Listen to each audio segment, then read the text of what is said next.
Life of Dr. Benjamin Franklin.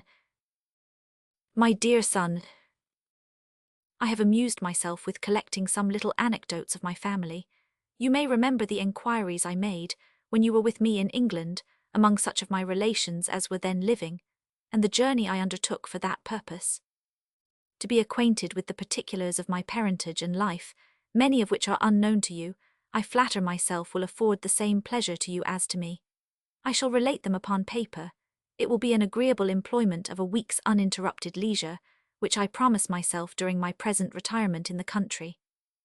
There are also other motives which induce me to the undertaking. From the bosom of poverty and obscurity in which I drew my first breath, and spent my earliest years, I have raised myself to a state of opulence and to some degree of celebrity in the world. A constant good fortune has attended me through every period of life to my present advanced age, and my descendants may be desirous of learning what were the means of which I made use, and which, thanks to the assisting hand of Providence, have proved so eminently successful.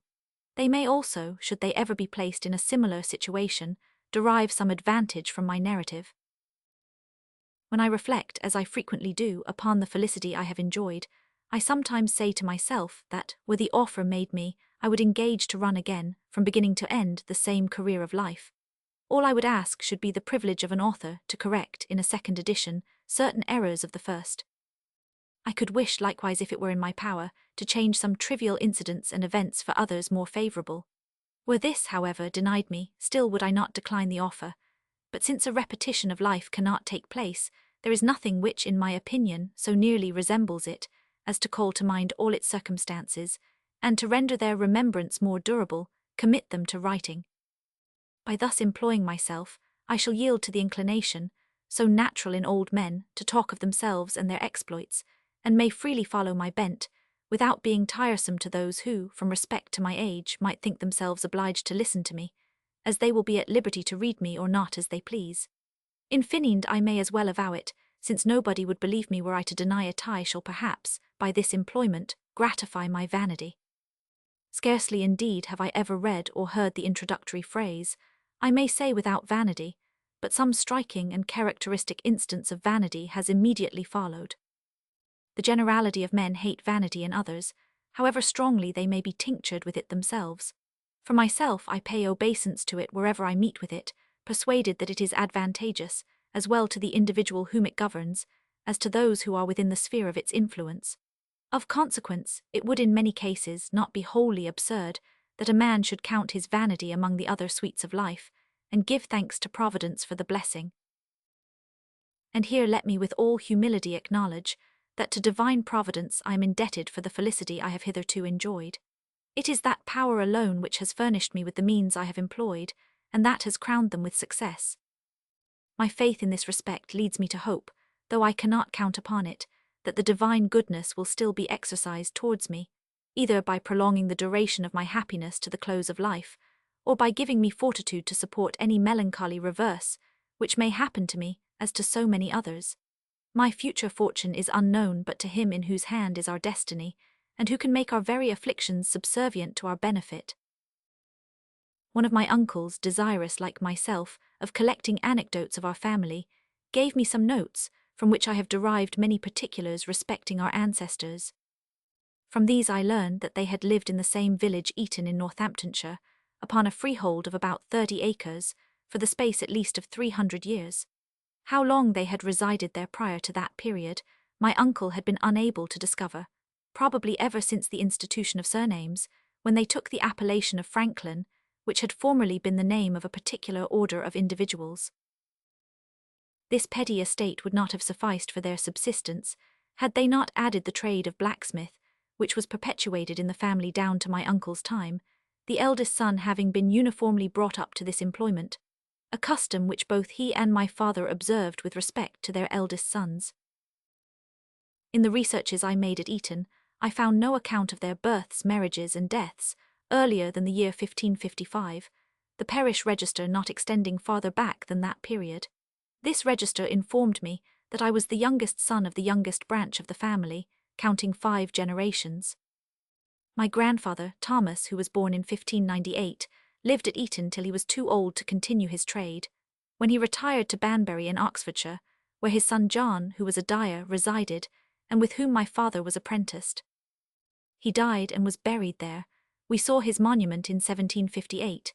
His eldest son lived in the family house at Eton, which he bequeathed with the land belonging to it to his only daughter, who, in concert with her husband, Mr. Fisher of Wellingborough, afterwards sold it to Mr. Ested, the present proprietor. My grandfather had 4 surviving sons, Thomas, John, Benjamin, and Josias. I shall give you such particulars of them as my memory will furnish, not having my papers here, in which you will find a more minute account, if they are not lost during my absence.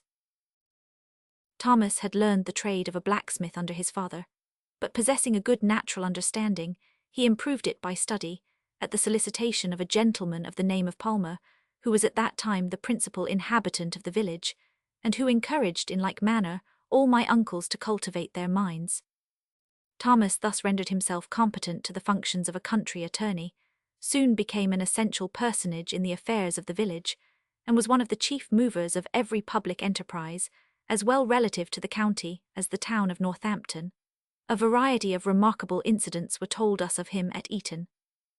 After enjoying the esteem and patronage of Lord Halifax, he died January 6, 1702, precisely 4 years before I was born.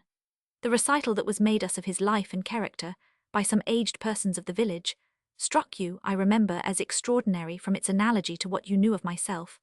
Had he died, said you, just 4 years later, one might have supposed a transmigration of souls. John, to the best of my belief, was brought up to the trade of a wool dyer. Benjamin served his apprenticeship in London to a silk dyer. He was an industrious man, I remember him well, for while I was a child he joined my father at Boston and lived for some years in the house with us. A particular affection had always subsisted between my father and him, and I was his godson. He arrived to a great age. He left behind him 2 quarto volumes of poems in manuscript, consisting of little fugitive pieces addressed to his friends. He had invented a shorthand which he taught me, but having never made use of it, I have now forgotten it. He was a man of piety, and a constant attendant on the best preachers, whose sermons he took a pleasure in writing down according to the expeditory method he had devised. Many volumes were thus collected by him. He was also extremely fond of politics, too much so, perhaps, for his situation. I lately found in London a collection which he had made of all the principal pamphlets relative to public affairs, from the year 1641 to 1717. Many volumes are wanting, as appears by the series of numbers, but there still remain 8 in folio, and 24 in quarto and octavo. The collection had fallen into the hands of a second-hand bookseller, who, knowing me by having sold me some books, brought it to me. My uncle, it seems, had left it behind him on his departure for America, about 50 years ago. I found various notes of his writing in the margins. His grandson, Samuel, is now living at Boston. Our humble family had early embraced the Reformation. They remained faithfully attached during the reign of Queen Mary, when they were in danger of being molested on account of their zeal against popery. They had an English Bible, and to conceal it the more securely, they conceived the project of fastening it, open with packthreads across the leaves, on the inside of the lid of the close stool. When my great-grandfather wished to read to his family, he reversed the lid of the close stool upon his knees, and passed the leaves from one side to the other, which were held down on each by the packthread. One of the children was stationed at the door, to give notice if he saw the proctor and officer of the spiritual court make his appearance. In that case the lid was restored to its place, with the Bible concealed under it as before.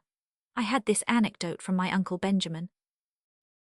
The whole family preserved its attachment to the Church of England till towards the close of the reign of Charles II, when certain ministers, who had been ejected as nonconformists, having held conventicles in Northamptonshire, they were joined by Benjamin and Josias, who adhered to them ever after. The rest of the family continued in the Episcopal Church. My father Josias married early in life. He went with his wife and 3 children to New England about the year 1682.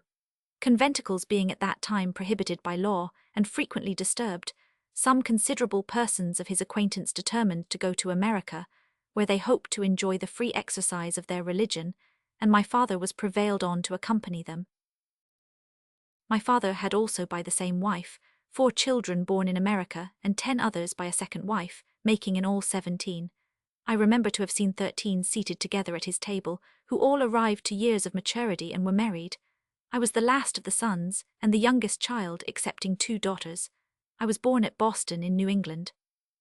My mother, the second wife, was Abiah Folger, daughter of Peter Folger, one of the first colonists of New England, of whom Cotton Mather makes honourable mention in his ecclesiastical history of that province, as a pious and learned Englishman, if I rightly recollect his expressions. I have been told of his having written a variety of little pieces, but there appears to be only one in print, which I met with many years ago.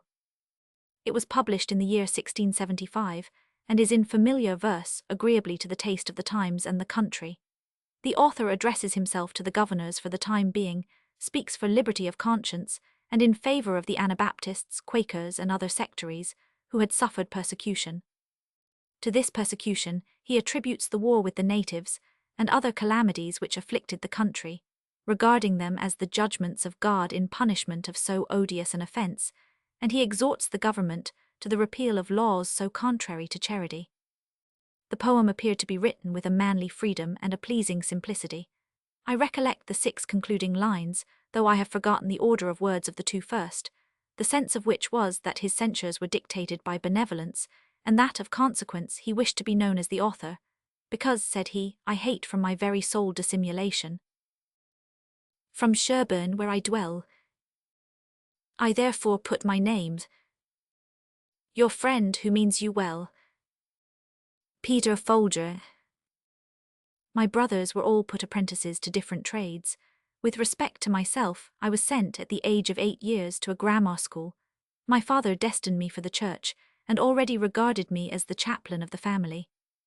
The promptitude with which from my infancy I had learned to read, for I do not remember to have been ever without this acquirement, and the encouragement of his friends, who assured him that I should one day certainly become a man of letters, confirmed him in this design. My uncle Benjamin approved also of the scheme, and promised to give me all his volumes of sermons, written, as I have said, in the shorthand of his invention, if I would take the pains to learn it. I remained, however, scarcely a year at the grammar school, although in this short interval I had risen from the middle to the head of my class, from thence to the class immediately above, and was to pass at the end of the year to the one next in order. But my father, burdened with a numerous family, found that he was incapable, without subjecting himself to difficulties, of providing for the expenses of a collegiate education, and considering besides, as I heard him say to his friends, that persons so educated were often poorly provided for, he renounced his first intentions, took me from the grammar school and sent me to a school for writing and arithmetic, kept by a Mr. George Brownwell, who was a skilful master, and succeeded very well in his profession by employing gentle means only, and such as were calculated to encourage his scholars. Under him I soon acquired an excellent hand, but I failed in arithmetic, and made therein no sort of progress. At 10 years of age I was called home to assist my father in his occupation, which was that of a soap puller and tallow chandler, a business to which he had served no apprenticeship, but which he embraced on his arrival in New England, because he found his own, that of dyer, in too little request to enable him to maintain his family. I was accordingly employed in cutting the wicks, filling the moulds, taking care of the shop, carrying messages 100. This business displeased me, and I felt a strong inclination for a sea life, but my father set his face against it. The vicinity of the water, however, gave me frequent opportunities of venturing myself both upon and within it, and I soon acquired the art of swimming and of managing a boat. When embarked with other children, the helm was commonly deputed to me, particularly on difficult occasions, and in every other project I was almost always the leader of the troop, whom I sometimes involved in embarrassments. I shall give an instance of this, which demonstrates an early disposition of mind for public enterprises, though the one in question was not conducted by justice. The mill-pond was terminated on one side by a marsh, upon the borders of which we were accustomed to take our stand, at high water, to angle for small fish. By dint of walking, we had converted the place into a perfect quagmire. My proposal was to erect a wharf that should afford us firm footing, and I pointed out to my companions a large heap of stones, intended for the building a new house near the marsh, and which were well adapted for our purpose. Accordingly, when the workmen retired in the evening, I assembled a number of my playfellows, and by labouring diligently like ants, sometimes 4 of us uniting our strength to carry a single stone, we removed them all and constructed our little quay. The workmen were surprised the next morning at not finding their stones, which had been conveyed to our wharf. Inquiries were made respecting the authors of this conveyance.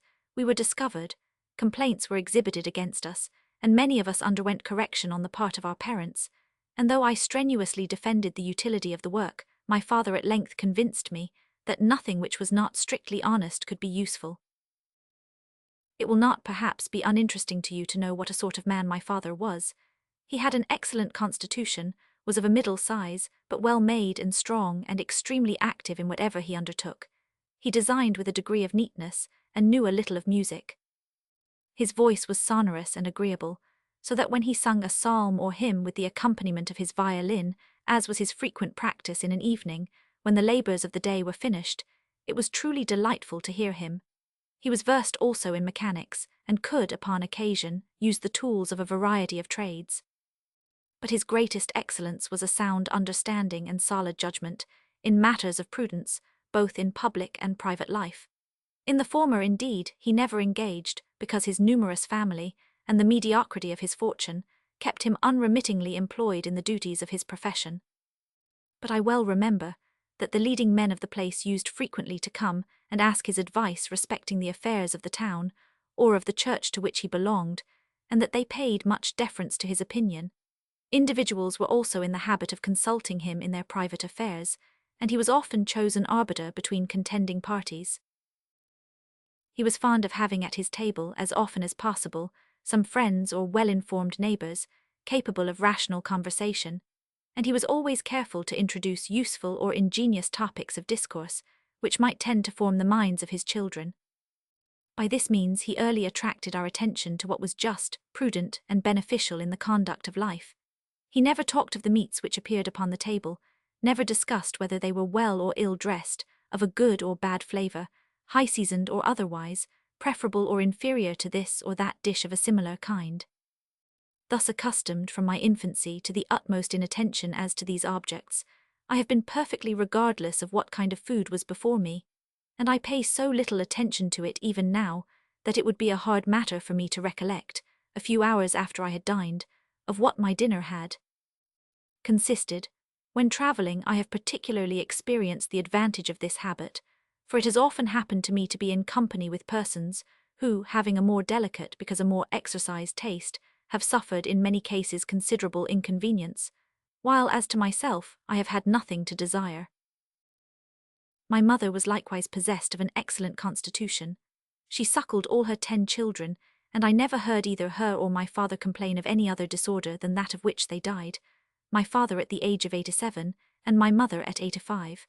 They are buried together at Boston, where a few years ago I placed a marble over their grave with this inscription: "Here lies Josiah Franklin and Abiah his wife.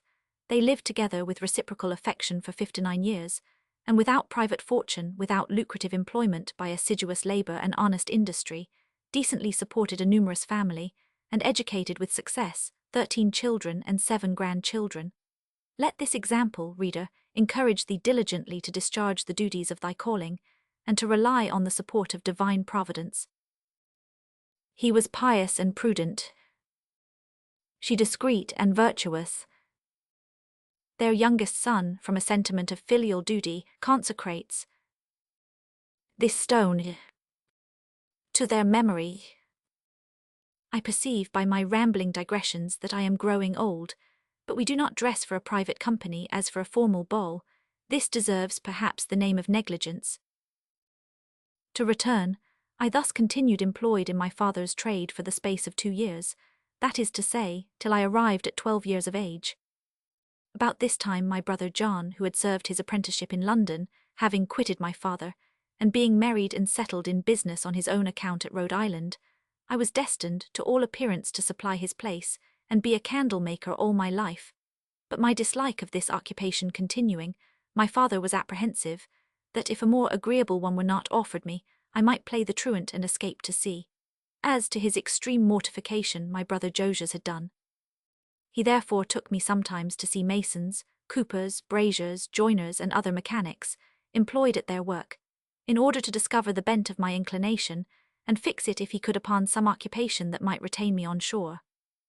I have since, in consequence of these visits, derived no small pleasure from seeing skillful workmen handle their tools, and it has proved of considerable benefit to have acquired thereby sufficient knowledge to be able to make little things for myself, when I have had no mechanic at hand, and to construct small machines for my experiments, while the idea I have conceived has been fresh and strongly impressed on my imagination.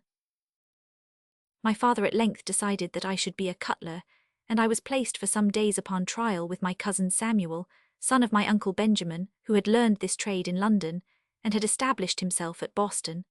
But the premium he required for my apprenticeship displeasing my father, I was recalled home. From my earliest years I had been passionately fond of reading, and I laid out in books all the money I could procure. I was particularly pleased with accounts of voyages. My first acquisition was Bunyan's works in small separate volumes.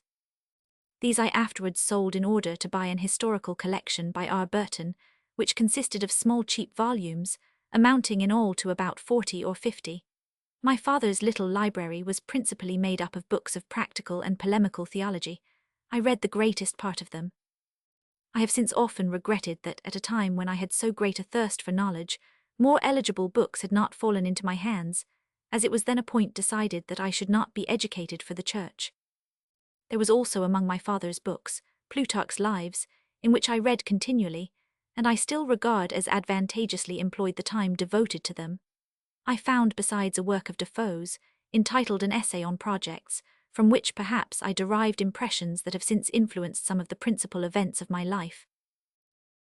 My inclination for books at last determined my father to make me a printer, though he had already a son in that profession. My brother had returned from England in 1717, with a press and types, in order to establish a printing house at Boston. This business pleased me much better than that of my father, though I had still a predilection for the sea. To prevent the effects which might result from this inclination, my father was impatient to see me engaged with my brother. I held back for some time. At length, however, I suffered myself to be persuaded, and signed my indentures, being then only 12 years of age.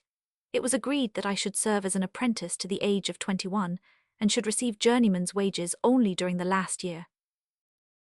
In a very short time I made great proficiency in this business, and became very serviceable to my brother.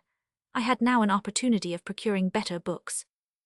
The acquaintance I necessarily formed with booksellers' apprentices enabled me to borrow a volume now and then, which I never failed to return punctually and without injury.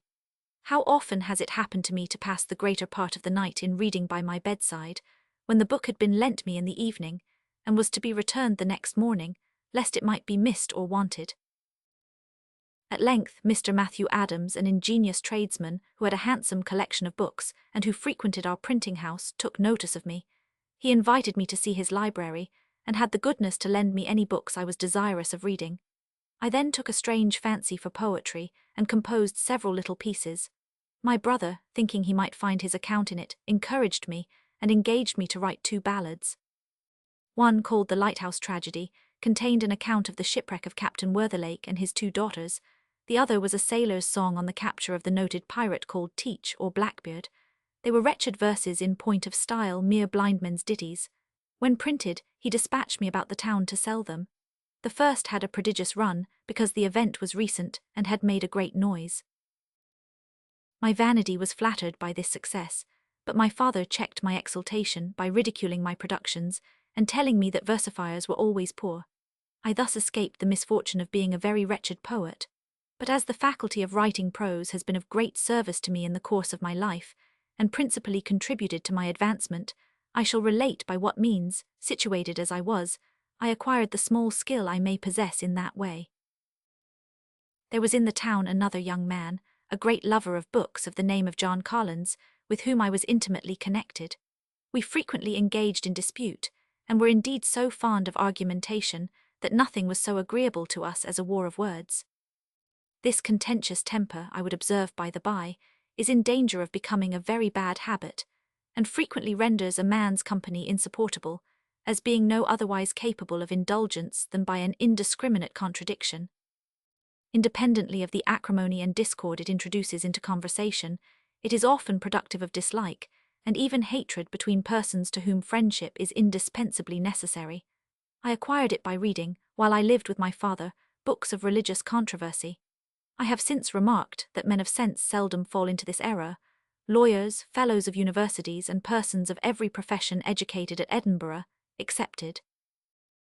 Collins and I fell one day into an argument relative to the education of women, namely, whether it was proper to instruct them in the sciences and whether they were competent to the study. Collins supported the negative and affirmed that the task was beyond their capacity. I maintained the opposite opinion, a little perhaps for the pleasure of disputing. He was naturally more eloquent than I, words flowed copiously from his lips, and frequently I thought myself vanquished, more by his volubility than by the force of his arguments. We separated without coming to an agreement upon this point, and as we were not to see each other again for some time, I committed my thoughts to paper, made a fair copy and sent it him. He answered, and I replied. 3 or 4 letters had been written by each, when my father chanced to light upon my papers and read them. Without entering into the merits of the cause, he embraced the opportunity of speaking to me upon my manner of writing. He observed that though I had the advantage of my adversary in correct spelling and pointing, which I owed to my occupation, I was greatly his inferior in elegance of expression, in arrangement and perspicuity. Of this he convinced me by several examples. I felt the justice of his remarks, became more attentive to language, and resolved to make every effort to improve my style. Amidst these resolves, an odd volume of The Spectator fell into my hands. This was a publication I had never seen. I bought the volume and read it again and again. I was enchanted with it, thought the style excellent, and wished it were in my power to imitate it. With this view I selected some of the papers, made short summaries of the sense of each period, and put them for a few days aside. I then, without looking at the book, endeavoured to restore the essays to their due form, and to express each thought at length, as it was in the original, employing the most appropriate words that occurred to my mind. I afterwards compared my Spectator with the original. I perceived some faults which I corrected, but I found that I wanted a fund of words, if I may so express myself, and a facility of recollecting and employing them, which I thought I should by that time have acquired, had I continued to make verses. The continual need of words of the same meaning, but of different lengths for the measure, or of different sounds for the rhyme, would have obliged me to seek for a variety of synonyms, and have rendered me master of them. From this belief I took some of the tales of the Spectator and turned them into verse, and after a time, when I had sufficiently forgotten them, I again converted them into prose. Sometimes also I mingled all my summaries together, and a few weeks after, endeavoured to arrange them in the best order, before I attempted to form the periods and complete the essays. This I did with a view of acquiring method in the arrangement of my thoughts. On comparing afterwards my performance with the original, many faults were apparent which I corrected, but I had sometimes the satisfaction to think that in certain particulars of little importance I had been fortunate enough to improve the order of thought or the style, and this encouraged me to hope that I should succeed in time in writing decently in the English language, which was one of the great objects of my ambition. The time which I devoted to these exercises and to reading was the evening after my day's labour was finished, the morning before it began, and Sundays when I could escape attending divine service. While I lived with my father, he had insisted on my punctual attendance on public worship, and I still indeed considered it as a duty, but a duty which I thought I had no time to practice. When about 16 years of age, a work of Tyron's fell into my hands, in which he recommends vegetable diet. I determined to observe it. My brother, being a bachelor, did not keep house, but boarded with his apprentices in a neighbouring family. My refusing to eat animal food was found inconvenient, and I was often scolded for my singularity. I attended to the mode in which Tryon prepared some of his dishes, particularly how to boil potatoes and rice and make hasty puddings. I then said to my brother that if he would allow me per week half what he paid for my board, I would undertake to maintain myself. The offer was instantly embraced, and I soon found that of what he gave me I was able to save half. This was a new fund for the purchase of books, and other advantages resulted to me from the plan. When my brother and his workmen left the printing house to go to dinner, I remained behind, and dispatching my frugal meal, which frequently consisted of a biscuit only, or a slice of bread and a bunch of raisins, or a bun from the pastrycook's, with a glass of water, I had the rest of the time till their return for study, and my progress therein was proportioned to that clearness of ideas and quickness of conception which are the fruit of temperance in eating and drinking. It was about this period that, having one day been put to the blush for my ignorance in the art of calculation, which I had twice failed to learn while at school, I took Cocker's treatise of arithmetic and went through it by myself with the utmost ease. I also read a book of navigation by Seller and Sturmey, and made myself master of the little geometry it contains, but I never proceeded far in this science. Nearly at the same time I read Locke on the Human Understanding and the Art of Thinking by Messrs. Duport Royal. While labouring to form and improve my style, I met with an English grammar, which I believe was Greenwood's, having at the end of it 2 little essays on rhetoric and logic. In the latter I found a model of disputation, after the manner of Socrates. Shortly after I procured Xenophon's work, entitled Memorable Things of Socrates, in which are various examples of the same method. Charmed to a degree of enthusiasm with this mode of disputing, I adopted it, and renouncing blunt contradiction and direct and positive argument, I assumed the character of an humble questioner. The perusal of Shaftesbury and Collins had made me a skeptic, and being previously so as to many doctrines of Christianity, I found Socrates' method to be both safest for myself, as well as the most embarrassing to those against whom I employed it. It soon afforded me singular pleasure. I incessantly practised it, and became very adroit in obtaining, even from persons of superior understanding, concessions of which they did not foresee the consequence. Thus I involved them in difficulties from which they were unable to extricate themselves, and sometimes obtained victories which neither my cause nor my arguments merited.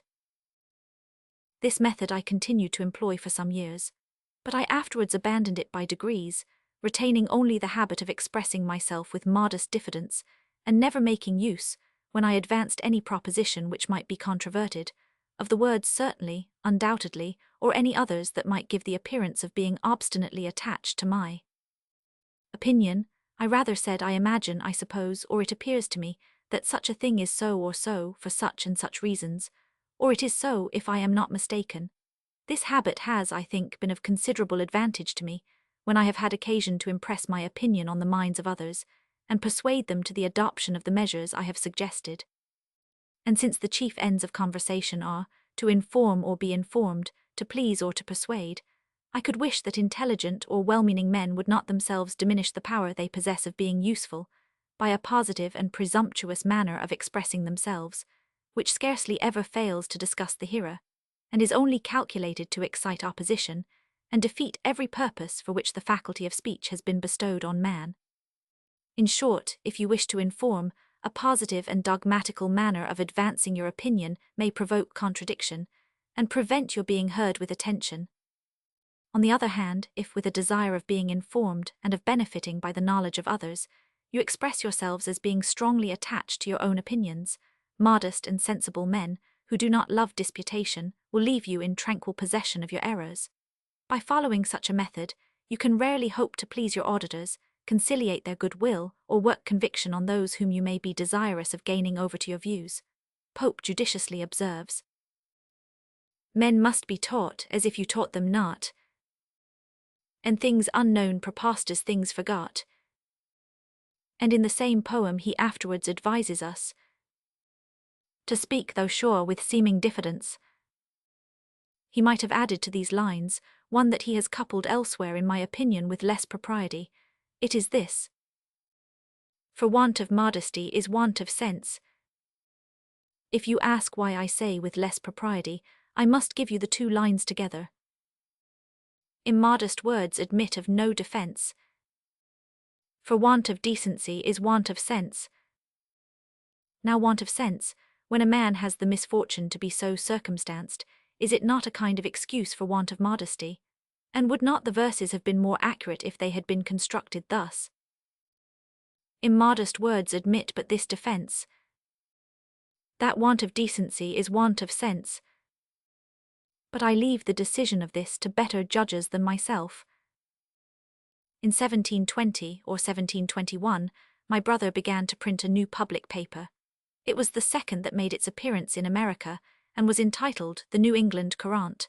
The only one that existed before was the Boston Newsletter. Some of his friends, I remember, would have dissuaded him from this undertaking, as a thing that was not likely to succeed, a single newspaper being, in their opinion, sufficient for all America. At present, however, in 1771, there are no less than 25. But he carried his project into execution, and I was employed in distributing the copies to his customers, after having assisted in composing and working them off. Among his friends, he had a number of literary characters, who, as an amusement, wrote short essays for the paper, which gave it reputation and increased the sale. These gentlemen frequently came to our house. I heard the conversation that passed, and the accounts they gave of the favourable reception of their writings with the public. I was tempted to try my hand among them, but being still a child as it were, I was fearful that my brother might be unwilling to print in his paper any performance of which he should know me to be the author. I therefore contrived to disguise my hand, and having written an anonymous piece, I placed it at night under the door of the printing house, where it was found the next morning. My brother communicated it to his friends. When they came as usual to see him, who read it, commented upon it within my hearing, and I had the exquisite pleasure to find that it met with their approbation, and that in the various conjectures they made respecting the author, no one was mentioned who did not enjoy a high reputation in the country for talents and genius. I now supposed myself fortunate in my judges, and began to suspect that they were not such excellent writers as I had hitherto supposed them.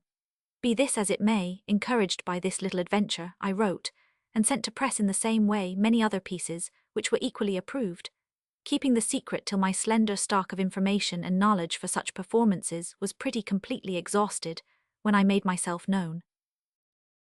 My brother, upon this discovery, began to entertain a little more respect for me, but he still regarded himself as my master and treated me as an apprentice.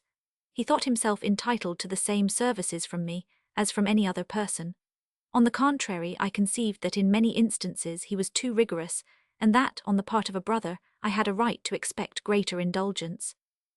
Our disputes were frequently brought before my father, and either my brother was generally wrong, or I was the better pleader of the two, for judgment was commonly given in my favour. But my brother was passionate, and often had recourse to blow a circumstance which I took in very ill part.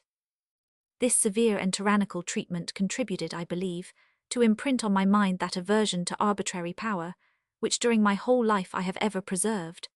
My apprenticeship became insupportable to me, and I continually sighed for an opportunity of shortening it, which at length unexpectedly offered. An article inserted in our paper, upon some political subject which I have now forgotten, gave offence to the Assembly. My brother was taken into custody, censured, and ordered into confinement for a month, because, as I presume, he would not discover the author. I was also taken up and examined before the council, but though I gave them no satisfaction, they contented themselves with reprimanding, and then dismissed me, considering me probably as bound, in quality of apprentice, to keep my master's secrets. The imprisonment of my brother kindled my resentment, notwithstanding our private quarrels. During its continuance, the management of the paper was entrusted to me, and I was bold enough to insert some pasquinades against the governors, which highly pleased my brother, while others began to look upon me in an unfavourable point of view, considering me as a young wit inclined to satire and lampoon. My brother's enlargement was accompanied with an arbitrary order from the House of the Assembly that James Franklin should no longer print the newspaper entitled the New England Courant. In this conjuncture, we held a consultation of our friends at the printing house, in order to determine what was proper to be done. Some proposed to evade the order by changing the title of the paper, but my brother, foreseeing inconveniences that would result from this step, thought it better that it should be in future printed in the name of Benjamin Franklin, and to avoid the censure of the Assembly, who might charge him with still printing the paper himself under the name of his apprentice, it was resolved that my old indentures should be given up to me, with a full and entire discharge written on the back, in order to be produced upon an emergency, but that, to secure to my brother the benefit of my service, I should sign a new contract, which should be kept secret during the remainder of the term. This was a very shallow arrangement. It was, however, carried into immediate execution, and the paper continued, in consequence, to make its appearance for some months in my name. At length, a new difference arising between my brother and me, I ventured to take advantage of my liberty, presuming that he would not dare to produce the new contract. It was undoubtedly dishonourable to avail myself of this circumstance, and I reckon this action as one of the first errors of my life, but I was little capable of estimating it at its true value, embittered as my mind had been by the recollection of the blows I had received. Exclusively of his passionate treatment of me, my brother was by no means a man of an ill temper, and perhaps my manners had too much impertinence not to afford it a very natural pretext. When he knew that it was my determination to quit him, he wished to prevent my finding employment elsewhere. He went to all the printing houses in the town, and prejudiced the masters against me, who accordingly refused to employ me. The idea then suggested itself to me of going to New York, the nearest town in which there was a printing office. Farther reflection confirmed me in the design of leaving Boston, where I had already rendered myself an object of suspicion to the governing party. It was probable, from the arbitrary proceedings of the Assembly in the affair of my brother, that by remaining I should soon have been exposed to difficulties, which I had the greater reason to apprehend, as from my indiscreet disputes upon the subject of religion, I began to be regarded by pious souls with horror, either as an apostate or an atheist. I came therefore to a resolution, but my father, in this instance siding with my brother, presumed that if I attempted to depart openly, measures would be taken to prevent me. My friend Collins undertook to favour my flight.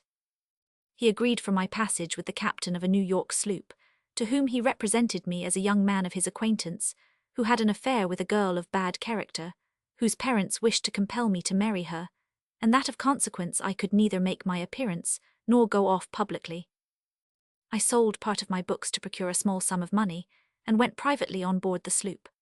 By favour of a good wind, I found myself in 3 days at New York, nearly 300 miles from my home, at the age only of 17 years, without knowing an individual in the place, and with very little money in my pocket. The inclination I had felt for a seafaring life had entirely subsided, or I should now have been able to gratify it. But having another trade, and believing myself to be a tolerable workman, I hesitated not to offer my services to old Mr. William Bradford, who had been the first printer in Pennsylvania, but had quitted that province on account of a quarrel with George Keith, the governor.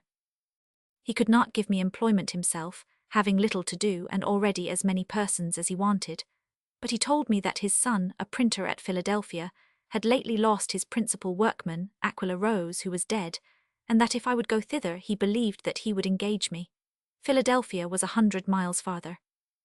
I hesitated not to embark in a boat in order to repair, by the shortest cut of the sea, to Amboy, leaving my trunk and effects to come after me by the usual and more tedious conveyance.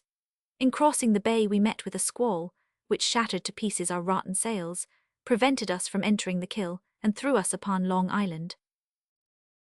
During the squall, a drunken Dutchman, who like myself was a passenger in the boat, fell into the sea. At the moment that he was sinking, I seized him by the foretop, saved him and drew him on board. This immersion sobered him a little, so that he fell asleep, after having taken from his pocket a volume, which he requested me to dry. This volume found to be my old favourite Bunyan, in Dutch, a beautiful impression on fine paper, with copperplate engravings address in which I had never seen it in its original language. I have since learned that it has been translated into almost all the languages of Europe, and next to the Bible I am persuaded it is one of the books which has had the greatest spread. Honest John is the first that I know of who has mixed narrative and dialogue together, a mode of writing very engaging to the reader, who in the most interesting passages finds himself admitted as it were into the company, and present at the conversation. Defoe has imitated it with success in his Robinson Crusoe, his Moll Flanders and other works, as also Richardson in his Pamela, 100. In approaching the island, we found that we had made a part of the coast where it was not possible to land, on account of the strong breakers produced by the rocky shore. We cast anchor and veered the cable towards the shore. Some men who stood upon the brink hallooed to us while we did the same on our part, but the wind was so high and the waves so noisy that we could neither of us hear each other. There were some canoes upon the bank, and we called out to them and made signs to prevail on them to come and take us up, but either they did not understand us, or they deemed our request impracticable and withdrew. Night came on, and nothing remained for us but to wait quietly the subsiding of the wind, till when we determined, that is, the pilot and I, to sleep if possible. For that purpose we went below the hatches along with the Dutchman, who was drenched with water. The sea broke over the boat and reached us in our retreat, so that we were presently as completely drenched as he. We had very little repose during the whole night, but the wind abating the next day, we succeeded in reaching Amboy before it was dark, after having passed 30 hours without provisions, and with no other drink than a bottle of bad rum, the water upon which we rode being salt. In the evening I went to bed with a very violent fever. I had somewhere read that cold water drank plentifully was a remedy in such cases. I followed the prescription, was in a profuse sweat for the greater part of the night, and the fever left me. The next day I crossed the river in a ferryboat and continued my journey on foot. I had 50 miles to walk in order to reach Burlington, where I was told I should find passage boats that would convey me to Philadelphia. It rained hard the whole day so that I was wet to the skin. Finding myself fatigued about noon, I stopped at a poultry inn, where I passed the rest of the day and the whole night, beginning to regret that I had quitted my home. I made besides so wretched a figure that I was suspected to be some runaway servant. This I discovered by the questions that were asked me, and I felt that I was every moment in danger of being taken up as such. The next day, however, I continued my journey, and arrived in the evening at an inn 8 or 10 miles from Burlington that was kept by one Dr. Brown. This man entered into conversation with me while I took some refreshment, and perceiving that I had read a little, he expressed towards me considerable interest and friendship. Our acquaintance continued during the remainder of his life. I believe him to have been what is called an itinerant doctor, for there was no town in England, or indeed in Europe, of which he could not give a particular account. He was neither deficient in understanding or literature, but he was a sad infidel, and some years after wickedly undertook to travesty the Bible in burlesque verse, as Cotton has travestied Virgil. He exhibited, by this means, many facts in a very ludicrous point of view, which would have given umbrage to weak minds, had his work been published, which it never was. I spent the night at his house and reached Burlington the next morning. On my arrival, I had the mortification to learn that the ordinary passage boats had sailed a little before. This was on a Saturday, and there would be no other boat till the Tuesday following. I returned to the house of an old woman in the town who had sold me some gingerbread to eat on my passage, and I asked her advice. She invited me to take up my abode with her till an opportunity offered for me to embark. Fatigued with having travelled so far on foot, I accepted her invitation. When she understood that I was a printer, she would have persuaded me to stay at Burlington and set up my trade, but she was little aware of the capital that would be necessary for such a purpose. I was treated while at her house with true hospitality. She gave me with the utmost good will a dinner of beefsteaks, and would accept of nothing in return but a pint of ale. Here I imagined myself to be fixed till the Tuesday in the ensuing week, but walking out in the evening by the river side, I saw a boat with a number of persons in it approach. It was going to Philadelphia, and the company took me in. As there was no wind, we could only make way with our oars. About midnight, not perceiving the town, some of the company were of opinion that we must have passed it, and were unwilling to row any farther. The rest not knowing where we were, it was resolved that we should stop. We drew towards the shore, entered a creek, and landed near some old palisades, which served us for firewood, it being a cold night in October. Here we stayed till day, when one of the company found the place in which we were to be Cooper's Creek, a little above Philadelphia, which in reality we perceived the moment we were out of the creek. We arrived on Sunday about 8 or 9 o'clock in the morning, and landed on Market Street Wharf. I have entered into the particulars of my voyage, and shall in like manner describe my first entrance into this city, that you may be able to compare beginnings so little auspicious with the figure I have since made. On my arrival at Philadelphia I was in my working dress, my best clothes being to come by sea. I was covered with dirt, my pockets were filled with shirts and stockings. I was unacquainted with a single soul in the place, and knew not where to seek for a lodging. Fatigued with walking, rowing, and having passed the night without sleep, I was extremely hungry, and all my money consisted of a Dutch dollar and about a shilling's worth of coppers which I gave to the boatmen for my passage. As I had assisted them in rowing, they refused it at first, but I insisted on their taking it. A man is sometimes more generous when he has little than when he has much money, probably because, in the first case, he is desirous of concealing his poverty. I walked towards the top of the street, looking eagerly on both sides, till I came to Market Street, where I met a child with a loaf of bread. Often had I made my dinner on dry bread. I inquired where he had bought it and went straight to the baker's shop which he pointed out to me. I asked for some biscuits, expecting to find such as we had at Boston, but they made, it seems, none of that sort at Philadelphia. I then asked for a 3-penny loaf. They made no loaves of that price. Finding myself ignorant of the prices, as well as of the different kinds of bread, I desired him to let me have 3 pennyworth of bread of some kind or other. He gave me 3 large rolls. I was surprised at receiving so much. I took them, however, and having no room in my pockets, I walked on with a roll under each arm, eating the third. In this manner I went through Market Street to Forth Street, and passed the house of Mr. Reed, the father of my future wife. She was standing at the door, observed me, and thought with reason that I made a very singular and grotesque appearance. I then turned the corner and went through Chestnut Street, eating my roll all the way, and having made this round, I found myself again on Market Street wharf, near the boat in which I arrived. I stepped into it to take a draught of the river water, and finding myself satisfied with my first roll, I gave the other 2 to a woman and her child, who had come down the river with us in the boat, and was waiting to continue her journey. Thus refreshed, I regained the street, which was now full of well-dressed people, all going the same way. I joined them, and was thus led to a large Quakers' meeting-house near the market-place. I sat down with the rest, and after looking round me for some time, hearing nothing said, and being drowsy from my last night's labour and want of rest, I fell into a sound sleep. In this state I continued till the assembly dispersed, when one of the congregation had the goodness to wake me. This was consequently the first house I entered, or in which I slept, at Philadelphia.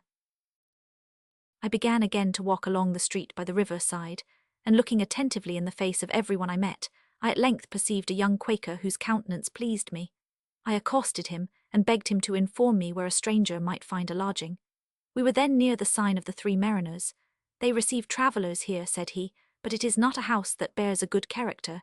If you will go with me, I will show you a better one. He conducted me to the Crooked Billet in Water Street. There I ordered something for dinner, and during my meal a number of curious questions were put to me, my youth and appearance exciting the suspicion of my being a runaway. After dinner my drowsiness returned, and I threw myself upon a bed without taking off my clothes, and slept till 6 o'clock in the evening, when I was called to supper. I afterwards went to bed at a very early hour, and did not awake till the next morning. As soon as I got up I put myself in as decent a trim as I could, and went to the house of Andrew Bradford the printer. I found his father in the shop, whom I had seen at New York. Having travelled on horseback, he had arrived at Philadelphia before me. He introduced me to his son, who received me with civility, and gave me some breakfast, but told me he had no occasion at present for a journeyman, having lately procured one. He added that there was another printer newly settled in the town, of the name of Kamer, who might perhaps employ me, and that in case of refusal I should be welcome to lodge at his house, and he would give me a little work now and then, till something better should offer. The old man offered to introduce me to the new printer. When we were at his house, "Neighbour," said he, "I bring you a young man in the printing business. Perhaps you may have need of his services." Kamer asked me some questions, put a composing stick in my hand to see how I could work, and then said that at present he had nothing for me to do, but that he should soon be able to employ me. At the same time, taking old Bradford for an inhabitant of the town well disposed towards him, he communicated his project to him, and the prospect he had of success. Bradford was careful not to discover that he was the father of the other printer, and from what Kamer had said, that he hoped shortly to be in possession of the greater part of the business of the town, led him by artful questions, and by starting some difficulties, to disclose all his views, what his hopes were founded upon, and how he intended to proceed. I was present and heard it all. I instantly saw that one of the 2 was a cunning old fox, and the other a perfect novice. Bradford left me with Kamer, who was strangely surprised when I informed him who the old man was. I found Kamer's printing materials to consist of an old damaged press, and a small fount of worn-out English letters, with which he himself was at work upon an elegy on Aquila Rose, whom I have mentioned above, an ingenious young man, and of an excellent character, highly esteemed in the town, secretary to the assembly, and a very tolerable poet. Kamer also made verses, but they were indifferent ones. He could not be said to write in verse, for his method was to set the lines as they flowed from his muse, and as he worked without copy, had but one set of letter cases, and the elegy would probably occupy all his types, it was impossible for anyone to assist him. I endeavoured to put his press in order, which he had not yet used, and of which indeed he understood nothing, and having promised to come and work off his elegy as soon as it should be ready, I returned to the house of Bradford, who gave me some trifle to do for the present, for which I had my board and lodging. In a few days Kamer sent for me to print off his elegy. He had now procured another set of letter cases, and had a pamphlet to reprint, upon which he set me to work. The two Philadelphia printers appeared destitute of every qualification necessary in their profession. Bradford had not been brought up to it, and was very illiterate. Kamer, though he understood a little of the business, was merely a compositor, and wholly incapable of working at the press. He had been one of the French prophets, and knew how to imitate their supernatural agitations. At the time of our first acquaintance, he professed no particular religion, but a little of all upon occasion. He was totally ignorant of the world, and a great knave at heart, as I had afterwards an opportunity of experiencing. Kamer could not endure that, working with him, I should lodge at Bradford's. He had indeed a house, but it was unfurnished, so that he could not take me in. He procured me a lodging at Mr. Reed's, his landlord, whom I have already mentioned. My trunk and effects being now arrived, I thought of making, in the eyes of Miss Reed, a more respectable appearance than when chance exhibited me to her view, eating my roll and wandering in the streets.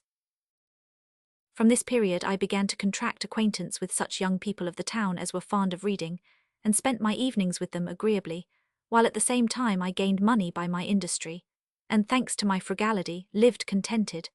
I thus forgot Boston as much as possible, and wished every one to be ignorant of the place of my residence, except my friend Collins, to whom I wrote and who kept my secret.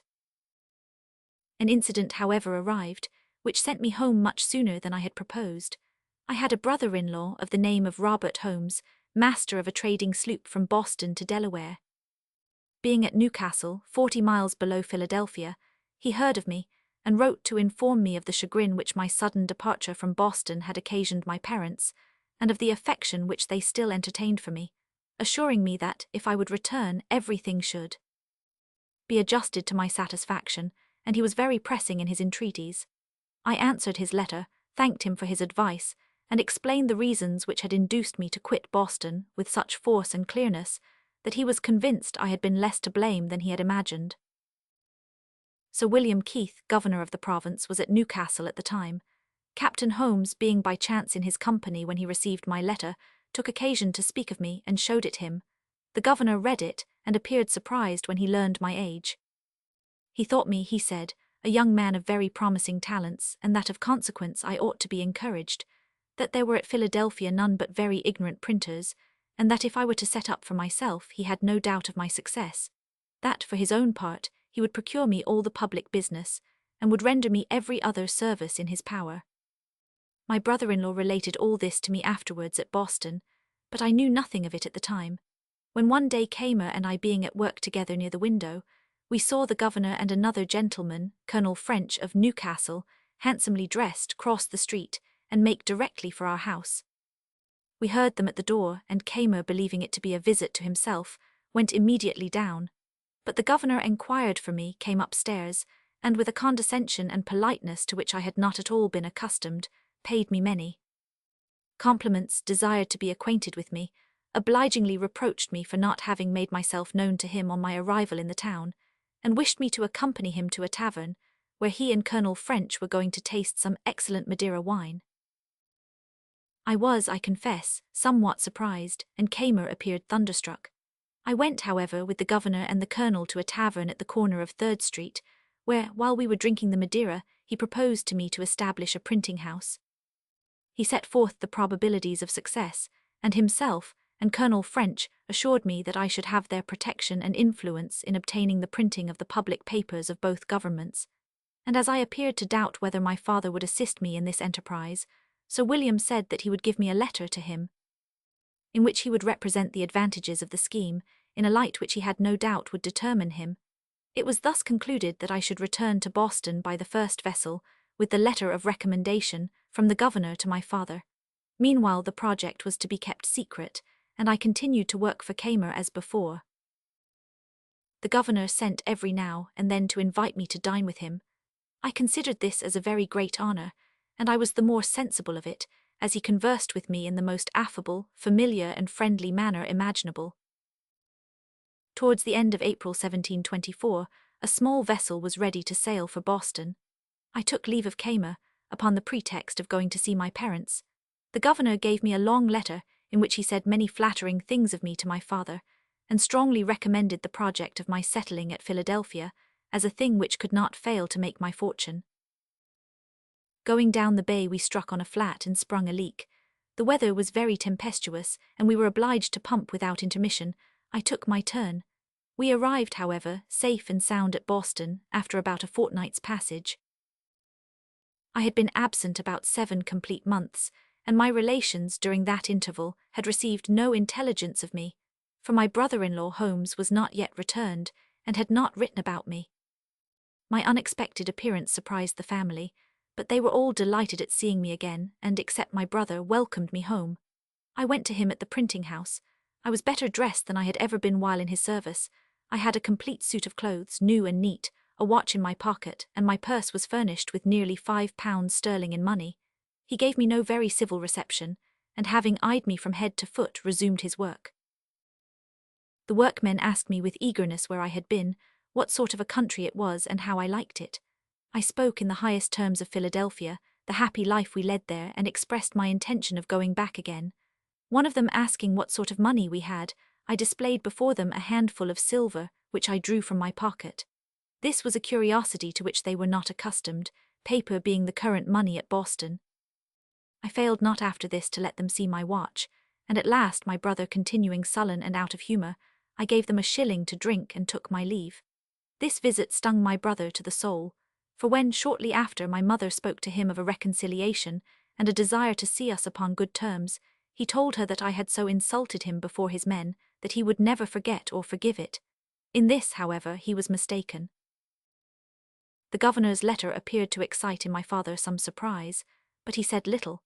After some days, Captain Holmes being returned, he showed it him, asking him if he knew Keith and what sort of a man he was, adding that in his opinion it proved very little discernment to think of setting up a boy in business, who for 3 years to come would not be of an age to be ranked in the class of men. Holmes said everything he could in favour of the scheme, but my father firmly maintained its absurdity, and at last gave a positive refusal. He wrote, however, a civil letter to Sir William, thanking him for the protection he had so obligingly offered me, but refusing to assist me for the present, because he thought me too young to be entrusted with the conduct of so important an enterprise, and which would require so considerable a sum of money. My old comrade Collins, who was a clerk in the post office, charmed with the account I gave of my new residence, expressed a desire of going thither, and while I waited my father's determination, he set off before me by land for Rhode Island, leaving his books, which formed a handsome collection in mathematics and natural philosophy, to be conveyed with mine to New York, where he purposed to wait for me. My father, though he could not approve Sir William's proposal, was yet pleased that I had obtained so advantageous a recommendation as that of a person of his rank, and that my industry and economy had enabled me to equip myself so handsomely in so short a period.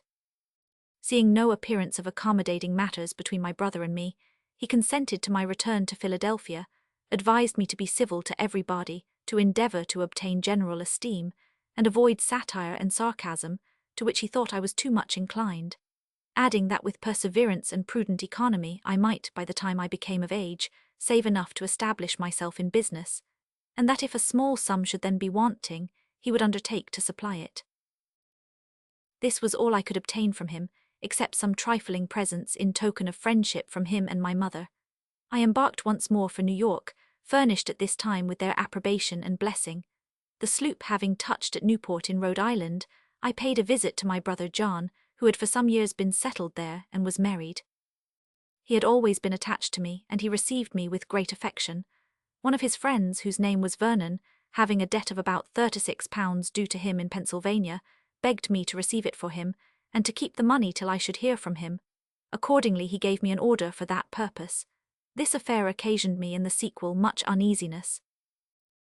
At Newport we took on board a number of passengers, among whom were 2 young women, and a grave and sensible Quaker lady with her servants.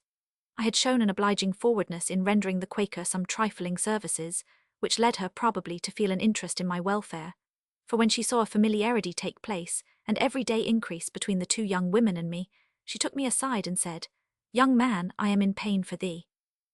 Thou hast no parent to watch over thy conduct, and thou seemest to be ignorant of the world and the snares to which youth is exposed. Rely upon what I tell thee, those are women of bad characters, I perceive it in all their actions.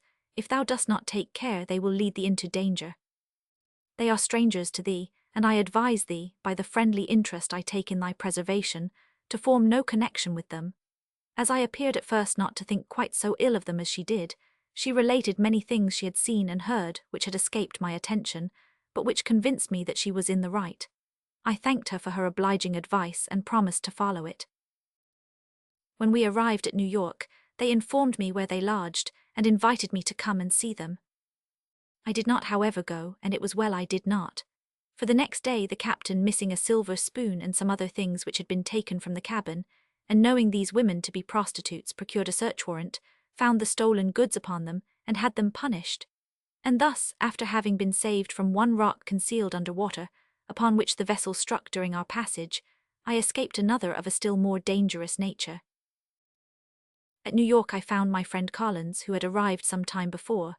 We had been intimate from our infancy, and had read the same books together, but he had the advantage of being able to devote more time to reading and study, and an astonishing disposition for mathematics, in which he left me far behind him.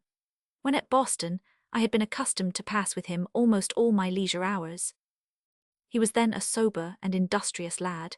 His knowledge had gained him a very general esteem, and he seemed to promise to make an advantageous figure in society.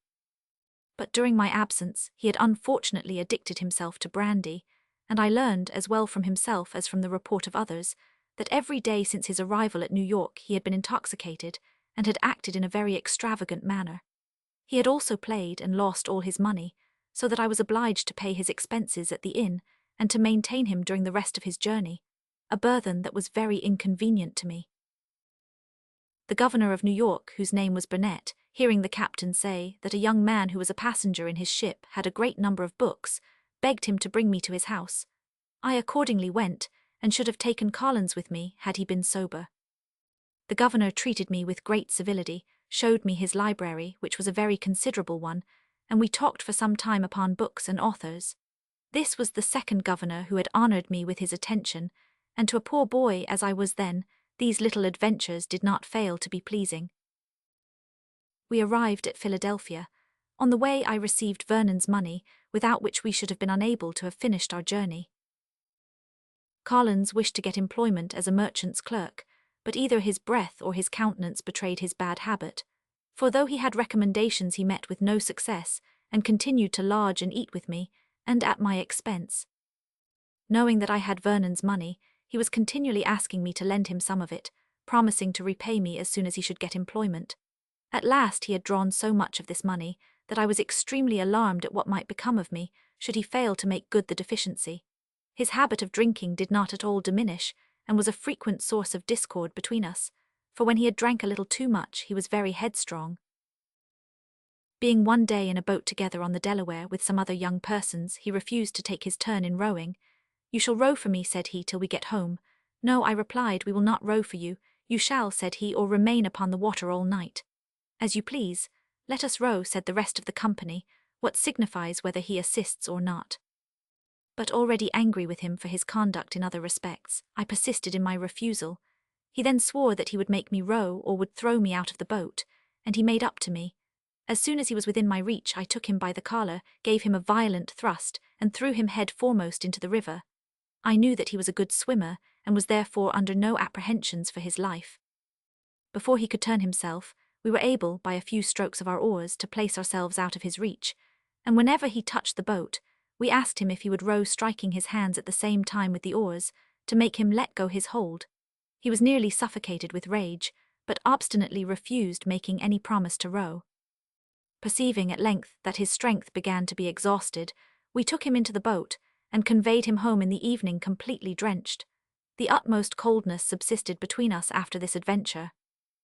At last the captain of a West India ship, who was commissioned to procure a tutor for the children of a gentleman at Barbados, meeting with Collins, offered him the place. He accepted it, and took his leave of me, promising to discharge the debt he owed me with the first money he should receive, but I have heard nothing of him since. The violation of the trust reposed in me by Vernon was one of the first great errors of my life, and it proves that my father was not mistaken when he supposed me too young to be entrusted with the management of important affairs. But Sir William, upon reading his letter, thought him too prudent. There was a difference, he said, between individuals. Years of maturity were not always accompanied with discretion, neither was youth in every instance devoid of it. Since your father, added he, will not set you up in business, I will do it myself. Make out a list of what will be wanted from England, and I will send for the articles. You shall repay me when you can. I am determined to have a good printer here, and I am sure you will succeed.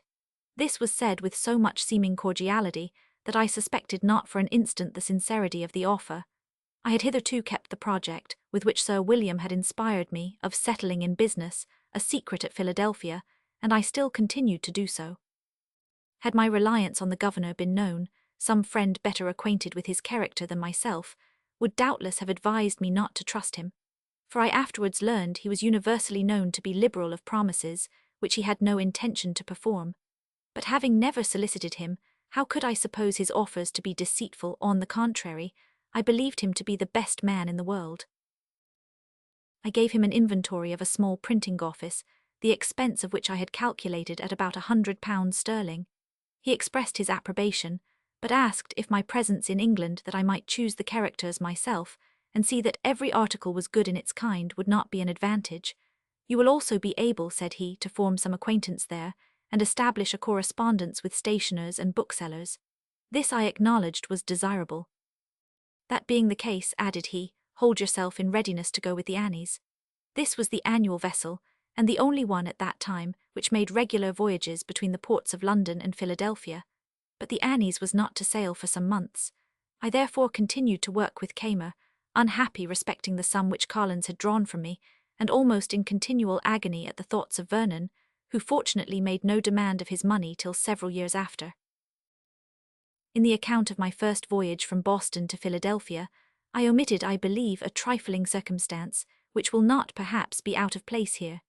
During a calm which stopped us above Block Island, the crew employed themselves in fishing for cod, of which they caught a great number.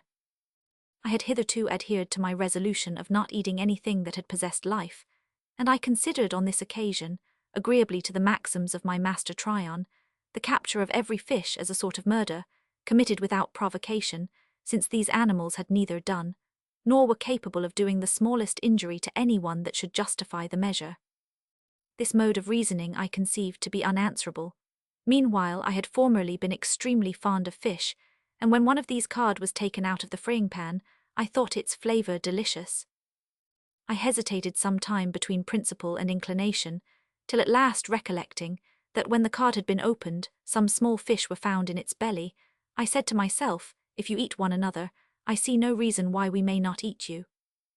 I accordingly dined on the cod with no small degree of pleasure, and have since continued to eat like the rest of mankind, returning only occasionally to my vegetable plan.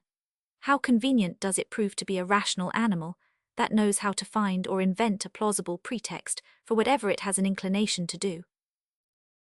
I continued to live upon good terms with Kamer, who had not the smallest suspicion of my projected establishment. He still retained a portion of his former enthusiasm, and being fond of argument, we frequently disputed together. I was so much in the habit of using my Socratic method, and had so frequently puzzled him by my questions, which appeared at first very distant from the point in debate, yet nevertheless led to it by degrees, involving him in difficulties and contradictions from which he was unable to extricate himself, that he became at last ridiculously cautious, and would scarcely answer the most plain and familiar question without previously asking me what would you infer from that. Hence he formed so high an opinion of my talents for refutation, that he seriously proposed to me to become his colleague in the establishment of a new religious sect. He was to propagate the doctrine by preaching, and I to refute every opponent. When he explained to me his tenets, I found many absurdities which I refused to admit, unless he would agree in turn to adopt some of my opinions. Kamer wore his beard long, because Moses had somewhere said, "Thou shalt not mar the corners of thy beard." He likewise observed the Sabbath, and these were with him two very essential points. I disliked them both, but I consented to adopt them, provided he would agree to abstain from animal food. I doubt, said he, whether my constitution will be able to support it. I assured him on the contrary he would find himself the better for it. He was naturally a glutton, and I wished to amuse myself by starving him. He consented to make trial of this regimen if I would bear him company, and in reality we continued it for 3 months. A woman in the neighbourhood prepared and brought us our victuals, to whom I gave a list of 40 dishes, in the composition of which there were entered neither flesh nor fish. This fancy was the more agreeable to me as it turned to good account, for the whole expense of our living did not exceed for each 18 pence a week. I have since that period observed several Lents with the greatest strictness, and have suddenly returned again to my ordinary diet, without experiencing the smallest inconvenience, which has led me to regard as of no importance the advice commonly given, of introducing gradually such alterations of regimen. I continued it cheerfully, but poor Kamer suffered terribly. Tired of the project, he sighed for the fleshpots of Egypt. At length he ordered a roast pig, and invited me and 2 of our female acquaintance to dine with him, but the pig being ready a little too soon, he could not resist the temptation, and eat it all up before we arrived. During the circumstances I have related, I had paid some attentions to Miss Reed. I entertained for her the utmost esteem and affection, and I had reason to believe that these sentiments were mutual. But we were both young, scarcely more than 18 years of age, and as I was on the point of undertaking a long voyage, her mother thought it prudent to prevent matters being carried top far for the present, judging that, if marriage was our object, there would be more propriety in it after my return, when, as at least I expected, I should be established in my business. Perhaps, also, she thought my expectations were not so well founded as I imagined. My most intimate acquaintance at this time were Charles Osborne, Joseph Watson, and James Ralph, young men who were all fond of reading. The 2 first were clerks to Mr. Charles Brockden, one of the principal attorneys in the town, and the other clerk to a merchant. Watson was an upright, pious, and sensible young man. The others were somewhat more loose in their principles of religion, particularly Ralph, whose faith, as well as that of Collins, I had contributed to shake, each of whom made me suffer a very adequate punishment.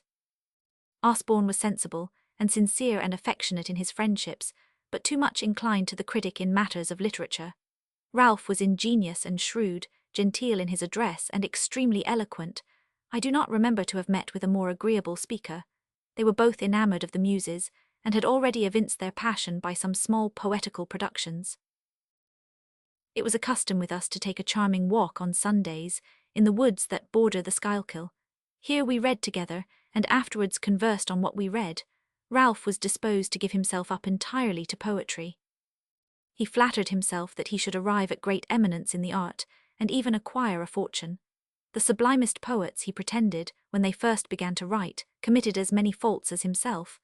Osborne endeavoured to dissuade him, by assuring him that he had no genius for poetry, and advised him to stick to the trade in which he had been brought up. In the road of commerce, said he, you will be sure, by diligence and assiduity, though you have no capital, of so far succeeding as to be employed as a factor, and may thus, in time, acquire the means of setting up for yourself. I concurred in these sentiments, but at the same time expressed my approbation of amusing ourselves sometimes with poetry, with a view to improve our style. In consequence of this it was proposed, that at our next meeting, each of us should bring a copy of verses of his own composition. Our object in this competition was to benefit each other by our mutual remarks, criticisms, and corrections, and as style and expression were all we had in view, we excluded every idea of invention, by agreeing that our task should be a version of the 18th Psalm, in which is described the descent of the deity. The time of our meeting drew near when Ralph called upon me, and told me that his performance was ready. I informed him that I had been idle, and not much liking the task, had done nothing. He showed me his piece, and asked me what I thought of it. I expressed myself in terms of warm approbation, because it really appeared to have considerable merit. He then said, Osborne will never acknowledge the smallest degree of excellence in any production of mine. Envy alone dictates to him 1,000 animadversions. Of you he is not so jealous. I wish, therefore, you would take the verses and produce them as your own. I will pretend not to have had leisure to write anything. We shall then see in what manner he will speak of them. I agreed to this little artifice, and immediately transcribed the verses to prevent all suspicion. We met. Watson's performance was the first that was read. It had some beauties but many faults. We next read Osborne's, which was much better. Ralph did it justice, remarking a few imperfections and applauding such parts as were excellent. He had himself nothing to show. It was now my turn. I made some difficulty, seemed as if I wished to be excused, pretended that I had had no time to make corrections. 100. No excuse, however, was admissible, and the piece must be produced. It was read and reread. Watson and Osborne immediately resigned the palm and united in applauding it. Ralph alone made a few remarks and proposed some alterations, but I defended my text. Osborne agreed with me and told Ralph that he was no more able to criticize than he was able to write. When Osborne was alone with me, he expressed himself still more strongly in favor of what he considered as my performance. He pretended that he had put some restraint upon himself before, apprehensive of my construing his commendation into flattery. But who would have supposed, said he, Franklin to be capable of such a composition? What painting, what energy, what fire! He has surpassed the original. In his common conversation he appears not to have a choice of words. He hesitates and is at a loss, and yet, good God, how he writes. At our next meeting, Ralph discovered the trick we had played Osborne, who was rallied without mercy. By this adventure Ralph was fixed in his determination of becoming a poet. I left nothing unattempted to divert him from his purpose, but he persevered, till at last the reading of Pope effected his cure. He became, however, a very tolerable prose writer. I shall speak more of him hereafter, but as I shall probably have no farther occasion to mention the other two, I ought to observe here that Watson died a few years after in my arms. He was greatly regretted, for he was the best of our society. Osborne went to the islands, where he gained considerable reputation as a barrister, and was getting money, but he died young. We had seriously engaged that whoever died first should return if possible and pay a friendly visit to the survivor, to give him an account of the other world, but he has never fulfilled his engagement. The governor appeared to be fond of my company, and frequently invited me to his house. He always spoke of his intention of settling me in business as a point that was decided.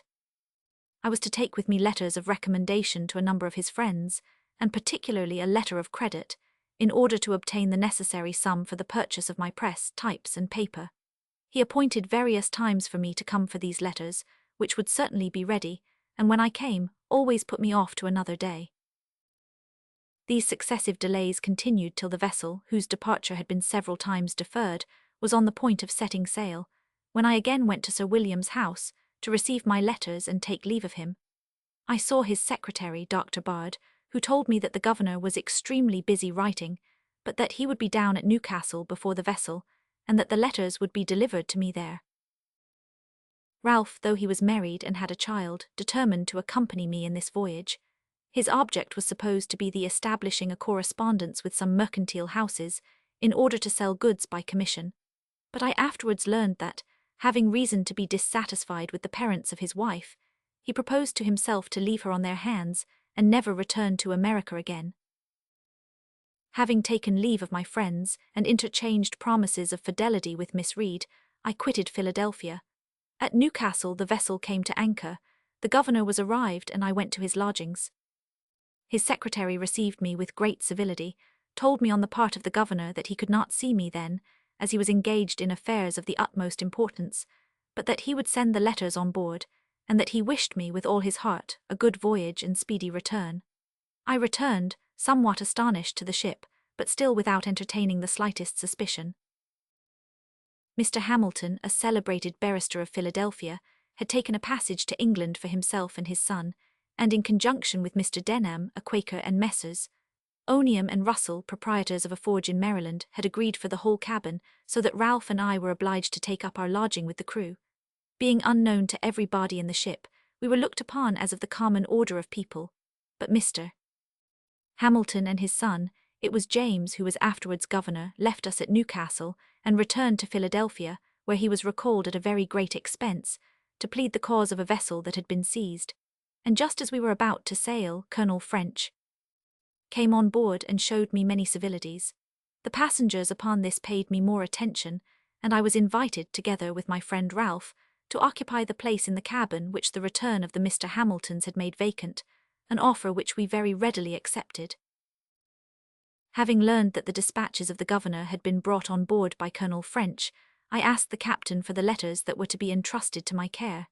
He told me that they were all put together in the bag, which he could not open at present, but before we reached England he would give me an opportunity of taking them out. I was satisfied with this answer, and we pursued our voyage. The company in the cabin were all very sociable, and we were perfectly well off as to provisions, as we had the advantage of the whole of Mr. Hamilton's, who had laid in a very plentiful stock. During the passage, Mr. Denham contracted a friendship for me, which ended only with his life. In other respects the voyage was by no means an agreeable one, as we had much bad weather. When we arrived in the river, the captain was as good as his word, and allowed me to search in the bag for the governor's letters. I could not find a single one with my name written on it as committed to my care, but I selected 6 or 7, which I judged from the direction to be those that were intended for me, particularly one to Mr. Basket the King's printer and another to a stationer who was the first person I called upon. I delivered him the letter as coming from Governor Keith. I have no acquaintance, said he, with any such person, and opening the letter, "Oh, it is from Riddlesden," he exclaimed. "I have lately discovered him to be a very errant knave, and wish to have nothing to do either with him or his letters." He instantly put the letter into my hand, turned upon his heel and left me to serve some customers. I was astonished at finding these letters were not from the governor. Reflecting and putting circumstances together, I then began to doubt his sincerity. I rejoined my friend Denham and related the whole affair to him. He let me at once into Keith's character, told me there was not the least probability of his having written a single letter, that no one who knew him ever placed any reliance on him, and laughed at my credulity in supposing that the governor would give me a letter of credit, when he had no credit for himself. As I showed some uneasiness respecting what step I should take, he advised me to try to get employment in the house of some printer. "You may there," said he, "improve yourself in business, and you will be able to settle yourself the more advantageously when you return to America." We knew already, as well as the stationer, Attorney Riddlesden, to be a knave. He had nearly ruined the father of Miss Reed by drawing him in to be his security. We learned from his letter that he was secretly carrying on an intrigue in concert with the governor, to the prejudice of Mr. Hamilton, who it was supposed would by this time be in Europe. Denham, who was Hamilton's friend, was of opinion that he ought to be made acquainted with it, and in reality the instant he arrived in England, which was very soon after, I waited on him, and as much from goodwill to him as from resentment against the governor, put the letter into his hands. He thanked me very sincerely, the information it contained being of consequence to him, and from that moment bestowed on me his friendship, which afterwards proved on many occasions serviceable to me. But what are we to think of a governor who could play so scurvy a trick, and thus grossly deceive a poor young lad wholly destitute of experience? It was a practice with him. Wishing to please everybody, and having little to bestow, he was lavish of promises. He was in other respects sensible and judicious, a very tolerable writer, and a good governor for the people, though not so for the proprietaries, whose instructions he frequently disregarded. Many of our best laws were his work, and established during his administration.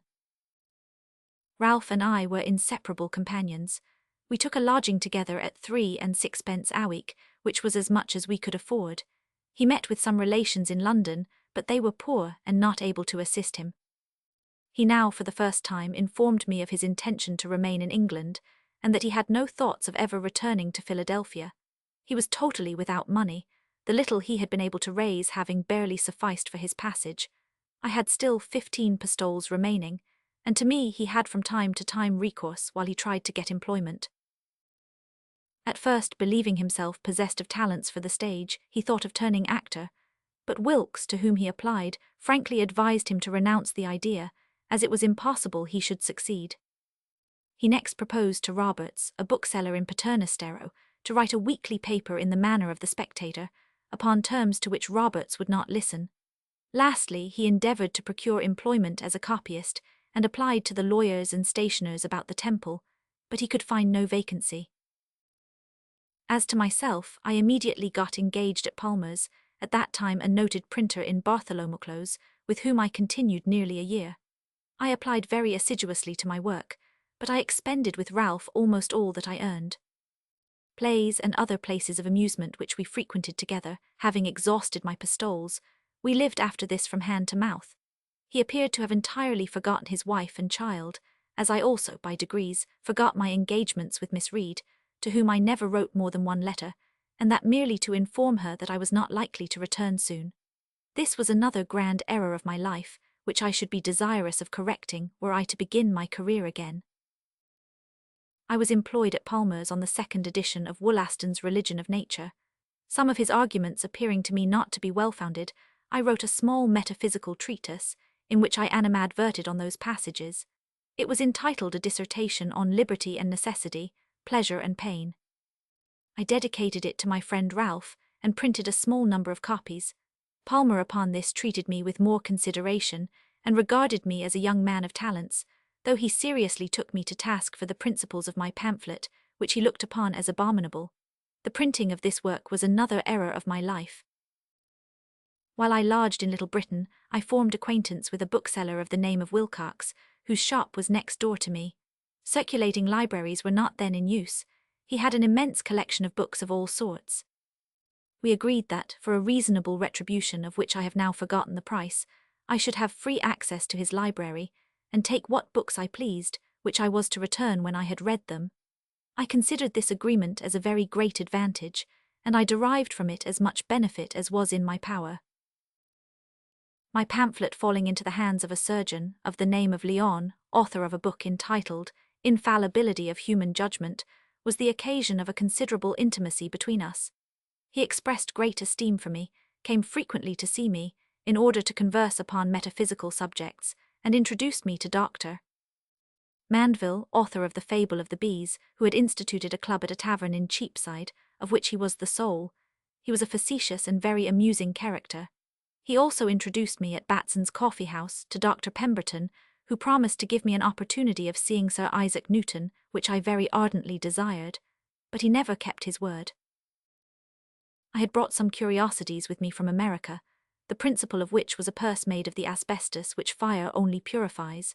Sir Hans Sloane, hearing of it, called upon me, and invited me to his house in Bloomsbury Square, where, after showing me everything that was curious, he prevailed on me to add this piece to his collection, for which he paid me very handsomely.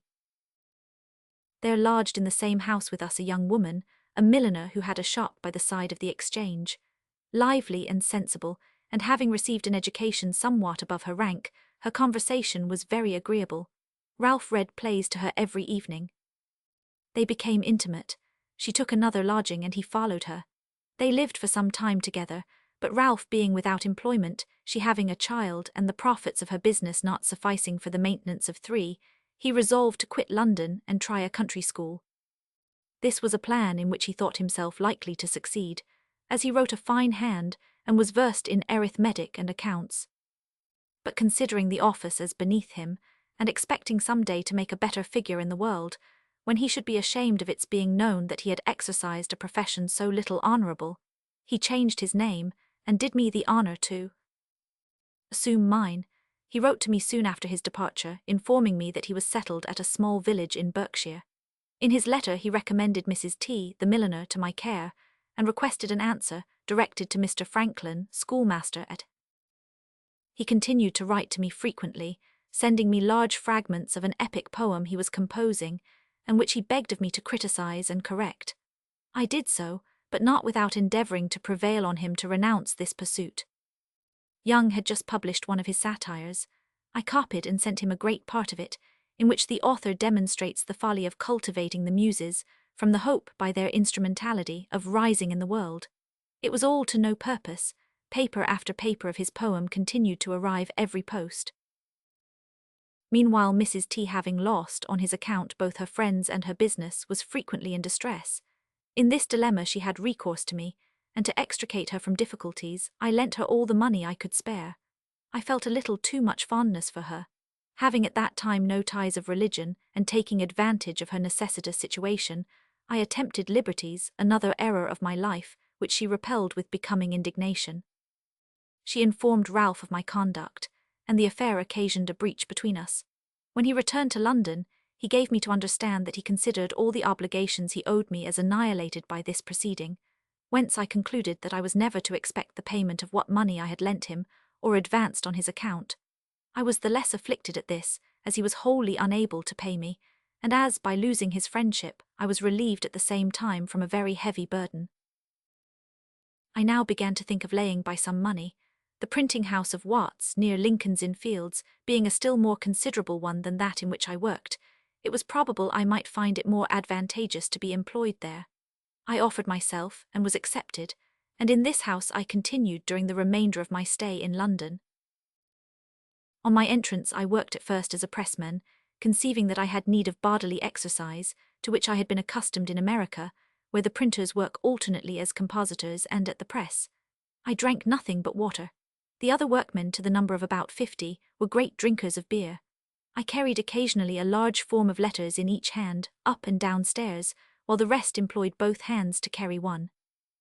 They were surprised to see, by this and many other examples, that the American aquatic, as they used to call me, was stronger than those who drank porter. The beer boy had sufficient employment during the whole day in serving that house alone. My fellow pressman drank every day a pint of beer before breakfast, a pint with bread and cheese for breakfast, one between breakfast and dinner, one at dinner, one again about 6 o'clock in the afternoon, and another after he had finished his day's work. This custom appeared to me abominable, but he had need, he said, of all this beer in order to acquire strength to work. I endeavoured to convince him that the bodily strength furnished by the beer could only be in proportion to the solid part of the barley dissolved in the water of which the beer was composed, that there was a larger portion of flour in a penny loaf, and that consequently if he ate this loaf and drank a pint of water with it, he would derive more strength from it than from a pint of beer. This reasoning, however, did not prevent him from drinking his accustomed quantity of beer, and paying every Saturday night a score of 4 or 5 shillings a week for this cursed beverage, an expense from which I was wholly exempt. Thus do these poor devils continue all their lives in a state of voluntary wretchedness and poverty. At the end of a few weeks, Watts having occasion for me above stairs as a compositor, I quitted the press. The compositors demanded of me garnish money afresh. This I considered as an imposition, having already paid below. The master was of the same opinion, and desired me not to comply. I thus remained 2 or 3 weeks out of the fraternity. I was consequently looked upon as excommunicated, and whenever I was absent, no little trick that malice could suggest was left unpractised upon me. I found my letters mixed, my pages transposed, my matter broken 100, all which was attributed to the spirit that haunted the chapel, and tormented those who were not regularly admitted. I was at last obliged to submit to pay, notwithstanding the protection of the master, convinced of the folly of not keeping up a good understanding with those among whom we are destined to live. After this I lived in the utmost harmony with my fellow labourers, and soon acquired considerable influence among them. I proposed some alterations in the laws of the chapel, which I carried without opposition. My example prevailed with several of them to renounce their abominable practice of bread and cheese with beer, and they procured, like me, from a neighbouring house, a good basin of warm gruel, in which was a small slice of butter, with toasted bread and nutmeg. This was a much better breakfast, which did not cost more than a pint of beer, namely 3 halfpence, and at the same time preserved the head clearer. Those who continued to gorge themselves with beer often lost their credit with the publican from neglecting to pay their score. They had then recourse to me to become security for them, their light, as they used to call it, being out. I attended at the Pateable every Saturday evening to take up the little sum which I had made myself answerable for, and which sometimes amounted to nearly 30 shillings a week. This circumstance, added to my reputation of being a tolerable good gabber, or in other words, skilful in the art of burlesque, kept up my importance in the chapel. I had besides recommended myself to the esteem of my master by my assiduous application to business, never observing Saint Monday. My extraordinary quickness in composing always procured me such work as was most urgent, and which is commonly best paid, and thus my time passed away in a very pleasant manner. My lodging in Little Britain being too far from the printing house, I took another in Ducas Street, opposite the Roman Catholic chapel. It was at the back of an Italian warehouse. The house was kept by a widow who had a daughter, a servant, and a shopboy, but the latter slept out of the house. After sending to the people with whom I lodged in Little Britain to enquire into my character, she agreed to take me in at the same price, 3 and 6 a week. Contenting herself, she said, with so little because of the security she should derive, as they were all women, from having a man lodger in the house. She was a woman rather advanced in life, the daughter of a clergyman. She had been educated a Protestant, but her husband, whose memory she highly revered, had converted her to the Catholic religion. She had lived in habits of intimacy with persons of distinction, of whom she knew various anecdotes as far back as the time of Charles II. Being subject to fits of the gout which often confined her to her room, she was sometimes disposed to see company. Hers was so amusing to me that I was glad to pass the evening with her as often as she desired it. Our supper consisted only of half an anchovy apiece, upon a slice of bread and butter, with half a pint of ale between us, but the entertainment was in her conversation.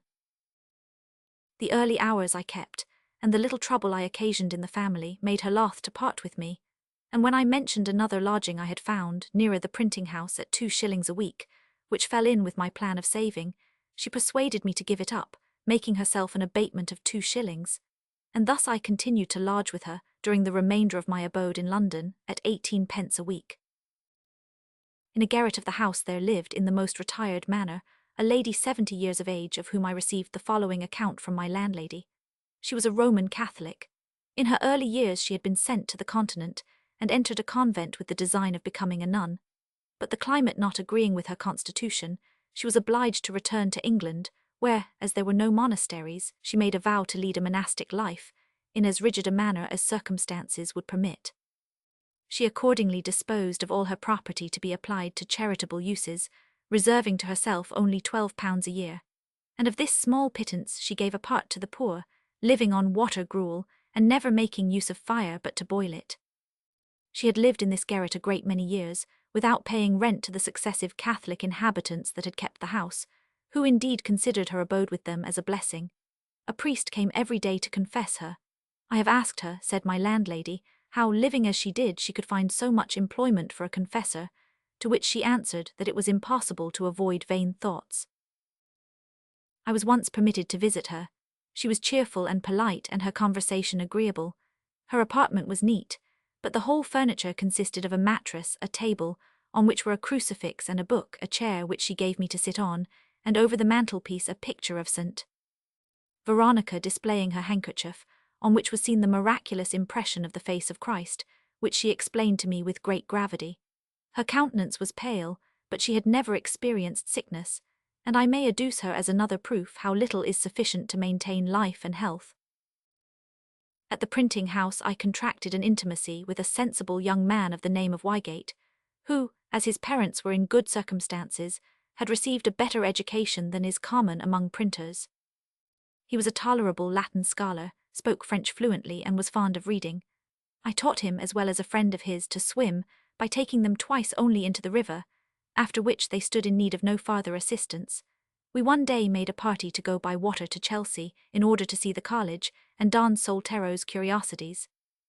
On our return, at the request of the company, whose curiosity Wygate had excited, I undressed myself and leaped into the river. I swam from near Chelsea the whole way to Blackfriars, exhibiting, during my course, a variety of feats of activity and address, both upon the surface of the water as well as under it. This sight occasioned much astonishment and pleasure to those to whom it was new. In my youth I took great delight in this exercise. I knew and could execute all the evolutions and positions of the Venat, and I added to them some of my own invention, in which I endeavoured to unite gracefulness and utility. I took a pleasure in displaying them all on this occasion, and was highly flattered with the admiration they excited.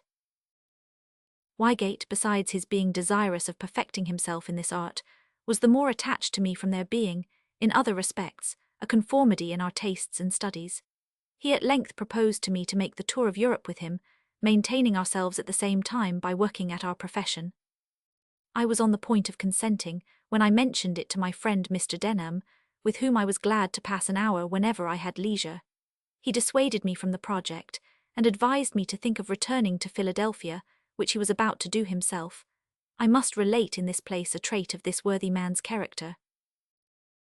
He had formerly been in business at Bristol, but failing, he compounded with his creditors, and departed for America, where, by assiduous application as a merchant, he acquired in a few years a very considerable fortune. Returning to England in the same vessel with myself, as I have related above, he invited all his old creditors to a feast. When assembled, he thanked them for the readiness with which they had received his small composition, and while they expected nothing more than a simple entertainment, each found under his plate, when it came to be removed, a draft upon a banker for the residue of his debt with interest. He told me that it was his intention to carry back with him to Philadelphia a great quantity of goods, in order to open a store, and he offered to take me with him in the capacity of clerk, to keep his books, in which he would instruct me, copy letters, and superintend the store. He added that as soon as I had acquired a knowledge of mercantile transactions, he would improve my situation by sending me with a cargo of corn and flour to the American islands, and by procuring me other lucrative commissions, so that, with good management and economy, I might in time begin business with advantage for myself. I relished these proposals. London began to tire me. The agreeable hours I had passed at Philadelphia presented themselves to my mind, and I wished to see them revive. I consequently engaged myself to Mr. Denham at a salary of £50 a year. This was indeed less than I earned as a compositor, but then I had a much fairer prospect. I took leave, therefore, as I believed forever, of printing, and gave myself up entirely to my new occupation, spending all my time either in going from house to house with Mr. Denham to purchase goods, or in packing them up, or in expediting the workmen 100. When everything, however, was on board, I had at last a few days' leisure. During this interval I was one day sent for by a gentleman whom I knew only by name. It was Sir William Wyndham. I went to his house. He had by some means heard of my performances between Chelsea and Blackfriars, and that I had taught the art of swimming to Wygate and another young man in the course of a few hours. His 2 sons were on the point of setting out on their travels. He was desirous that they should previously learn to swim, and offered me a very liberal reward if I would undertake to instruct them. They were not yet arrived in town, and the stay I should make was uncertain. I could not therefore accept his proposal. I was led, however, to suppose from this incident that if I had wished to remain in London and open a swimming school, I should perhaps have gained a great deal of money. This idea struck me so forcibly that, had the offer been made sooner, I should have dismissed the thought of returning as yet to America. Some years after, you and I had a more important business to settle with one of the sons of Sir William Wyndham, then Lord Egremont, but let us not anticipate events. I thus passed about 18 months in London, working almost without intermission at my trade, avoiding all expense on my own account, except going now and then to the play and purchasing a few books. But my friend Ralph kept me poor. He owed me about £27, which was so much money lost, and when considered as taken from my little savings, was a very great sum. I had, notwithstanding this, a regard for him, as he possessed many amiable qualities.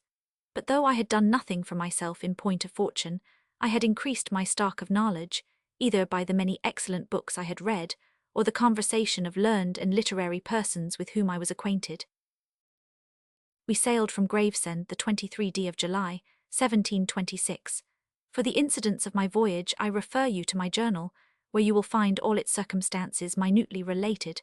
We landed at Philadelphia on the 11th of the following October. Keith had been deprived of his office of governor, and was succeeded by Major Gordon. I met him walking in the streets as a private individual. He appeared a little ashamed at seeing me, but passed on without saying anything. I should have been equally ashamed myself at meeting Miss Reed, had not her family, justly despairing of my return after reading my letter, advised her to give me up and marry a potter of the name of Rogers, to which she consented, but he never made her happy, and she soon separated from him, refusing to cohabit with him or even bear his name on account of a report which prevailed of his having another wife. His skill in his profession had seduced Miss Reed's parents, but he was as bad a subject as he was excellent as a workman. He involved himself in debt, and fled in the year 1727 or 1728 to the West Indies, where he died. During my absence Kamer had taken a more considerable house, in which he kept a shop, that was well supplied with paper and various other articles. He had procured some new types and a number of workmen, among whom, however, there was not one who was good for anything, and he appeared not to want business. Mr. Denham took a warehouse in Water Street, where we exhibited our commodities. I applied myself closely, studied accounts, and became in a short time very expert in trade. We lodged and ate together. He was sincerely attached to me and acted towards me as if he had been my father. On my side I respected and loved him. My situation was happy, but it was a happiness of no long duration. Early in February 1727, when I entered into my 22nd year, we were both taken 99. I was attacked with a pleurisy which had nearly carried me off. I suffered terribly, and considered it as all over with me. I felt indeed a sort of disappointment when I found myself likely to recover, and regretted that I had still to experience, sooner or later, the same disagreeable scene again. I have forgotten what was Mr. Denham's disorder, but it was a tedious one, and he at last sunk under it. He left me a small legacy in his will as a testimony of his friendship, and I was once more abandoned to myself in the wide world, the warehouse being confided to the care of testamentary executor, who dismissed me. My brother-in-law, Holmes, who happened to be at Philadelphia, advised me to return to my former profession, and Kamer offered me a very considerable salary if I would undertake the management of his printing office, that he might devote himself entirely to the superintendence of his shop. His wife and relations in London had given me a bad character of him, and I was loath for the present to have any concern with him. I endeavoured to get employment as a clerk to a merchant, but not readily finding a situation, I was induced to accept Kamer's proposal. The following were the persons I found in his printing house. Hugh Meredith, a Pennsylvanian about 35 years of age. He had been brought up to husbandry, was honest, sensible, had some experience, and was fond of reading, but too much addicted to drinking. Stephen Potts, a young rustic, just broke from school and of rustic education, with endowments rather above the common order, and a competent portion of understanding and gaiety, but a little idle. Kamer had engaged these two at very low wages, which he had promised to raise every 3 months a shilling a week, provided their improvement in the typographic art should merit it. This future increase of wages was the bait he had made use of to ensnare them. Meredith was to work at the press, and Potts to bind books, which he had engaged to teach them, though he understood neither himself. John Savage, an Irishman who had been brought up to no trade, and whose service for a period of 4 years, Kamer had purchased of the captain of a ship. He was also to be a pressman. George Webb, an Oxford scholar, whose time he had in like manner bought for 4 years, intending him for a compositor. I shall speak more of him presently. Lastly, David Herry, a country lad who was apprenticed to him. I soon perceived that Kamer's intention, in engaging me at a price so much above what he was accustomed to give, was that I might form all these raw journeymen and apprentices, who scarcely cost him anything, and who, being indentured, would, as soon as they should be sufficiently instructed, enable him to do without me. I nevertheless adhered to my agreement. I put the office in order, which was in the utmost confusion, and brought his people by degrees to pay attention to their work, and to execute it in a more masterly style. It was singular to see an Oxford scholar in the condition of a purchased servant. He was not more than 18 years of age, and the following are the particulars he gave me of himself. Born at Gloucester, he had been educated at a grammar school, and had distinguished himself among the scholars by his superior style of acting, when they represented dramatic performances. He was a member of a literary club in the town, and some pieces of his composition in prose as well as in verse had been inserted in the Gloucester papers. From hence he was sent to Oxford, where he remained about a year, but he was not contented, and wished above all things to see London and become an actor. At length, having received 15 guineas to pay his quarter's board, he decamped with the money from Oxford, hid his gown in a hedge, and travelled to London. There, having no friend to direct him, he fell into bad company, soon squandered his 15 guineas, could find no way of being introduced to the actors, became contemptible, pawned his clothes, and was in want of bread. As he was walking along the streets, almost famished with hunger, and not knowing what to do, a recruiting bill was put into his hand, which offered an immediate treat and bounty money to whoever was disposed to serve in America. He instantly repaired to the house of rendezvous, enlisted himself, was put on board a ship and conveyed to America, without ever writing a line to inform his parents what was become of him. His mental vivacity and good natural disposition made him an excellent companion, but he was indolent, thoughtless, and to the last degree imprudent. John the Irishman soon ran away. I began to live very agreeably with the rest. They respected me, and the more so as they found Kamer incapable of instructing them, and as they learned something from me every day. We never worked on a Saturday, it being Kamer's Sabbath, so that I had 2 days a week for reading. I increased my acquaintance with persons of information and knowledge in the town. Kamer himself treated me with great civility and apparent esteem, and I had nothing to give me uneasiness but my debt to Vernon, which I was unable to pay, my savings as yet being very little. He had the goodness, however, not to ask me for the money. Our press was frequently in want of the necessary quantity of letter, and there was no such trade as that of letter founder in America. I had seen the practice of this art at the house of James in London, but had at the time paid it very little attention. I, however, contrived to fabricate a mould. I made use of such letters as we had for punches, founded new letters of lead in matrices of clay, and thus supplied in a tolerable manner the wants that were most pressing. I also, upon occasion, engraved various ornaments, made ink, gave an eye to the shop. In short, I was in every respect the factotum. But useful as I made myself, I perceived that my services became every day of less importance in proportion as the other men improved, and when Kamer paid me my second quarter's wages, he gave me to understand they were too heavy, and that he thought I ought to make an abatement. He became by degrees less civil, and assumed more the tone of master. He frequently found fault, was difficult to please, and seemed always on the point of coming to an open quarrel with me. I continued, however, to bear it patiently, conceiving that his ill humour was partly occasioned by the derangement and embarrassment of his affairs. At last a slight incident broke our connection. Hearing a noise in the neighbourhood, I put my head out at the window to see what was the matter. Kamer, being in the street, observed me, and in a loud and angry tone bid me to mind my work, adding some reproachful words, which piqued me the more as they were uttered in the street, and the neighbours, whom the same noise attracted to the windows, were witnesses of the manner in which I was treated. He immediately came up to the printing-room, where he continued to exclaim against me. The quarrel became warm on both sides, and he gave me notice to quit him at the expiration of 3 months, as had been agreed upon between us, regretting that he was obliged to give me so long a term.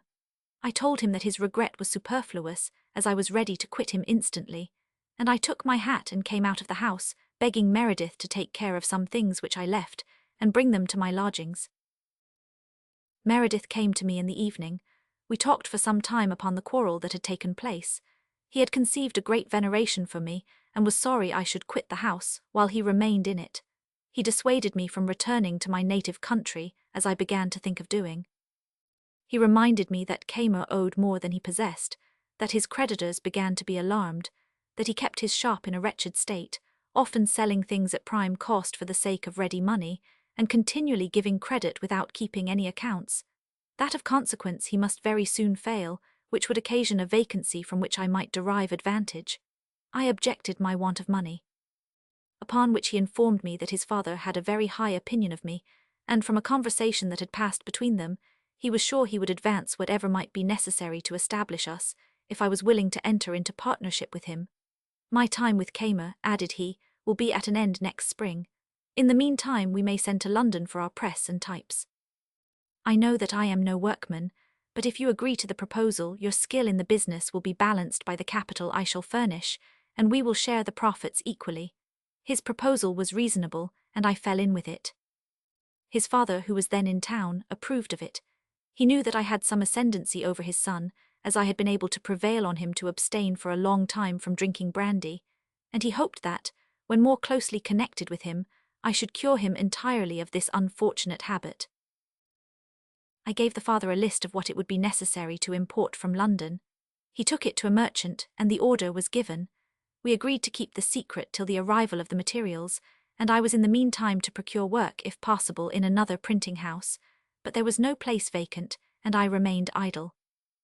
After some days, Kamer, having the expectation of being employed to print some New Jersey money bills, that would require types and engravings which I only could furnish, and fearful that Bradford, by engaging me, might deprive him of this undertaking, sent me a very civil message, telling me that old friends ought not to be disunited on account of a few words, which were the effect only of a momentary passion, and inviting me to return to him. Meredith persuaded me to comply with the invitation, particularly as it would afford him more opportunities of improving himself in the business by means of my instructions. I did so, and we lived upon better terms than before our separation. He obtained the New Jersey business, and in order to execute it I constructed a copperplate printing press, the first that had been seen in the country. I engraved various ornaments and vignettes for the bills, and we repaired to Burlington together, where I executed the whole to the general satisfaction, and he received a sum of money for this work, which enabled him to keep his head above water for a considerable time longer. At Burlington I formed an acquaintance with the principal personages of the province. many of whom were commissioned by the Assembly to superintend the press, and to see that no more bills were printed than the law had prescribed. Accordingly they were constantly with us, each in his turn, and he that came commonly brought with him a friend or two to bear him company. My mind was more cultivated by reading than Kamer's, and it was for this reason, probably, that they set more value on my conversation. They took me to their houses, introduced me to their friends, and treated me with the greatest civility, while Kamer, though master, saw himself a little neglected. He was, in fact, a strange animal, ignorant of the common modes of life, apt to oppose with rudeness generally received opinions, an enthusiast in certain points of religion, disgustingly unclean in his person, and a little knavish withal. We remained there nearly 3 months, and at the expiration of this period I could include in the list of my friends Judge Allen, Samuel Bustill, Secretary of the Province, Isaac Pearson, Joseph Cooper, several of the Smiths, all members of the Assembly, and Isaac D. Kahn, Inspector General. The last was a shrewd and subtle old man. He told me that, when a boy, his first employment had been that of carrying clay to the brickmakers, that he did not learn to write till he was somewhat advanced in life, and that he was afterwards employed as an underling to a surveyor, who taught him his trade, and that by industry he had at last acquired a competent fortune. "I foresee," said he one day to me, "that you will soon supplant this man," speaking of Kamer, "and get a fortune in the business at Philadelphia." He was wholly ignorant at the time of my intention of establishing myself there, or anywhere else. These friends were very serviceable to me in the end, as was I also, upon occasion, to some of them, and they have continued ever since their esteem for me. Before I relate the particulars of my entrance into business, it may be proper to inform you what was at that time the state of my mind as to moral principles, that you may see the degree of influence they had upon the subsequent events of my life.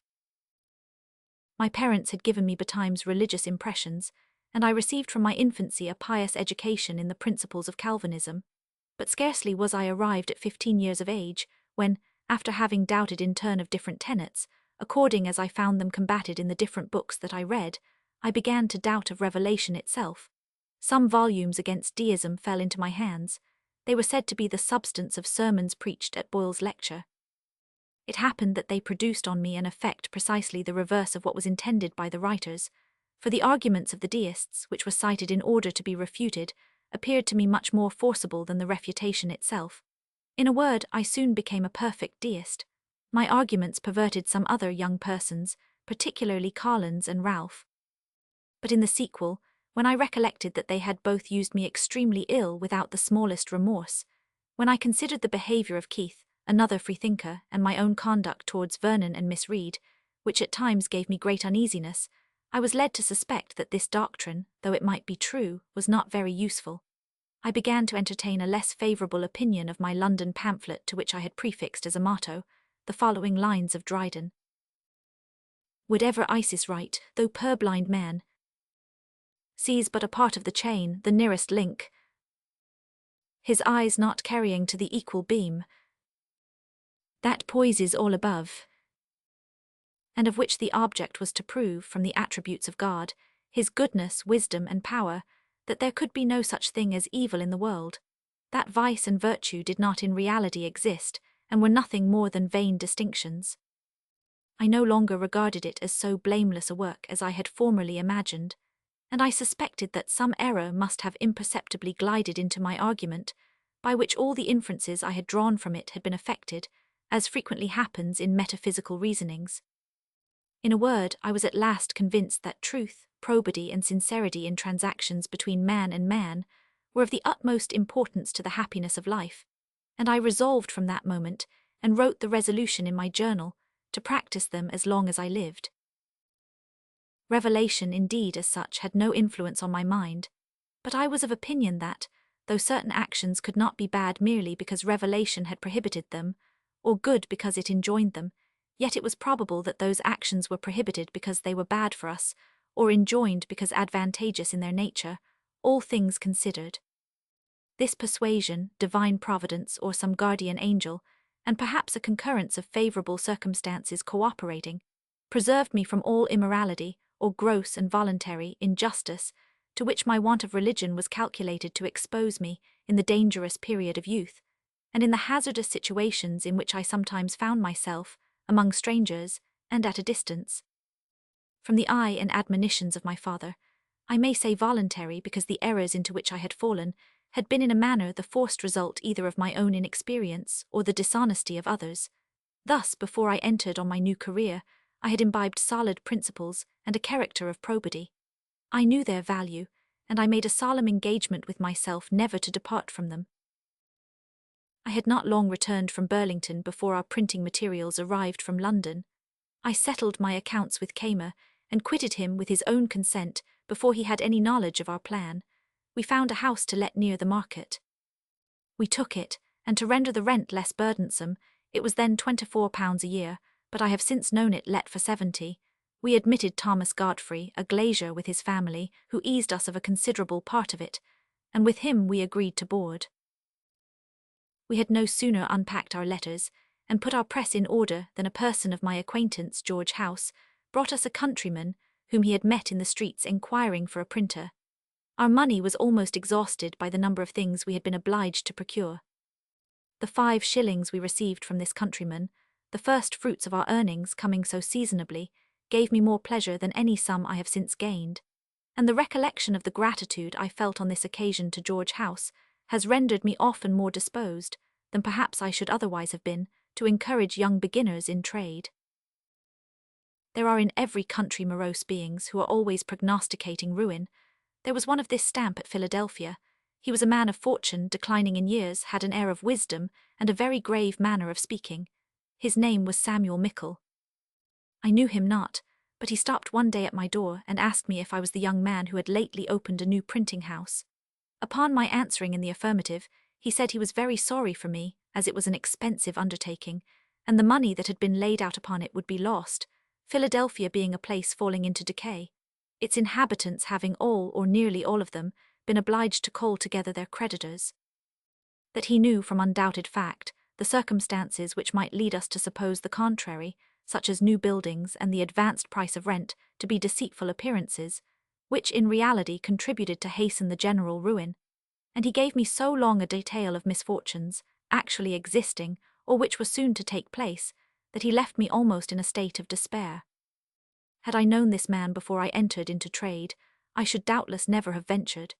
He continued, however, to live in this place of decay, and to declaim in the same style, refusing for many years to buy a house because all was going to wreck, and in the end I had the satisfaction to see him pay 5 times as much for one as it would have cost him had he purchased it when he first began his lamentations. I ought to have related that, during the autumn of the preceding year, I had united the majority of well-informed persons of my acquaintance into a club, which we called by the name of the Junto, and the object of which was to improve our understandings. We met every Friday evening. The regulations I drew up obliged every member to propose, in his turn, one or more questions upon some point of morality, politics, or philosophy, which were to be discussed by the society, and to read once in 3 months an essay of his own composition, on whatever subject he pleased. Our debates were under the direction of a president, and were to be dictated only by a sincere desire of truth, the pleasure of disputing, and the vanity of triumph having no share in the business, and in order to prevent undue warmth, every expression which implied obstinate adherence to an opinion, and all direct contradiction, were prohibited, under small pecuniary penalties. The first members of our club were Joseph Braintnell, whose occupation was that of a scrivener. He was a middle-aged man of a good natural disposition, strongly attached to his friends, a great lover of poetry, reading everything that came in his way, and writing tolerably well, ingenious in many little trifles, and of an agreeable conversation. Thomas Godfrey, a skilful though self-taught mathematician, and who was afterwards the inventor of what now goes by the name of Hadley's quadrant, but he had little knowledge out of his own line, and was insupportable in company, always requiring, like the majority of mathematicians that had fallen in my way, an unusual precision in everything that is said, continually contradicting or making trifling distinctions, a sure way of defeating all the ends of conversation. He very soon left us. Nicholas Scull, a surveyor and who became afterwards Surveyor General, he was fond of books and wrote verses. William Parsons, brought up to the trade of a shoemaker, but who, having a taste for reading, had acquired a profound knowledge of mathematics. He first studied them with a view to astrology, and was afterwards the first to laugh at his folly. He also became Sir Vicar-General. William Moggridge, a joiner and very excellent mechanic, and in other respects a man of solid understanding. Hugh Meredith, Stephen Potts and George Webb, of whom I have already spoken.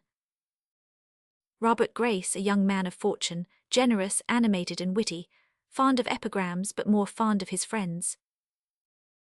And lastly, William Coleman, at that time a merchant's clerk, and nearly of my own age. He had a cooler and clearer head, a better heart and more scrupulous morals than almost any other person I have ever met with. He became a very respectable merchant, and one of our provincial judges. Our friendship subsisted without interruption for more than 40 years till the period of his death, and the club continued to exist almost as long.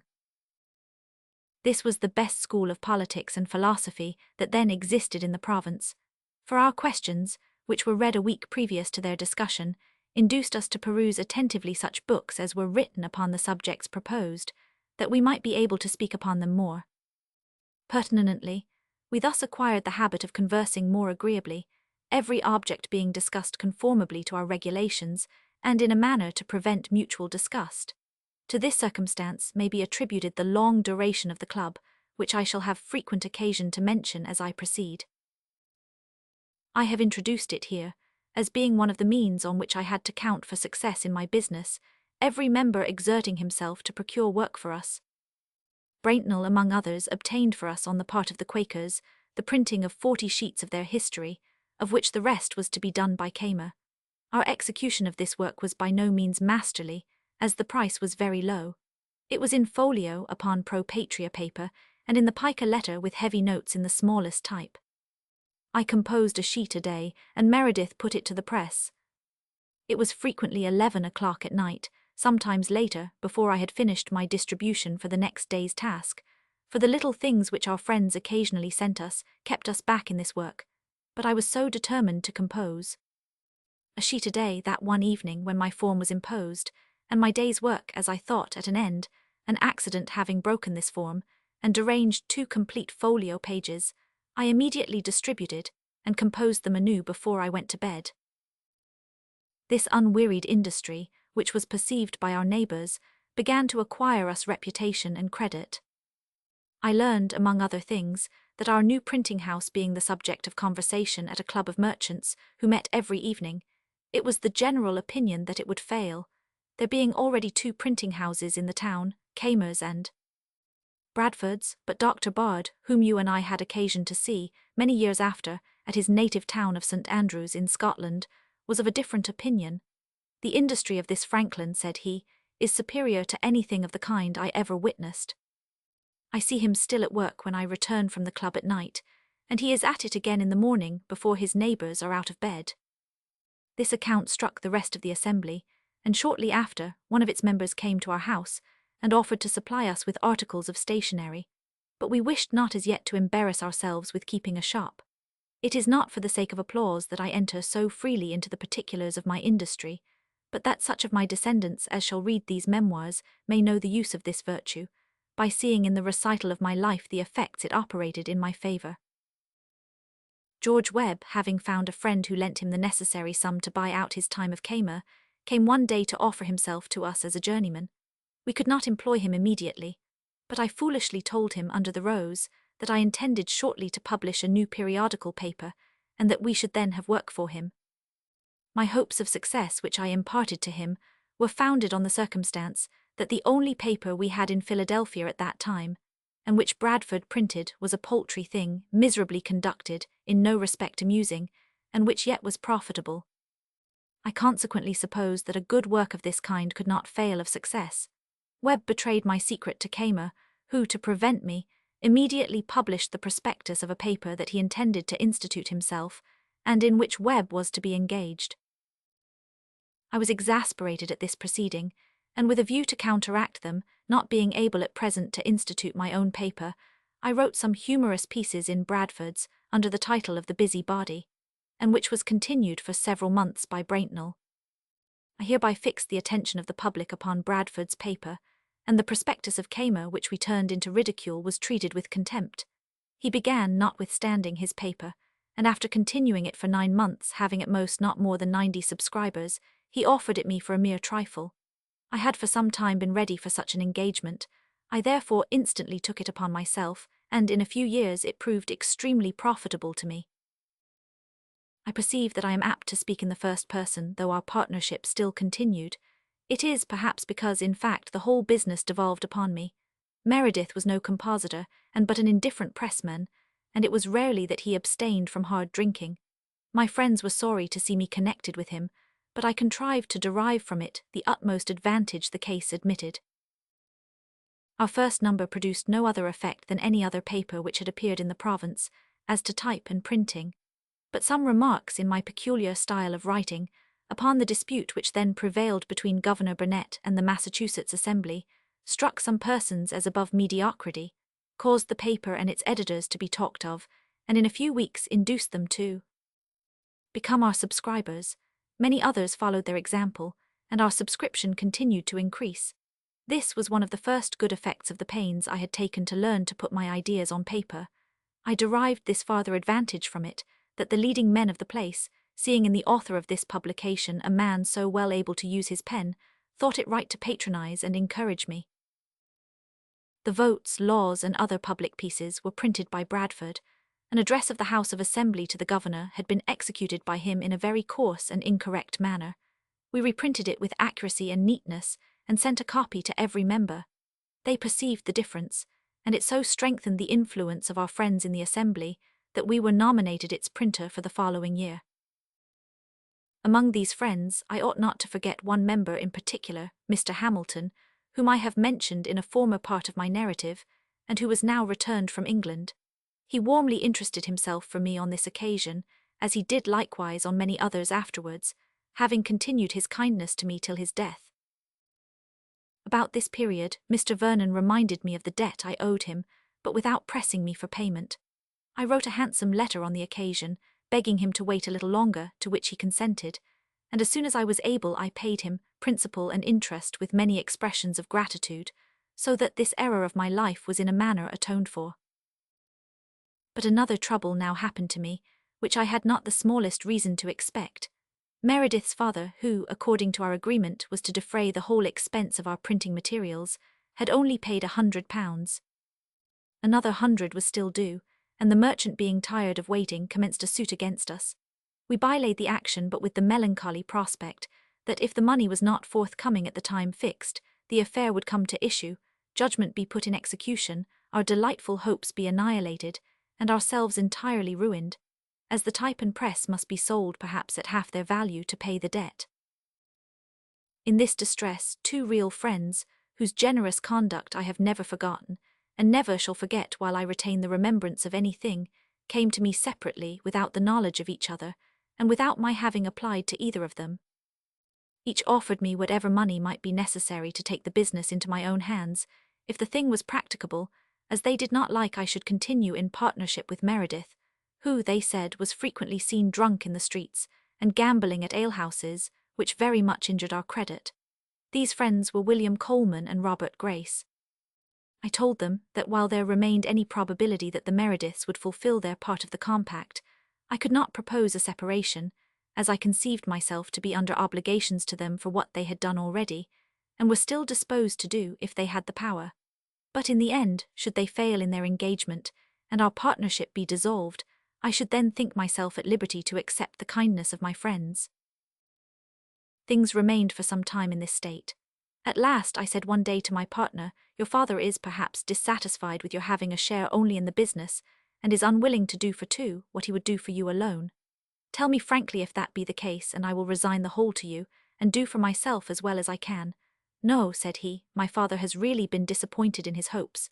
He is not able to pay, and I wish to put him to no farther inconvenience. I see that I am not at all calculated for a printer. I was educated as a farmer, and it was absurd in me to come here at 30 years of age and bind myself apprentice to a new trade. Many of my countrymen are going to settle in North Carolina, where the soil is exceedingly favorable. I am tempted to go with them and to resume my former occupation. You will doubtless find friends who will assist you. If you will take upon yourself the debts of the partnership, return my father the £100 he has advanced, pay my little personal debts, and give me £30 and a new saddle, I will renounce the partnership and consign over the whole stock to you. I accepted this proposal without hesitation. It was committed to paper and signed and sealed without delay. I gave him what he demanded, and he departed soon after for Carolina, from whence he sent me in the following year 2 long letters containing the best accounts that had yet been given of that country, as to climate, soil, agriculture, 100, for he was well versed in these matters. I published them in my newspaper, and they were received with great satisfaction. As soon as he was gone, I applied to my 2 friends, and not wishing to give a disobliging preference to either of them, I accepted from each half what he had offered me, and which it was necessary I should have. I paid the partnership debts and continued the business on my own account, taking care to inform the public by advertisement of the partnership being dissolved. This was, I think, in the year 1729 or thereabout. Nearly at the same period, the people demanded a new emission of paper money, the existing and only one that had taken place in the province, and which amounted to £15,000, being soon to expire. The wealthy inhabitants, prejudiced against every sort of paper currency from the fear of its depreciation, of which there had been an instance in the province of New England, to the injury of its holders, strongly opposed the measure. We had discussed this affair in our junto, in which I was on the side of the new emission, convinced that the first small sum, fabricated in 1723, had done much good in the province by favouring commerce, industry, and population, since all the houses were now inhabited and many others building, whereas I remembered to have seen when I first paraded the streets of Philadelphia eating my roll, the majority of those in Walnut Street, 2nd Street, 4th Street, as well as a great number in Chestnut and other streets, with papers on them signifying that they were to be let, which made me think at the time that the inhabitants of the town were deserting it one after another. Our debates made me so fully master of the subject that I wrote and published an anonymous pamphlet, entitled An Inquiry into the Nature and Necessity of a Paper Currency. It was very well received by the lower and middling class of people, but it displeased the opulent, as it increased the clamour in favour of the new emission. Having, however, no writer among them capable of answering it, their opposition became less violent, and there being in the House of Assembly a majority for the measure, it passed. The friends I had acquired in the House, persuaded that I had done the country essential service on this occasion, rewarded me by giving me the printing of the bills. It was a lucrative employment, and proved a very seasonable help to me, another advantage which I derived from having habituated myself to write. Time and experience so fully demonstrated the utility of paper currency that it never after experienced any considerable opposition, so that it soon amounted to 55,000 L, and in the year 1739 to 80,000 L.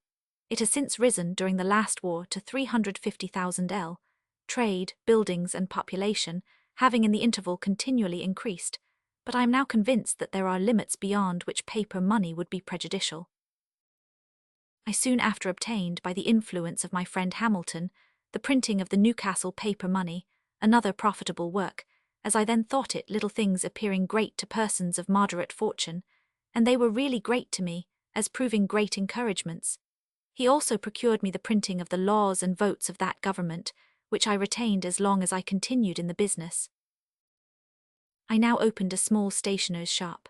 I kept bonds and agreements of all kinds, drawn up in a more accurate form than had yet been seen in that part of the world, a work in which I was assisted by my friend Braintnell. I had also paper, parchment, pasteboard, books 100. One Whitemash, an excellent compositor whom I had known in London, came to offer himself. I engaged him, and he continued constantly and diligently to work with me. I also took an apprentice, the son of Aquila Rose.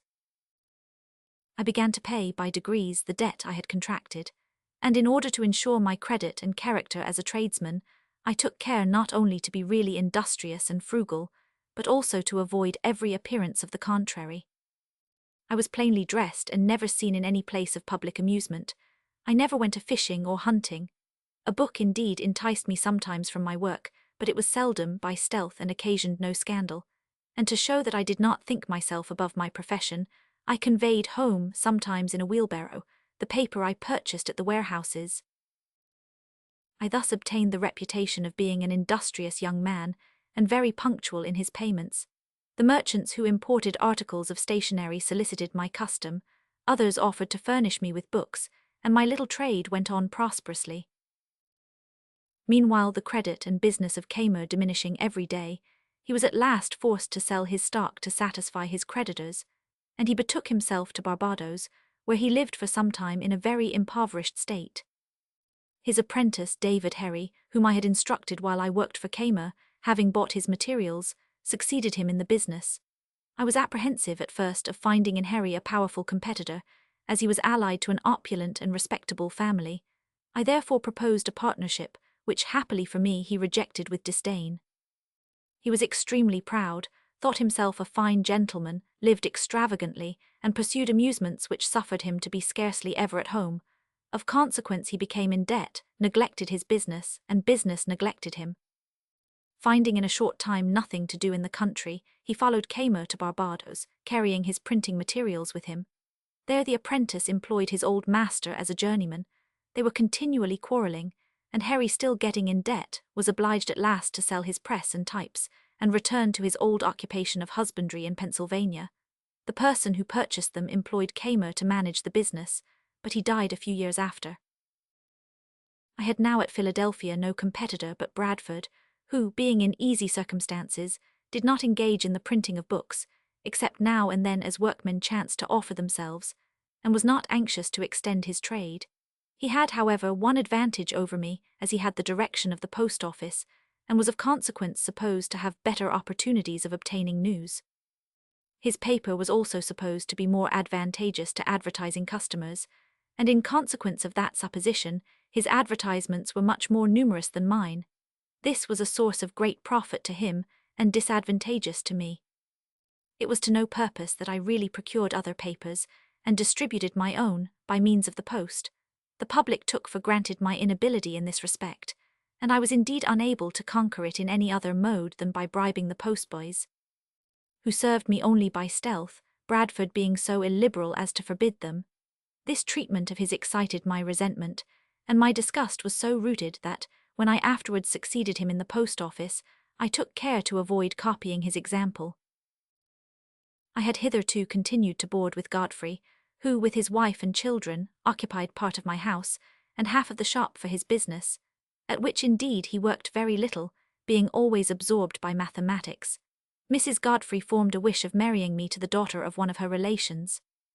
She contrived various opportunities of bringing us together, till she saw that I was captivated, which was not difficult, the lady in question possessing great personal merit.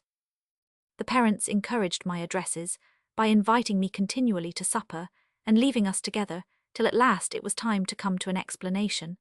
Mrs. Godfrey undertook to negotiate our little treaty. I gave her to understand that I expected to receive with the young lady a sum of money that would enable me at least to discharge the remainder of the debt for my printing materials. It was then, I believe, not more than £100. She brought me for answer that they had no such sum at their disposal. I observed that it might easily be obtained by a mortgage on their house. The reply to this was, after a few days' interval, that they did not approve of the match, that they had consulted Bradford, and found that the business of a printer was not lucrative, that my letters would soon be worn out and must be supplied with new ones, that Kamer and Herry had failed, and that probably I should do so too. Accordingly they forbade me the house, and the young lady was confined. I know not if they had really changed their minds, or if it was merely an artifice, supposing our affections to be too far engaged for us to desist, and that we should contrive to marry secretly, which would leave them at liberty to give or not as they pleased. But suspecting this motive, I never went again to their house. Some time after, Mrs. Godfrey informed me that they were very favourably disposed towards me, and wished me to renew the acquaintance, but I declared a firm resolution never to have anything more to do with the family. The Godfreys expressed some resentment at this, and as we could no longer agree, they changed their residence, leaving me in possession of the whole house. I then resolved to take no more lodgers. This affair having turned my thoughts to marriage, I looked around me and made overtures of alliance in other quarters, but I soon found that the profession of a printer being generally looked upon as a poor trade, I could expect no money with a wife at least, if I wished her to possess any other charm. Meanwhile, that passion of youth, so difficult to govern, had often drawn me into intrigues with despicable women who fell in my way, which were not unaccompanied with expense and inconvenience, besides the perpetual risk of injuring my health, and catching a disease which I dreaded above all things, but I was fortunate enough to escape this danger. As a neighbour and old acquaintance, I had kept up a friendly intimacy with the family of Miss Reed. Her parents had retained an affection for me from the time of my lodging in their house. I was often invited thither, they consulted me about their affairs, and I had been sometimes serviceable to them. I was touched with the unhappy situation of their daughter, who was almost always melancholy and continually seeking solitude. I regarded my forgetfulness and inconstancy during my abode in London as the principal cause of her misfortune, though her mother had the candour to attribute the fault to herself, rather than to me, because after having prevented our marriage previously to my departure, she had induced her to marry another in my absence. Our mutual affection revived, but there existed great obstacles to our union. Her marriage was considered indeed as not being valid, the man having, it was said, a former wife still living in England. But of this it was difficult to obtain a proof at so great a distance, and though a report prevailed of his being dead, yet we had no certainty of it, and supposing it to be true, he had left many debts, for the payment of which his successor might be sued. We ventured, nevertheless, in spite of all these difficulties, and I married her on the 1st of September, 1730. None of the inconveniences we had feared happened to us. She proved to me a good and faithful companion, and contributed essentially to the success of my shop. We prospered together, and it was our mutual study to render each other happy. Thus I corrected, as well as I could, this great error of my youth. Our club was not at that time established at a tavern. We held our meetings at the house of Mr. Grace, who appropriated a room to the purpose. Some member observed one day that as our books were frequently quoted in the course of our discussions, it would be convenient to have them collected in the room in which we assembled, in order to be consulted upon occasion, and that, by thus forming a common library of our individual collections, each would have the advantage of using the books of all the other members, which would nearly be the same as if he possessed them all himself. The idea was approved, and we accordingly brought such books as we thought we could spare, which were placed at the end of the clubroom. They amounted not to so many as we expected, and though we made considerable use of them, yet some inconveniences resulting from want of care, it was agreed after about a year to discontinue the collection, and each took away such books as belonged to him. It was now that I first started the idea of establishing, by subscription, a public library. I drew up the proposals, had them engrossed in form by Brockton the attorney, and my project succeeded, as will be seen in the sequel. The Life of Dr. Franklin, as written by himself, so far as it has yet been communicated to the world, breaks off in this place. We understand that it was continued by him somewhat farther, and we hope that the remainder will, at some future period, be communicated to the public. We have no hesitation in supposing that every reader will find himself greatly interested by the frank simplicity and the philosophical discernment by which these pages are so eminently characterized. We have therefore thought proper, in order as much as possible to relieve his regret, to subjoin the following continuation, by one of the doctor's intimate friends. It is extracted from an American periodical publication, and was written by the late Dr. Stuber, of Philadelphia.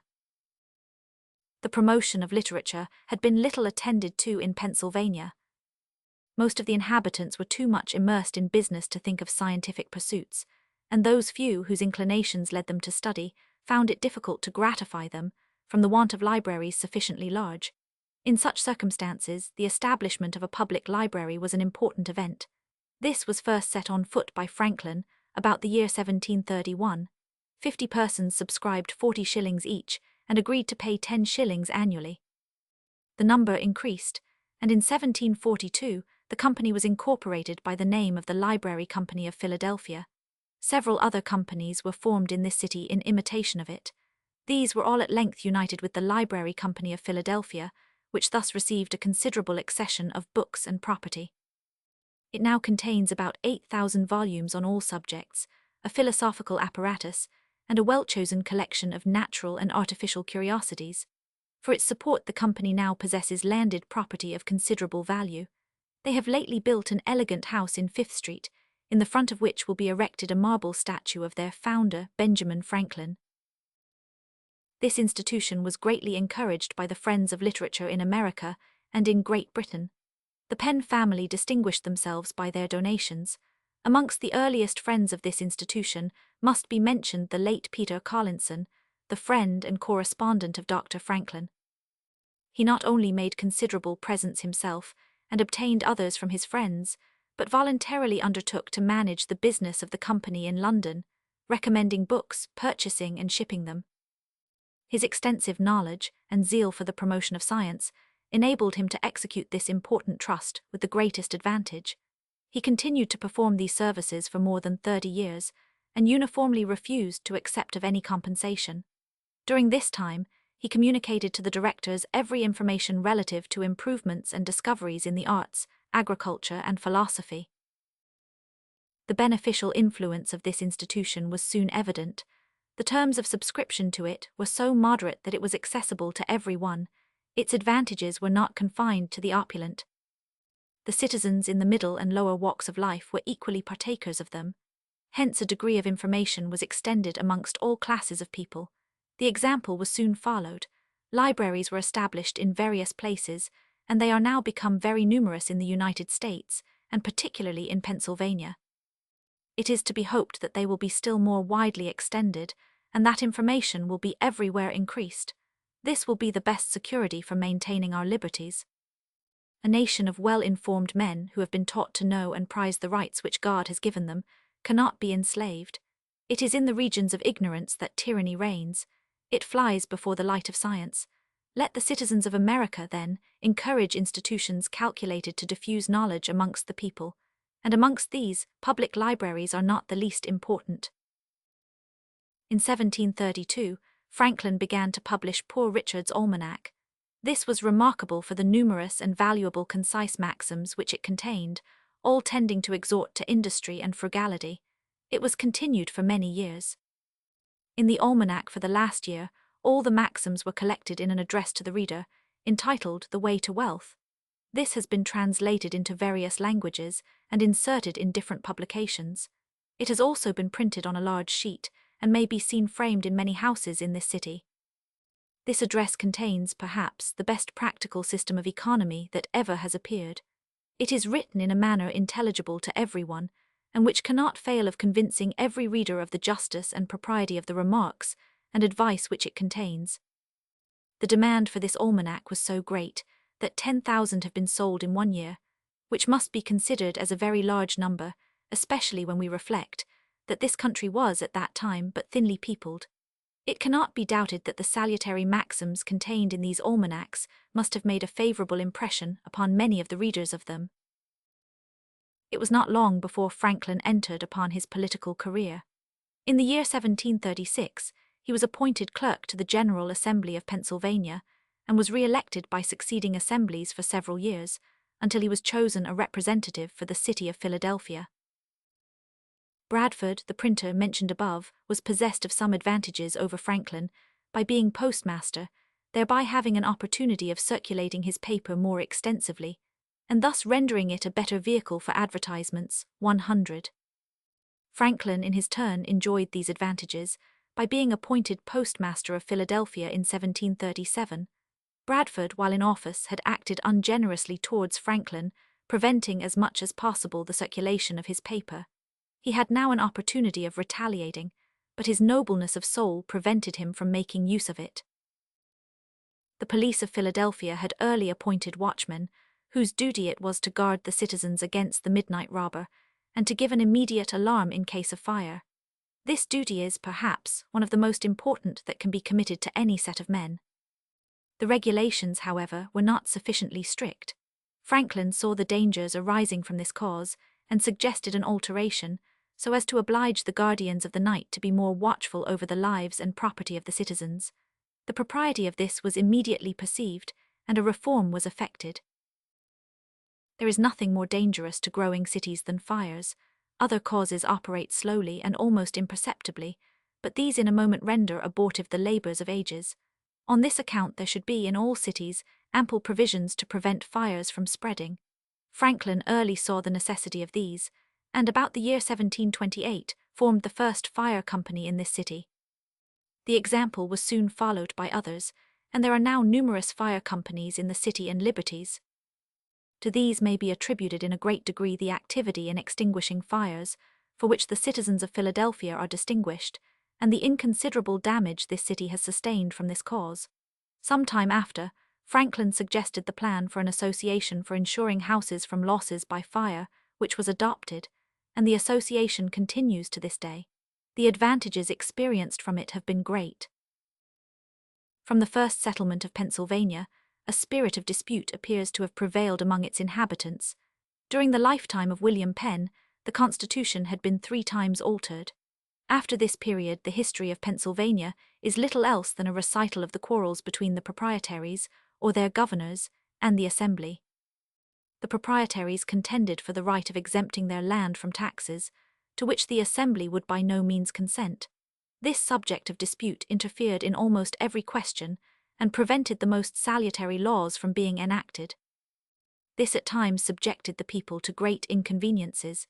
In the year 1774, during a war between France and Great Britain, some French and Indians had made inroads upon the frontier inhabitants of the province, who were unprovided for such an attack. It became necessary that the citizens should arm for their defense. Governor Thomas recommended to the Assembly, who were then sitting, to pass a militia law. To this they would agree only upon condition that he should give his assent to certain laws, which appeared to them calculated to promote the interests of the people. As he thought these laws would be injurious to the proprietaries, he refused his assent to them, and the Assembly broke up without passing a militia bill. The situation of the province was at this time truly alarming, exposed to the continual inroad of an enemy, and destitute of every means of defense. At this crisis, Franklin stepped forth and proposed to a meeting of the citizens of Philadelphia a plan of a voluntary association for the defense of the province. This was approved of and signed by 1,200 persons immediately. Copies were circulated without delay through the province, and in a short time the number of signatures amounted to 10,000. Franklin was chosen colonel of the Philadelphia regiment, but he did not think proper to accept of the honor. Pursuits of a different nature now occupied the greatest part of his attention for some years. He engaged in a course of electrical experiments with all the ardor and thirst for discovery which characterized the philosophers of that day. Of all the branches of experimental philosophy, electricity had been least explored. The attractive power of amber is mentioned by Theophrastus and Pliny, and from them by later naturalists. In the year 1600, Gilbert, an English physician, enlarged considerably the catalogue of substances which have the property of attracting light bodies. Boyle Otto Guericke, a burgomaster of Magdeburg, celebrated as the inventor of the air pump, Dr. Wall, and Sir Isaac Newton added some facts. Guericke first observed the repulsive power of electricity, and the light and noise produced by it. In 1709, Hawkesbeck communicated some important observations and experiments to the world. For several years electricity was entirely neglected, until Mr. Gray applied himself to it in 1728 with great assiduity. He and his friend Mr. Wheeler made a great variety of experiments in which they demonstrated that electricity may be communicated from one body to another, even without being in contact, and in this way may be conducted to a great distance. Mr. Gray afterwards found that by suspending rods of iron by silk or hair lines, and bringing an excited tube under them, sparks might be drawn, and a light perceived at the extremities in the dark. 1000. Dufay, intendant of the French King's Gardens, made a number of experiments which added not a little to the science. He made the discovery of 2 kinds of electricity, which he called vitreous and resinous, the former produced by rubbing glass, the latter from excited sulphur, sealing wax 100, but this he afterwards gave up as erroneous. Between the years 1739 and 1742, de Séguliers made a number of experiments, but added little of importance. He first used the terms conductors and electrics per se. In 1742, several ingenious Germans engaged in this subject. Of these the principal were Professor Bose of Wittenberg, Professor Winkler of Leipzig, Gordon, a Scotch Benedictine monk, Professor of Philosophy at Erfurt, and Dr. Ludolf of Berlin. The result of their researches astonished the philosophers of Europe. Their apparatus was large, and by means of it they were enabled to collect large quantities of the electric fluid, and thus to produce phenomena which had been hitherto unobserved. They killed small birds and set spirits on fire. Their experiments excited the curiosity of other philosophers. Collinson, about the year 1745, sent to the Library Company of Philadelphia an account of these experiments together with a tube and directions how to use it. Franklin, with some of his friends, immediately engaged in a course of experiments, the result of which is well known. He was enabled to make a number of important discoveries and to propose theories to account for various phenomena which have been universally adopted and which bid fair to endure for ages. His observations he communicated in a series of letters to his friend Collinson, the first of which is dated March 28, 1747. In these he shows the power of points in drawing and throwing off the electrical matter, which had hitherto escaped the notice of electricians. He also made the grand discovery of a plus and minus, or of a positive and negative state of electricity. We give him the honor of this, without hesitation, although the English have claimed it for their countryman, Dr. Watson. Watson's paper is dated January 21, 1748, Franklin's July 11, 1747, several months prior. Shortly after, Franklin, from his principles of the plus and minus state, explained in a satisfactory manner the phenomena of the Leyden file, first observed by Mr. Cunius or by Professor Muschenbroek of Leyden, which had much perplexed philosophers. He showed clearly that when charged, the bottle contained no more electricity than before, but that as much was taken from one side as was thrown on the other, and that, to discharge it, nothing was necessary but to produce a communication between the two sides, by which the equilibrium might be restored, and that then no signs of electricity would remain. He afterwards demonstrated by experiments that the electricity did not reside in the coating, as had been supposed, but in the pores of the glass itself. After a file was charged, he removed the coating, and found that upon applying a new coating, the shock might still be received.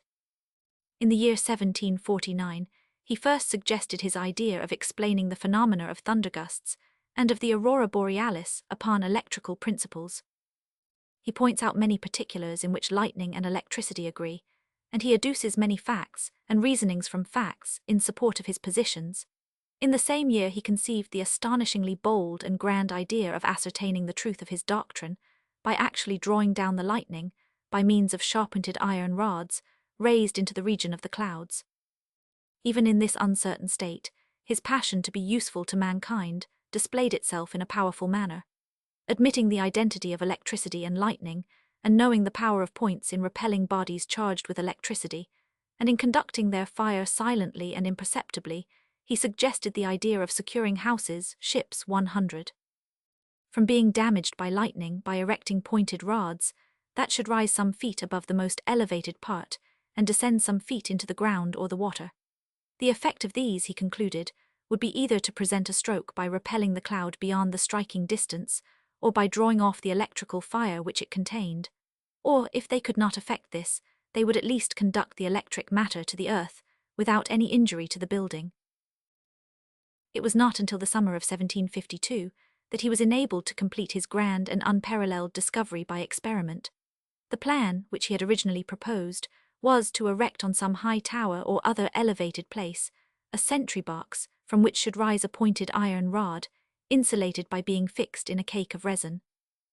Electrified clouds passing over this would, he conceived, impart to it a portion of their electricity, which would be rendered evident to the senses by sparks being emitted when a key, the knuckle, or other conductor was presented to it.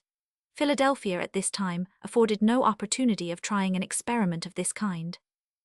While Franklin was waiting for the erection of a spire, it occurred to him that he might have more ready access to the region of clouds by means of a common kite. He prepared one by fastening 2 cross sticks to a silk handkerchief, which would not suffer so much from the rain as paper. To the upright stick was affixed an iron point. The string was as usual of hemp except the lower end, which was silk. Where the hempen string terminated, a key was fastened. With this apparatus on the appearance of a thundergust approaching, he went out into the commons, accompanied by his son, to whom alone he communicated his intentions, well knowing the ridicule which, too generally for the interest of science, awaits unsuccessful experiments in philosophy. He placed himself under a shade. To avoid the rain, his kite was raised. A thundercloud passed over it. No sign of electricity appeared.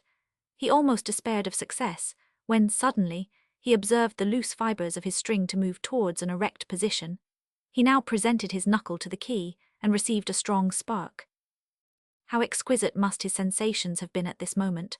On this experiment depended the fate of his theory. If he succeeded, his name would rank high among those who had improved science. If he failed, he must inevitably be subjected to the derision of mankind, or, what is worse, their pity as a well-meaning man, but a weak, silly projector. The anxiety with which he looked for the result of his experiment may be easily conceived. Doubts and despair had begun to prevail, when the fact was ascertained in so clear a manner that even the most incredulous could no longer withhold their assent. Repeated sparks were drawn from the key, a file was charged, a shock given, and all the experiments made which are usually performed with electricity. About a month before this period, some ingenious Frenchman had completed the discovery in the manner originally proposed by Dr. Franklin. The letters which he sent to Mr. Collinson, it is said, were refused a place in the Transactions of the Royal Society of London. However this may be, Collinson published them in a separate volume, under the title of New Experiments and Observations on Electricity, made at Philadelphia in America. They were read with avidity, and soon translated into different languages. A very incorrect French translation fell into the hands of the celebrated Buffon, who, notwithstanding the disadvantages under which the work laboured, was much pleased with it, and repeated the experiments with success. He prevailed on his friend, 1000. Dalibard to give his countrymen a more correct translation of the works of the American electrician. This contributed much towards spreading a knowledge of Franklin's principles in France. The king, Louis XV, hearing of these experiments, expressed a wish to be a spectator of them. A course of experiments was given at the seat of the Dian, at St. Germain by 1000. Delors. The applauses which the king bestowed upon Franklin excited in Buffon, Dalibard, and Delors an earnest desire of ascertaining the truth of his theory of thundergusts. Buffon erected his apparatus on the Tower of Montbar, 1000. Dalibard at Marly-Laville, and Delors at his house in the Estrapade at Paris, some of the highest ground in that capital. Dalibard's machine first showed signs of electricity. On the 10th of May 1752, a thunder cloud passed over it, in the absence of 1000. Dalibard and a number of sparks were drawn from it by Coiffier, joiner, with whom Dalibard had left directions how to proceed, and by 1000. Rawlet, the prior of Marly-Laville. An account of this experiment was given to the Royal Academy of Sciences by 1000. Dalibard in a memoir dated May 13, 1752. On the 18th of May, 1000, Delors proved equally successful with the apparatus erected at his own house. These philosophers soon excited those of other parts of Europe to repeat the experiment, amongst whom none signalized themselves more than Father Beccaria of Turin, to whose observations science is much indebted. Even the cold regions of Russia were penetrated by the ardor for discovery. Professor Richmond bade fair to add much to the stock of knowledge on this subject, when an unfortunate flash from his conductor put a period to his existence. The friends of science will long remember with regret the amiable martyr to electricity. By these experiments Franklin's theory was established in the most convincing manner. When the truth of it could no longer be doubted, envy and vanity endeavored to detract from its merit. That an American, an inhabitant of the obscure city of Philadelphia, the name of which was hardly known, should be able to make discoveries, and to frame theories which had escaped the notice of the enlightened philosophers of Europe, was too mortifying to be admitted. He must certainly have taken the idea from someone else. An American, a being of an inferior order, make discoveries impossible. It was said that the Abbé Nollet, 1748, had suggested the idea of the similarity of lightning and electricity in his Leçons de Physique. It is true that the Abbé mentions the idea, but he throws it out as a bare conjecture, and proposes no mode of ascertaining the truth of it. He himself acknowledges that Franklin first entertained the bold thought of bringing lightning from the heavens by means of pointed rods fixed in the air. The similarity of lightning and electricity is so strong that we need not be surprised at notice being taken of it as soon as electrical phenomena became familiar. We find it mentioned by Dr. Wall and Mr. Gray while the science was in its infancy. But the honor of forming a regular theory of thundergusts, of suggesting a mode of determining the truth of it by experiments, and of putting these experiments in practice, and thus establishing the theory upon a firm and solid basis, is incontestably due to Franklin. Dalibard, who made the first experiments in France, says that he only followed the tract which Franklin had pointed out. It has been of late asserted that the honor of completing the experiment with the electrical kite does not belong to Franklin. Some late English paragraphs have attributed it to some Frenchman, whose name they do not mention, and the Abb Berthalin gives it to 1000. De Roma's, assessor to the Presidal of Nerac, the English paragraphs probably refer to the same person. But a very slight attention will convince us of the injustice of this procedure. Dr. Franklin's experiment was made in June 1752, and his letter, giving an account of it, is dated October 19, 1752. 1000. De Roma's made his first attempt on the 14th of May, 1753, but was not successful until the 7th of June, a year after Franklin had completed the discovery, and when it was known to all the philosophers in Europe. Besides these great principles, Franklin's letters on electricity contain a number of facts and hints which have contributed greatly towards reducing this branch of knowledge to a science. His friend Mr. Kinnersley communicated to him a discovery of the different kinds of electricity excited by rubbing glass and sulfur. This, we have said, was first observed by 1000. Dufay, but it was for many years neglected. The philosophers were disposed to account for the phenomena rather from a difference in the quantity of electricity collected, and even Dufay himself seems at last to have adopted this doctrine. Franklin at first entertained the same idea, but upon repeating the experiments he perceived that Mr. Kinnersley was right, and that the vitreous and resinous electricity of Dufay were nothing more than the positive and negative states which he had before observed, and that the glass globe charged positively or increased the quantity of electricity on the prime conductor, while the globe of sulfur diminished its natural quantity or charged negatively. These experiments and observations opened a new field for investigation, upon which electricians entered with avidity, and their labours have added much to the stock of our knowledge. In September 1752, Franklin entered upon a course of experiments to determine the state of electricity in the clouds. From a number of experiments he formed this conclusion, that the clouds of a thundergust are most commonly in a negative state of electricity, but sometimes in a positive state, and from this it follows as a necessary consequence that, for the most part in thunderstrokes, it is the earth that strikes into the clouds, and not the clouds that strike into the earth. The letter containing these observations is dated in September 1753, and yet the discovery of ascending thunder has been said to be of a modern date, and has been attributed to the Abb Berthalin, who published his memoir on the subject in 1776. Franklin's letters have been translated into most of the European languages, and into Latin. In proportion as they have become known, his principles have been adopted.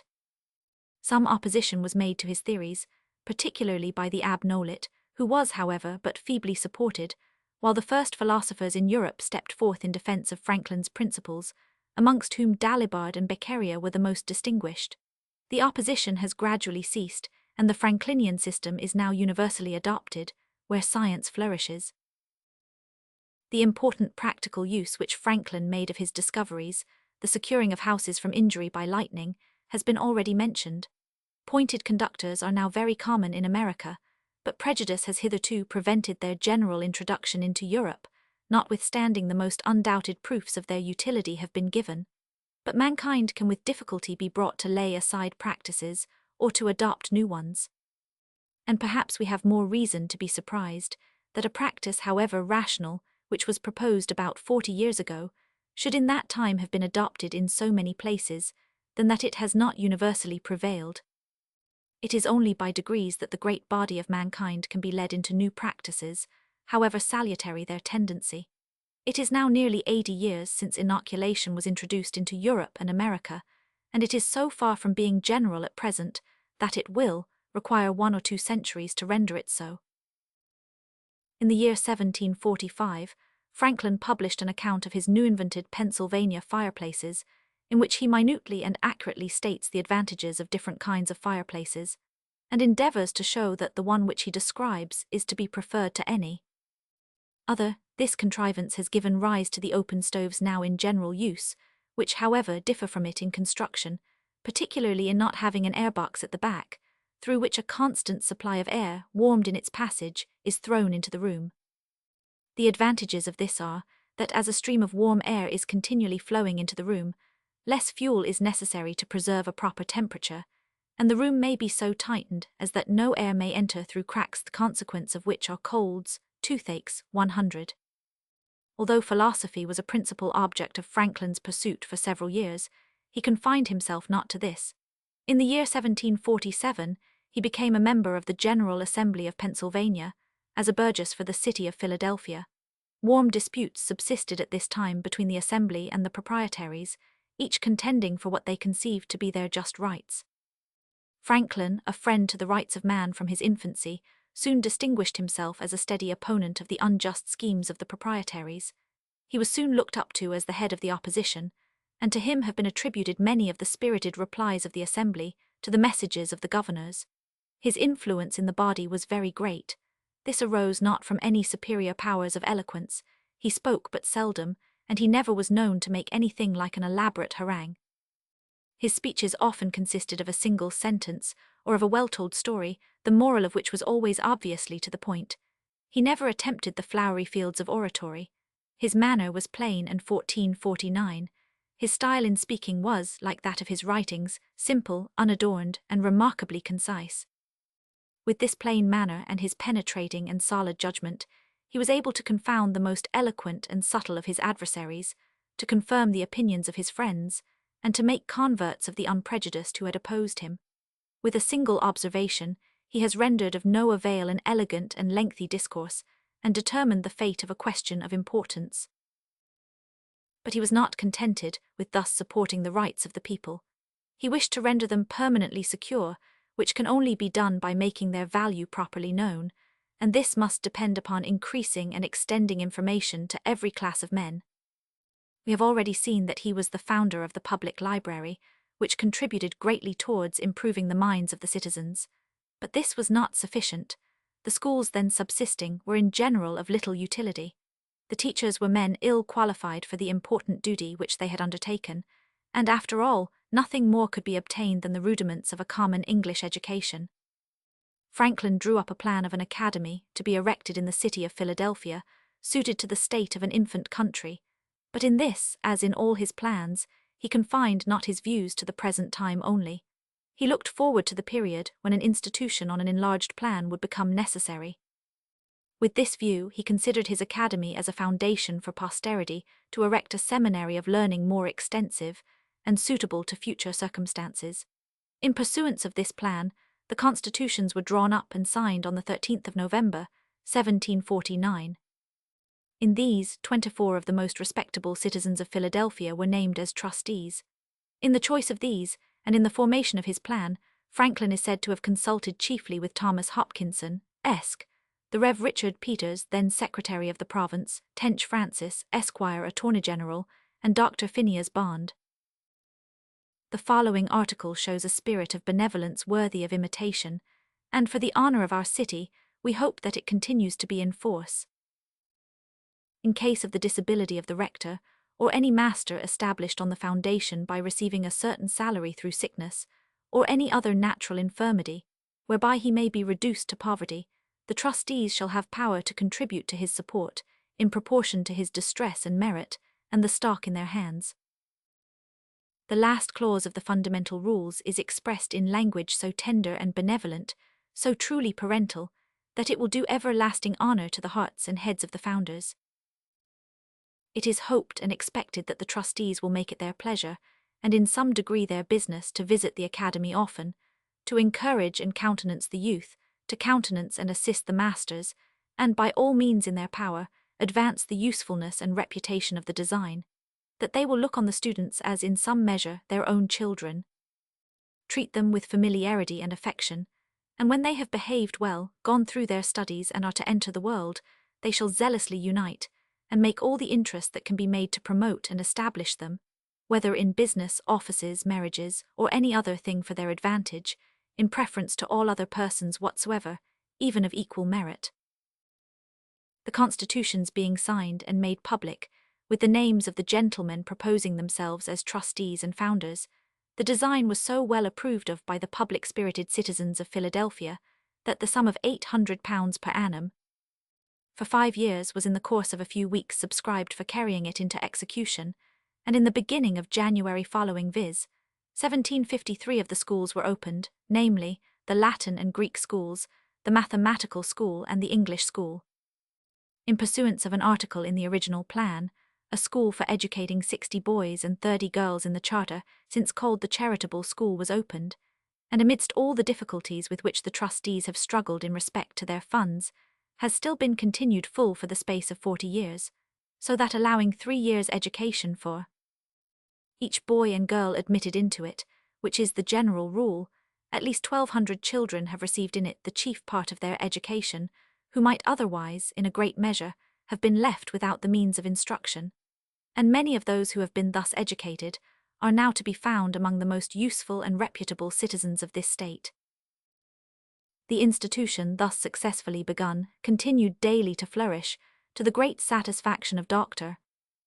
Franklin, who, notwithstanding the multiplicity of his other engagements and pursuits at that busy stage of his life, was a constant attendant at the monthly visitations and examinations of the schools, and made it his particular study, by means of his extensive correspondence abroad, to advance the reputation of the seminary, and to draw students and scholars to it from different parts of America and the West Indies. Through the interposition of his benevolent and learned friend, Peter Collinson, of London, upon the application of the trustees, a charter of incorporation dated July 13, 1753, was obtained from the honourable proprietors of Pennsylvania, Thomas Penn and Richard Penn, Esquires, accompanied with a liberal benefaction of £500 sterling, and Dr. Franklin now began in good earnest to please himself with the hopes of a speedy accomplishment of his original design, viz., the establishment of a perfect institution, upon the plan of the European colleges and universities, for which his academy was intended as a nursery or foundation. To elucidate this fact is a matter of considerable importance in respect to the memory and character of Dr. Franklin as a philosopher, and as the friend and patron of learning and science, for notwithstanding what is expressly declared by him in the preamble to the constitutions, viz., that the academy was begun for teaching the Latin and Greek languages, with all useful branches of the arts and sciences, suitable to the state of an infant country, and laying a foundation for posterity to erect a seminary of learning more extensive, and suitable to their future circumstances, yet it has been suggested of late, as upon Dr. Franklin's authority, that the Latin and Greek or the dead languages are an encumbrance upon a scheme of liberal education, and that the engrafting or founding a college or more extensive seminary upon his academy was without his approbation or agency, and gave him discontent. If the reverse of this does not already appear from what has been quoted above, the following letters will put the matter beyond dispute. They were written by him to a gentleman who had at that time published the idea of a college, suited to the circumstances of a young country, meaning New York, a copy of which having been sent to Dr. Franklin for his opinion, gave rise to that correspondence which terminated about a year afterwards, in erecting the college upon the foundation of the academy, and establishing that gentleman at the head of both, where he still continues, after a period of 36 years, to preside with distinguished reputation. From these letters also, the state of the academy at that time will be seen. Regio etiam ilia, ita rispersa refertec est possessoribus terrarum et agrorum, quad in Villula tam parva reperiri non potrit, in qua non est miles armiger, vel pater familias, qualis ibidem Franklin vulgariter nuncupata, magnis ditetus possessionibus, nec non liber tenens et aliae velcti plurimi, sues patrimoniae sufficiens, ad faciendum juratem, in forma piarnotata. Moreover, the same country is so filled and replenished with landed men, that therein so small a thorp cannot be found wherein dwelleth not a knight, an esquire, or such a householder, as is there commonly called a franklin, enriched with great possessions, and also other freeholders and many yeomen, able for their livelihoods to make a jury in form aforementioned.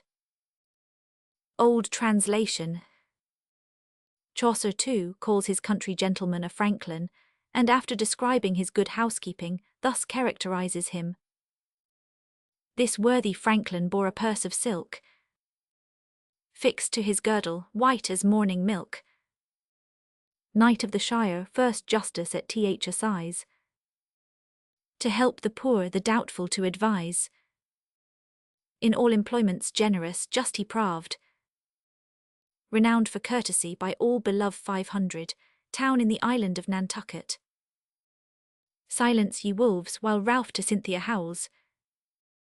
and makes night hideousance were him ye owls. Falad, April 19, 1753. Sir, I received your favour of the 11th instant, with your new piece on education, which I shall carefully peruse, and give you my sentiments of it as you desire by next post. I believe the young gentlemen, your pupils, may be entertained and instructed here in mathematics and philosophy to satisfaction. Mr. Allison, who was educated at Glasgow, has been long accustomed to teach the latter, and Mr. Grew the former, and I think their pupils make great progress. Mr. Allison has the care of the Latin and Greek school, but as he has now 3 good assistants, he can very well afford some hours every day for the instruction of those who are engaged in higher studies. The mathematical school is pretty well furnished with instruments. The English library is a good one, and we have belonging to it a middling apparatus for experimental philosophy, and propose speedily to complete it. The Leganian Library, one of the best collections in America, will shortly be opened, so that neither books nor instruments will be wanting, and as we are determined always to give good salaries, we have reason to believe we may have always an opportunity of choosing good masters, upon which indeed the success of the whole depends. We are obliged to you for your kind offers in this respect, and when you are settled in England, we may occasionally make use of your friendship and judgment. If it suits your conveniency to visit Philadelphia before you return to Europe, I shall be extremely glad to see and converse with you here, as well as to correspond with you after your settlement in England. For an acquaintance and communication with men of learning, virtue, and public spirit is one of my greatest enjoyments. I do not know whether you ever happened to see the first proposals I made for erecting this academy. I send them enclosed. They had, however imperfect, the desired success, being followed by a subscription of £4,000 towards carrying them into execution. And as we are fond of receiving advice and are daily improving by experience, I am in hopes we shall in a few years see a perfect institution. I am very respectfully 100 B. Franklin. Mr. W. Smith, Long Island. Falad, May 3d, 1753. Sir, Mr. Peters has just now been with me, and we have compared notes on your new piece. We find nothing in the scheme of education, however excellent, but what is, in our opinion, very practicable. The great difficulty will be to find the aratus and other suitable persons to carry it into execution, but such may be had if proper encouragement be given. We have both received great pleasure in the perusal of it. For my part, I know not when I have read a piece that has more affected me so noble, and just are the sentiments, so warm and animated the language. Yet as censure from your friends may be of more use, as well as more agreeable to you than praise, I ought to mention that I wish you had omitted not only the quotation from the review, which you are now justly dissatisfied with, but those expressions of resentment against your adversaries in pages 65 and 79. In such cases, the noblest victory is obtained by neglect and by shining on. Mr. Allen has been out of town these 10 days, but before he went he directed me to procure him 6 copies of your piece. Mr. Peters has taken 10. He proposed to have written to you, but omits it, as he expects so soon to have the pleasure of seeing you here. He desires me to present his affectionate compliments to you, and to assure you that you will be very welcome to him. I shall only say that you may depend on my doing all in my power to make your visit to Philadelphia agreeable to you. I am 100 B. Franklin. Mr. Smith. Falad, Nov. 27th, 1753.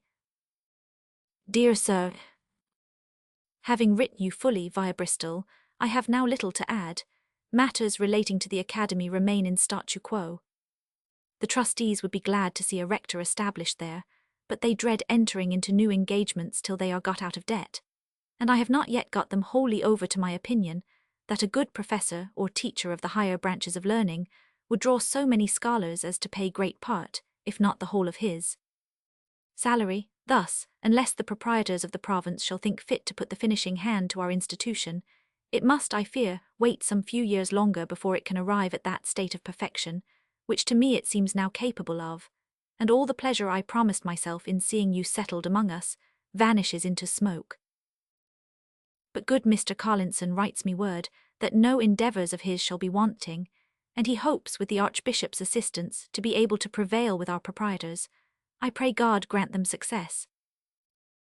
My son presents his affectionate regards, with dear sir, yours 100 B. Franklin. P.S. I have not been favoured with a line from you since your arrival in England. Footnote. Falad, April 18, 1754. Dear Sir, I have had but one letter from you since your arrival in England, which was but a short one via Boston, dated October 18th, acquainting me that you had written largely by Captain Davis. Davis was lost, and with him your letters, to my great disappointment. Mesnard and Gibbon have since arrived here, and I hear nothing from you. My comfort is an imagination that you only omit writing because you are coming, and propose to tell me everything viva voce. So not knowing whether this letter will reach you, and hoping either to see or hear from you by the Meatilla, Captain Budden's ship, which is daily expected, I only add that I am with great esteem and affection. Yours 100 B. Franklin. Mr. Smith. About a month after the date of this last letter, the gentleman to whom it was addressed arrived in Philadelphia, and was immediately placed at the head of the seminary, whereby Dr. Franklin and the other trustees were enabled to prosecute their plan for perfecting the institution and opening the college upon the large and liberal foundation on which it now stands, for which purpose they obtained their additional charter, dated May 27, 1755. Thus far we thought it proper to exhibit in one view Dr. Franklin's services in the foundation and establishment of this seminary. He soon afterwards embarked for England in the public service of his country, and having been generally employed abroad in the like service for the greatest part of the remainder of his life, as will appear in our subsequent account of the same, he had but few opportunities of taking any further active part in the affairs of the seminary until his final return in the year 1785, when he found its charters violated, and his ancient colleagues, the original founders, deprived of their trust by an act of the legislature, and although his own name had been inserted amongst the new trustees, yet he declined to take his seat among them, or any concern in the management of their affairs, till the institution was restored by law to its original owners. He then assembled his old colleagues at his own house, and being chosen their president, all their future meetings were, at his request, held there, till within a few months of his death, when with reluctance and at their desire, lest he might be too much injured by his attention to their business, he suffered them to meet at the college. Franklin not only gave birth to many useful institutions himself, but he was also instrumental in promoting those which had originated with other men. About the year 1752, an eminent physician of this city, Dr. Bond, considering the deplorable state of the poor when visited with disease, conceived the idea of establishing an hospital. Notwithstanding very great exertions on his part, he was able to interest few people so far in his benevolent plan as to obtain subscriptions from them. Unwilling that his scheme should prove abortive, he sought the aid of Franklin, who readily engaged in the business, both by using his influence with his friends and by stating the advantageous influence of the proposed institution in his paper. These efforts were attended with success. Considerable sums were subscribed, but they were still short of what was necessary. Franklin now made another exertion. He applied to the Assembly, and after some opposition obtained leave to bring in a bill specifying that as soon as £2,000 were subscribed, the same sum should be drawn from the Treasury by the Speaker's warrant to be applied to the purposes of the institution. The opposition, as the sum was granted upon a contingency which they supposed would never take place, were silent, and the bill passed. The friends of the plan now redoubled their efforts to obtain subscriptions to the amount stated in the bill, and were soon successful. This was the foundation of the Pennsylvanian Hospital, which, with the Bettering House and Dispensary, bears ample testimony of the humanity of the citizens of Philadelphia.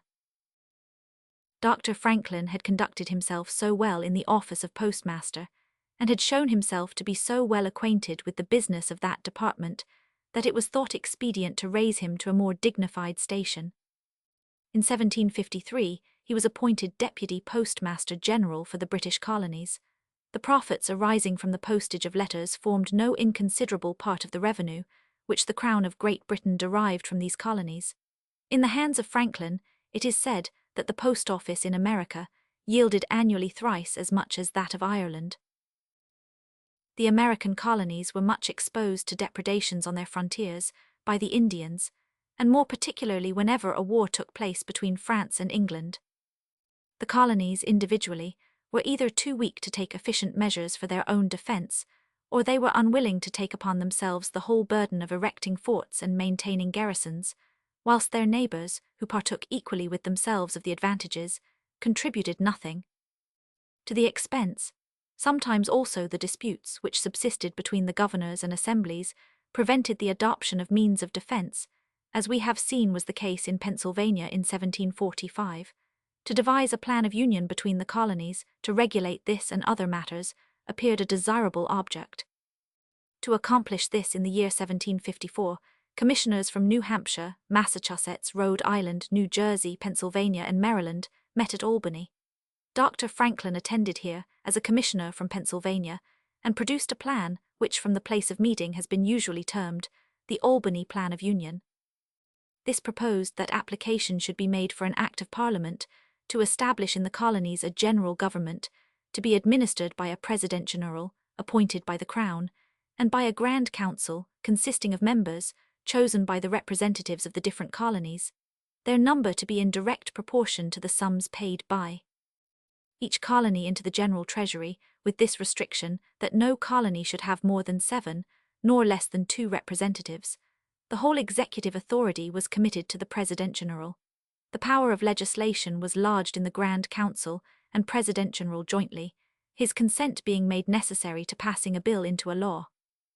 The power vested in the President and Council was to declare war and peace and to conclude treaties with the Indian nations, to regulate trade with, and to make purchases of vacant lands from them, either in the name of the Crown or of the Union, to settle new colonies, to make laws for governing these until they should be erected into separate governments, and to raise troops, build forts and fit out armed vessels, and to use other means for the general defence, and to effect these things a power was given to make laws, laying such duties, imposts, or taxes as they should find necessary, and as would be least burdensome to the people.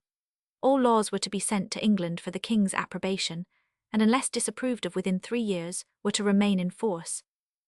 All officers in the land or sea service were to be nominated by the President General and approved of by the General Council. Civil officers were to be nominated by the Council and approved of by the President. Such are the outlines of the plan proposed for the consideration of the Congress by Dr. Franklin. After several days' discussion, it was unanimously agreed to by the commissioners, a copy transmitted to each assembly, and one to the King's Council. The fate of it was singular. It was disapproved of by the Ministry of Great Britain, because it gave too much power to the representatives of the people, and it was rejected by every assembly as giving to the President General, the representative of the Crown, an influence greater than appeared to them proper in a plan of government intended for freemen. Perhaps this rejection on both sides is the strongest proof that could be adduced of the excellence of it, as suited to the situation of America and Great Britain at that time. It appears to have steered exactly in the middle between the opposite interests of both. Whether the adoption of this plan would have prevented the separation of America from Great Britain is a question which might afford much room for speculation. It may be said that, by enabling the colonies to defend themselves, it would have removed the pretext upon which the Stamp Act, Tea Act, and other acts of the British Parliament were passed, which excited a spirit of opposition and laid the foundation for the separation of the two countries. But on the other hand, it must be admitted that the restriction laid by Great Britain upon our commerce, obliging us to sell our produce to her citizens only, and to take from them various articles, of which, as our manufactures were discouraged, we stood in need at a price greater than that for which they could have been obtained from other nations, must inevitably produce dissatisfaction, even though no duties were imposed by the Parliament, a circumstance which might still have taken place. Besides, as the President General was to be appointed by the Crown, he must of necessity be devoted to its views, and would, therefore, refuse his assent to any laws, however salutary to the community, which had the most remote tendency to injure the interests of his sovereign. Even should they receive his assent, the approbation of the King was to be necessary, who would indubitably, in every instance, prefer the advantage of his home dominions to that of his colonies. Hence would ensue perpetual disagreements between the Council and the President General, and thus between the people of America and the Crown of Great Britain. While the colonies continued weak, they would be obliged to submit, and as soon as they acquired strength they would become more urgent in their demands, until at length they would shake off the yoke and declare themselves independent. Whilst the French were in possession of Canada, their trade with the natives extended very far, even to the back of the British settlements. They were disposed from time to time to establish posts within the territory, which the English claimed as their own.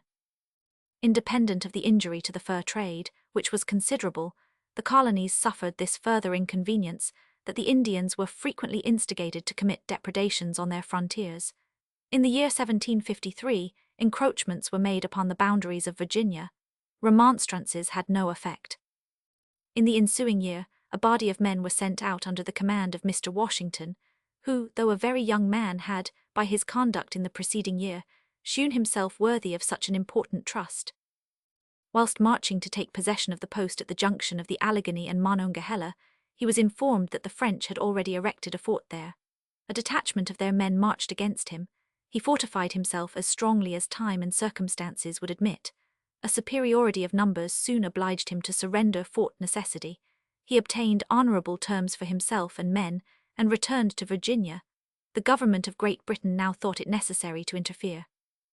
In the year 1755, General Braddock, with some regiments of regular troops and provincial levies, was sent to dispossess the French of the posts upon which they had seized. After the men were all ready, a difficulty occurred which had nearly prevented the expedition.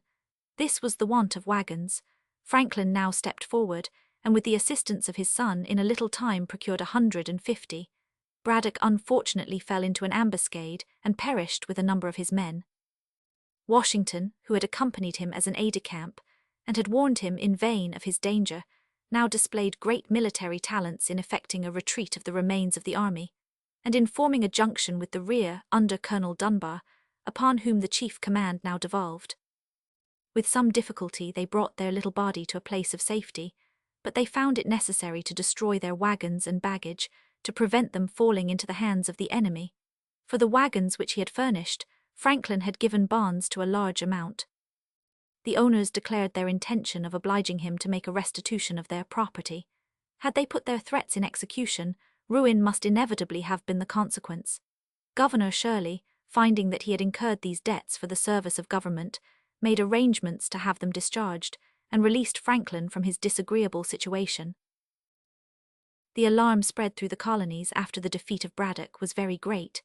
Preparations to arm were everywhere made. In Pennsylvania, the prevalence of the Quaker interest prevented the adoption of any system of defense which would compel the citizens to bear arms. Franklin introduced into the Assembly a bill for organizing a militia, by which every man was allowed to take arms or not, as to him should appear fit. The Quakers, being thus left at liberty, suffered the bill to pass, for although their principles would not suffer them to fight, they had no objection to their neighbours fighting for them. In consequence of this act, a very respectable militia was formed. The sense of impending danger infused a military spirit in all, whose religious tenets were not opposed to war.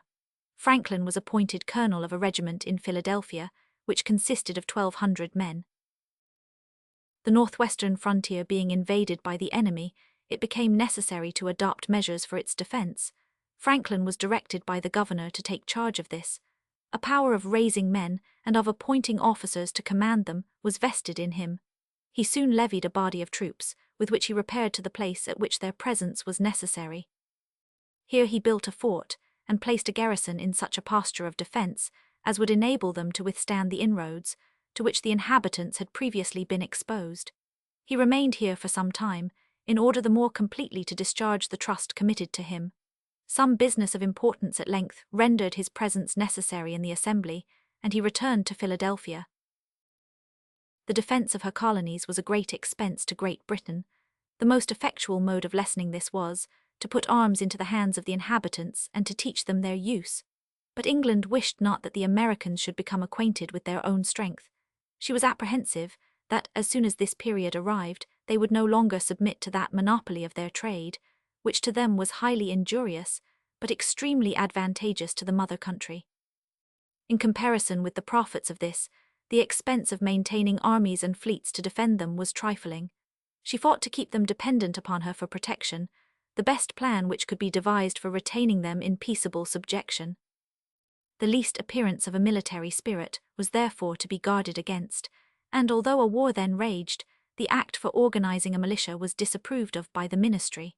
The regiments which had been formed under it were disbanded, and the defense of the province entrusted to regular troops.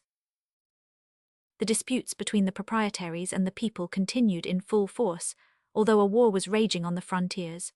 Not even the sense of danger was sufficient to reconcile, for ever so short a time, their jarring interests.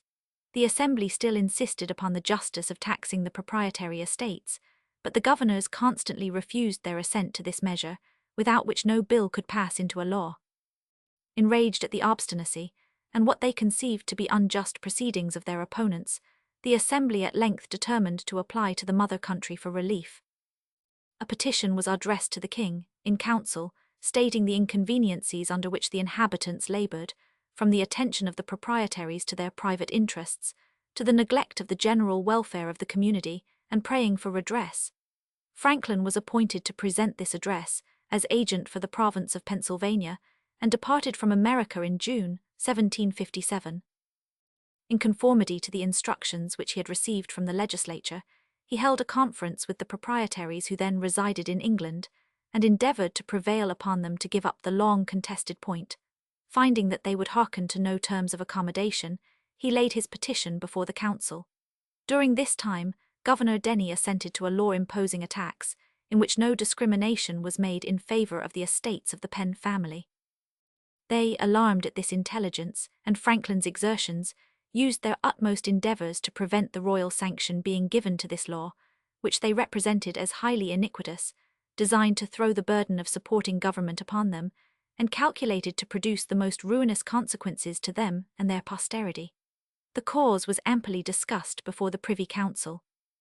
The Penns found here some strenuous advocates, nor were there wanting some who warmly espoused the side of the people. After some time spent in debate, a proposal was made that Franklin should solemnly engage that the assessment of the tax should be so made as that the proprietary estates should pay no more than a due proportion. This he agreed to perform. The Penn family withdrew their opposition, and tranquillity was thus once more restored to the province. The mode in which this dispute was terminated is a striking proof of the high opinion entertained of Franklin's integrity and honour, even by those who considered him as inimical to their views. Nor was their confidence ill-founded. The assessment was made upon the strictest principles of equity, and the proprietary estates bore only a proportionable share of the expenses of supporting government. After the completion of this important business, Franklin remained at the court of Great Britain as agent for the province of Pennsylvania. The extensive knowledge which he possessed of the situation of the colonies, and the regard which he always manifested for their interests, occasioned his appointment to the same office by the colonies of Massachusetts, Maryland, and Georgia. His conduct in this situation was such as rendered him still more dear to his countrymen. He had now an opportunity of indulging in the society of those friends, whom his merits had procured him while at a distance. The regard which they had entertained for him was rather increased by a personal acquaintance. The opposition which had been made to his discoveries in philosophy gradually ceased, and the rewards of literary merit were abundantly conferred upon him. The Royal Society of London, which had at first refused his performances admission into its transactions, now thought it an honour to rank him amongst its fellows. Other societies of Europe were equally ambitious of calling him a member. The University of St. Andrews in Scotland conferred upon him the degree of Doctor of Laws. Its example was followed by the universities of Edinburgh and Oxford. His correspondence was sought for by the most eminent philosophers of Europe. His letters to these abound with true science, delivered in the most simple, unadorned manner. The province of Canada was at this time in the possession of the French, who had originally settled it. The trade with the Indians, for which its situation was very convenient, was exceedingly lucrative. The French traders here found a market for their commodities, and received in return large quantities of rich furs, which they disposed of at a high price in Europe. Whilst the possession of this country was highly advantageous to France, it was a grievous inconvenience to the inhabitants of the British colonies. The Indians were almost generally desirous to cultivate the friendship of the French, by whom they were abundantly supplied with arms and ammunition. Whenever a war happened, the Indians were ready to fall upon the frontiers, and this they frequently did, even when Great Britain and France were at peace. From these considerations, it appeared to be the interest of Great Britain to gain the possession of Canada, but the importance of such an acquisition was not well understood in England. Franklin about this time published his Canada pamphlet, in which he, in a forcible manner, pointed out the advantages which would result from the conquest of this province. An expedition against it was planned, and the command given to General Wolfe. His success is well known. At the treaty in 1762, France ceded Canada to Great Britain, and by her cession of Louisiana at the same time, relinquished all her possessions on the continent of America. Although Dr. Franklin was now principally occupied with political pursuits, he found time for philosophical studies. He extended his researches in electricity and made a variety of experiments, particularly on the tourmaline. The singular properties which this stone possesses of being electrified on one side positively, and on the other negatively, by heat alone without friction, had been but lately observed. Some experiments on the cold produced by evaporation made by Dr. Cullen had been communicated to Dr. Franklin by Professor Simpson of Glasgow.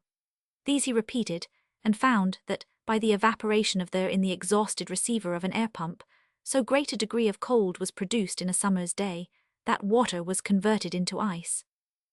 This discovery he applied to the solution of a number of phenomena, particularly a singular fact, which philosophers had endeavoured in vain to account for, viz., that the temperature of the human body when in health never exceeds 96 degrees of Fahrenheit's thermometer, though the atmosphere which surrounds it may be heated to a much greater degree. This he attributed to the increased perspiration and consequent evaporation produced by the heat. In a letter to Mr. Small of London, dated in May 1760, Dr. Franklin makes a number of observations, tending to show that in North America, northeast storms begin in the southwest parts.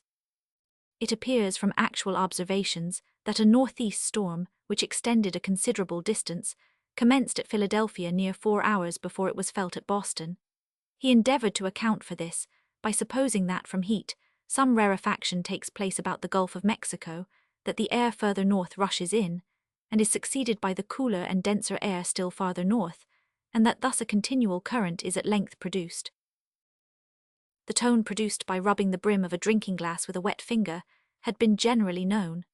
A Mr. Puckeridge, an Irishman, by placing on a table a number of glasses of different sizes, and tuning them by partly filling them with water, endeavoured to form an instrument capable of playing tunes. He was prevented by an untimely end from bringing his invention to any degree of perfection. After his death some improvements were made upon his plan.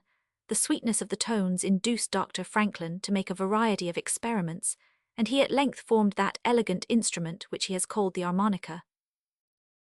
In the summer of 1762 he returned to America.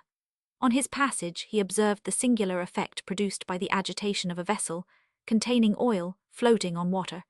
The surface of the oil remains smooth and undisturbed, whilst the water is agitated with the utmost commotion. No satisfactory explanation of this appearance has, we believe, ever been given. Dr. Franklin received the thanks of the Assembly of Pennsylvania, as well for the faithful discharge of his duty to that province in particular, as for the many and important services done to America in general during his residence in Great Britain. A compensation of 5,000 L. Pennsylvania currency was also decreed him for his services during 6 years. During his absence, he had been annually elected member of the Assembly. On his return to Pennsylvania, he again took his seat in this body, and continued a steady defender of the liberties of the people. In December 1762, a circumstance which caused great alarm in the province took place. A number of Indians had resided in the county of Lancaster, and conducted themselves uniformly as friends to the white inhabitants. Repeated depredations on the frontiers had exasperated the inhabitants to such a degree that they determined on revenge upon every Indian.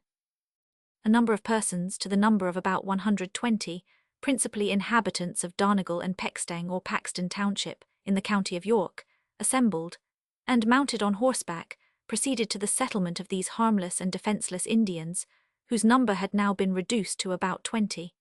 The Indians had received intelligence of the attack which was intended against them, but disbelieved it. Considering the white people as their friends, they apprehended no danger from them. When the party arrived at the Indian settlement, they found only some women and children, and a few old men, the rest being absent at work. They murdered all whom they found, and amongst others the chief Shahirs, who had been always distinguished for his friendship to the whites. This bloody deed excited much indignation in the well-disposed part of the community. The remainder of these unfortunate Indians, who by absence had escaped the massacre, were conducted to Lancaster and lodged in the jail as a place of security. The governor issued a proclamation expressing the strongest disapprobation of the action, offering a reward for the discovery of the perpetrators of the deed, and prohibiting all injuries to the peaceable Indians in future. But notwithstanding this, a party of the same men shortly after marched to Lancaster, broke open the jail, and inhumanly butchered the innocent Indians, who had been placed there for security. Another proclamation was issued, but it had no effect. A detachment marched down to Philadelphia for the express purpose of murdering some friendly Indians who had been removed to the city for safety. A number of the citizens armed in their defense. The Quakers, whose principles are opposed to fighting, even in their own defense, were most active upon this occasion. The rioters came to Germantown. The governor fled for safety to the house of Dr. Franklin, who, with some others, advanced to meet the Paxton Boys, as they were called, and had influence enough to prevail upon them to relinquish their undertaking and return to their homes. The disputes between the proprietaries and the assembly, which for a time had subsided, were again revived. The proprietaries were dissatisfied with the concessions made in favor of the people, and made great struggles to recover the privilege of exempting their estates from taxation, which they had been induced to give up. In 1763, the Assembly passed a militia bill, to which the governor refused to give his assent, unless the Assembly would agree to certain amendments which he proposed. These consisted in increasing the fines, and in some cases substituting death for fines.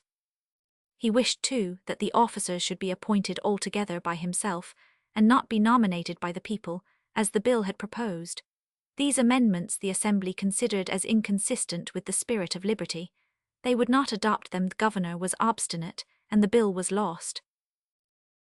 These and various other circumstances increased the uneasiness which subsisted between the proprietaries and the Assembly to such a degree that in 1764 a petition to the king was agreed to by the House, praying an alteration from a proprietary to a regal government. Great opposition was made to this measure, not only in the House but in the public prints. A speech of Mr. Dickinson on the subject was published, with a preface by Dr. Smith, in which great pains were taken to show the impropriety and impolicy of this proceeding. A speech of Mr. Galloway, in reply to Mr. Dickinson, was published, accompanied with a preface by Dr. Franklin, in which he ably opposed the principles laid down in the preface to Mr. Dickinson's speech. This application to the throne produced no effect. The proprietary government was still continued. At the election of a new assembly, in the fall of 1764, the friends of the proprietaries made great exertions to exclude those of the adverse party, and they obtained a small majority in the city of Philadelphia. Franklin now lost his seat in the House, which he had held for 14 years. On the meeting of the assembly, it appeared there was still a decided majority of Franklin's friends. He was immediately appointed provincial agent, to the great chagrin of his enemies, who made a solemn protest against his appointment, which was refused admission upon the minutes, as being unprecedented.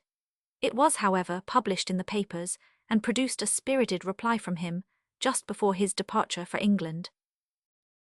The disturbances produced in America by Mr. Grenville's Stamp Act, and the opposition made to it, are well known. Under the Marquis of Rockingham's administration, it appeared expedient to endeavour to calm the minds of the colonists, and the repeal of the odious tax was contemplated. Amongst other means of collecting information on the disposition of the people to submit to it, Dr. Franklin was called to the bar of the House of Commons. The examination which he underwent was published, and contains a striking account of the extent and accuracy of his information, and the facility with which he communicated his sentiments. He represented facts in so strong a point of view that the inexpediency of the act must have appeared clear to every unprejudiced mind. The act, after some opposition, was repealed about a year after it was enacted, and before it had ever been carried into execution. In the year 1766, he made a visit to Holland and Germany, and received the greatest marks of attention from men of science. In his passage through Holland, he learned from the watermen the effect which a diminution of the quantity of water in canals has in impeding the progress of boats. Upon his return to England, he was led to make a number of experiments, all of which tended to confirm the observation. These, with an explanation of the phenomenon, he communicated in a letter to his friend Sir John Pringle, which will be found among his philosophical pieces. In the following year he travelled into France, where he met a no less favourable reception than he had experienced in Germany. He was introduced to a number of literary characters, and to the king, Louis XV. Several letters written by Hutchinson, Oliver, and others, to persons in eminent stations in Great Britain, came into the hands of Dr. Franklin. These contain the most violent invectives against the leading characters of the state of Massachusetts, and strenuously advised the prosecution of vigorous measures, to compel the people to obedience to the measures of the ministry. These he transmitted to the legislature, by whom they were published. Attested copies of them were sent to Great Britain, with an address, praying the king to discharge from office persons who had rendered themselves so obnoxious to the people, and who had shown themselves so unfriendly to their interests. The publication of these letters produced a duel between Mr. Whately and Mr. Temple, each of whom was suspected of having been instrumental in procuring them. To prevent any farther disputes on this subject, Dr. Franklin, in one of the public papers, declared that he had sent them to America, but would give no information concerning the manner in which he had obtained them, nor was this ever discovered. Shortly after, the petition of the Massachusetts Assembly was taken up for examination before the Privy Council. Dr. Franklin attended, as agent for the Assembly, and here a torrent of the most violent and unwarranted abuse was poured upon him by the Solicitor General Wedderburn, who was engaged as counsel for Oliver and Hutchinson. The petition was declared to be scandalous and vexatious, and the prayer of it refused. Although the Parliament of Great Britain had repealed the Stamp Act, it was only upon the principle of expediency. They still insisted upon their right to tax the colonies, and at the same time that the Stamp Act was repealed, an act was passed, declaring the right of Parliament to bind the colonies in all cases whatsoever. This language was used even by the most strenuous opposers of the Stamp Act, and amongst others by Mr. Pitt. This right was never recognized by the colonists, but as they flattered themselves that it would not be exercised, they were not very active in remonstrating against it. Had this pretended right been suffered to remain dormant, the colonists would cheerfully have furnished their quota of supplies, in the mode to which they had been accustomed, that is, by acts of their own assemblies, in consequence of requisitions from the Secretary of State. If this practice had been pursued, such was the disposition of the colonies towards their mother country, that, notwithstanding the disadvantages under which they laboured, from restraints upon their trade, calculated solely for the benefit of the commercial and manufacturing interests of Great Britain, a separation of the two countries might have been a far distant event. The Americans, from their earliest infancy, were taught to venerate a people from whom they were descended, whose language, laws, and manners were the same as their own. They looked up to them as models of perfection, and in their prejudiced minds, the most enlightened nations of Europe were considered as almost barbarians, in comparison with Englishmen. The name of an Englishman conveyed to an American the idea of everything good and great. Such sentiments instilled into them in early life, what but a repetition of unjust treatment could have induced them to entertain the most distant thought of separation? The duties on glass, paper, leather, painters' colours, tea, 100.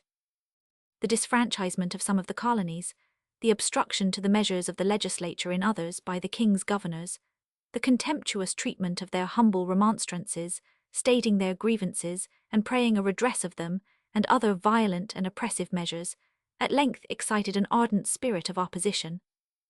Instead of endeavouring to allay this by a more lenient conduct, the ministry seemed resolutely bent upon reducing the colonies to the most slavish obedience to their decrees, but this only tended to aggravate. Vain were all the efforts made use of to prevail upon them to lay aside their designs, to convince them of the impossibility of carrying them into effect, and of the mischievous consequences which must ensue from a continuance of the attempts. They persevered, with a degree of inflexibility scarcely paralleled. The advantages which Great Britain derived from her colonies were so great, that nothing but a degree of infatuation, little short of madness, could have produced a continuance of measures calculated to keep up a spirit of uneasiness, which might occasion the slightest wish for a separation. When we consider the great improvements in the science of government, the general diffusion of the principles of liberty amongst the people of Europe, the effects which these have already produced in France, and the probable consequences which will result from them elsewhere, all of which are the offspring of the American Revolution, it cannot but appear strange that events of so great moment to the happiness of mankind should have been ultimately occasioned by the wickedness or ignorance of a British ministry. Dr. Franklin left nothing untried to prevail upon the ministry to consent to a change of measures. In private conversations, and in letters to persons in government, he continually expatiated upon the impolicy and injustice of their conduct towards America, and stated that, notwithstanding the attachment of the colonists to the mother country, a repetition of ill treatment must ultimately alienate their affections. They listened not to his advice. They blindly persevered in their own schemes, and left to the colonists no alternative but opposition or unconditional submission, the latter accorded not with the principles of freedom which they had been taught to revere. To the former they were compelled, though reluctantly, to have recourse. Dr. Franklin, finding all efforts to restore harmony between Great Britain and her colonies useless, returned to America in the year 1775, just after the commencement of hostilities. The day after his return, he was elected by the legislature of Pennsylvania a delegate to Congress. Not long after his election, a committee was appointed, consisting of Mr. Lynch, Mr. Harrison, and himself, to visit the camp at Cambridge, and in conjunction with the commander-in-chief, to endeavor to convince the troops, whose term of enlistment was about to expire, of the necessity of their continuing in the field and persevering in the cause of their country. In the fall of the same year he visited Canada, to endeavor to unite them in the common cause of liberty, but they could not be prevailed upon to oppose the measures of the British government. 1000.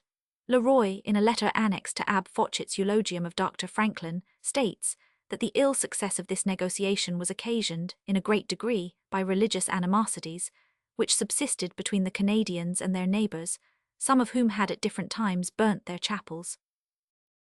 When Lord Howe came to America in 1776, vested with power to treat with the colonists, a correspondence took place between him and Dr. Franklin on the subject of a reconciliation. Dr. Franklin was afterwards appointed, together with John Adams and Edward Rutledge, to wait upon the commissioners, in order to learn the extent of their powers. These were found to be only to grant pardons upon submission, such terms which could not be accepted, and the object of the commissioners was not obtained. The momentous question of independence was shortly after brought into view, at a time when the fleets and armies, which were sent to enforce obedience, were truly formidable. With an army, numerous indeed, but ignorant of discipline, and entirely unskilled in the art of war, without money, without a fleet, without allies, and with nothing but the love of liberty to support them, the colonists determined to separate from a country from which they had experienced a repetition of injury and insult. In this question, Dr. Franklin was decidedly in favor of the measure proposed, and had great influence in bringing others to his sentiments. The public mind had been prepared for this event by Mr. Paine's celebrated pamphlet Common Sense. There is good reason to believe that Dr. Franklin had no inconsiderable share, at least, in furnishing materials for this work. In the convention which assembled at Philadelphia in 1776, for the purpose of establishing a new form of government for the state of Pennsylvania, Dr. Franklin was chosen president. The late constitution of this state, which was the result of their deliberations, may be considered as a digest of his principles of government. The single legislature and the plural executive seem to have been his favorite tenets. In the latter end of 1776, Dr. Franklin was appointed to assist in the negotiation which had been set on foot by Silas Deane at the court of France. A conviction of the advantages of a commercial intercourse with America, and a desire of weakening the British Empire by dismembering it, first induced the French court to listen to proposals of an alliance, but they showed rather a reluctance to the measure, which by Dr. Franklin's address, and particularly by the success of the American arms against General Burgoyne, was at length overcome, and in February 1778 a treaty of alliance, offensive and defensive, was concluded, in consequence of which France became involved in the war with Great Britain. Perhaps no person could have been found more capable of rendering essential services to the United States at the court of France than Dr. Franklin. He was well known as a philosopher, and his character was held in the highest estimation. He was received with the greatest marks of respect by all the literary characters, and this respect was extended amongst all classes of men. His personal influence was hence very considerable. To the effects of this were added those of various performances which he published, tending to establish the credit and character of the United States. To his exertions in this way may, in no small degree, be ascribed the success of the loans negotiated in Holland and France, which greatly contributed to bring the war to a conclusion. The repeated ill success of their arms, and more particularly the capture of Cornwallis and his army, at length convinced the British nation of the impossibility of reducing the Americans to subjection. The trading interest particularly became clamorous for peace. The ministry were unable longer to oppose their wishes. Provisional articles of peace were agreed to, and signed at Paris on the 30th of November, 1782, by Dr. Franklin, Mr. Adams, Mr. Jay, and Mr. Lawrence on the part of the United States, and by Mr. Oswald on the part of Great Britain. These formed the basis of the definitive treaty, which was concluded the 3d of September, 1783, and signed by Dr. Franklin, Mr. Adams, and Mr. Jay on the one part, and by Mr. David Hartley on the other. On the 3rd of April, 1783, a treaty of amity and commerce between the United States and Sweden was concluded at Paris by Dr. Franklin and the Count von Crutz. A similar treaty with Prussia was concluded in 1785, not long before Dr. Franklin's departure from Europe. Dr. Franklin did not suffer his political pursuits to engross his whole attention. Some of his performances made their appearance in Paris. The object of these was generally the promotion of industry and economy. In the year 1784, when animal magnetism made great noise in the world, particularly at Paris, it was thought a matter of such importance that the king appointed commissioners to examine into the foundation of this pretended science. Dr. Franklin was one of the number. After a fair and diligent examination, in the course of which Mesmer repeated a number of experiments, in the presence of the commissioners, some of which were tried upon themselves, they determined that it was a mere trick, intended to impose upon the ignorant and credulous Mesmer, was thus interrupted in his career to wealth and fame, and a most insolent attempt to impose upon the human understanding baffled. The important ends of Dr. Franklin's mission being completed by the establishment of American independence, and the infirmities of age and disease coming upon him, he became desirous of returning to his native country. Upon application to Congress to be recalled, Mr. Jefferson was appointed to succeed him in 1785. Sometime in September of the same year, Dr. Franklin arrived in Philadelphia. He was shortly after chosen member of the Supreme Executive Council for the city, and soon after was elected president of the same.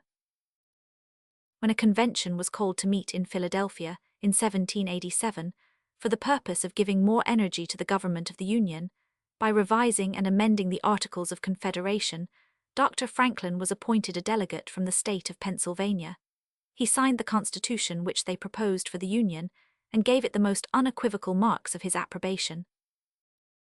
A society for political inquiries, of which Dr. Franklin was president, was established about this period. The meetings were held at his house. 2 or 3 essays read in this society were published. It did not long continue. In the year 1787, 2 societies were established in Philadelphia, founded on the principles of the most liberal and refined humanity, the Philadelphia Society for alleviating the miseries of public prisons, and the Pennsylvania Society for promoting the abolition of slavery, the relief of free Negroes, unlawfully held in bondage, and the improvement of the condition of the African race. Of each of these Dr. Franklin was president. The labors of these bodies have been crowned with great success, and they continue to prosecute with unwearied diligence the laudable designs for which they were established. Dr. Franklin's increasing infirmities prevented his regular attendance at the council chamber, and in 1788 he retired wholly from public life. His constitution had been a remarkably good one. He had been little subject to disease except an attack of the gout occasionally, until about the year 1781, when he was first attacked with symptoms of the calculous complaint, which continued during his life. During the intervals of pain from this grievous disease, he spent many cheerful hours, conversing in the most agreeable and instructive manner.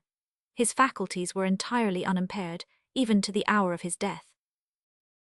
His name, as president of the Abolition Society, was signed to the memorial presented to the House of Representatives of the United States on the 12th of February, 1789, praying them to exert the full extent of power vested in them by the Constitution in discouraging the traffic of the human species.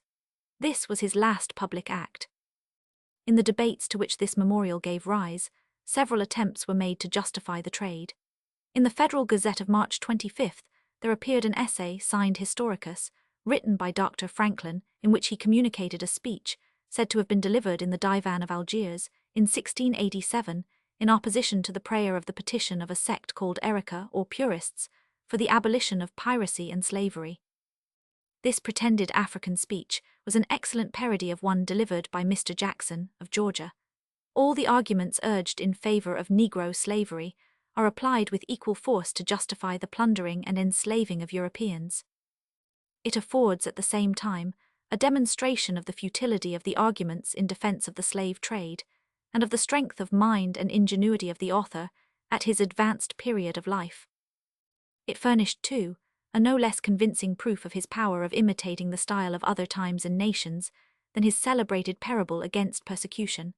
And as the latter led many persons to search the Scriptures with a view to find it, so the former caused many persons to search the bookstores and libraries for the work from which it was said to be extracted.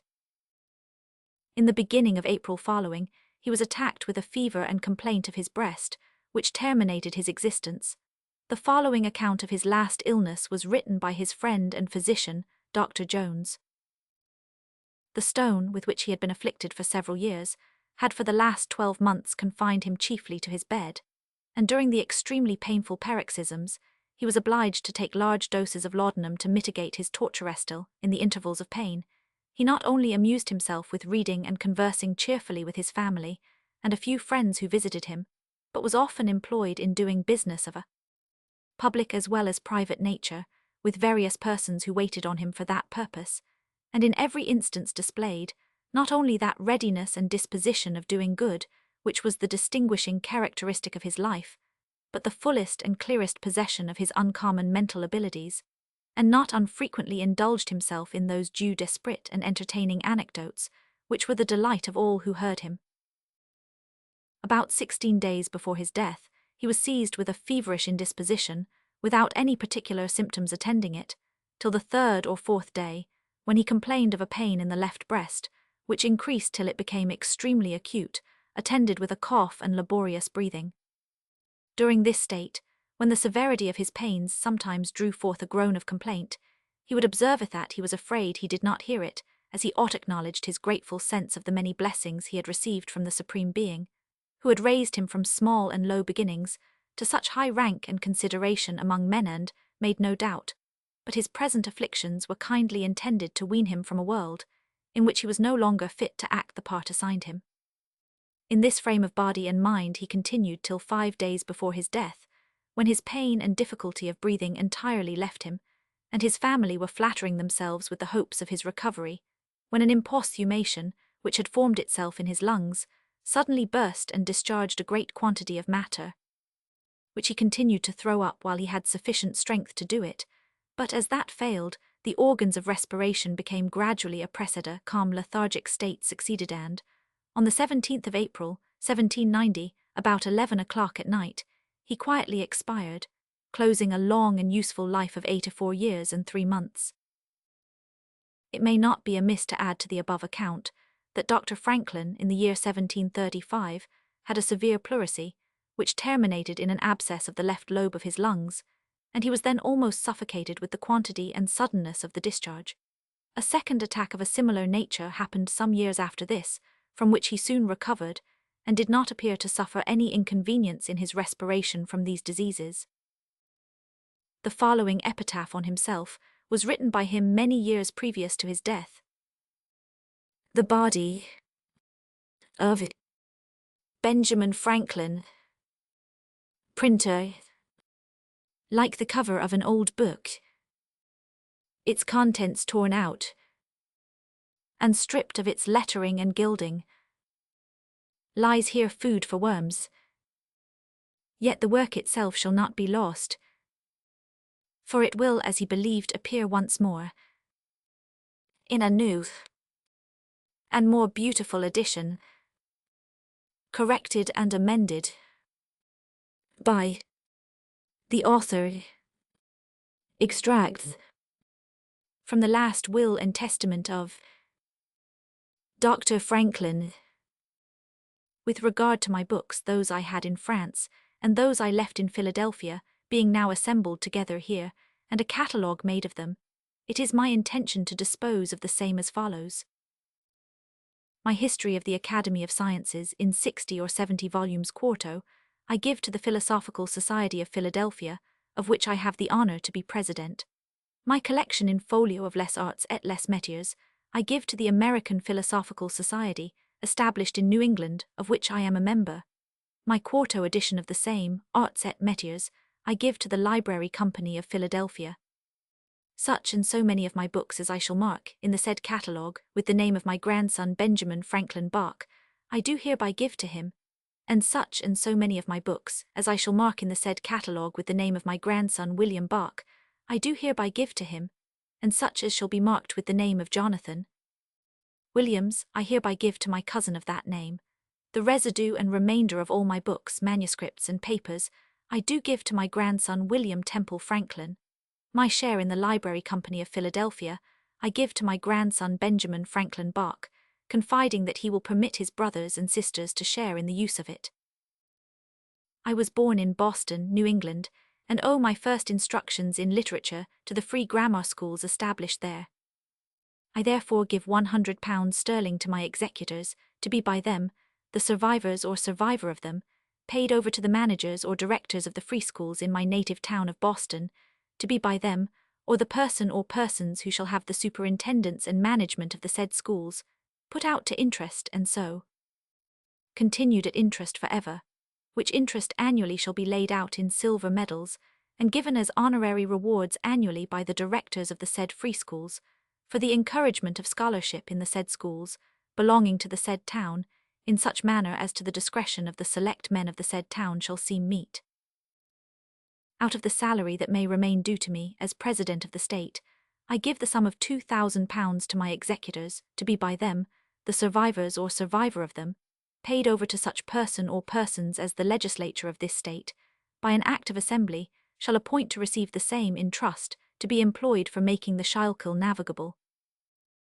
During the number of years I was in business as a stationer, printer and postmaster, a great many small sums became due to me for books, advertisements, postage of letters and other matters, which were not collected, when in 1757 I was sent by the Assembly to England as their agent and, by subsequent appointments, continued there till 1775, when on my return I was immediately engaged in the affairs of Congress, and sent to France in 1776, where I remained 9 years, not returning till 1785, and the said debts not being demanded in such a length of time, are become in a manner obsolete, yet are nevertheless justly due.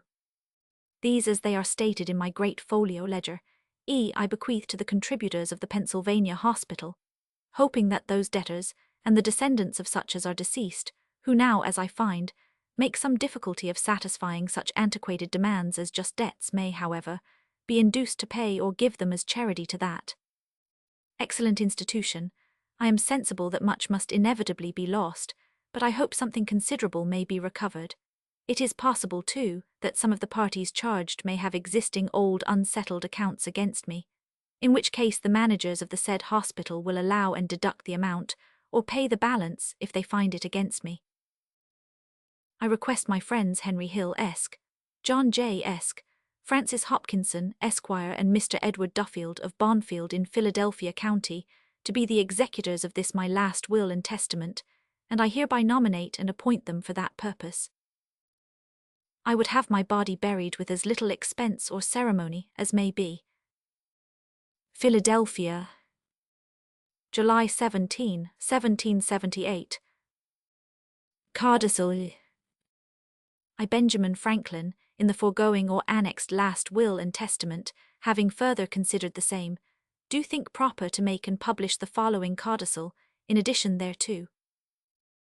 It having long been a fixed and political opinion of mine, that in a democratical state there ought to be no offices of profit, For the reasons I had given in an article of my drawing in our Constitution, it was my intention, when I accepted the office of President, to devote the appointed salary to some public use.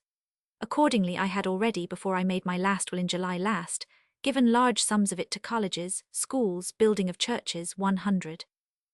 And in that will I bequeathed £2,000 more to the state, for the purpose of making the Schuylkill navigable, but understanding since that such a sum will do but little towards accomplishing such a work, and that project is not likely to be undertaken for many years to commend, having entertained another idea, which I hope may be more extensively useful, I do hereby revoke and annul the bequest, and direct that the certificates I have of what remains due to me of that salary be sold towards raising the sum of £2,000, to be disposed of as I am now about to order. It has been an opinion that he who receives an estate from his ancestors is under some obligation to transmit the same to posterity. This obligation lies not on me, who never inherited a shilling from any ancestor or relation. I shall, however, if it is not diminished by some accident before my death, leave a considerable estate among my descendants and relations. The above observation is made merely as some apology to my family for my making bequests that do not appear to have any immediate relation to their advantage. I was born in Boston, New England, and owe my first instructions in literature to the free grammar schools established there. I have therefore considered those schools in my will. But I am also under obligations to the state of Massachusetts, for having, unasked, appointed me formerly their agent, with a handsome salary, which continued some years. And although I accidentally lost in their service, by transmitting Governor Hutchinson's letters, much more than the amount of what they gave me, I do not think that ought in the least to diminish my gratitude.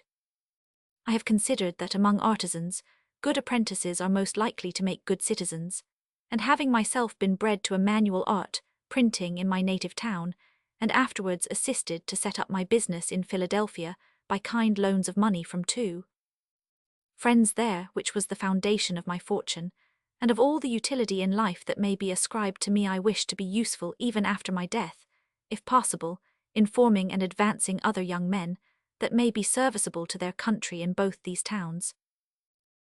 To this end I devote £2,000, which I give, 1,000 thereof to the inhabitants of the town of Boston, in Massachusetts, and the other 1,000 to the inhabitants of the city of Philadelphia, in trust, to and for the uses, intents, and purposes herein after mentioned and declared. The said sum of £1,000, if accepted by the inhabitants of the town of Boston, shall be managed under the direction of the select men, united with the ministers of the oldest Episcopalian, Congregational, and Presbyterian churches in that town, who are to let out the same at 5% per annum to such young married artificers, under the age of 25 years, as have served an apprenticeship in the said town, and faithfully fulfilled the duties required in their indentures, so as to obtain a good moral character from at least 2 respectable citizens, who are willing to become sureties in a bond with the applicants for the repayment of the money so lent, with interest according to the terms hereinafter prescribed, all which bonds are to be taken for Spanish milled dollars, or the value thereof in current gold coin, and the manager shall keep a bound book or books, wherein shall be entered the names of those who shall apply for, and receive the benefit of this institution, and of their sureties, together with the sums lent, the dates, and other necessary and proper records, respecting the business and concerns of this institution. And as these loans are intended to assist young married artificers in setting up their business, they are to be proportioned by the discretion of the managers, so as not to exceed £60 to one person, nor to be less than £15. And if the number of appliers so entitled should be so large as that the sum will not suffice to afford to each as much as might otherwise not be improper, the proportion to each shall be diminished, so as to afford to every one some assistance. These aids may therefore be small at first, but as the capital increases by the accumulated interest, they will be more ample. And in order to serve as many as possible in their turn, as well as to make the repayment of the principal borrowed more easy, each borrower shall be obliged to pay with the yearly interest 1/10 part of the principal, which sums of principal and interest so paid in shall be again let out to fresh borrowers. And it is presumed that there will be always found in Boston virtuous and benevolent citizens, willing to bestow a part of their time in doing good to the rising generation, by superintending and managing this institution gratis. It is hoped that no part of the money will at any time lie dead, or be diverted to other purposes, but be continually augmenting by the interest, in which case there may in time be more than the occasion in Boston may require, and then some may be spared to the neighboring or other towns, in the said state of Massachusetts, which may desire to have it, such towns engaging to pay punctually the interest, and the proportion of the principal annually to the inhabitants of the town of Boston. If this plan is executed and succeeds as projected for 100 years, the sum will then be £130,000, of which I would have the managers of the donation to the town of Boston then lay out, at their discretion, £100,000 in public works, which may be judged of most general utility to the inhabitants, such as fortifications, bridges, aqueducts, public buildings, baths, pavements, or whatever may make living in the town more convenient to its people, and render it more agreeable to strangers resorting thither for health or a temporary residence. The remaining £31,000 I would have continued to be let out to interest, in the manner above directed, for 100 years, as I hope it will have been found that the institution has had a good effect on the conduct of youth, and been of service to many worthy characters and useful citizens. At the end of this second term, if no unfortunate accident has prevented the operation, the sum will be £4,061,000 sterling, of which I leave £1,061,000 to the disposition and management of the inhabitants of the town of Boston, and the £3 millions to the disposition of the government of the state, not presuming to carry my views farther. All the directions herein given respecting the disposition and management of the donation to the inhabitants of Boston, I would have observed respecting that to the inhabitants of Philadelphia. Only, as Philadelphia is incorporated, I request the corporation of that city to undertake the management, agreeable to the said directions, and I do hereby vest them with full and ample powers for that purpose. And having considered that the covering its ground plat with buildings and pavements, which carry off most of the rain, and prevent it soaking into the earth, and renewing and purifying the springs, whence the water of the wells must gradually grow worse, and in time be unfit for use, as I find has happened in all old cities, I recommend that, at the end of the first 100 years, if not done before, the corporation of the city employ a part of the £100,000 in bringing by pipes the water of Wissahickon Creek into the town, so as to supply the inhabitants, which I apprehend may be done without great difficulty, the level of that creek being much above that of the city, and may be made higher by a dam. I also recommend making the Schuylkill completely navigable. At the end of the second 100 years, I would have the disposition of the £4,061,000 divided between the inhabitants of the city of Philadelphia and the government of Pennsylvania, in the same manner as herein directed with respect to that of the inhabitants of Boston and the government of Massachusetts. It is my desire that this institution should take place, and begin to operate within 1 year after my decease, for which purpose due notice should be publicly given, previous to the expiration of that year, that those for whose benefit this establishment is intended may make their respective applications, and I hereby direct my executors, the survivor or survivors of them, within 6 months after my decease, to pay over the said sum of £2,000 sterling to such persons as shall be duly appointed by the select men of Boston, and the corporation of Philadelphia, to receive and take charge of their respective sums of £1,000 each, for the purposes aforesaid. Considering the accidents to which all human affairs and projects are subject in such a length of time, I have perhaps too much flattered myself with a vain fancy that these dispositions, if carried into execution, will be continued without interruption, and have the effects proposed. I hope, however, that if the inhabitants of the two cities should not think fit to undertake the execution, they will at least accept the offer of these donations, as a mark of my good will, token of my gratitude, and testimony of my desire to be useful to them even after my departure. I wish indeed that they may both undertake to endeavour the execution of my project, because I think that, though unforeseen difficulties may arise, expedients will be found to remove them, and the scheme be found practicable. If one of them accepts the money with the conditions, and the other refuses, my will then is that both sums be given to the inhabitants of the city accepting, the whole to be applied to the same purposes, and under the same regulations directed for the separate parts. And if both refuse, the money remains of course in the mass of my estate, and it is to be disposed of therewith, according to my will made the 17th day of July, 1788. My fine Crabtree walking stick with a gold head curiously wrought in the form of the cap of liberty, I give to my friend, and the friend of mankind, General Washington. If it was a scepter, he has merited it and would become it. Footnote: Letters and papers. On electricity. It may not be improper to present the reader with the following extract from the preface to the first edition of Dr. Franklin's Papers on Electricity, which, as we have stated in the advertisement, formed a pamphlet only. The following observations and experiments were not drawn up with a view to their being made public, but were communicated at different times, and most of them in letters, written on various topics, as matters only of private amusement.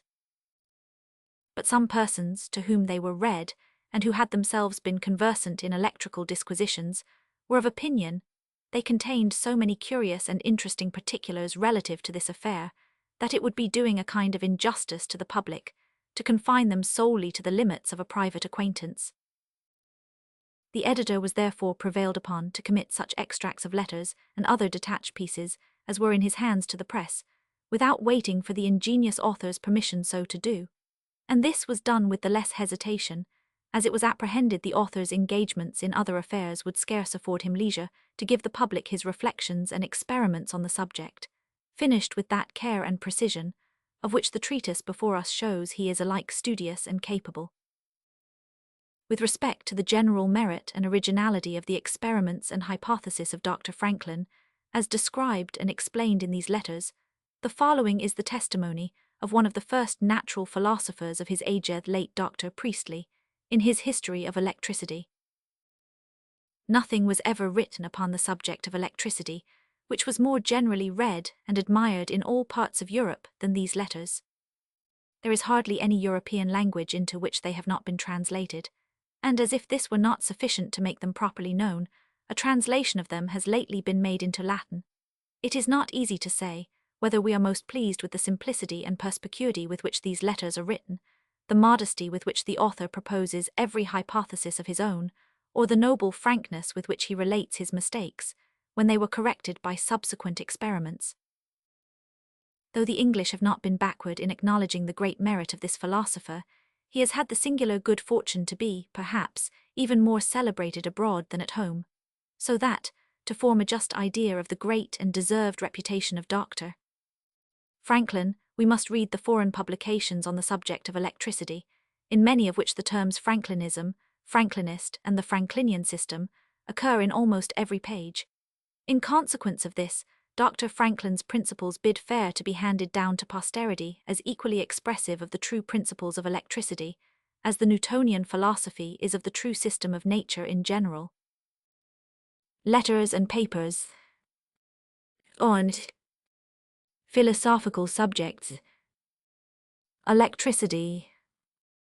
To Peter Collinson, Esq., FRS London. Introductory Letter. Philadelphia, March 28, 1747. Sir, your kind present of an electric tube, with directions for using it, has put several of us on making electrical experiments, in which we have observed some particular phenomena that we look upon to be new. I shall therefore communicate them to you in my next, though possibly they may not be new to you, as among the numbers daily employed in those experiments on your side the water, it is probable some one or other has hit on the same observations. For my own part, I never was before engaged in any study that so totally engrossed my attention and my time as this has lately done. For what with making experiments when I can be alone, and repeating them to my friends and acquaintance, who, from the novelty of the thing, come continually in crowds to see them, I have during some months past had little leisure for anything else. I am 100 B. Franklin.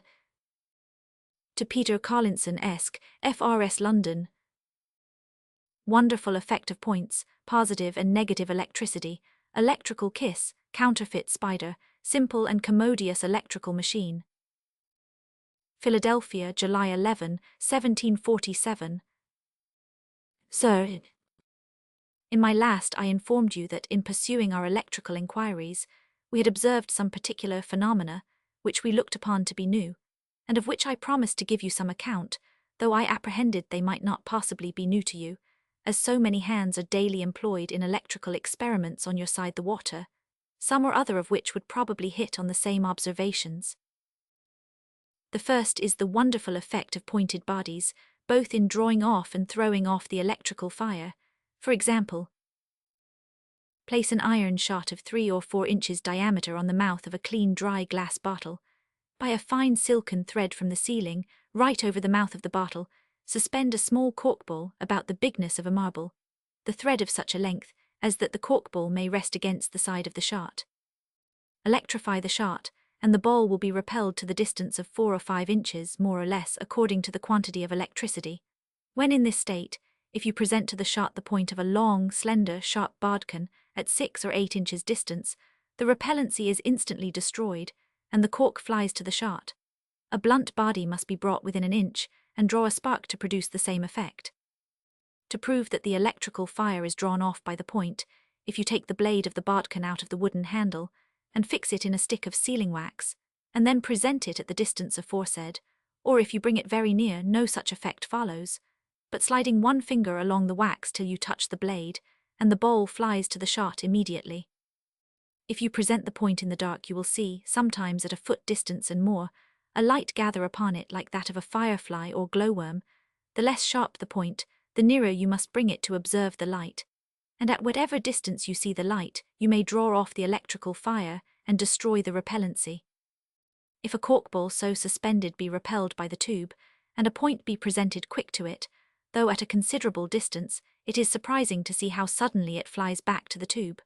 Points of wood will do near as well as those of iron, provided the wood is not dry, for perfectly dry wood will no more conduct electricity than sealing wax. To show that points will throw off as well as draw off the electrical fire, lay a long sharp needle upon the shot, and you cannot electrize the shot so as to make it repel the cork ball.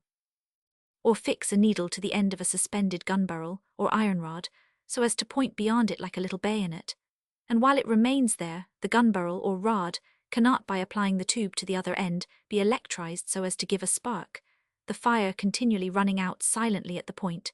In the dark you may see it make the same appearance as it does in the case before mentioned.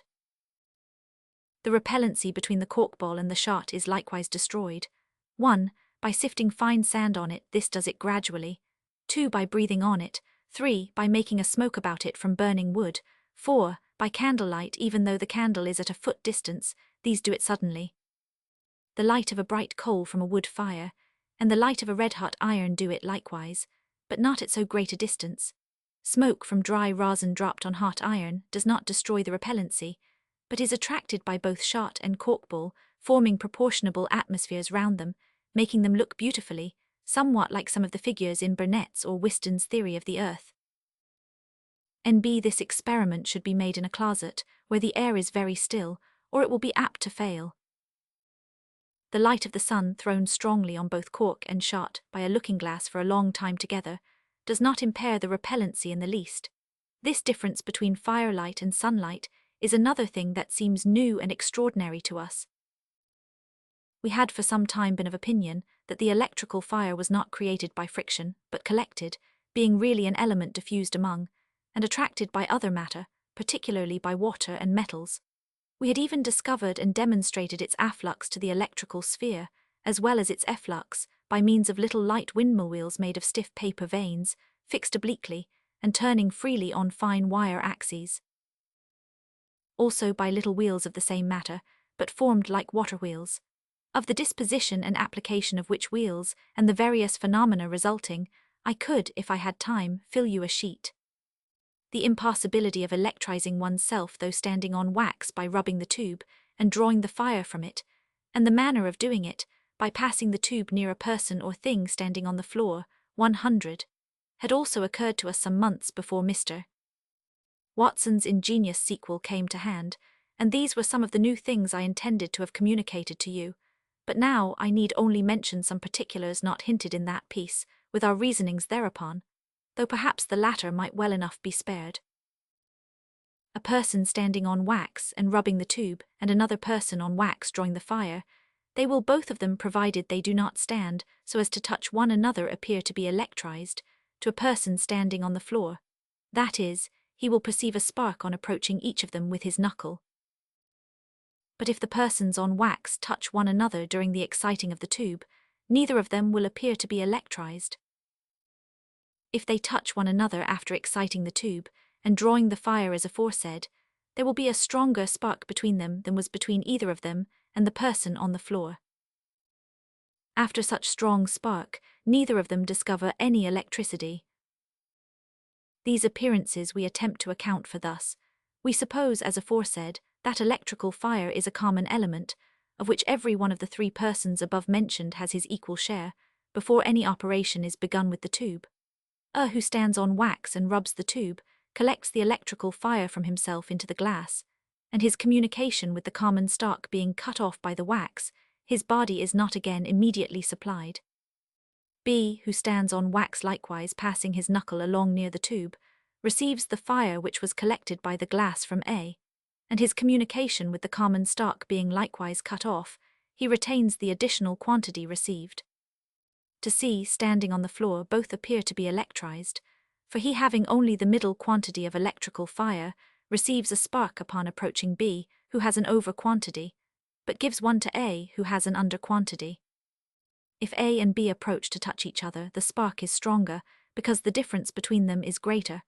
After such touch there is no spark between either of them and C, because the electrical fire in all is reduced to the original equality. If they touch while electrizing, the equality is never destroyed, the fire only circulating. Hence have arisen some new terms among us. We say B and bodies like circumstanced is electrized positively, A negatively, or rather B is electrized plus, A minus, and we daily in our experiments electrize bodies plus or minus as we think proper. To electrize plus or minus, no more needs to be known than this, that the parts of the tube or sphere that are rubbed do in the instant of the friction attract the electrical fire, and therefore take it from the thing rubbing. The same parts immediately as the friction upon them ceases, are disposed to give the fire they have received to any body that has less. Thus you may circulate it, as Mr. Watson has shewn. You may also accumulate or subtract it upon or from any body, as you connect that body with the rubber or with the receiver, the communication with the common spark being cut off. We think that ingenious gentleman was deceived when he imagined in his sequel that the electrical fire came down the wire from the ceiling to the gun barrel, thence to the sphere, and so electrized the machine and the man turning the wheel, 100. We suppose it was driven off and not brought on through that wire, and that the machine and man, 100, were electrized minus 1. E had less electrical fire in them than things in common. As the vessel is just upon sailing, I cannot give you so large an account of American electricity as I intended. I shall only mention a few particulars more. We find granulated lead better to fill the phial with than water, being easily warmed, and keeping warm and dry in damp air. We fire spirits with the wire of the phial. We light candles just blown out by drawing a spark among the smoke between the wire and snuffers. We represent lightning by passing the wire in the dark over a china plate that has gilt flowers, or applying it to gilt frames of looking-glasses, 100. We electrize a person 20 or more times running, with a touch of the finger on the wire, thus, he stands on wax. Give him the electrized bottle in his hand, touch the wire with your finger and then touch his hand or face, there are sparks every time. We increase the force of the electrical kiss vastly, thus, let A and B stand on wax, or are on wax and be on the floor, give one of them the electrized phial in hand, let the other take hold of the wire, there will be a small spark, but when their lips approach they will be struck and shock 500. The same if another gentleman and lady, C and D, standing also on wax, and joining hands with A and B, salute or shake hands. We suspend by fine silk thread a counterfeit spider, made of a small piece of burnt cork, with legs of linen thread and a grain or two of lead stuck in him, to give him more weight. Upon the table over which he hangs, we stick a wire upright, as high as the phial and wire, 4 or 5 inches from the spider. Then we animate him by setting the electrified phial at the same distance on the other side of him. He will immediately fly to the wire of the phial, bend his legs in touching it, then spring off and fly to the wire in the table, thence again to the wire of the phial, playing with his legs. against both in a very entertaining manner, appearing perfectly alive to persons unacquainted. He will continue this motion an hour or more in dry weather. We electrify, upon wax in the dark, a book that has a double line of gold round upon the covers, and then apply a knuckle to the gilding. The fire appears everywhere upon the gold like a flash of lightning, not upon the leather nor, if you touch the leather instead of the gold. We rub our tubes with buckskin, and observe always to keep the same side to the tube, and never to sully the tube by handling. Thus they work readily and easily, without the least fatigue, especially if kept in tight pasteboard cases, lined with flannel and sitting close to the tube. This I mention because the European papers on electricity frequently speak of rubbing the tube as a fatiguing exercise. Our spheres are fixed on iron axes which pass through them. At one end of the axis there is a small handle, with which you turn the sphere like a common grindstone. This we find very commodious, as the machine takes up but little room, is portable, and may be enclosed in a tight box when not in use. It is true, the sphere does not turn so swift as when the great wheel is used, but swiftness we think of little importance, since a few turns will charge the file 100 sufficiently. I am 100 B. Franklin. To Peter Collinson, Esq., FRS London. Observations on the Leyden bottle, with experiments proving the different electrical state of its different surfaces. Philadelphia, Sept. 1, 1747. Sir, the necessary trouble of copying long letters, which perhaps when they come to your hands may contain nothing new or worth your reading, so quick is the progress made with you in electricity, half discourages me from writing any more on that subject. Yet I cannot forbear adding a few observations on 1000. Muschenbroek's wonderful bottle. The non-electric contained in the bottle differs, when electrized, from a non-electric electrized out of the bottle, in this, that the electrical fire of the latter is accumulated on its surface, and forms an electrical atmosphere round it of considerable extent. But the electrical fire is crowded into the substance of the former, the glass confining it. At the same time that the wire and the top of the bottle, 100, is electrized positively or plus, the bottom of the bottle is electrized negatively or minus, in exact proportion. 1 whatever quantity of electrical fire is thrown in at the top, an equal quantity goes out of the bottom. To understand this, suppose the common quantity of electricity in each part of the bottle, before the operation begins, is equal to 20, and at every stroke of the tube, suppose a quantity equal to 1 is thrown in. Then, after the first stroke, the quantity contained in the wire and upper part of the bottle will be 21, in the bottom 19. After the second, the upper part will have 22, the lower 18, and so on, till after 20 strokes the upper part will have a quantity of electrical fire equal to 40, the lower part none, and then the operation ends, for no more can be thrown into the upper part, when no more can be driven out of the lower part. If you attempt to throw more in, it is spewed back through the wire, or flies out in loud cracks through the sides of the bottle. The equilibrium cannot be restored in the bottle by inward communication or contact of the parts, but it must be done by a communication formed without the bottle, between the top and bottom, by some non-electric, touching or approaching both at the same time, in which case it is restored with a violence and quickness inexpressible, or touching each alternately, in which case the equilibrium is restored by degrees.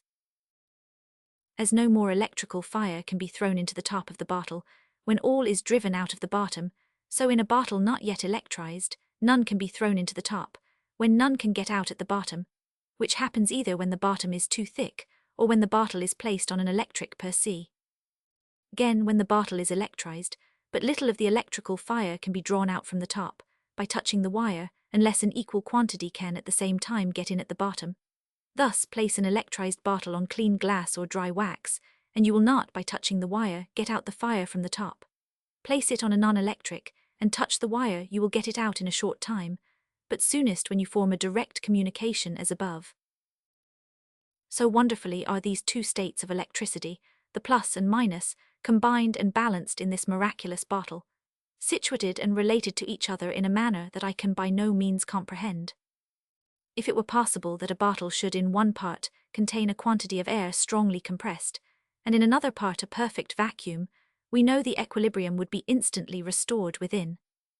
But here we have a bottle containing at the same time a plenum of electrical fire, and a vacuum of the same fire, and yet the equilibrium cannot be restored between them but by a communication without, though the plenum presses violently to expand, and the hungry vacuum seems to attract as violently in order to be filled. The shock to the nerves, or convulsion rather, is occasioned by the sudden passing of the fire through the body in its way from the top to the bottom of the bottle. The fire takes the shortest course, as Mr. Watson justly observes, but it does not appear from experiment that in order for a person to be shocked, a communication with the floor is necessary. For he that holds the bottle with one hand and touches the wire with the other will be shocked as much, though his shoes be dry or even standing on wax as otherwise. And on the touch of the wire or of the gun barrel, which is the same thing, the fire does not proceed from the touching finger to the wire, as is supposed, but from the wire to the finger, and passes through the body to the other hand, and so into the bottom of the bottle. Experiments confirming the above. Experiment 1. Place an electrized phial on wax, a small cork ball suspended by a dry silk thread held in your hand and brought near to the wire, will first be attracted and then repelled. When in this state of repellency, sink your hand, that the bowl may be brought towards the bottom of the bottle. It will be there instantly and strongly attracted, till it has parted with its fire. If the bottle had a positive electrical atmosphere, as well as the wire, an electrified cork would be repelled from one as well as from the other. Vol. 1 page 182. Plate 1, image of the experiments below. Published as the Act directs, April 1, 1806 by Longman, Hurst, Rees-Orme, Paternoster Row. Experiment 2, Fig. 1. From a bent wire sticking in the table, let a small linen thread be hang down within half an inch of the electrized phial. C. Touch the wire or the phial repeatedly with your finger, and at every touch you will see the thread instantly attracted by the bottle. This is best done by a vinegar cruet, or some such bellied bottle. As soon as you draw any fire out from the upper part, by touching the wire, the lower part of the bottle draws an equal quantity in by the thread. Experiment 3. Fig. 2. Fix a wire in the lead with which the bottom of the bottle is armed D so as that bending upwards, its ring end may be level with the top or ring end of the wire in the cork E and at 3 or 4 inches distance. Then electrize the bottle and place it on wax. If a cork suspended by a silk thread F hang between these two wires, it will play incessantly from one to the other, till the bottle is no longer electrized. That is, it fetches and carries fire from the top to the bottom of the bottle, till the equilibrium is restored. Experiment 4, Fig. 3. Place an electrized phial on wax. Take a wire G in form of a C, the ends at such a distance when bent, as that the upper may touch the wire of the bottle when the lower touches the bottom. Stick the outer part on a stick of sealing wax H, which will serve as a handle. Then apply the lower end to the bottom of the bottle, and gradually bring the upper end near the wire in the cork. The consequence is spark follows spark till the equilibrium is restored. Touch the top first, and on approaching the bottom with the other end, you have a constant stream of fire from the wire entering the bottle. Touch the top and bottom together, and the equilibrium will instantly be restored, the crooked wire forming the communication. Experiment 5, Fig. 4. Let a ring of thin lead or paper surround a bottle I even at some distance from or above the bottom. From that ring let a wire proceed up till it touch the wire of the cork K. A bottle so fixed cannot by any means be electrized. The equilibrium is never destroyed, for while the communication between the upper and lower parts of the bottle is continued by the outside wire, the fire only circulates. What is driven out at bottom is constantly supplied from the top. Hence a bottle cannot be electrized that is foul or moist on the outside, if such moisture continue up to the cork or wire. Experiment 6. Place a man on a cake of wax and present him the wire of the electrified phial to touch, you standing on the floor and holding it in your hand. As often as he touches it, he will be electrified plus, and anyone standing on the floor may draw a spark from him. The fire in this experiment passes out of the wire into him, and at the same time out of your hand into the bottom of the bottle. Experiment 7. Give him the electrical phial to hold, and do you touch the wire? As often as you touch it he will be electrified minus and may draw a spark from anyone standing on the floor. The fire now passes from the wire to you, and from him into the bottom of the bottle. Experiment 8. Lay 2 books on 2 glasses back towards back, 2 or 3 inches distant. Set the electrified phial on one and then touch the wire. that book will be electrified minus the electrical fire being drawn out of it by the bottom of the bottle. Take off the bottle and holding it in your hand, touch the other with the wire. That book will be electrified plus the fire passing into it from the wire and the bottle at the same time supplied from your hand. A suspended small cork ball will play between these books till the equilibrium is restored. Experiment 9. When a body is electrized plus, it will repel a positively electrified feather or small cork ball. When minus or when in the common state it will attract them, but stronger when minus than when in the common state, the difference being greater. Experiment 10. Though, as in experiment Roman 6, a man standing on wax may be electrized a number of times by repeatedly touching the wire of an electrized bottle held in the hand of one standing on the floor, he receiving the fire from the wire each time, yet holding it in his own hand, and touching the wire though he draws a strong spark, and is violently shocked, no electricity remains in him, the fire only passing through him, from the upper to the lower part of the bottle. Observe before the shock, to let some one on the floor touch him to restore the equilibrium in his body, for in taking hold of the bottom of the bottle, he sometimes becomes a little electrized minus, which will continue after the shock, as would also any plus electricity, which he might have given him before the shock. For restoring the equilibrium in the bottle does not at all affect the electricity in the man through whom the fire passes, that electricity is neither increased nor diminished. Experiment 11. The passing of the electrical fire from the upper to the lower part of the bottle to restore the equilibrium is rendered strongly visible by the following pretty experiment. Take a book whose covering is filleted with gold, bend a wire of 8 or 10 inches long in the form of M Fig. 5. Slip it on the end of the cover of the book over the gold line, so as that the shoulder of it may press upon one end of the gold line, the ring up, but leaning towards the other end of the book. Lay the book on a glass or wax, and on the other end of the gold line set the bottle electrized. Then bend the springing wire, by pressing it with a stick of wax till its ring approaches the ring of the bottle wire. Instantly there is a strong spark and stroke, and the whole line of gold which completes the communication between the top and bottom of the bottle will appear a vivid flame like the sharpest lightning. The closer the contact between the shoulder of the wire and the gold at one end of the line, and between the bottom of the bottle and the gold at the other end, the better the experiment succeeds. The room should be darkened. If you would have the whole filleting round the cover appear in fire at once, let the bottle and wire touch the gold in the diagonally opposite corners. I am 100 B. Franklin. To Peter Collinson-esque, FRS London. Farther experiments confirming the preceding observations. Leyden bottle analyzed, electrical battery, magical picture, electrical wheel or jack, electrical feast. Philadelphia, 1748. Sir.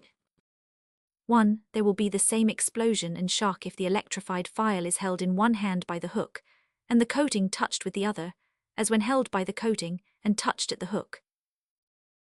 To take the charged file safely by the hook, and not at the same time diminish its force, it must first be set down on an electric per se. The file will be electrified as strongly if held by the hook, and the coating applied to the globe or tube, as when held by the coating and the hook applied. But the direction of the electrical fire being different in the charging, will also be different in the explosion.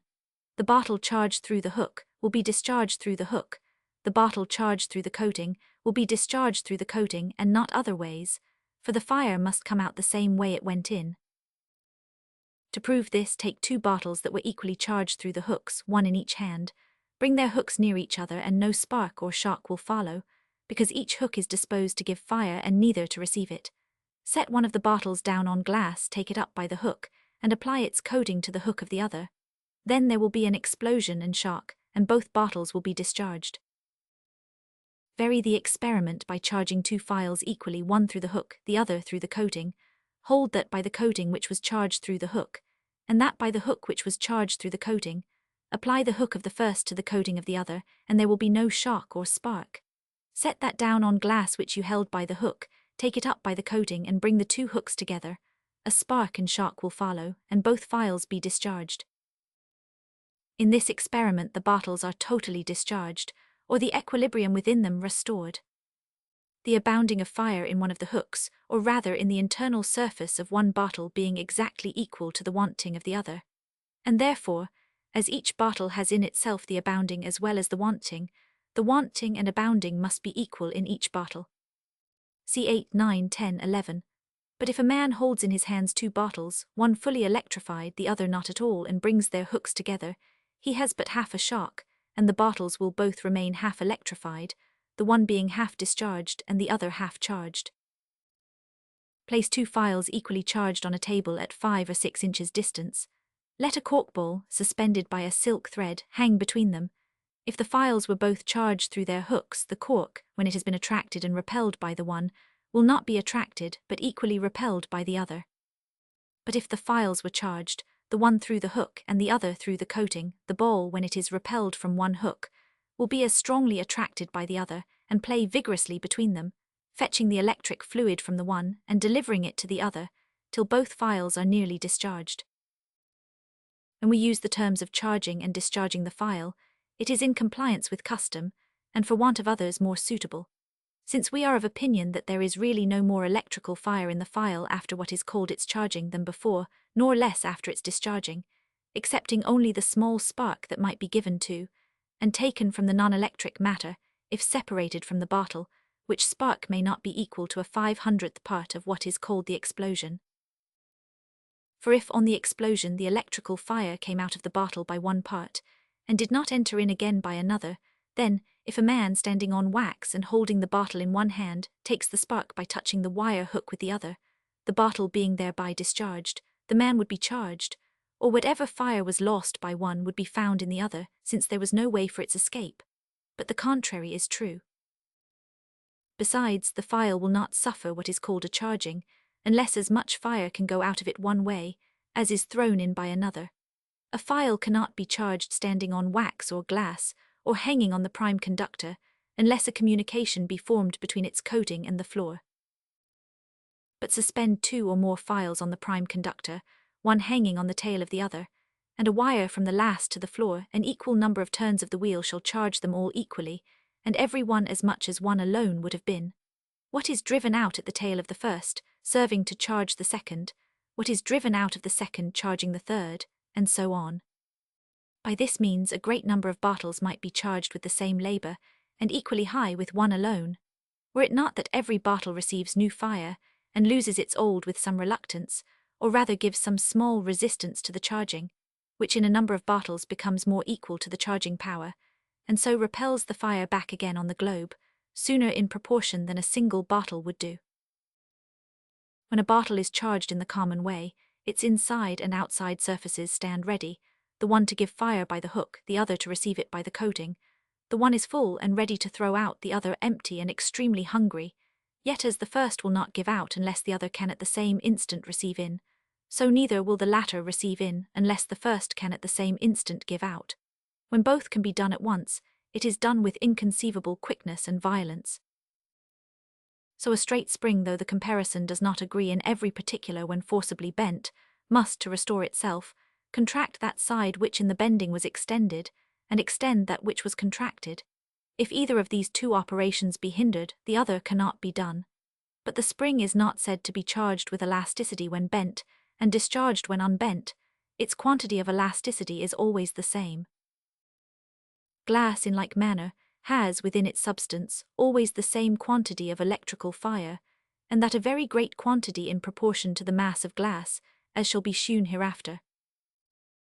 This quantity proportioned to the glass, it strongly and obstinately retains, and will have neither more nor less, though it will suffer a change to be made in its parts and situation. 1. We may take away part of it from one of the sides, provided we throw an equal quantity into the other. Yet when the situation of the electrical fire is thus altered in the glass, when some has been taken from one side, and some added to the other, it will not be at rest or in its natural state, till it is restored to its original equality. And this restitution cannot be made through the substance of the glass, but must be done by a non-electric communication formed without, from surface to surface. Thus the whole force of the bottle and power of giving a shock is in the glass itself, the non-electrics in contact with the two surfaces, serving only to give and receive to and from the several parts of the glass, that is, to give on one side and take away from the other. This was discovered here in the following manner. Purposing to analyze the electrified bottle in order to find wherein its strength lay, we placed it on glass and drew out the cork and wire which for that purpose had been loosely put in. Then taking the bottle in one hand and bringing a finger of the other near its mouth, a strong spark came from the water, and the shock was as violent as if the wire had remained in it, which showed that the force did not lie in the wire. Then to find if it resided in the water being crowded into and condensed in it, as confined by the glass which had been our former opinion, we electrified the bottle again, and placing it on glass drew out the wire and cork as before. Then taking up the bottle, we decanted all its water into an empty bottle, which likewise stood on glass, and, taking up that other bottle, we expected, if the force resided in the water, to find a shock from it, but there was none.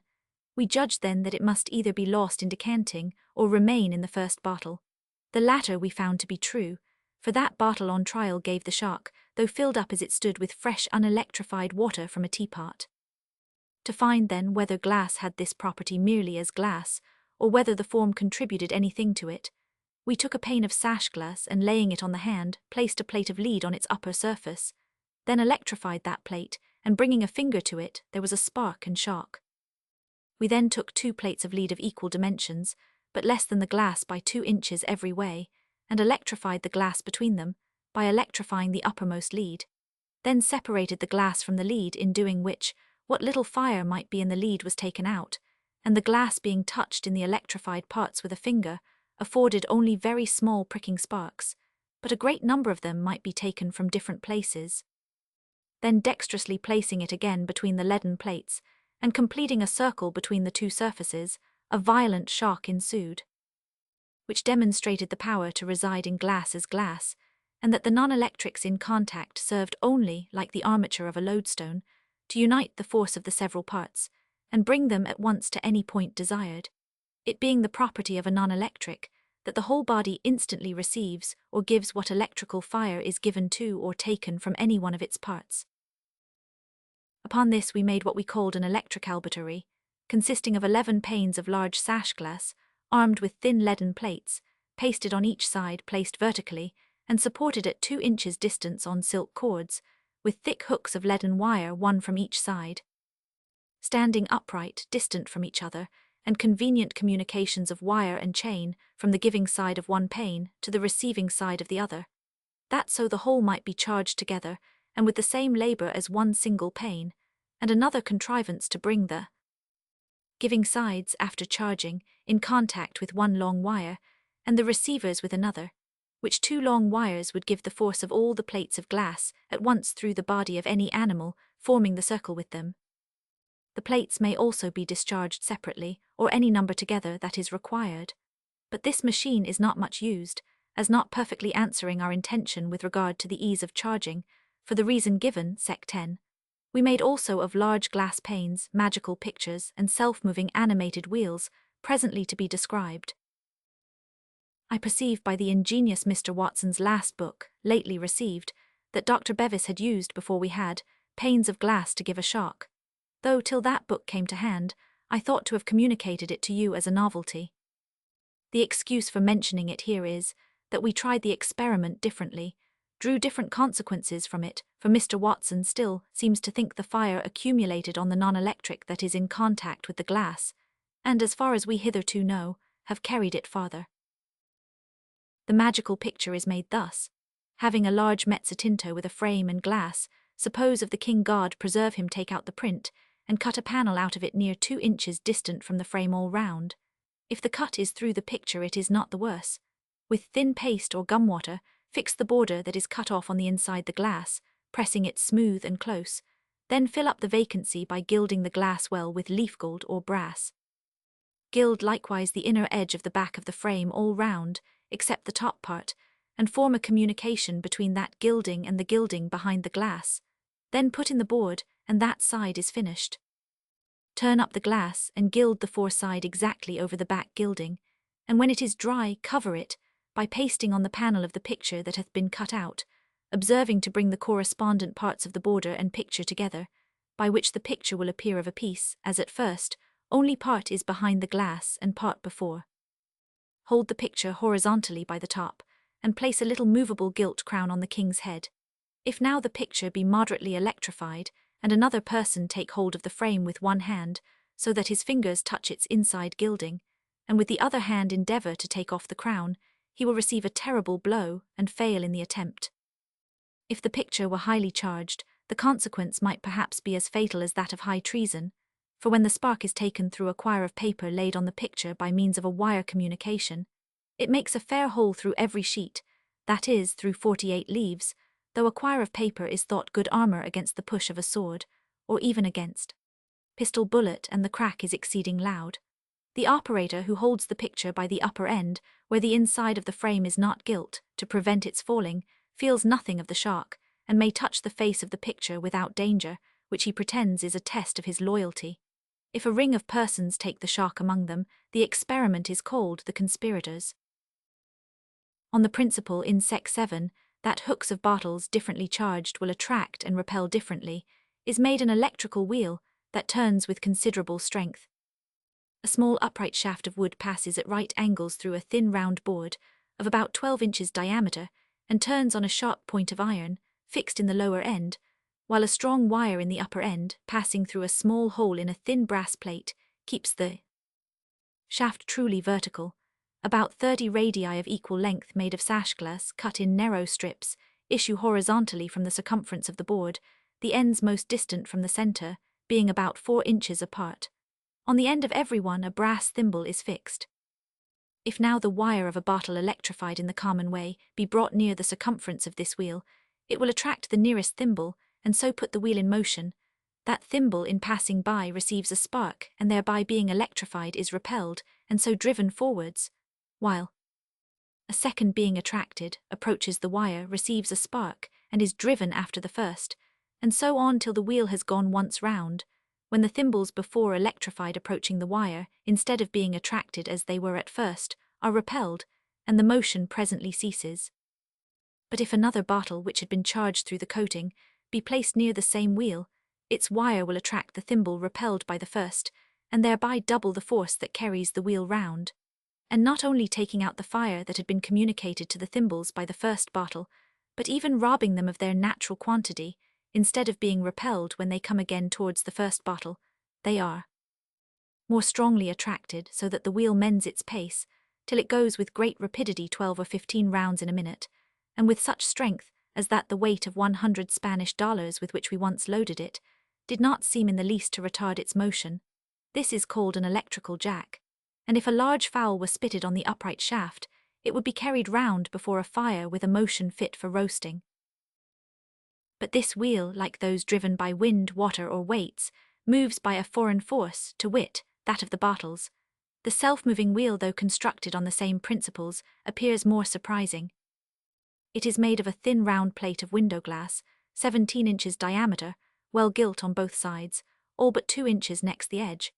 2 small hemispheres of wood are then fixed with cement to the middle of the upper and under sides, centrally opposite, and in each of them a thick strong wire 8 or 10 inches long, which together make the axis of the wheel. It turns horizontally on a point at the lower end of its axis, which rests on a bit of brass cemented within a glass salt cellar.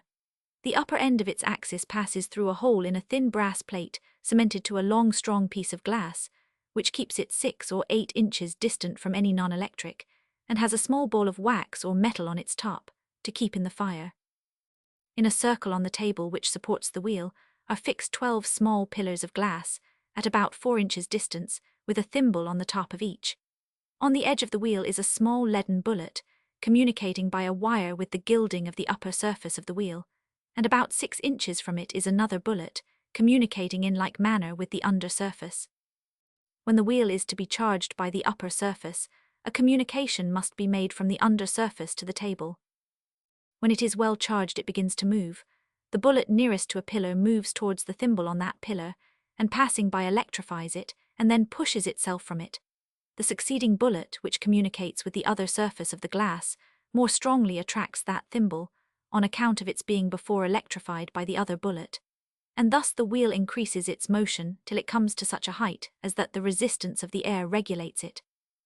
It will go half an hour, and make 1 minute with another 20 turns in a minute, which is 600 turns in the whole. the bullet of the upper surface giving in each turn 12 sparks to the thimbles, which makes 7,200 sparks, and the bullet of the under surface receiving as many from the thimbles, those bullets moving in the time near 2,500 feet.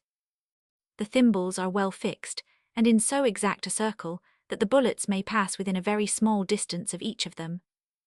If instead of 2 bullets you put 8, 4 communicating with the upper surface and 4 with the under surface placed alternately, which 8 at about 6 inches distance completes the circumference, the force and swiftness will be greatly increased, the wheel making 50 turns in a minute. But then it will not continue moving so long. These wheels may be applied perhaps to the ringing of chimes and moving of light-made orreries. A small wire bent circularly with a loop at each end. Let one end rest against the under surface of the wheel and bring the other end near the upper surface. It will give a terrible crack, and the force will be discharged. Every spark in that manner drawn from the surface of the wheel makes a round hole in the gilding, tearing off a part of it in coming out, which shows that the fire is not accumulated on the gilding, but is in the glass itself. The gilding being varnished over with turpentine varnish, the varnish, though dry and hard, is burnt by the spark drawn through it, and gives a strong smell and visible smoke. And when the spark is drawn through paper, all round the hole made by it, the paper will be blacked by the smoke, which sometimes penetrates several of the leaves. Part of the gilding torn off is also found forcibly driven into the hole made in the paper by the stroke. It is amazing to observe in how small a portion of glass a great electrical force may lie. A thin glass bubble about an inch diameter, weighing only 6 grains, being half filled with water, partly gilt on the outside, and furnished with a wire hook gives, when electrified, as great a shock as a man can well bear. As the glass is thickest near the orifice, I suppose the lower half, which being gilt was electrified and gave the shock, did not exceed 2 grains, for it appeared when broken much thinner than the upper half. If one of these thin bottles be electrified by the coating, and the spark taken out through the gilding, it will break the glass inwards, at the same time that it breaks the gilding outwards. And allowing for the reasons before given 8, 9, 10, that there is no more electrical fire in a bottle after charging than before, how great must be the quantity in this small portion of glass? It seems as if it were of its very substance and essence.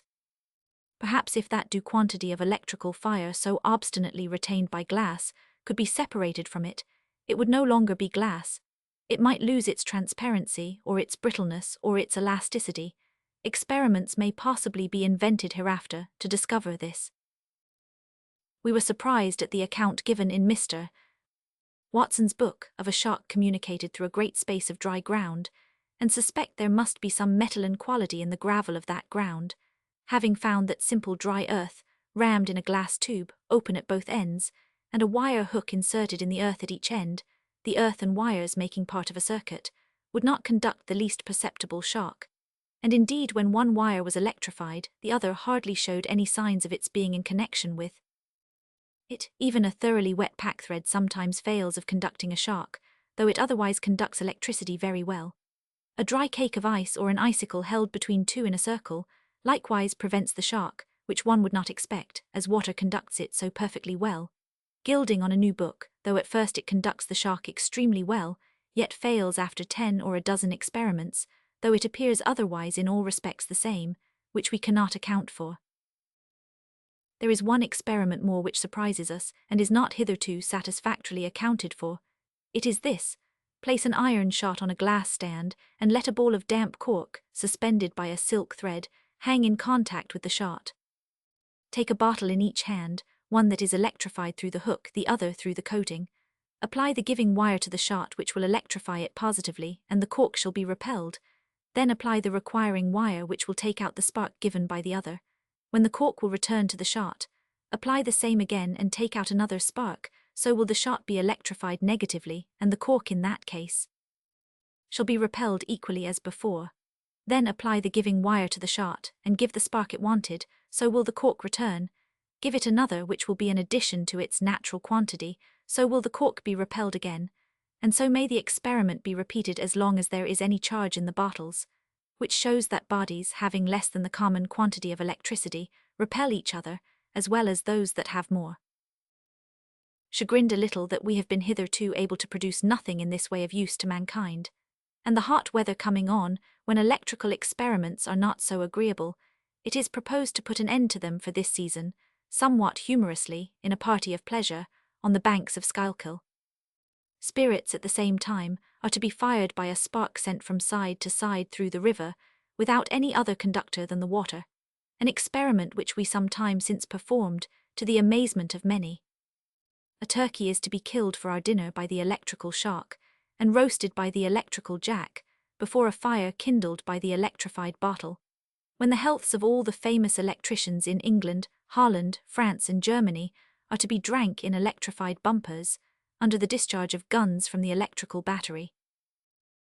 That the electric fire thus actually passes through the water has since been satisfactorily demonstrated to many by an experiment of Mr. Kinnersley's, performed in a trough of water about 10 feet long, the hand being placed under water in the direction of the spark, which always takes the straight or shortest course, if sufficient, and other circumstances are equal, is struck and penetrated by it as it passes. To Peter Collinson, Esq., FRS London. Observations and suppositions towards forming a new hypothesis for explaining the several phenomena of thundergusts. Sir, non-electric bodies that have electric fire thrown into them will retain it till other electrics that have less approach, and then it is communicated by a snap and becomes equally divided. Electrical fire loves water, is strongly attracted by it, and they can subsist together. Air is an electric per se, and when dry will not conduct the electrical fire. It will neither receive it nor give it to other bodies, otherwise no body surrounded by air could be electrified positively and negatively, for should it be attempted positively, the air would immediately take away the overplus, or negatively, the air would supply what was wanting. Water being electrified, the vapours arising from it will be equally electrified, and floating in the air in the form of clouds or otherwise, will retain that quantity of electrical fire, till they meet with other clouds or bodies not so much electrified, and then will communicate as before mentioned. Every particle of matter electrified is repelled by every other particle equally electrified. Thus the stream of a fountain, naturally dense and continual when electrified, will separate and spread in the form of a brush, every drop endeavouring to recede from every other drop.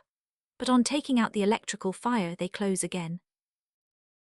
Water being strongly electrified as well as when heated by common fire rises in vapours more copiously, the attraction of cohesion among its particles being greatly weakened by the opposite power of repulsion introduced with the electrical fire, and when any particle is by any means disengaged, it is immediately repelled, and so flies into the air. Particles happening to be situated as A and B, Fig. 6 representing the profile of a vessel of water, are more easily disengaged than C and D, as each is held by contact with 3 only, whereas C and D are each in contact with 9. When the surface of the water has the least motion, particles are continually pushed into the situation represented by A and B. Friction between a non-electric and an electric per se will produce electrical fire, not by creating but collecting it, for it is equally diffused in our walls, floors, earth, and the whole mass of common matter. Thus the whirling glass globe, during its friction against the cushion, draws fire from the cushion is supplied from the frame of the machine, that from the floor on which it stands. Cut off the communication by thick glass or wax placed under the cushion, and no fire can be produced because it cannot be collected. The ocean is a compound of water, a non-electric, and salt, an electric per se. When there is a friction among the parts near its surface, the electrical fire is collected from the parts below. It is then plainly visible in the night. It appears in the stern and in the wake of every sailing vessel. Every dash of an oar shows it, and every surf and spray. In storms the whole sea seems on fire. The detached particles of water, then repelled from the electrified surface, continually carry off the fire as it is collected. They rise and form clouds, and those clouds are highly electrified, and retain the fire till they have an opportunity of communicating it. The particles of water, rising in vapours, attach themselves to particles of air. The particles of air are said to be hard, round, separate and distant from each other, every particle strongly repelling every other particle, whereby they recede from each other, as far as common gravity will permit. The space between any 3 particles, equally repelling each other, will be an equilateral triangle. In air compressed, these triangles are smaller. In rarefied air, they are larger. Common fire joined with air increases the repulsion, enlarges the triangles, and thereby makes the air specifically lighter. Such air among denser air will rise. Common fire, as well as electrical fire, gives repulsion to the particles of water and destroys their attraction of cohesion. Hence, common fire, as well as electrical fire, assists in raising vapors. Particles of water having no fire in them mutually attract each other. 3 particles of water, then, being attached to the 3 particles of a triangle of air, would, by their mutual attraction operating against the air's repulsion, shorten the sides and lessen the triangle, whereby that portion of air made denser would sink to the earth with its water, and not rise to the formation of a cloud. But if every particle of water attaching itself to air brings with it a particle of common fire, the repulsion of the air being assisted and strengthened by the fire, more than obstructed by the mutual attraction of the particles of water, the triangle dilates, and that portion of air, becoming rarer and specifically lighter, rises.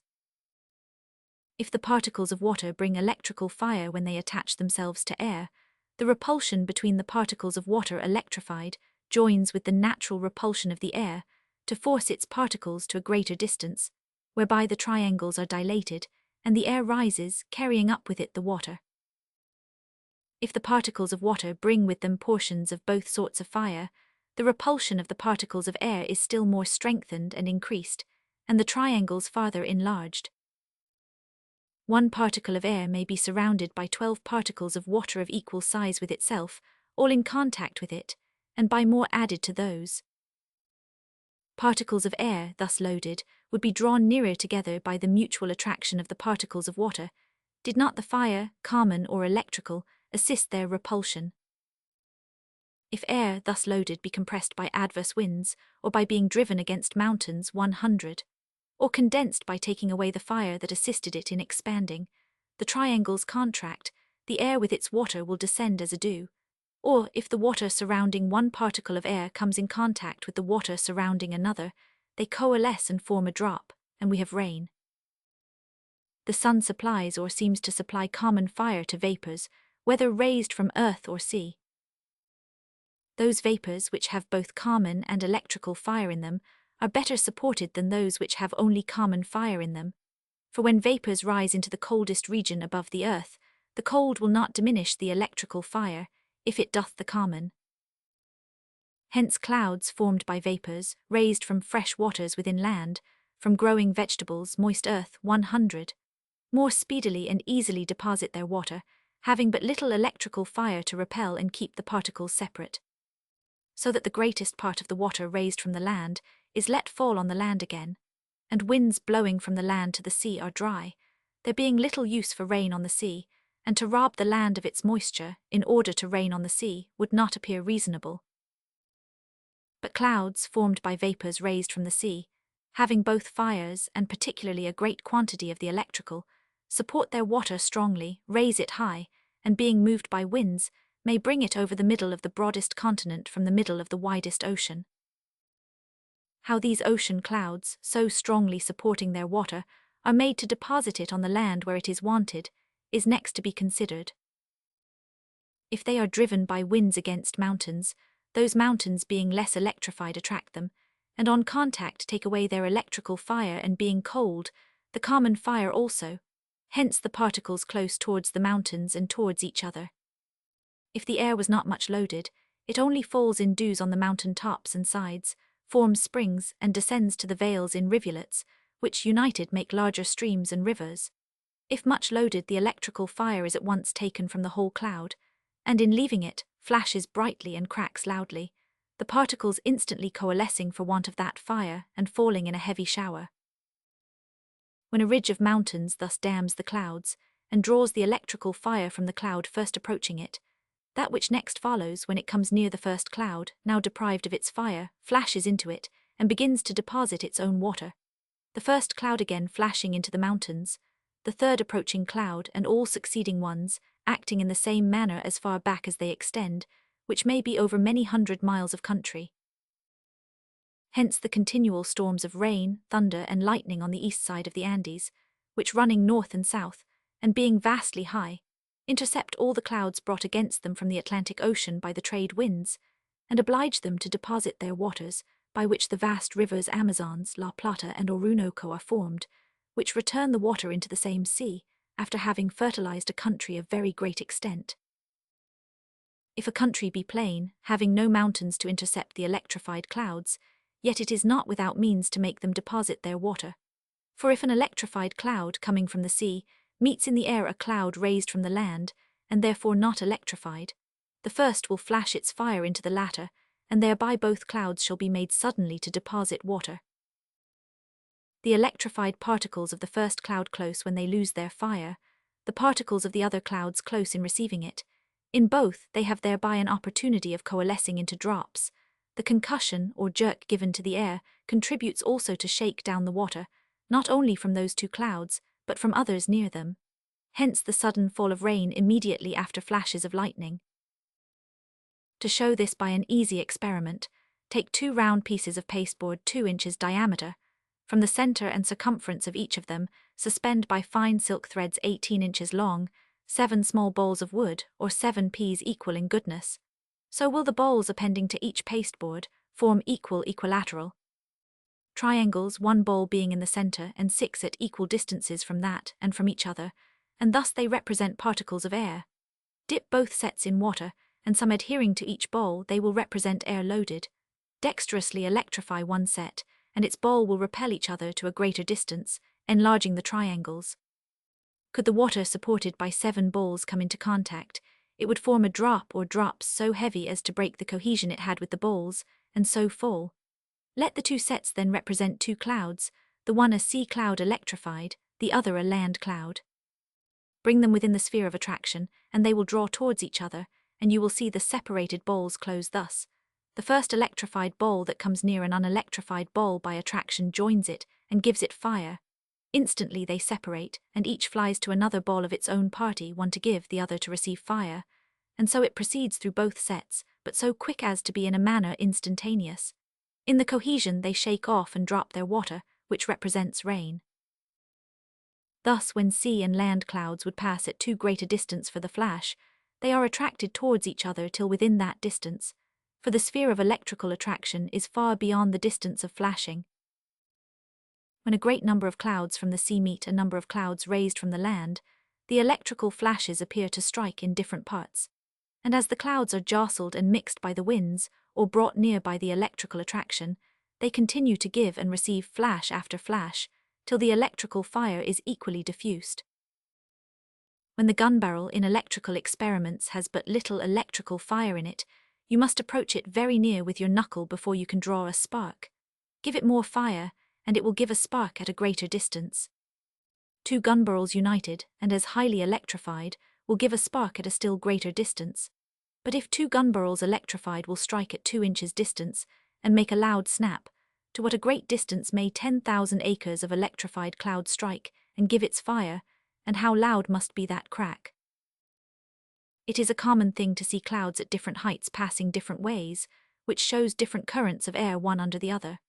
As the air between the tropics is rarefied by the sun, it rises, the denser northern and southern air pressing into its place.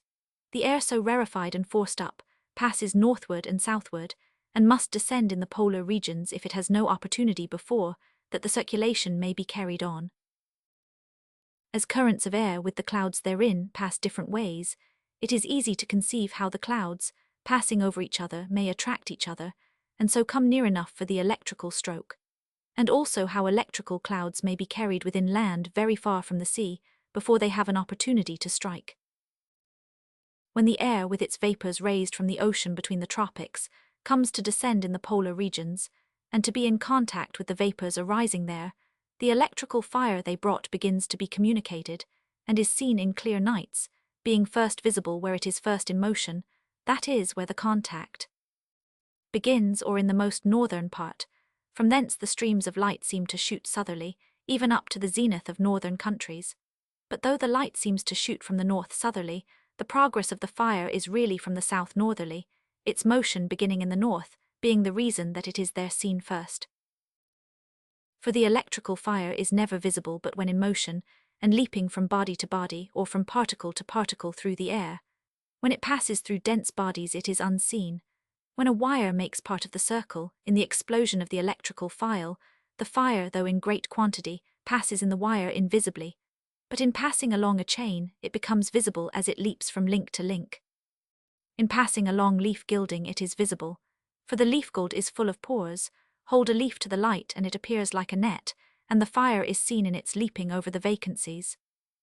And as when a long canal filled with still water is opened at one end, in order to be discharged, the motion of the water begins first near the opened end, and proceeds towards the close end, though the water itself moves from the close towards the opened end, so the electrical fire, discharged into the polar regions, perhaps from 1,000 leagues length of vaporized air, appears first where it is first in motion, in the most northern part, and the appearance proceeds southward, though the fire really moves northward. This is supposed to account for the aurora borealis. When there is great heat on the land, in a particular region the sun having shone on it perhaps several days, while the surrounding countries have been screened by clouds, the lower air is rarefied and rises, the cooler denser air above descends, the clouds in that air meet from all sides and join over the heated place, and if some are electrified, others not, lightning and thunder succeed and showers fall. Hence thundergusts after heats and cool air after gusts, the water and the clouds that bring it, coming from a higher and therefore a cooler region. An electrical spark, drawn from an irregular body at some distance, is scarcely ever straight, but shows crooked and waving in the air. So do the flashes of lightning, the clouds being very irregular bodies. As electrified clouds pass over a country, high hills and high trees, lofty towers, spires, masts of ships, chimneys, 100, as so many prominencies and points, draw the electrical fire and the whole cloud discharges there. Dangerous, therefore, is it to take shelter under a tree during a thundergust. It has been fatal to many, both men and beasts. It is safer to be in the open field for another reason. When the clothes are wet, if a flash in its way to the ground should strike your head, it may run in the water over the surface of your body, whereas if your clothes were dry, it would go through the body, because the blood and other humours, containing so much water, are more ready conductors. Hence a wet rat cannot be killed by the exploding electrical bottle, when a dry rat may. Common fire is in all bodies more or less, as well as electrical fire. Perhaps they may be different modifications of the same element, or they may be different elements. The latter is by some suspected. If they are different things, yet they may and do subsist together in the same body.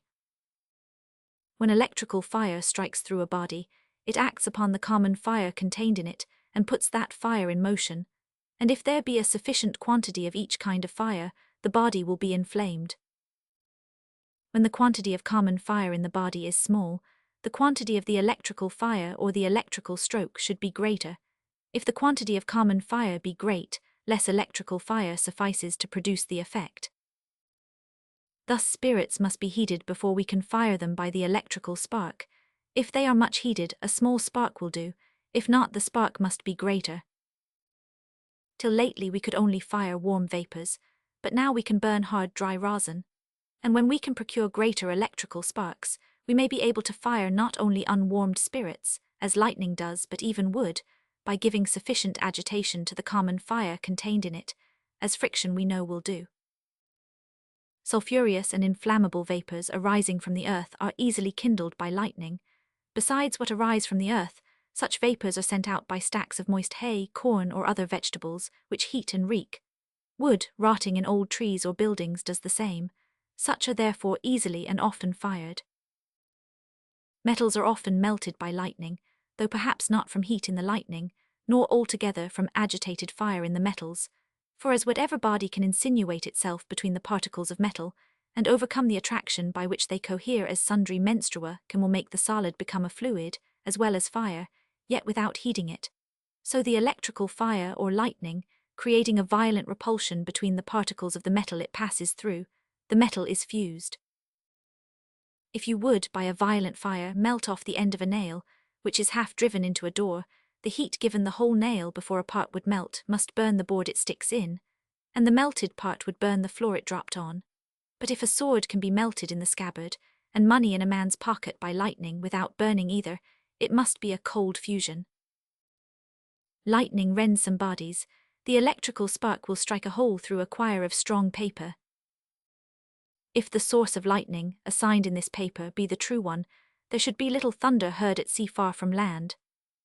And accordingly some old sea captains, of whom enquiry has been made, do affirm that the fact agrees perfectly with the hypothesis, for that in crossing the great ocean, they seldom meet with thunder till they come into soundings, and that the islands far from the continent have very little of it. And a curious observer, who lived 13 years at Bermudas, says there was less thunder there in that whole time than he has sometimes heard in a month at Carolina. To Peter Collinson, Esq., F.R.S. London.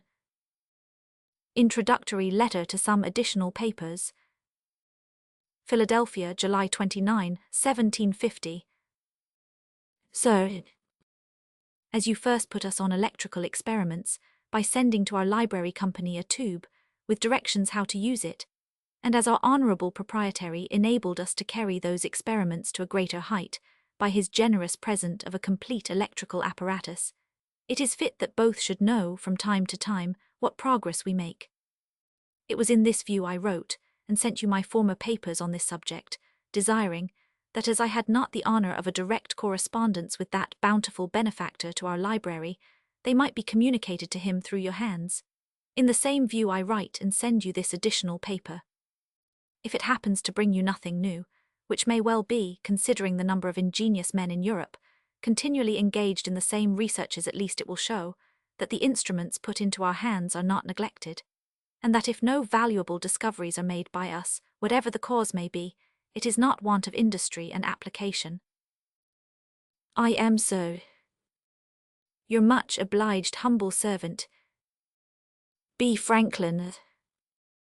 Opinions and conjectures concerning the properties and effects of the electrical matter, and the means of preserving buildings, ships 100. From lightning, arising from experiments and observations made at Philadelphia, 1749 golden fish, extraction of effluvial virtues by electricity impracticable. 1. The electrical matter consists of particles extremely subtle, since it can permeate common matter, even the densest metals, with such ease and freedom as not to receive any perceptible resistance. If anyone should doubt whether the electrical matter passes through the substance of bodies, or only over and along their surfaces, a shock from an electrified large glass jar, taken through his own body, will probably convince him. Electrical matter differs from common matter in this, that the parts of the latter mutually attract, those of the former mutually repel each other. Hence the appearing divergency in a stream of electrified effluvia. But though the particles of electrical matter do repel each other, they are strongly attracted by all other matter. From these three things, the extreme subtlety of the electrical matter, the mutual repulsion of its parts, and the strong attraction between them and other matter, arise this effect, that when a quantity of electrical matter is applied to a mass of common matter, of any bigness or length, within our observation which hath not already got its quantity, it is immediately and equally diffused through the whole. Thus, common matter is a kind of sponge to the electrical fluid, and as a sponge would receive no water, if the parts of water were not smaller than the pores of the sponge, and even then but slowly, if there were not a mutual attraction between those parts and the parts of the sponge, and would still imbibe it faster, if the mutual attraction among the parts of the water did not impede, some force being required to separate them, and fastest if instead of attraction there were a mutual repulsion among those parts, which would act in conjunction with the attraction of the sponge. So is the case between the electrical and common matter. But in common matter there is generally as much of the electrical as it will contain within its substance. If more is added, it lies without upon the surface, and forms what we call an electrical atmosphere, and then the body is said to be electrified. It is supposed that all kinds of common matter do not attract and retain the electrical with equal strength and force, for reasons to be given hereafter, and that those called electrics per se as glass 100, attract and retain it strongest, and contain the greatest quantity. We know that the electrical fluid is in common matter, because we can pump it out by the globe or tube. We know that common matter has near as much as it can contain, because, When we add a little more to any portion of it, the additional quantity does not enter, but forms an electrical atmosphere.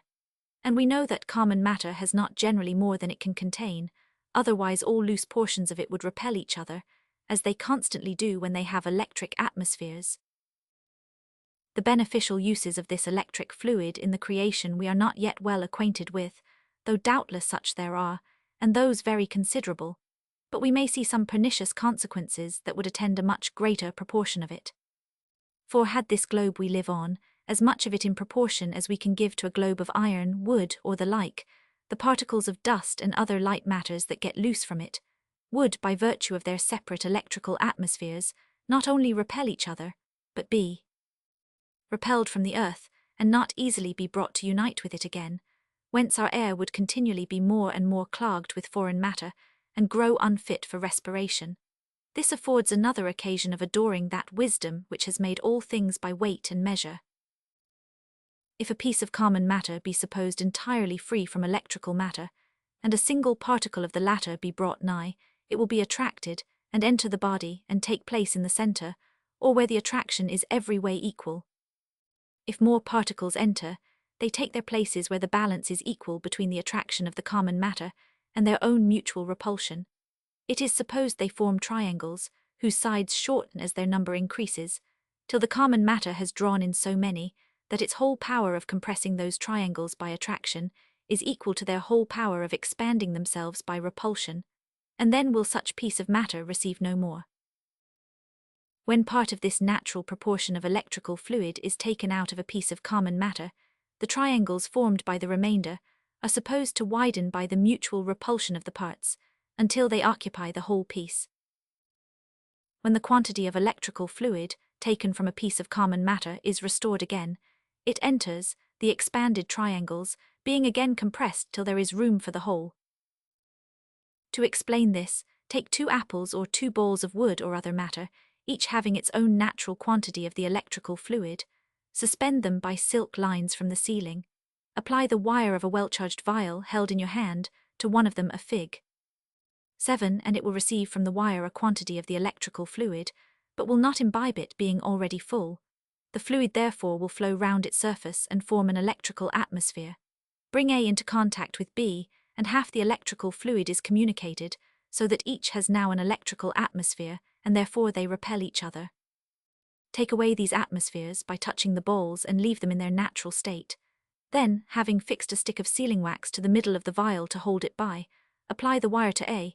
At the same time the coating touches B, thus will a quantity of the electrical fluid be drawn out of B, and thrown on it, so that it will have a redundance of this fluid, which forms an atmosphere round, and be an exactly equal deficiency. Now bring these balls again into contact, and the electrical atmosphere will not be divided between A and B into 2 smaller atmospheres as before, for B will drink up the whole atmosphere of A, and both will be found again in their natural state. The form of the electrical atmosphere is that of the body it surrounds. This shape may be rendered visible in a still air, by raising a smoke from dry rosin dropped into a hot teaspoon under the electrified body, which will be attracted, and spread itself equally on all sides, covering and concealing the body. And this form it takes because it is attracted by all parts of the surface of the body, though it cannot enter the substance already replete. Without this attraction, it would not remain round the body, but dissipate in the air. The atmosphere of electrical particles surrounding an electrified sphere is not more disposed to leave it, or more easily drawn off from any one part of the sphere than another, because it is equally attracted by every part. But that is not the case with bodies of any other figure. From a cube it is more easily drawn at the corners than at the plain sides, and so from the angles of a body of any other form, and still most easily from the angle that is most acute. Thus, if a body shaped as A, B, C, D, E in Fig. 8 be electrified, or have an electrical atmosphere communicated to it, and we consider every side as a base on which the particles rest, and by which they are attracted, one may see, by imagining a line from A to F, and another from E to G, that the portion of the atmosphere included in F, A, E, G has the line A, E for its basis. So the portion of atmosphere included in H, A, B, I, has the line AB for its basis, and likewise the portion included in K, B, C, L has B, C to rest on, and so on the other side of the figure.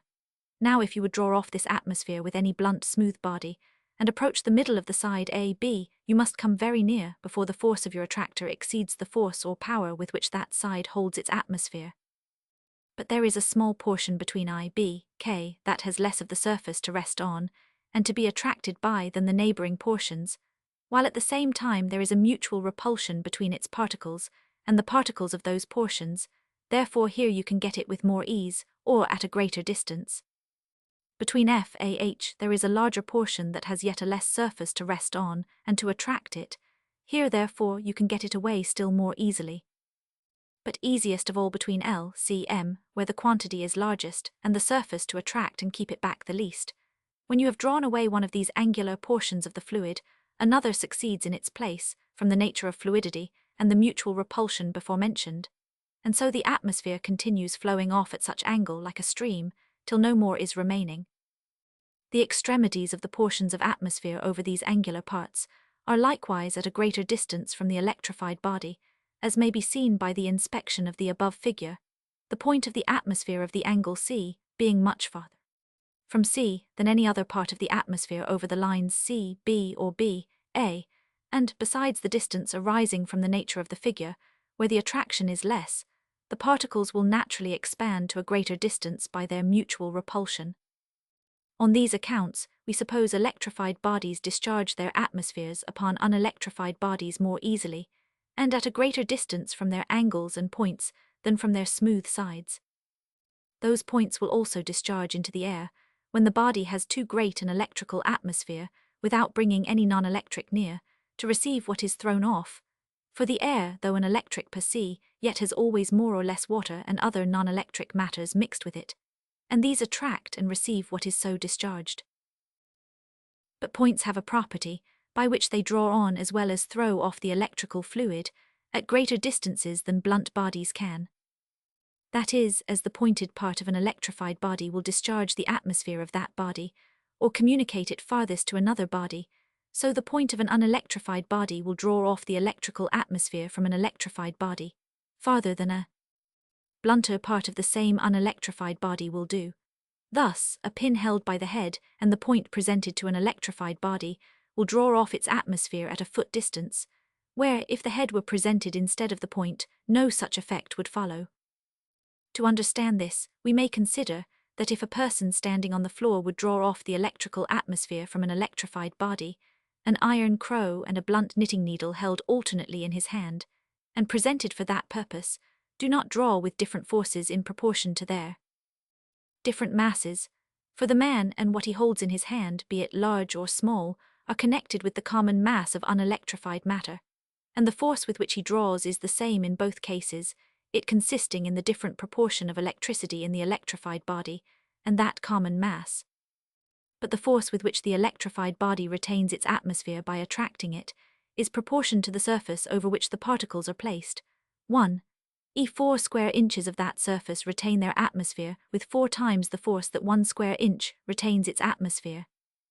And as in plucking the hairs from the horse's tail, a degree of strength not sufficient to pull away a handful at once could yet easily strip it hair by hair, so a blunt body presented cannot draw off a number of particles at once, but a pointed one with no greater force takes them away easily, particle by particle.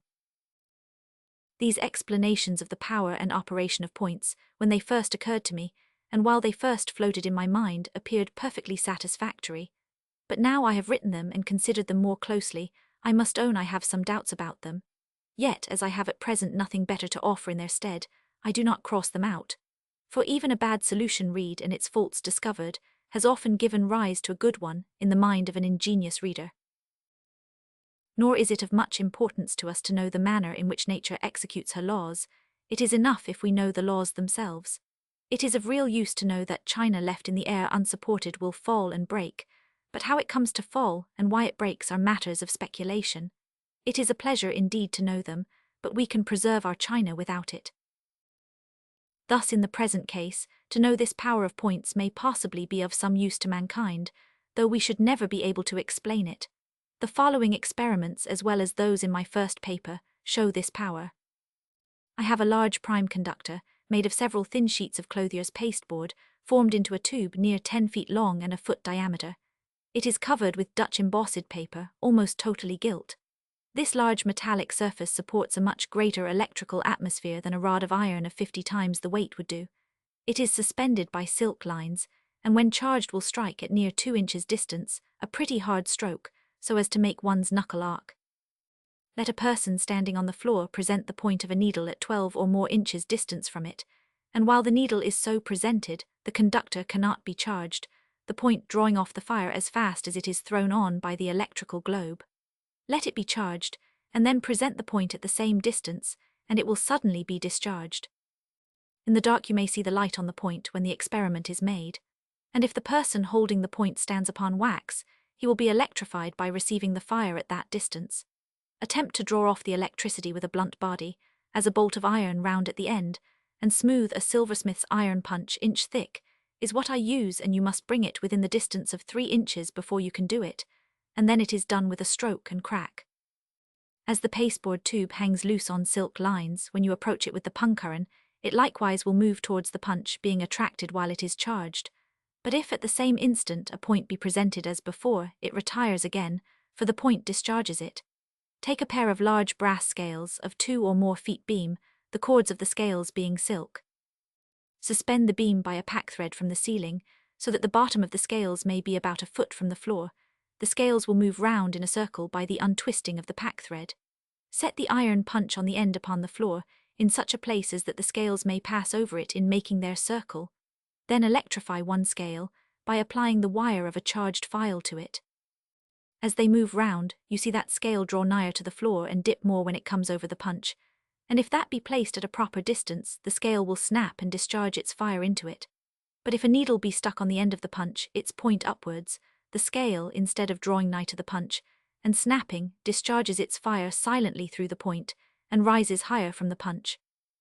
Nay, even if the needle be placed upon the floor near the punch, its point upwards, the end of the punch, though so much higher than the needle, will not attract the scale and receive its fire, for the needle will get it and convey it away before it comes nigh.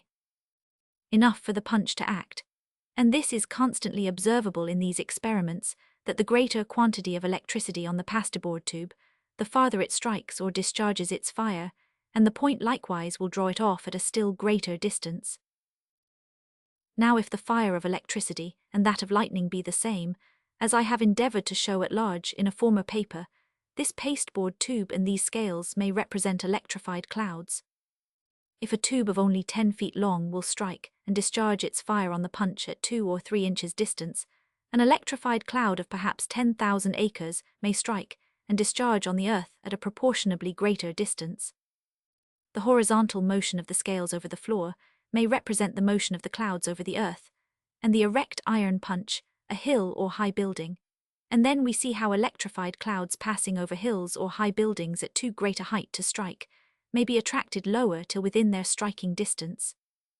And lastly, if a needle fixed on the punch with its point upright, or even on the floor below the punch, will draw the fire from the scale silently at a much greater than the striking distance, and so prevent its descending towards the punch, or if in its course it would have come nigh enough to strike, yet being first deprived of its fire it cannot, and the punch is thereby secured from the stroke.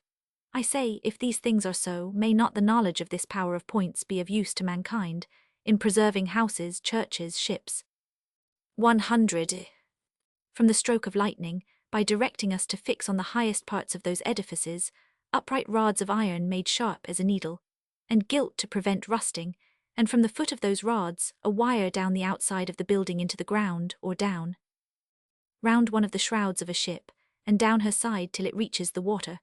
Would not these pointed rods probably draw the electrical fire silently out of a cloud before it came nigh enough to strike, and thereby secure us from that most sudden and terrible mischief? To determine the question, whether the clouds that contain lightning are electrified or not, I would propose an experiment to be tried where it may be done conveniently. On the top of some high tower or steeple, place a kind of sentry box as in Fig. 9 big enough to contain a man and an electrical stand. From the middle of the stand let an iron rod rise and pass bending out of the door, and then upright 20 or 30 feet, pointed very sharp at the end. If the electrical stand be kept clean and dry, a man standing on it when such clouds are passing low might be electrified and afford sparks, the rod drawing fire to him from a cloud. If any danger to the man should be apprehended, though I think there would be none, let him stand on the floor of his box, and now and then bring near to the rod the loop of a wire that has one end fastened to the leads, he holding it by a wax handle. So the sparks, if the rod is electrified, will strike from the rod to the wire, and not affect him. Before I leave this subject of lightning, I may mention some other similarities between the effects of that and those of electricity. Lightning has often been known to strike people blind. A pigeon that we struck dead to appearance by the electrical shock, recovering life, drooped about the yard several days, ate nothing, though crumbs were thrown to it, but declined and died. We did not think of its being deprived of sight, but afterwards a pullet, struck dead in like manner, being recovered by repeatedly blowing into its lungs, when set down on the floor, ran headlong against the wall, and on examination appeared perfectly blind. Hence we concluded that the pigeon also had been absolutely blinded by the shock. The biggest animal we have yet killed, or tried to kill with the electrical stroke, was a well-grown pullet. Reading in the ingenious Dr. Miles's account of the thunderstorm at Streatham, the effect of the lightning in stripping off all the paint that had covered a gilt moulding of a panel of wainscot, without hurting the rest of the paint, I had a mind to lay a coat of paint over the filleting of gold on the cover of a book, and try the effect of a strong electrical flash sent through that gold from a charged sheet of glass. But having no paint at hand, I pasted a narrow strip of paper over it, and when dry sent the flash through the gilding, by which the paper was torn off from end to end with such force that it was broke in several places, and in others brought away part of the grain of the turcalather in which it was bound, and convinced me that had it been painted, the paint would have been stripped off in the same manner with that on the wainscot at Streatham. Lightning melts metals, and I hinted in my paper on that subject that I suspected it to be a cold fusion. I do not mean a fusion by force of cold, but a fusion without heat. We have also melted gold, silver, and copper in small quantities by the electrical flash. The manner is this: take leaf gold, leaf silver, or leaf gilt copper, commonly called leaf brass or Dutch gold, cut off from the leaf long narrow strips the breadth of a straw. Place one of these strips between two strips of smooth glass that are about the width of your finger. If one strip of gold, the length of the leaf, be not long enough for the glass, add another to the end of it, so that you may have a little part hanging out loose at each end of the glass. Bind the pieces of glass together from end to end with strong silk thread. Then place it so as to be part of an electrical circuit, the ends of gold hanging out being of use to join with the other parts of the circuit, and send the flash through it, from a large electrified jar or sheet of glass. Then if your strips of glass remain whole, you will see that the gold is missing in several places, and instead of it a metallic stain on both the glasses, the stains on the upper and under glass exactly similar in the minutest stroke, as may be seen by holding them to the light. The metal appeared to have been not only melted, but even vitrified or otherwise so driven into the pores of the glass, as to be protected by it from the action of the strongest aqua fortis or aqua regia. I send you enclosed 2 little pieces of glass with these metallic stains upon them, which cannot be removed without taking part of the glass with them. Sometimes the stain spreads a little wider than the breadth of the leaf, and looks brighter at the edge, as by inspecting closely you may observe in these. Sometimes the glass breaks to pieces. Once the upper glass broke into 1,000 pieces, looking like coarse salt. The pieces I send you are stained with Dutch gold. True gold makes a darker stain, somewhat reddish, silver a greenish stain. We once took 2 pieces of thick looking-glass, as broad as a gunter's scale and 6 inches long, and placing leaf gold between them, put them between 2 smoothly planed pieces of wood, and fixed them tight in a bookbinder's small press. Yet though they were so closely confined, the force of the electrical shock shivered the glass into many pieces. The gold was melted and stained into the glass as usual. The circumstances of the breaking of the glass differ much in making the experiment, and sometimes it does not break at all. But this is constant, that the stains in the upper and under pieces are exact counterparts of each other. And though I have taken up the pieces of glass between my fingers immediately after this melting, I never could perceive the least warmth in them. In one of my former papers I mentioned that gilding on a book, though at first it communicated the shock perfectly well, yet failed after a few experiments, which we could not account for.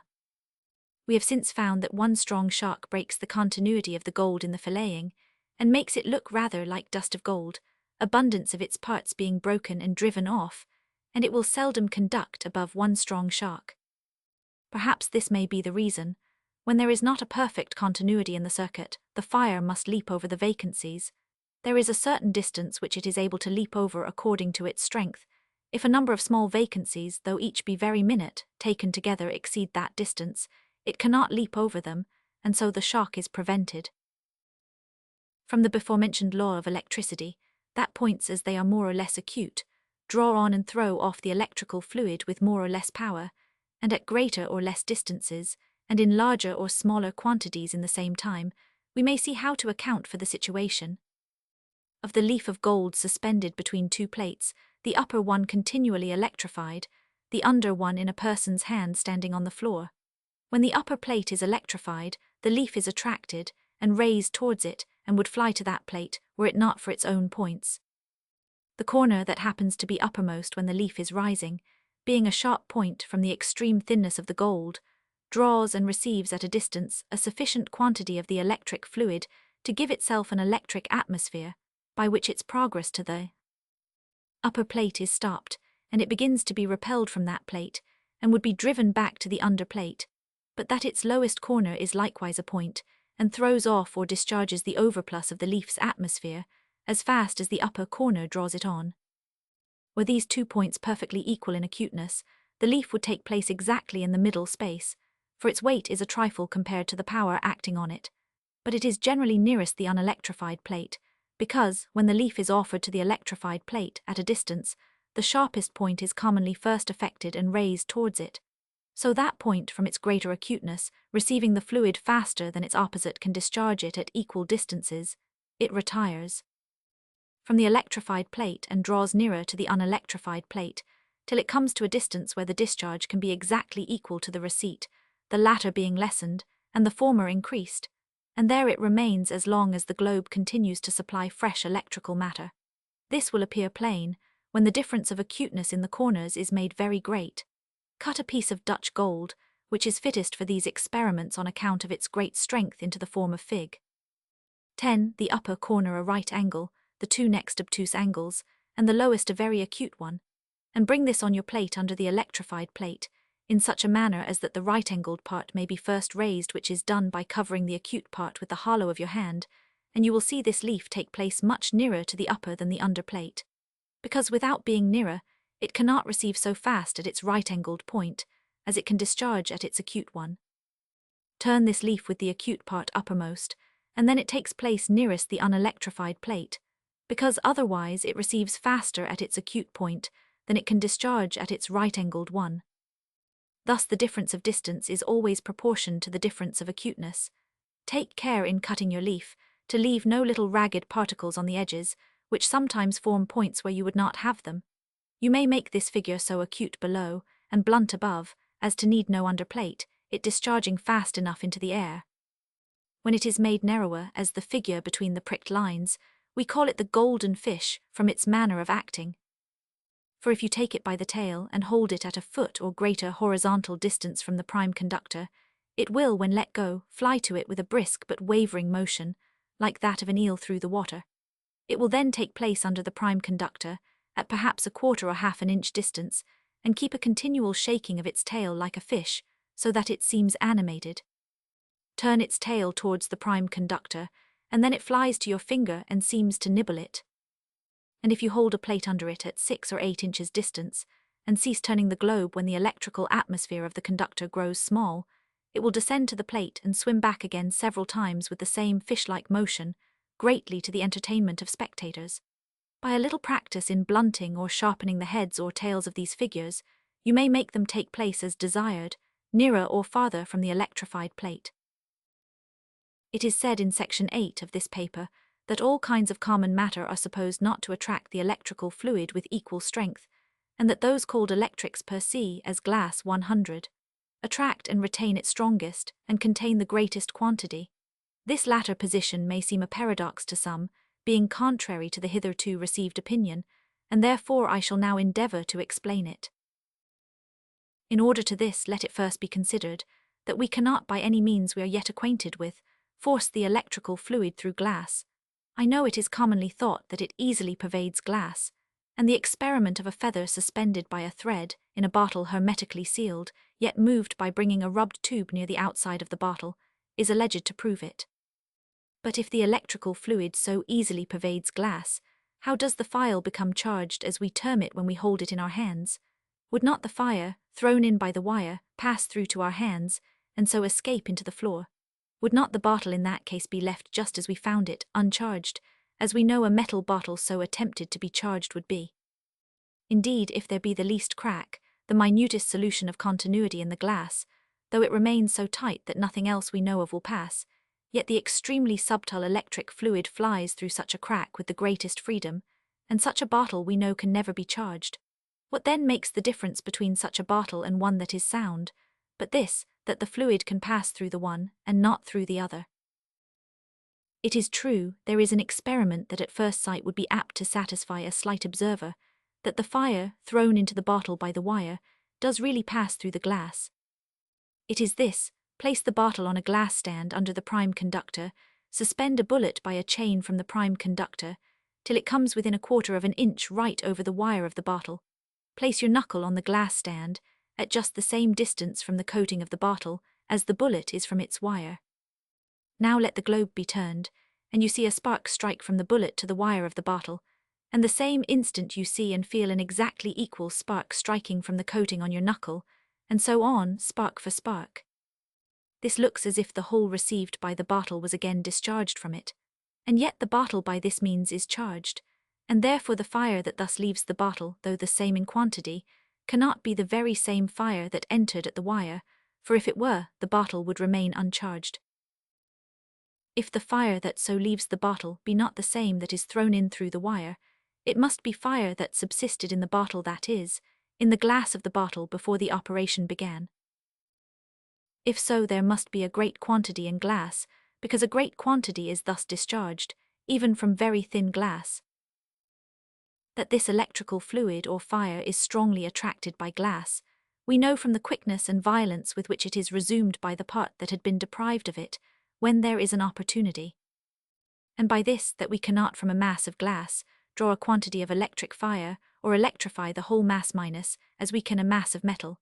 We cannot lessen or increase its whole quantity, for the quantity it holds, and it has as much as it can hold. Its pores are filled with it as full as the mutual repellency of the particles will admit, and what is already in refuses or strongly repels any additional quantity. Nor have we any way of moving the electrical fluid in glass, but one, that is, by covering part of the two surfaces of thin glass with non-electrics, and then throwing an additional quantity of this fluid on one surface, which, spreading in the non-electric, and being bound by it to that surface, acts by its repelling force on the particles of the electrical fluid contained in the other surface, and drives them out of the glass into the non-electric on that side from whence they are discharged, and then those added on the charged side can enter. But when this is done, there is no more in the glass, nor less than before, just as much having left it on one side as it received on the other. I feel a want of terms here, and doubt much whether I shall be able to make this part intelligible. By the word surface in this case, I do not mean mere length and breadth without thickness, but when I speak of the upper or under surface of a piece of glass, the outer or inner surface of the file, I mean length, breadth, and half the thickness, and beg the favour of being so understood. Now I suppose that glass in its first principles and in the furnace has no more of this electrical fluid than other common matter. That when it is blown as it cools and the particles of common fire leave it, its pores become a vacuum, that the component parts of glass are extremely small and fine, I guess from its never showing a rough face when it breaks, but always a polish, and from the smallness of its particles I suppose the pores between them must be exceedingly small, which is the reason that aquafortis, nor any other menstruum we have, can enter to separate them and dissolve the substance, nor is any fluid we know of fine enough to enter except common fire and the electric fluid. Now the departing fire leaving a vacuum as aforesaid between these pores, which air nor water are fine enough to enter and fill, the electric fluid which is everywhere ready in what we call the non-electrics, and in the non-electric mixtures that are in the air is attracted in, yet does not become fixed with the substance of the glass, but subsists there as water in a porous stone, retained only by the attraction of the fixed parts, itself still loose and a fluid. But I suppose farther, that in the cooling of the glass its texture becomes closest in the middle, and forms a kind of partition in which the pores are so narrow that the particles of the electrical fluid, which enter both surfaces at the same time, cannot go through or pass and repass from one surface to the other, and so mix together. Yet, though the particles of electric fluid, imbibed by each surface, cannot themselves pass through to those of the other, their repellency can, and by this means they act on one another. The particles of the electric fluid have a mutual repellency, but by the power of attraction in the glass they are condensed or forced nearer to each other. When the glass has received, and by its attraction, forced closer together so much of this electric fluid, as that the power of attracting and condensing in the one is equal to the power of expansion in the other, it can imbibe no more, and that remains its constant whole quantity. But each surface would receive more, if the repellency of what is in the opposite surface did not resist its entrance. The quantities of this fluid in each surface being equal, their repelling action on each other is equal, and therefore those of one surface cannot drive out those of the other. But if a greater quantity is forced into one surface than the glass would naturally draw, this increases the repelling power on that side, and overpowering the attraction on the other, drives out part of the fluid that had been imbibed by that surface, if there be any non-electric ready to receive it. Such there is in all cases where glass is electrified. To give a shock, the surface that has been thus emptied, by having its electrical fluid driven out, resumes again an equal quantity with violence, as soon as the glass has an opportunity to discharge that over quantity more than it could retain by attraction in its other surface by the additional repellency of which the vacuum had been occasioned. For experiments favouring, if I may not say confirming this hypothesis, I must, to avoid repetition, beg leave to refer you back to what is said of the electrical file in my former papers. Let us now see how it will account for several other appearances. Glass, a body extremely elastic, and perhaps its elasticity may be owing in some degree to the subsisting of so great a quantity of this repelling fluid in its pores, must, when rubbed, have its rubbed surface somewhat stretched, or its solid parts drawn a little farther asunder, so that the vacancies in which the electrical fluid resides become larger, affording room for more of that fluid, which is immediately attracted into it from the cushion or hand rubbing, they being supplied from the common stock. But the instant the parts of the glass so opened and filled have passed the friction, they close again and force the additional quantity out upon the surface, where it must rest till that part comes round to the cushion again, unless some non-electric as the prime conductor first presents to receive it. But if the inside of the globe be lined with a non-electric, the additional repellency of the electrical fluid, thus collected by friction on the rubbed part of the globe's outer surface, drives an equal quantity out of the inner surface into that non-electric lining, which receiving it, and carrying it away from the rubbed part into the common mass, through the axis of the globe and frame of the machine, the new collected electrical fluid can enter and remain in the outer surface, and none of it or a very little will be received by the prime conductor. As this charged part of the globe comes round to the cushion again, the outer surface delivers its overplus fire into the cushion, the opposite inner surface receiving at the same time an equal quantity from the floor. Every electrician knows that a globe wet within will afford little or no fire, but the reason has not before been attempted to be given, that I know of. So if a tube lined with a non-electric be rubbed, little or no fire is obtained from it. What is collected from the hand, in the downward rubbing stroke, entering the pores of the glass, and driving an equal quantity out of the inner surface into the non-electric lining, and the hand in passing up to take a second stroke, takes out again what had been thrown into the outer surface, and then the inner surface receives back again what it had given to the non-electric lining. Thus the particles of electrical fluid belonging to the inside surface go in and out of their pores every stroke given to the tube. Put a wire into the tube, the inward end in contact with the non-electric lining, so it will represent the Leyden bottle.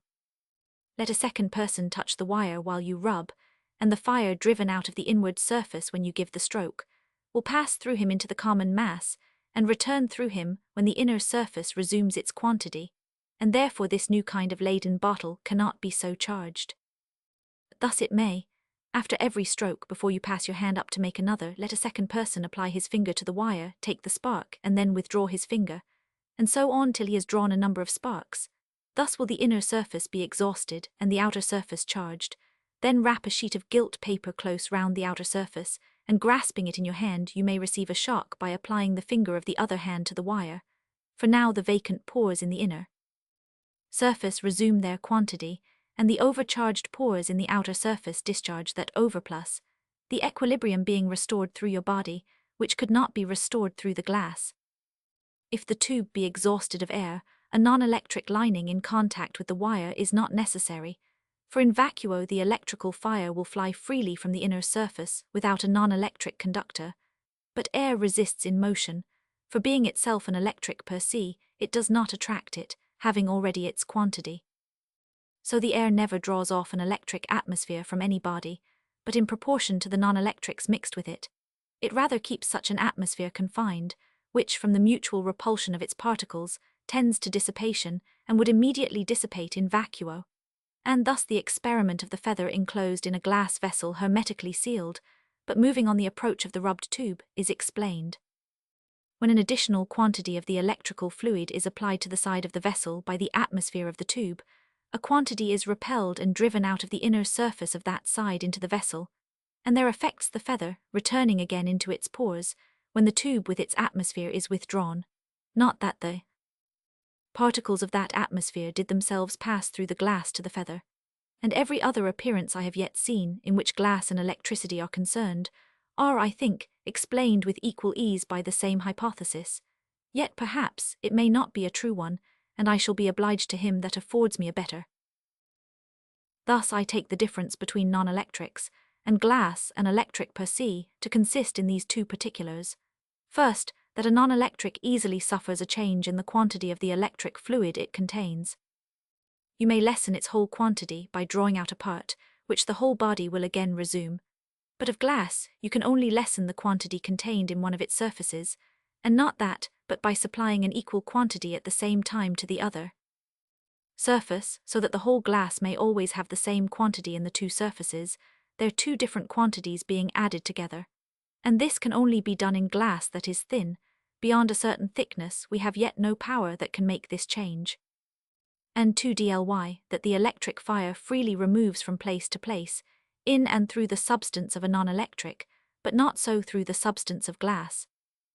If you offer a quantity to one end of a long rod of metal, it receives it, and when it enters, every particle that was before in the rod pushes its neighbour quite to the farther end, where the overplus is discharged, and this instantaneously where the rod is part of the circle in the experiment of the shock. But glass, from the smallness of its pores or stronger attraction of what it contains, refuses to admit so free a motion. A glass rod will not conduct a shock, nor will the thinnest glass suffer any particle entering one of its surfaces to pass through to the other. Hence we see the impossibility of success in the experiments proposed, to draw out the effluvial virtues of a non-electric, as cinnamon for instance, and mixing them with the electric fluid, to convey them with that into the body, by including it in the globe, and then applying friction 100. For though the effluvia of cinnamon and the electric fluid should mix within the globe, they would never come out together through the pores of the glass, and so go to the prime conductor, for the electric fluid itself cannot come through, and the prime conductor is always supplied from the cushion, and that from the floor. And besides, when the globe is filled with cinnamon or other non-electric, no electric fluid can be obtained from its outer surface, for the reason before mentioned. I have tried another way, which I thought more likely to obtain a mixture of the electric and other effluvia together, if such a mixture had been possible. I placed a glass plate under my cushion, to cut off the communication between the cushion and floor, then brought a small chain from the cushion into a glass of oil of turpentine, and carried another chain from the oil of turpentine to the floor, taking care that the chain from the cushion to the glass touched no part of the frame of the machine. Another chain was fixed to the prime conductor, and held in the hand of a person to be electrified. The ends of the two chains in the glass were near an inch distant from each other, the oil of turpentine between. Now the globe being turned could draw no fire from the floor through the machine, the communication that way being cut off by the thick glass plate under the cushion. It must then draw it through the chains whose ends were dipped in the oil of turpentine. And as the oil of turpentine, being an electric per se, would not conduct, what came up from the floor was obliged to jump from the end of one chain to the end of the other, through the substance of that oil, which we could see in large sparks, and so it had a fair opportunity of seizing some of the finest particles of the oil in its passage, and carrying them off with it. But no such effect followed, nor could I perceive the least difference in the smell of the electric effluvia thus collected, from what it has when collected otherwise, nor does it otherwise affect the body of a person electrized. I likewise put into a phial, instead of water, a strong purgative liquid, and then charged the phial, and took repeated shocks from it, in which case every particle of the electrical fluid must, before it went through my body, have first gone through the liquid when the phial is charging, and returned through it when discharging, yet no other effect followed than if it had been charged with water. I have also smelt the electric fire when drawn through gold, silver, copper, lead, iron, wood, and the human body, and could perceive no difference. The odour is always the same, where the spark does not burn what it strikes, and therefore I imagine it does not take that smell from any quality of the bodies it passes through. And indeed, as that smell so readily leaves the electric matter, and adheres to the knuckle receiving the sparks, and to other things, I suspect that it never was connected with it, but arises instantaneously from something in the air acted upon by it. For if it was fine enough to come with the electric fluid through the body of one person, why should it stop on the skin of another? But I shall never have done, if I tell you all my conjectures, thoughts, and imaginations on the nature and operations of this electric fluid, and relate the variety of little experiments we have tried. I have already made this paper too long, for which I must crave pardon, not having now time to abridge it. I shall only add, that as it has been observed here that spirits will fire by the electric spark in the summer time, without heeding them, when Fahrenheit's thermometer is above 70. So when colder, if the operator puts a small flat bottle of spirits in his bosom, or a close pocket, with the spoon, some little time before he uses them, the heat of his body will communicate warmth more than sufficient for the purpose.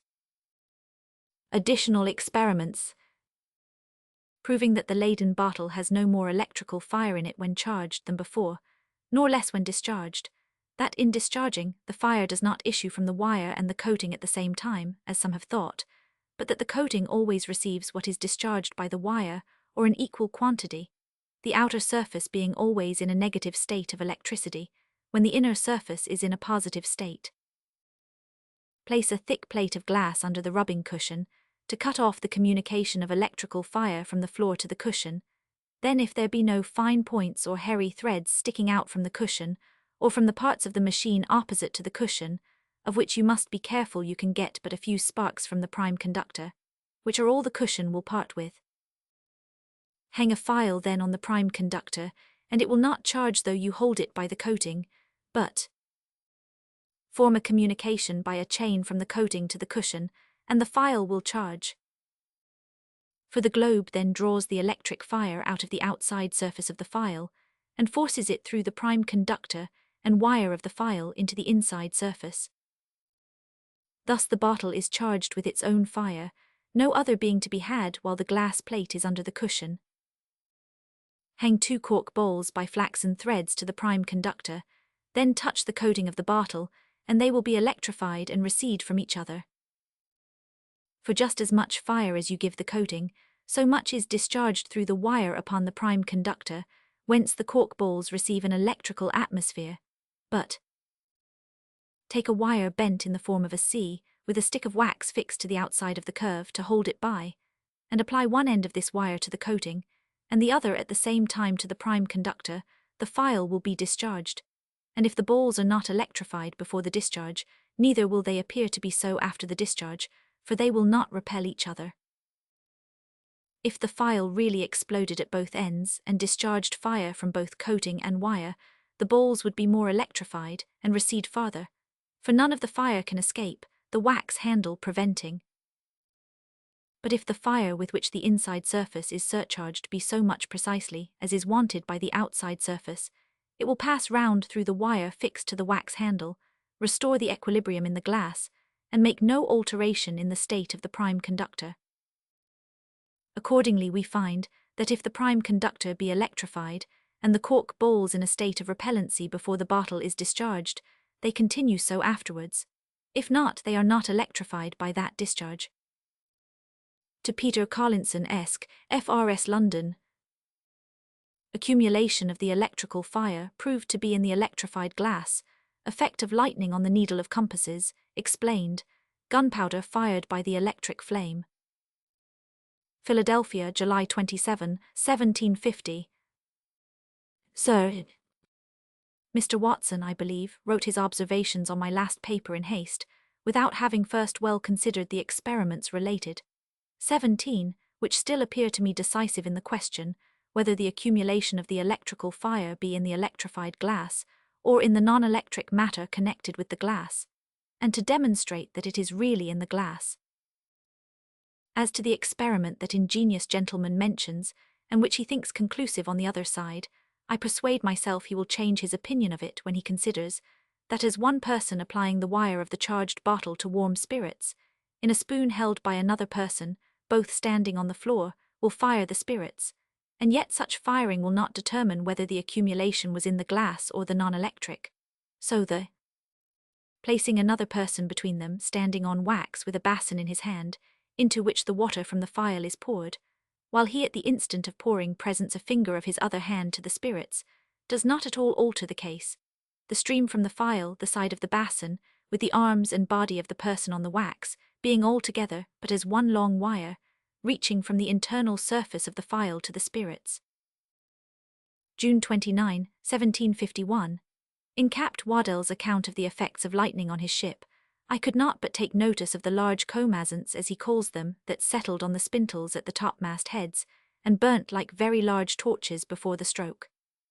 According to my opinion, the electrical fire was then drawing off as by points from the cloud, the largeness of the flame betokening the great quantity of electricity in the cloud, and had there been a good wire communication from the spintle heads to the sea, that could have conducted more freely than tarred ropes, or masts of turpentine wood, I imagine there would either have been no stroke, or if a stroke, the wire would have conducted it all into the sea without damage to the ship. His compasses lost the virtue of the lodestone, or the poles were reversed, the north point turning to the south. By electricity we have here at Philadelphia frequently given polarity to needles, and reversed it at pleasure. Mr. Wilson at London tried it on 2 large masses, and with 2 small force. A shock from 4 large glass jars, sent through a fine sewing needle, gives it polarity, and it will traverse when laid on water. If the needle when struck lies east and west, the end entered by the electric blast points north. If it lies north and south, the end that lay towards the north will continue to point north when placed on water, whether the fire entered at that end, or at the contrary end.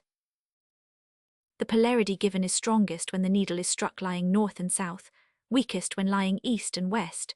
Perhaps if the force was still greater, the south end, entered by the fire when the needle lies north and south, might become the north, otherwise it puzzles us to account for the inverting of compasses by lightning, since their needles must always be found in that situation, and by our little experiments, whether the blast entered the north and went out at the south end of the needle, or the contrary, still the end that lay to the north should continue to point north. In these experiments the ends of the needles are sometimes finely blued like a watch spring by the electric flame. This colour given by the flash from 2 jars only will wipe off, but 4 jars fix it, and frequently melt the needles. I send you some that have had their heads and points melted off by our mimic lightning, and a pin that had its point melted off, and some part of its head and neck run.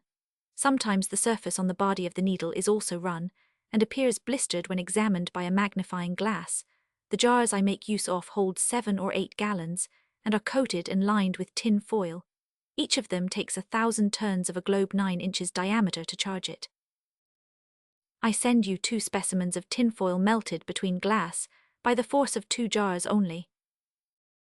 I have not heard that any of your European electricians have ever been able to fire gunpowder by the electric flame. We do it here in this manner.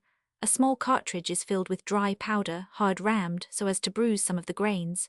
2 pointed wires are then thrust in, 1 at each end, the points approaching each other in the middle of the cartridge till within the distance of half an inch. Then, the cartridge being placed in the circuit, when the 4 jars are discharged, the electric flame leaping from the point of one wire to the point of the other, within the cartridge amongst the powder, fires it, and the explosion of the powder is at the same instant with the crack of the discharge. Yours 100 B. Franklin to 100 C. Esk, at New York, communicated to Mr. Collinson. Unlimited nature of the electric force. Philadelphia, 1751.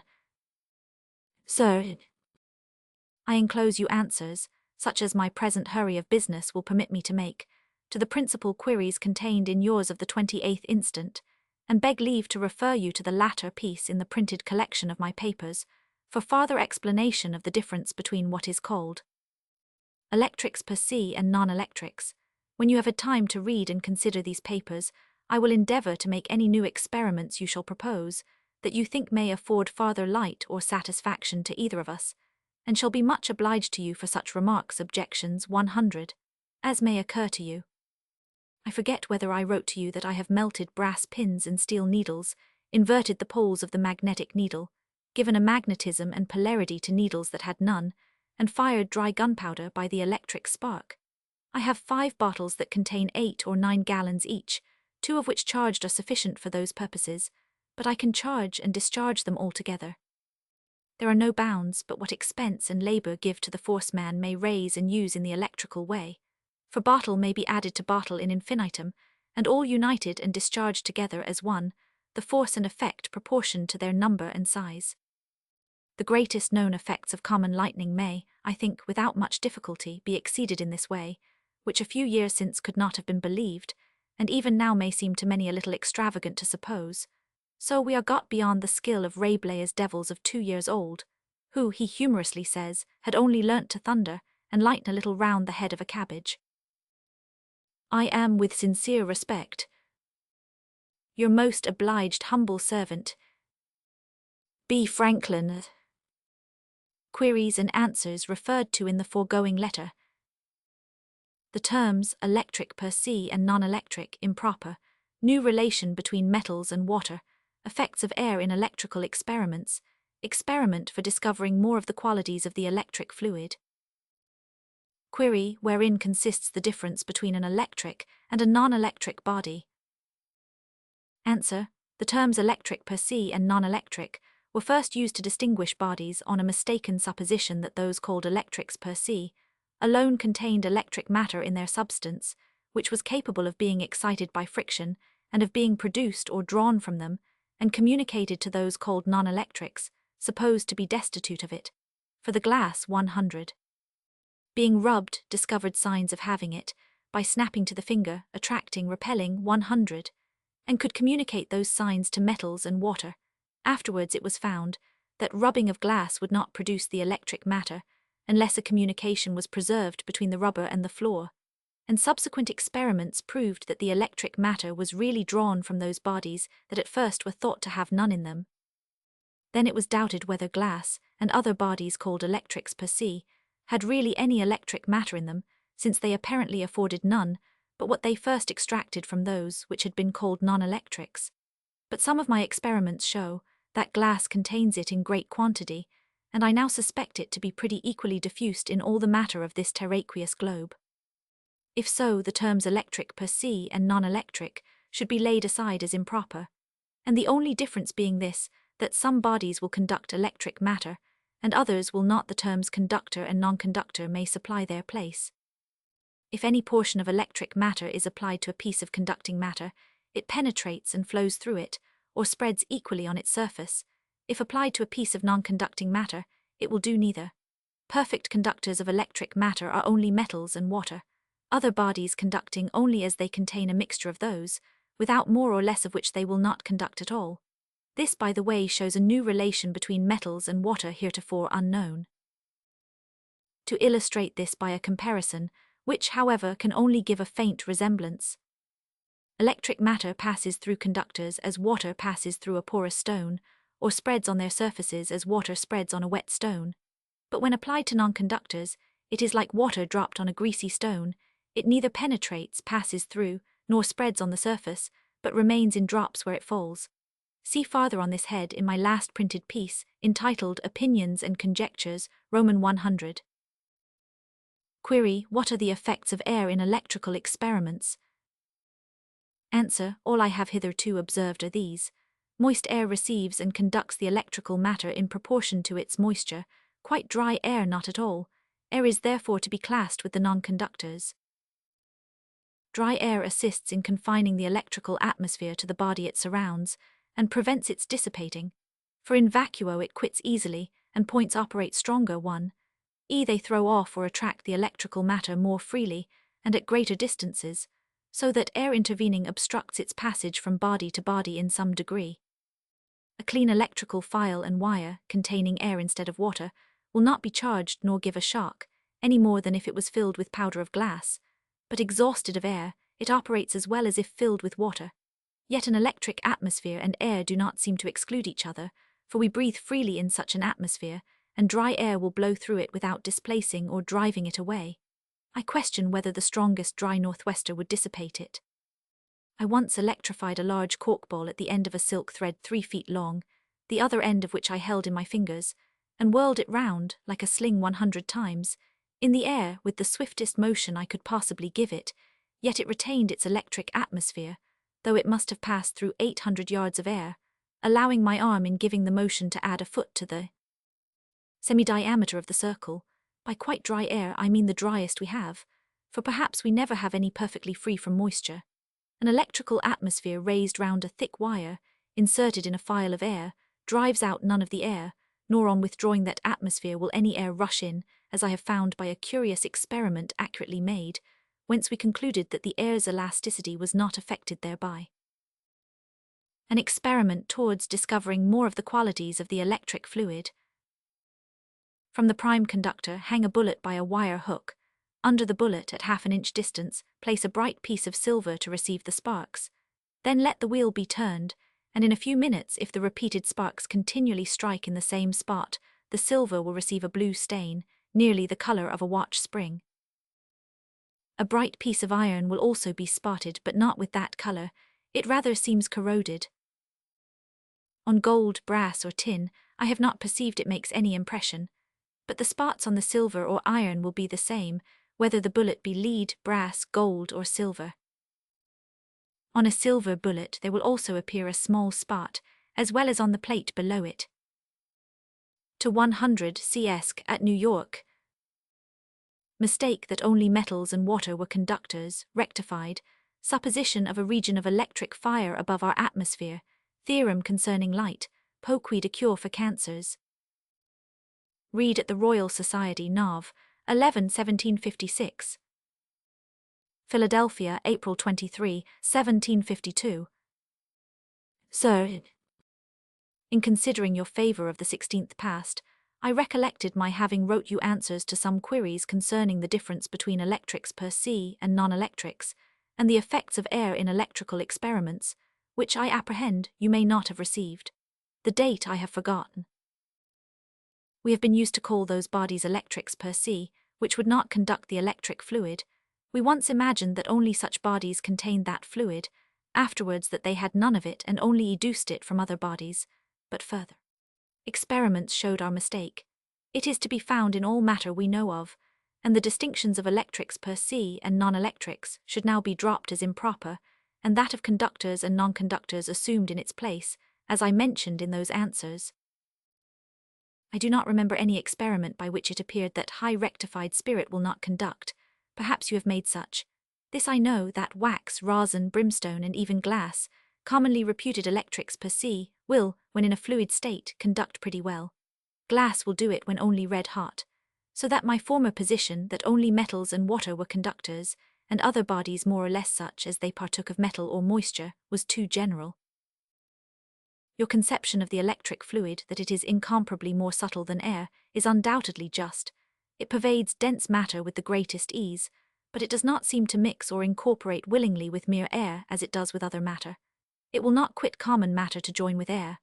Air obstructs, in some degree, its motion. An electric atmosphere cannot be communicated at so great a distance through intervening air by far as through a vacuum.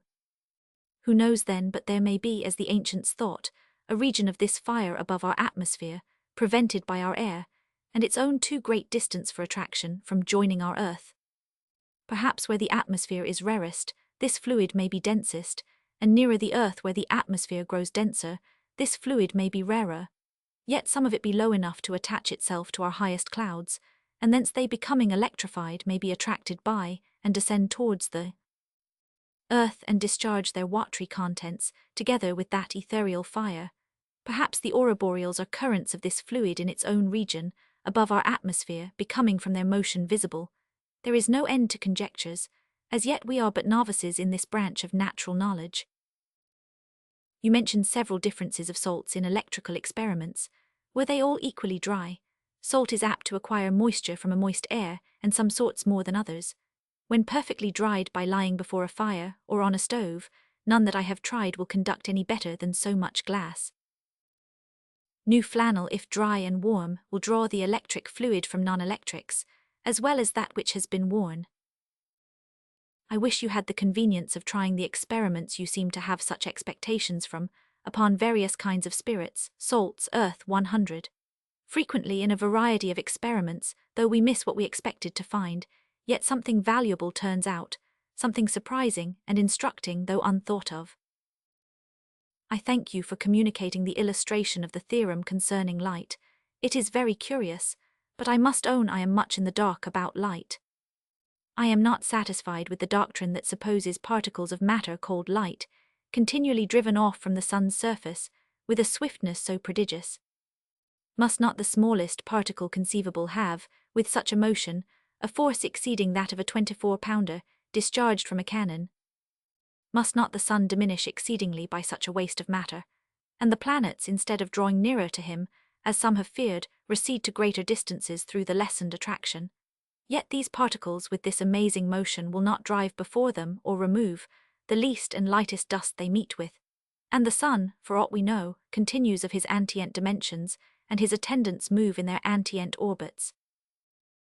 May not all the phenomena of light be more conveniently solved by supposing universal space filled with a subtle elastic fluid, which when at rest is not visible, but whose vibrations affect that fine sense in the eye, as those of air do the grosser organs of the ear? We do not, in the case of sound, imagine that any sonorous particles are thrown off from a bell, for instance, and fly in straight lines to the ear. Why must we believe that luminous particles leave the sun and proceed to the eye? Some diamonds, if rubbed, shine in the dark, without losing any part of their matter. I can make an electrical spark as big as the flame of a candle, much brighter and therefore visible further. Yet this is without fuel, and I am persuaded no part of the electric fluid flies off in such case to distant places, but all goes directly, and is to be found in the place to which I destine it. May not different degrees of the vibration of the above-mentioned universal medium occasion the appearances of different colors?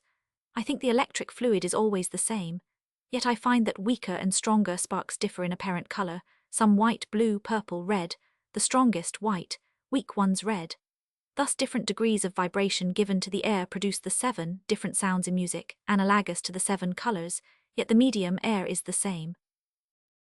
If the sun is not wasted by expense of light, I can easily conceive that he shall otherwise always retain the same quantity of matter, though we should suppose him made of sulphur constantly flaming. The action of fire only separates the particles of matter, it does not annihilate them.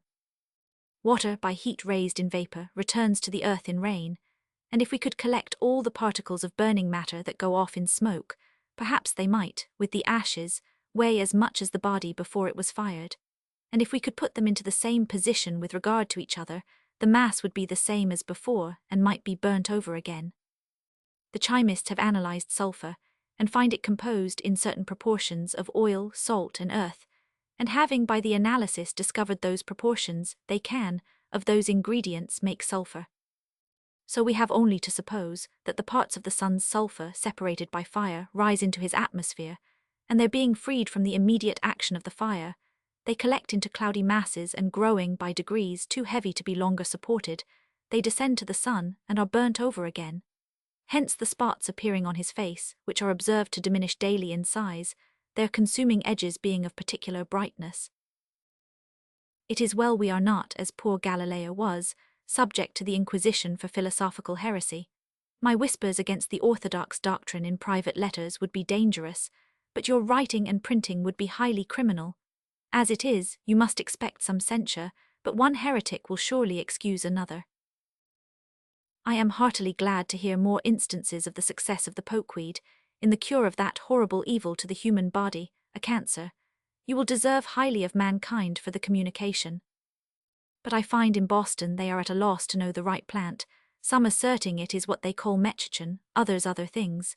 In one of their late papers it is publicly requested that a perfect description may be given of the plant, its places of growth, 100. I have mislaid the paper or would send it to you. I thought you had described it pretty fully. I am, sir, 100, B. Franklin.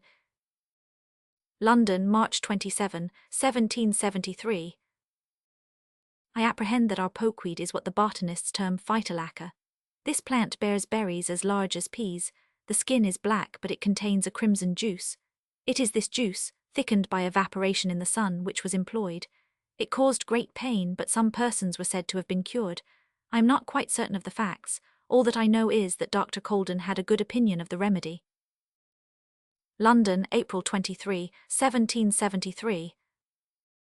You will see by the annexed paper by Dr. Solander that this herb pokeweed, in which has been found a specific remedy for cancers, is the most common species of phytolacca. Phytolacca decandra 50. Editor.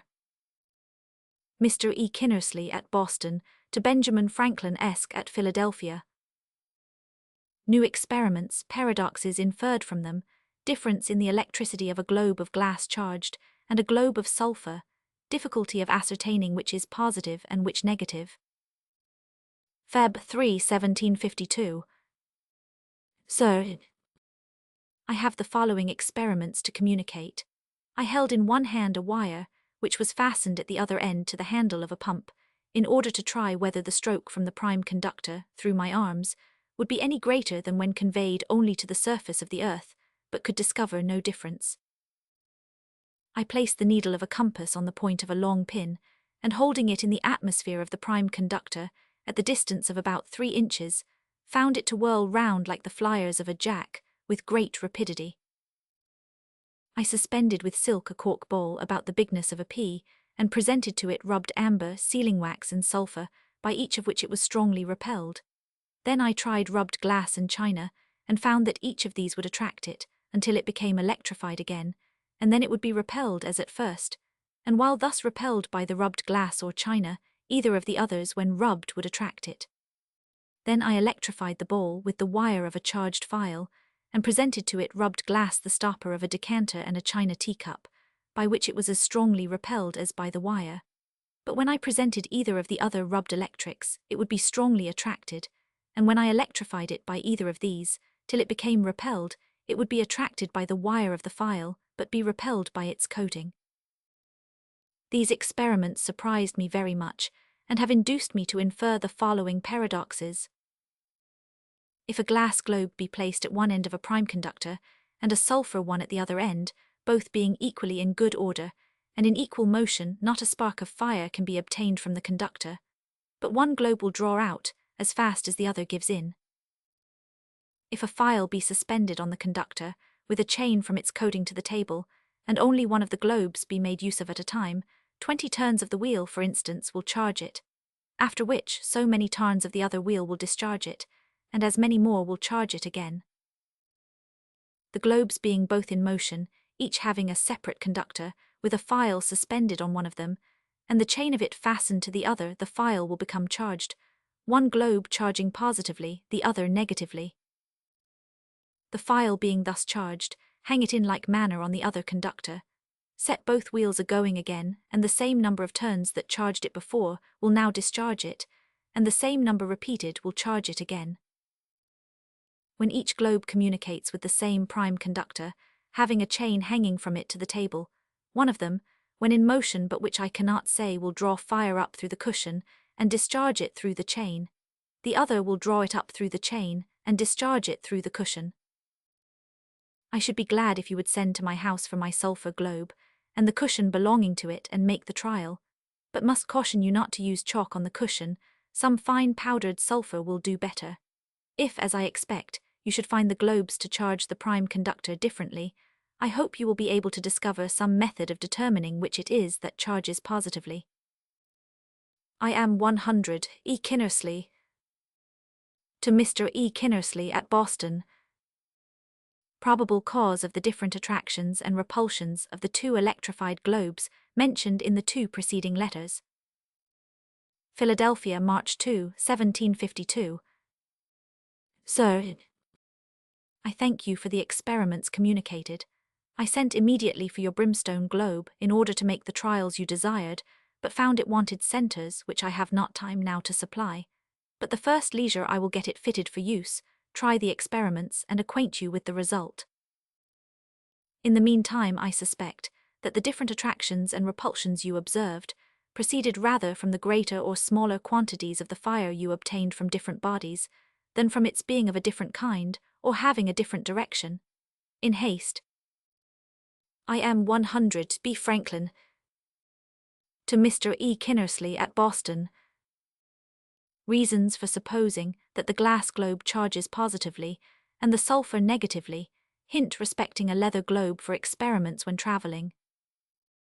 Philadelphia, March 16, 1752.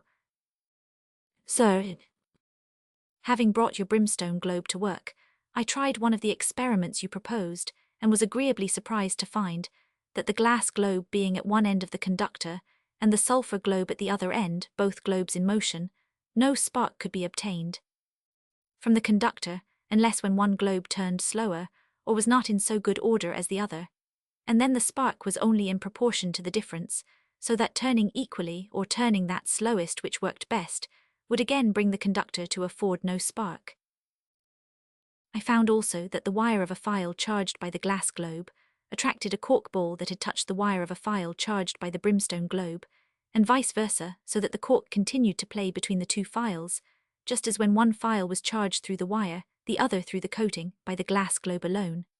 And two files charged, the one by the brimstone globe, the other by the glass globe, would be both discharged by bringing their wires together, and shock the person holding the files. From these experiments one may be certain that your 2D, 3D and fourth proposed experiments would succeed exactly as you suppose, though I have not tried them, wanting time. I imagine it is the glass globe that charges positively, and the sulfur negatively for these reasons. 1.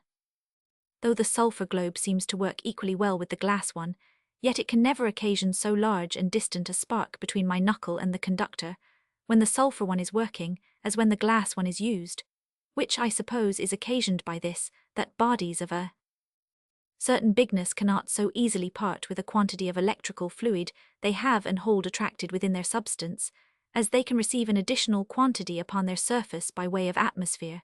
Therefore so much cannot be drawn out of the conductor as can be thrown on it. 2.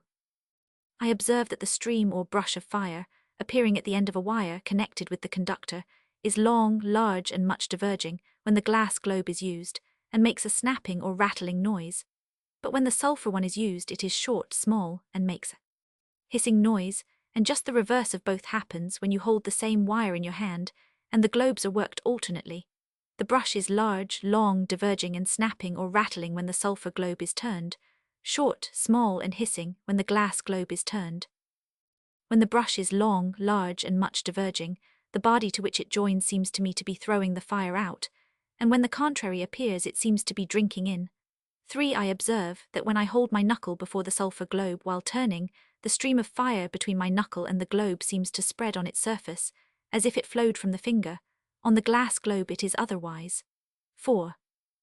The cool wind, or what was cold, so that we used to feel as coming from an electrified point, is, I think, more sensible when the glass globe is used than when the sulfur one. But these are hasty thoughts. As to your fifth paradox, it must likewise be true, if the globes are alternately worked.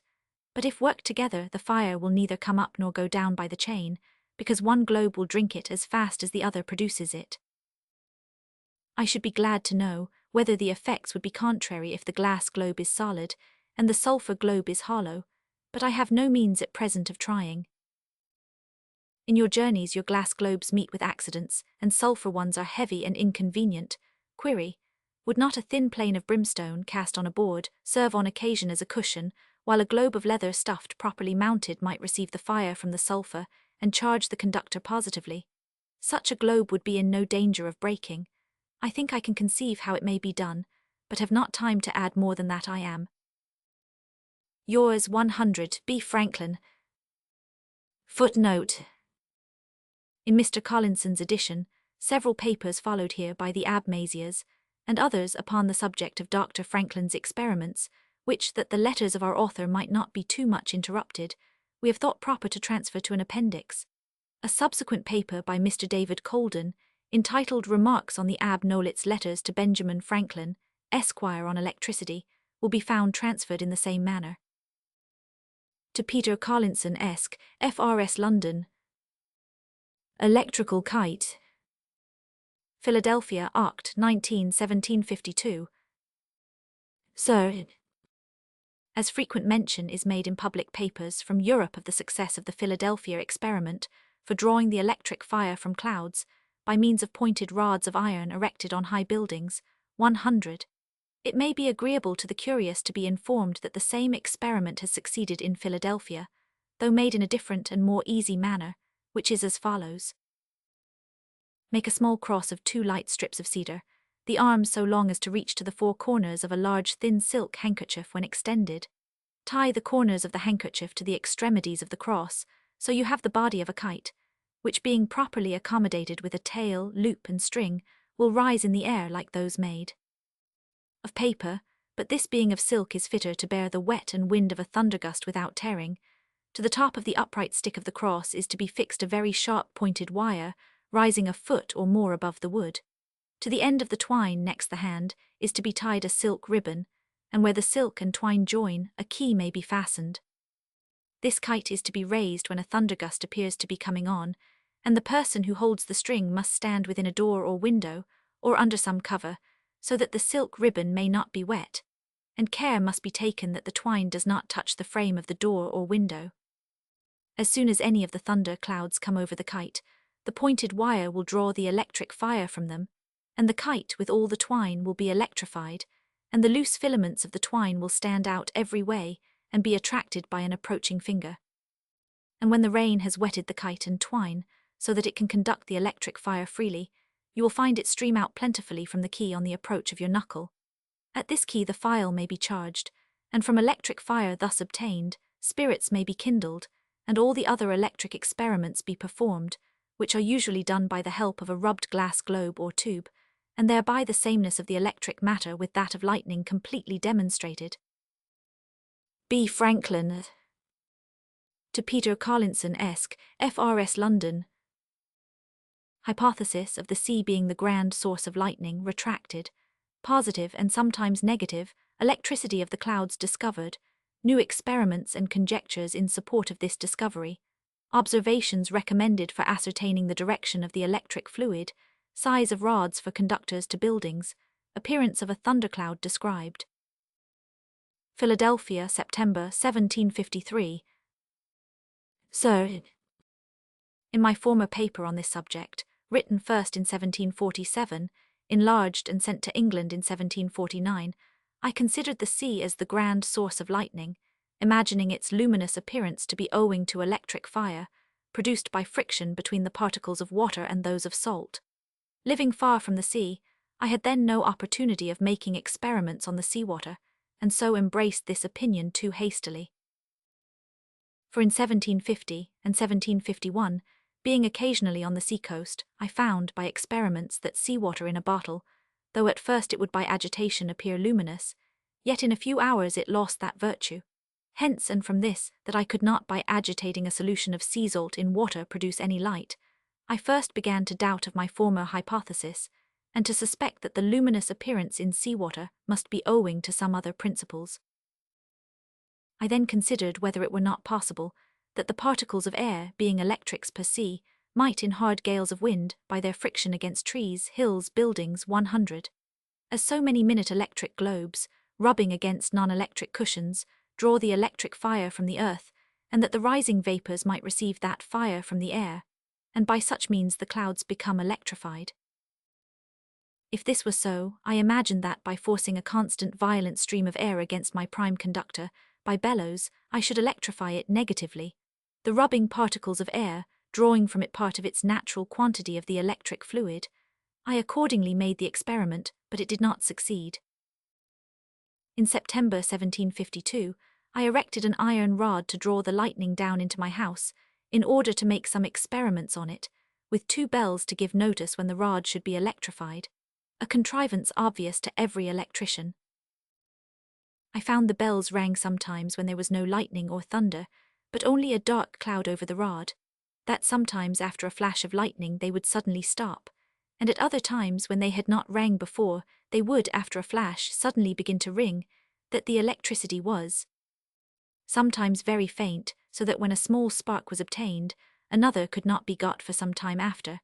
At other times the sparks would follow extremely quick, and once I had a continual stream from bell to bell, the size of a croquil. Even during the same gust there were considerable variations. In the winter following I conceived an experiment to try whether the clouds were electrified positively or negatively. But my pointed rod, with its apparatus becoming out of order, I did not refit it till towards the spring, when I expected the warm weather would bring on more frequent thunderclouds. The experiment was this: to take 2 files, charge one of them with lightning from the iron rod, and give the other an equal charge by the electric glass globe through the prime conductor. When charged, to place them on a table within 3 or 4 inches of each other, a small cork bowl being suspended by a fine silk thread from the ceiling, so as it might play between the wires. If both bottles then were electrified positively, the bowl being attracted and repelled by one, must be also repelled by the other. If the one positively and the other negatively, then the bowl would be attracted and repelled alternately by each, and continue to play between them as long as any considerable charge remained.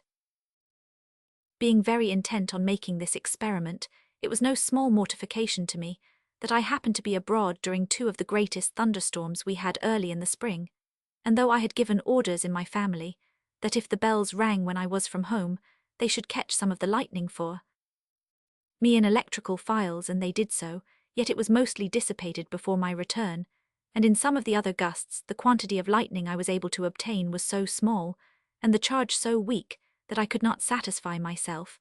Yet I sometimes saw what heightened my suspicions and inflamed my curiosity.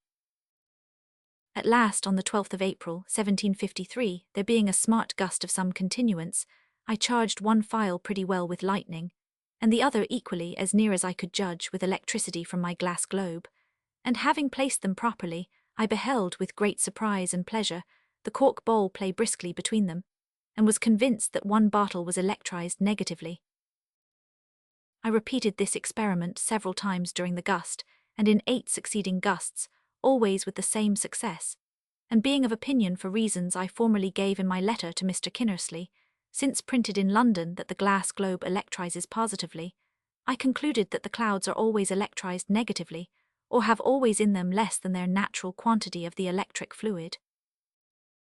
Yet notwithstanding so many experiments, it seems I concluded too soon, for at last, June the 6th, in a gust which continued from 5 o'clock p. 1000 to 7, I met with one cloud that was electrized positively, though several that passed over my rod before during the same gust were in the negative state.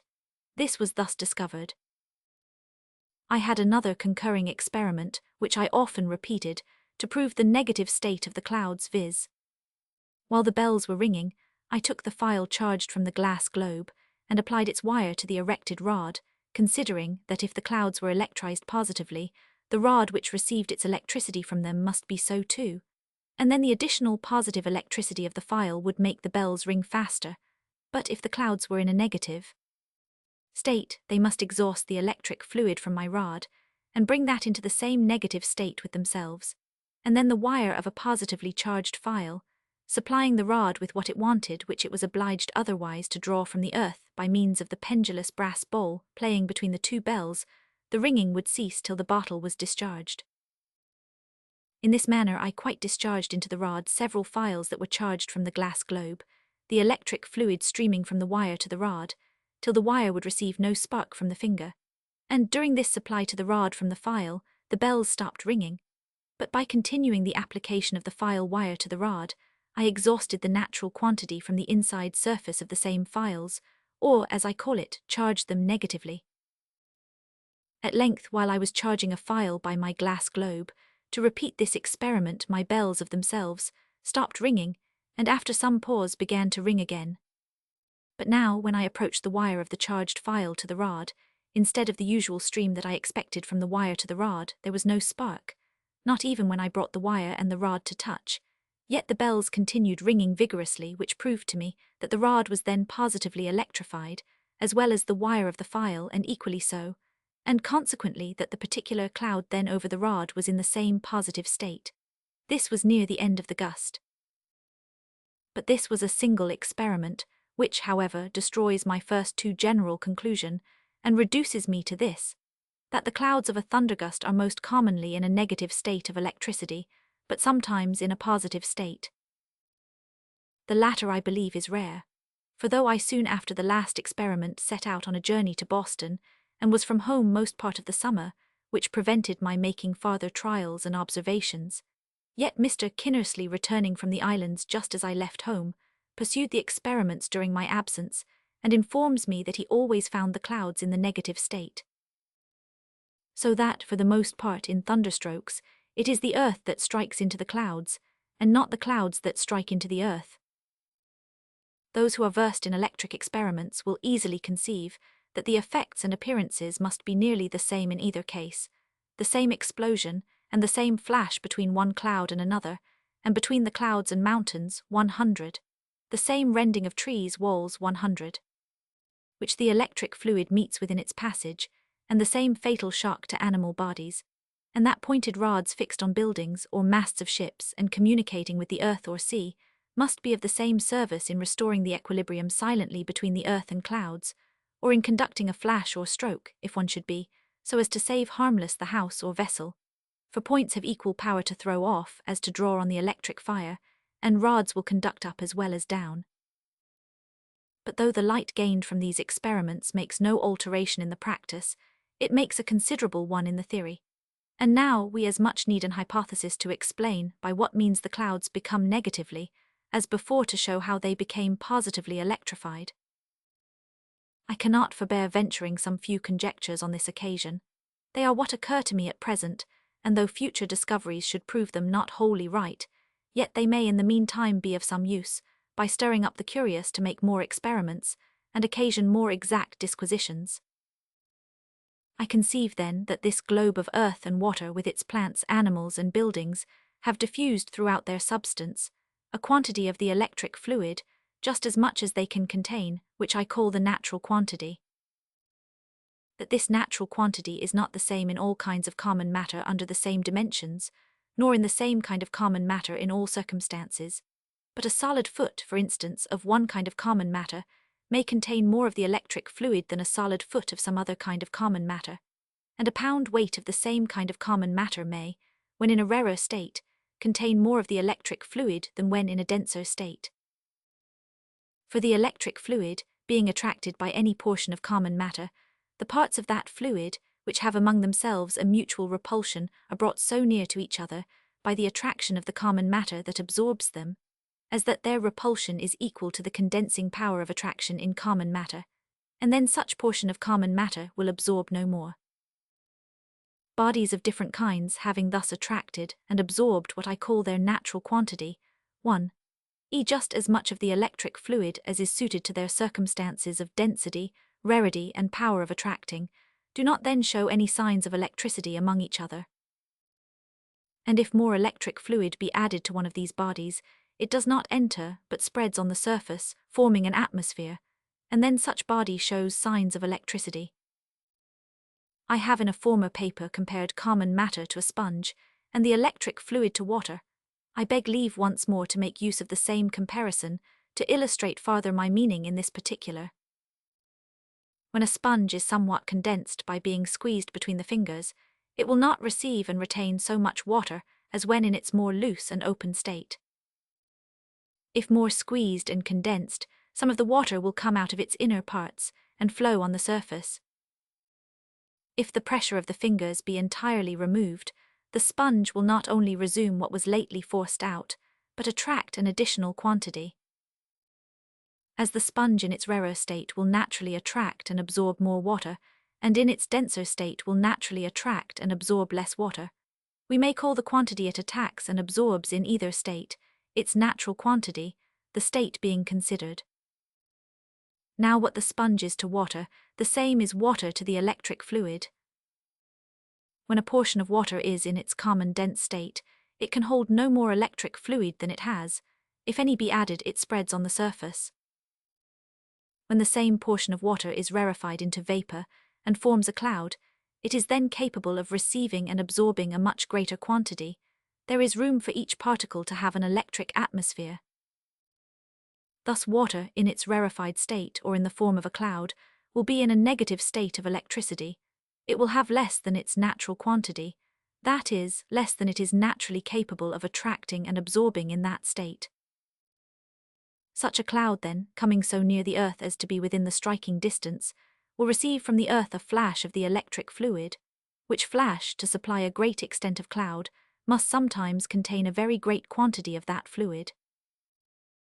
Or such a cloud, passing over woods of tall trees, may from the points and sharp edges of their moist top leaves, receive silently some supply. A cloud being by any means supplied from the earth, may strike into other clouds that have not been supplied, or not so much supplied, and those to others, till an equilibrium is produced among all the clouds that are within striking distance of each other. The cloud thus supplied, having parted with much of what it first received, may require and receive a fresh supply from the earth, or from some other cloud, which by the wind is brought into such a situation as to receive it more readily from the earth. Hence repeated and continual strokes and flashes, till the clouds have all got nearly their natural quantity as clouds, or till they have descended in showers, and are united again with this terraqueous globe, their original. Thus, thunderclouds are generally in a negative state of electricity compared with the earth, agreeable to most of our experiments. Yet as by one experiment we found a cloud electrized positively, I conjecture that in that case such cloud, after having received what was in its rare state, only its natural quantity, became compressed by the driving winds or some other means, so that part of what it had absorbed was forced out, and formed an electric atmosphere around it in its denser state. Hence it was capable of communicating positive electricity to my rod. To show that a body in different circumstances of dilatation and contraction is capable of receiving and retaining more or less of the electric fluid on its surface, I would relate the following experiment. I placed a clean wine glass on the floor, and on it a small silver can. In the can I put about 3 yards of brass chain, to one end of which I fastened a silk thread, which went right up to the ceiling where it passed over a pulley, and came down again to my hand, that I might at pleasure draw the chain up out of the can, extending it till within a foot of the ceiling, and let it gradually sink into the can again. From the ceiling, by another thread of fine raw silk, I suspended a small light lock of cotton, so as that when it hung perpendicularly, it came in contact with the side of the can. Then approaching the wire of a charged file to the can, I gave it a spark, which flowed round in an electric atmosphere, and the lock of cotton was repelled from the side of the can to the distance of about 9 or 10 inches.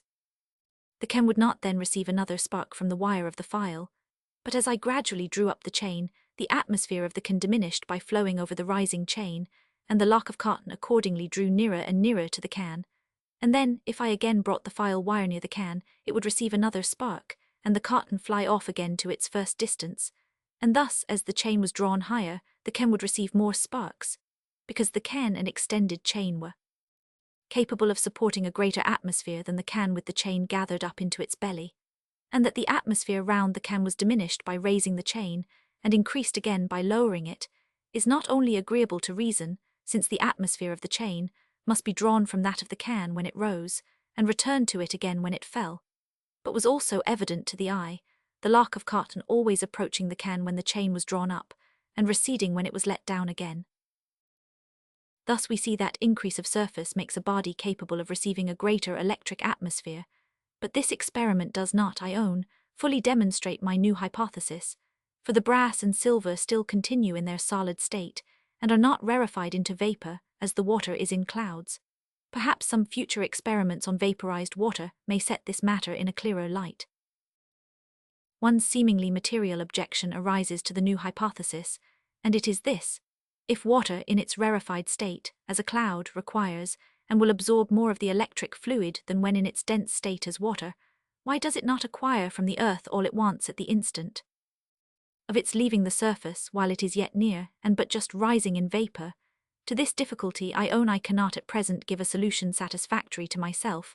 I thought, however, that I ought to state it in its full force, as I have done, and submit the whole to examination.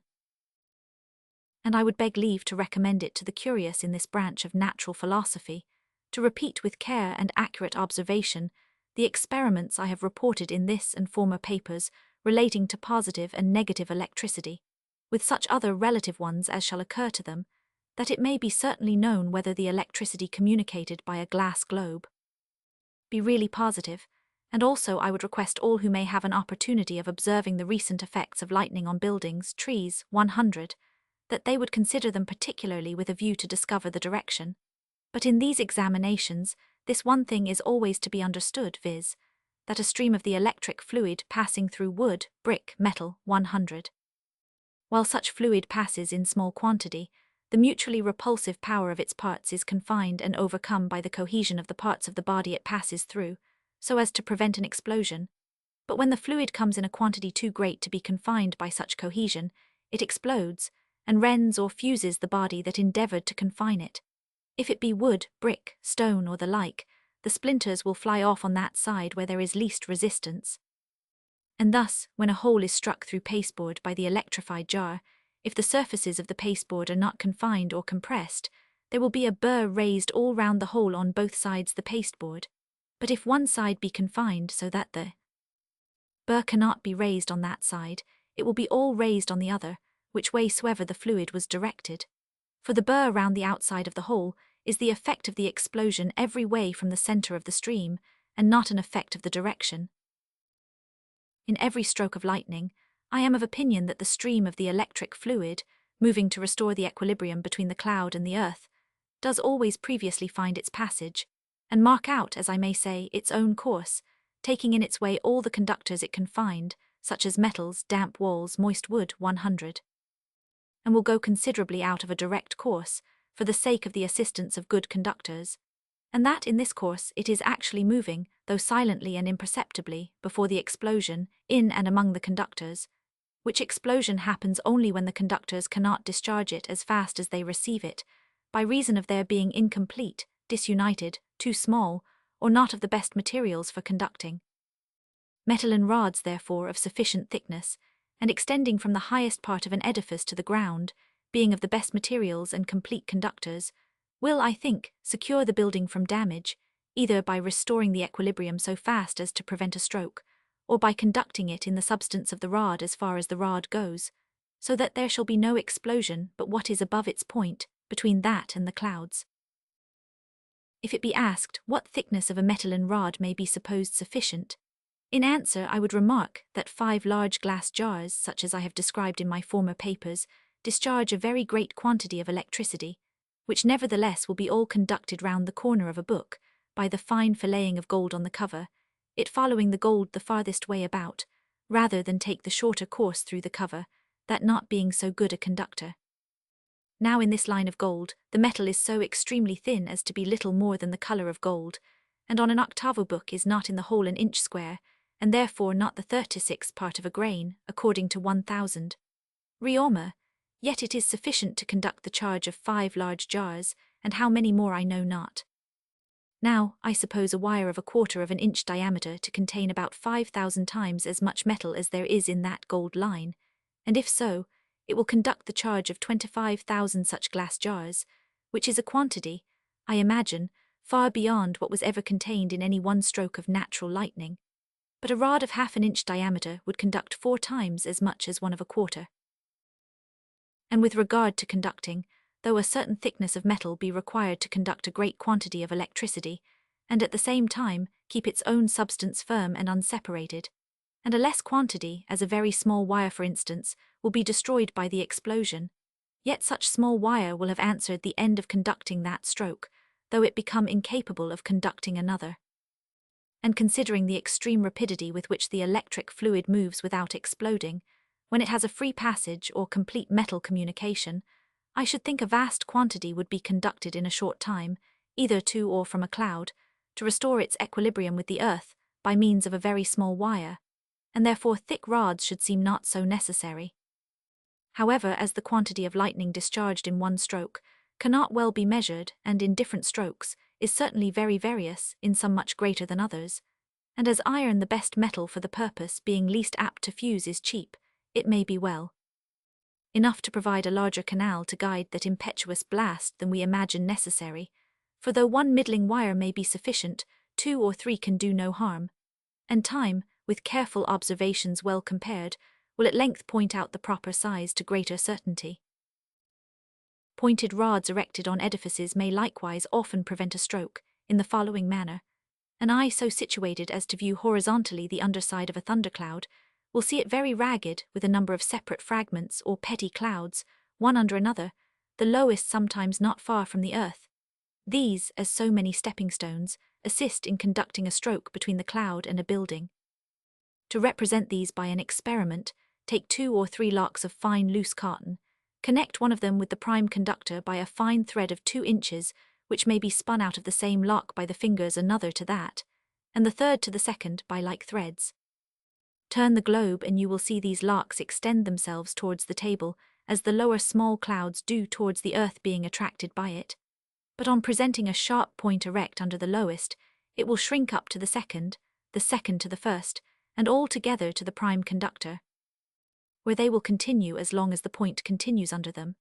May not in like manner the small electrized clouds, whose equilibrium with the earth is soon restored by the point, rise up to the main body, and by that means occasion so large a vacancy as that the grand cloud cannot strike in that place. These thoughts, my dear friend, are many of them crude and hasty, and if I were merely ambitious of acquiring some reputation in philosophy, I ought to keep them by me, till corrected and improved by time and farther experience. But since even short hints and imperfect experiments in any new branch of science being communicated have oftentimes a good effect in exciting the attention of the ingenious to the subject, and so become the occasion of more exact disquisition and more complete discoveries, you are at liberty to communicate this paper to whom you please, it being of more importance that knowledge should increase than that your friend should be thought an accurate philosopher. B. Franklin.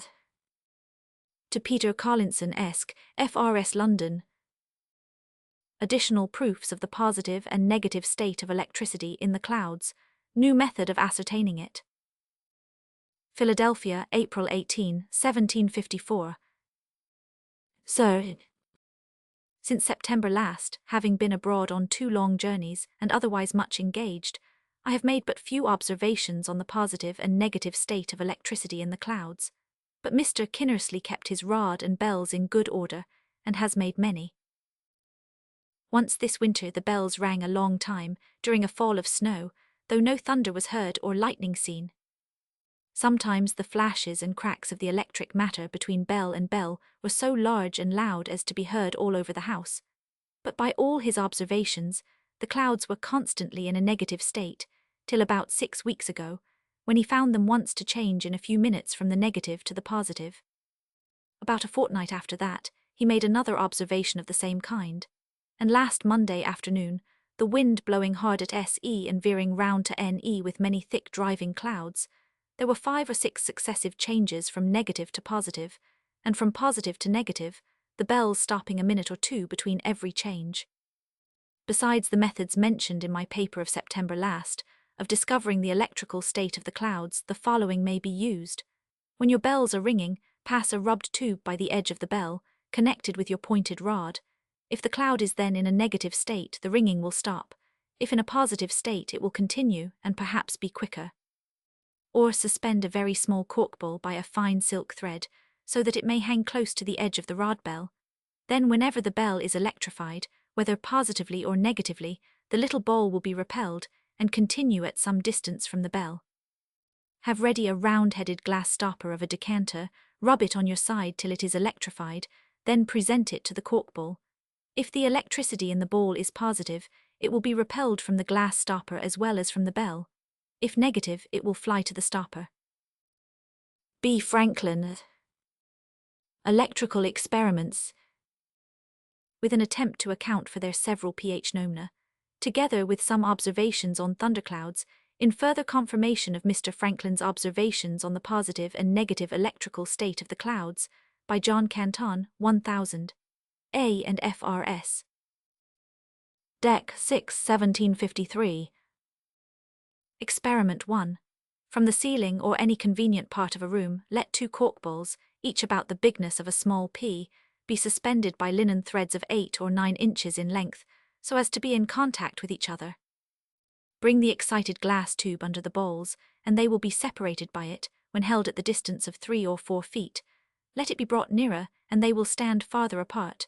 Entirely withdraw it, and they will immediately come together. This experiment may be made with very small brass balls hung by silver wire, and will succeed as well with sealing wax made electrical as with glass. Experiment 2. If 2 cork balls be suspended by dry silk threads, the excited tube must be brought within 18 inches before they will repel each other, which they will continue to do for some time after the tube is taken away. As the balls in the first experiment are not insulated, they cannot properly be said to be electrified, but when they hang within the atmosphere of the excited tube, they may attract and condense the electrical fluid round about them and be separated by the repulsion of its particles. It is conjectured also that the balls at this time contain less than their common share of the electrical fluid, on account of the repelling power of that which surrounds them, though some, perhaps, is continually entering and passing through the threads. And if that be the case, the reason is plain why the balls hung by silk, in the second experiment, must be in a much more dense part of the atmosphere of the tube, before they will repel each other. At the approach of an excited stick of wax to the balls, in the first experiment, the electrical fire is supposed to come through the threads into the balls, and be condensed there in its passage towards the wax. For according to Mr. Franklin, excited glass emits the electrical fluid, but excited wax receives it. Experiment 3. Let a tin tube of 4 or 5 feet in length and about 2 inches in diameter be insulated by silk, and from one end of it let the cork balls be suspended by linen threads. Electrify it by bringing the excited glass tube near the other end, so as that the balls may stand 1.5 inches or 2 inches apart. Then, at the approach of the excited tube, they will, by degrees, lose their repelling power and come into contact, and as the tube is brought still nearer, they will separate again to as great a distance as before. In the return of the tube they will approach each other till they touch, and then repel as at first. If the tin tube be electrified by wax, or the wire of a charged file, the balls will be affected in the same manner at the approach of excited wax, or the wire of the file. Experiment 4. Electrify the cork balls as in the last experiment by glass, and at the approach of an excited stick of wax their repulsion will be increased. The effect will be the same if the excited glass be brought towards them when they have been electrified by wax. The bringing the excited glass to the end, or edge of the tin tube in the third experiment, is supposed to electrify it positively, or to add to the electrical fire it before contained, and therefore some will be running off through the balls, and they will repel each other. But at the approach of excited glass, which likewise emits the electrical fluid, the discharge of it from the balls will be diminished, or part will be driven back by a force acting in a contrary direction, and they will come nearer together.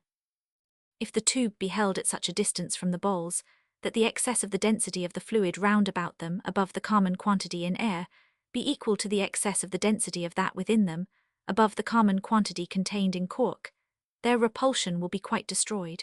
But if the tube be brought nearer, the fluid without being more dense than that within the balls, it will be attracted by them, and they will recede from each other again.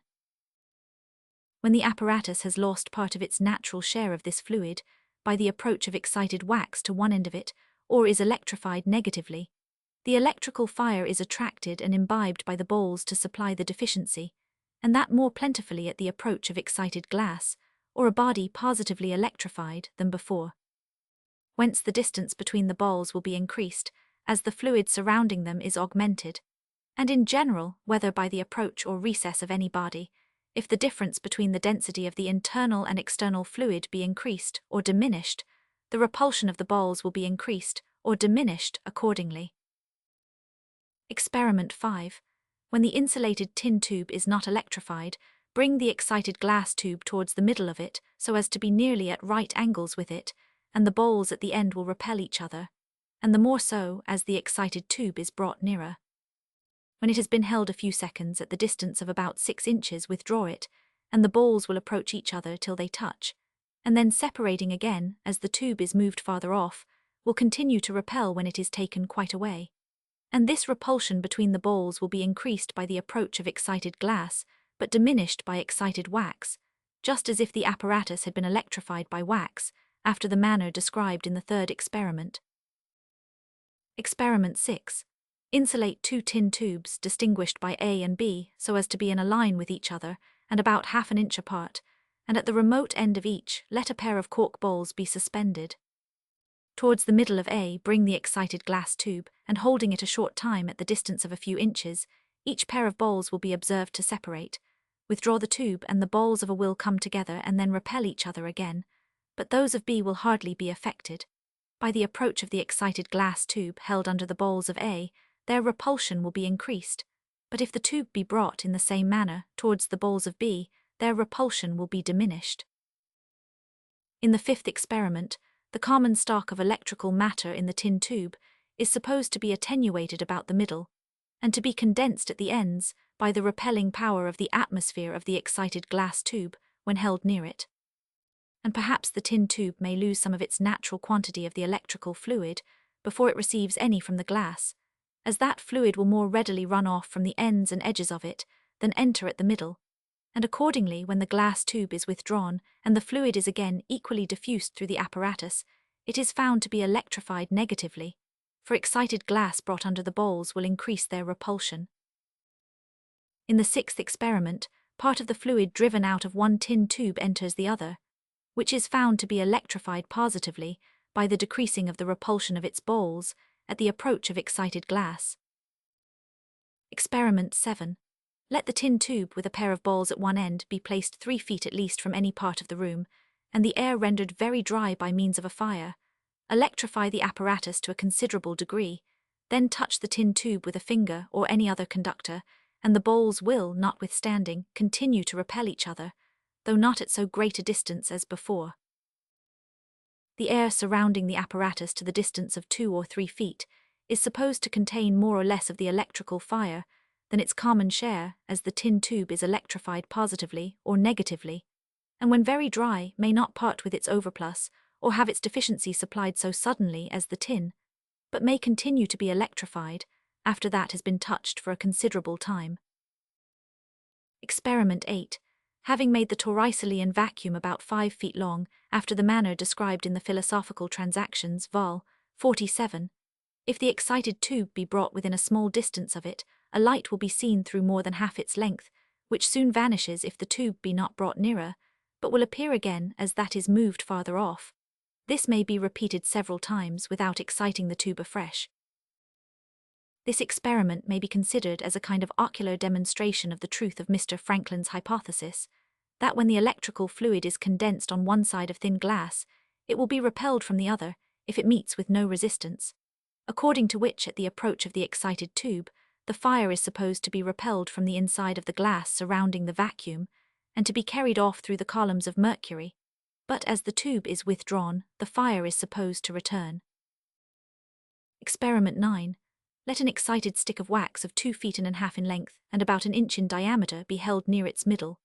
Excite the glass tube and draw it over one half of it, then turning it a little about its axis, let the tube be excited again and drawn over the same half, and let this operation be repeated several times.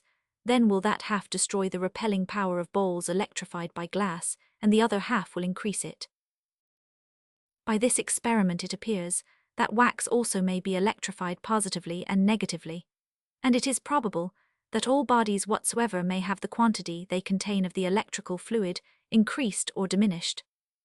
The clouds I have observed by a great number of experiments to be some in a positive and others in a negative state of electricity, for the cork bowls electrified by them will sometimes close at the approach of excited glass, and at other times be separated to a greater distance. And this change I have known to happen 5 or 6 times in less than half an hour, the bowls coming together each time and remaining in contact a few seconds before they repel each other again. It may likewise easily be discovered by a charged file whether the electrical fire be drawn out of the apparatus by a negative cloud or forced into it by a positive one, and by whichsoever it be electrified, should that cloud either part with its overplus or have its deficiency supplied suddenly, the apparatus will lose its electricity, which is frequently observed to be the case immediately after a flash of lightning. Yet when the air is very dry, the apparatus will continue to be electrized for 10 minutes or a quarter of an hour after the clouds have passed the zenith, and sometimes till they appear more than halfway towards the horizon. Rain, especially when the drops are large, generally brings down the electrical fire, and hail in summer I believe never fails. When the apparatus was last electrified, it was by the fall of thawing snow which happened so lately, as on the 12th of November, that being the 26th day and 61st time it has been electrified since it was first set up, which was about the middle of May. And as Fahrenheit's thermometer was but 7 degrees above freezing, it is supposed the winter will not entirely put a stop to observations of this sort. At London, no more than 2 thunderstorms have happened during the whole summer, and the apparatus was sometimes so strongly electrified in one of them, that the bells, which have been frequently rung by the clouds, so loud as to be heard in every room of the house, the doors being open were silenced by the almost constant stream of dense electrical fire, between each bell and the brass bowl, which would not suffer it to strike. I shall conclude this paper, already too long, with the following queries. May not air suddenly rarefied give electrical fire to, and air suddenly condensed, receive electrical fire from, clouds and vapors passing through it? Is not the aurora borealis the flashing of electrical fire from positive towards negative clouds at a great distance, through the upper part of the atmosphere where the resistance is least? Experiments made in pursuance of those made by Mr. Canton, dated December 6, 1753, with explanations by Mr. Benjamin Franklin. Read at the Royal Society, Dec. 18, 1755. Philadelphia, March 14, 1755. Principles 1. Electric atmospheres that flow round non-electric bodies being brought near each other do not readily mix and unite into one atmosphere, but remain separate and repel each other. This is plainly seen in suspended cork bowls and other bodies electrified. 2. An electric atmosphere not only repels another electric atmosphere, but will also repel the electric matter contained in the substance of a body approaching it, and without joining or mixing with it, force it to other parts of the body that contained it. This is shewn by some of the following experiments. 3. Bodies electrified negatively, or deprived of their natural quantity of electricity, repel each other, or at least appear to do so, by a mutual receding, as well as those electrified positively, or which have electric atmospheres. This is shewn by applying the negatively charged wire of a file to 2 cork bowls, suspended by silk threads, and many other experiments. Preparation. Fix a tassel of 15 or 20 threads, 3 inches long, at one end of a tin prime conductor. Mine is about 5 feet long, and 4 inches diameter, supported by silk lines. Let the threads be a little damp but not wet. Experiment 1. Pass an excited glass tube near the other end of the prime conductor so as to give it some sparks, and the threads will diverge. Because each thread, as well as the prime conductor, has acquired an electric atmosphere, which repels and is repelled by the atmospheres of the other threads, if those several atmospheres would readily mix, the threads might unite and hang in the middle of one atmosphere, common to them all. Rub the tube afresh, and approach the prime conductor therewith crossways near that end, but not nigh enough to give sparks, and the threads will diverge a little more. Because the atmosphere of the prime conductor is pressed by the atmosphere of the excited tube, and driven towards the end where the threads are, by which each thread acquires more atmosphere. Withdraw the tube and they will close as much. They close as much and no more, because the atmosphere of the glass tube, not having mixed with the atmosphere of the prime conductor, is withdrawn entire, having made no addition to or diminution from it. Bring the excited tube under the tuft of threads, and they will close a little. They close because the atmosphere of the glass tube repels their atmospheres, and drives part of them back on the prime conductor. Withdraw it and they will diverge as much. For the portion of atmosphere which they had lost returns to them again. Experiment 2.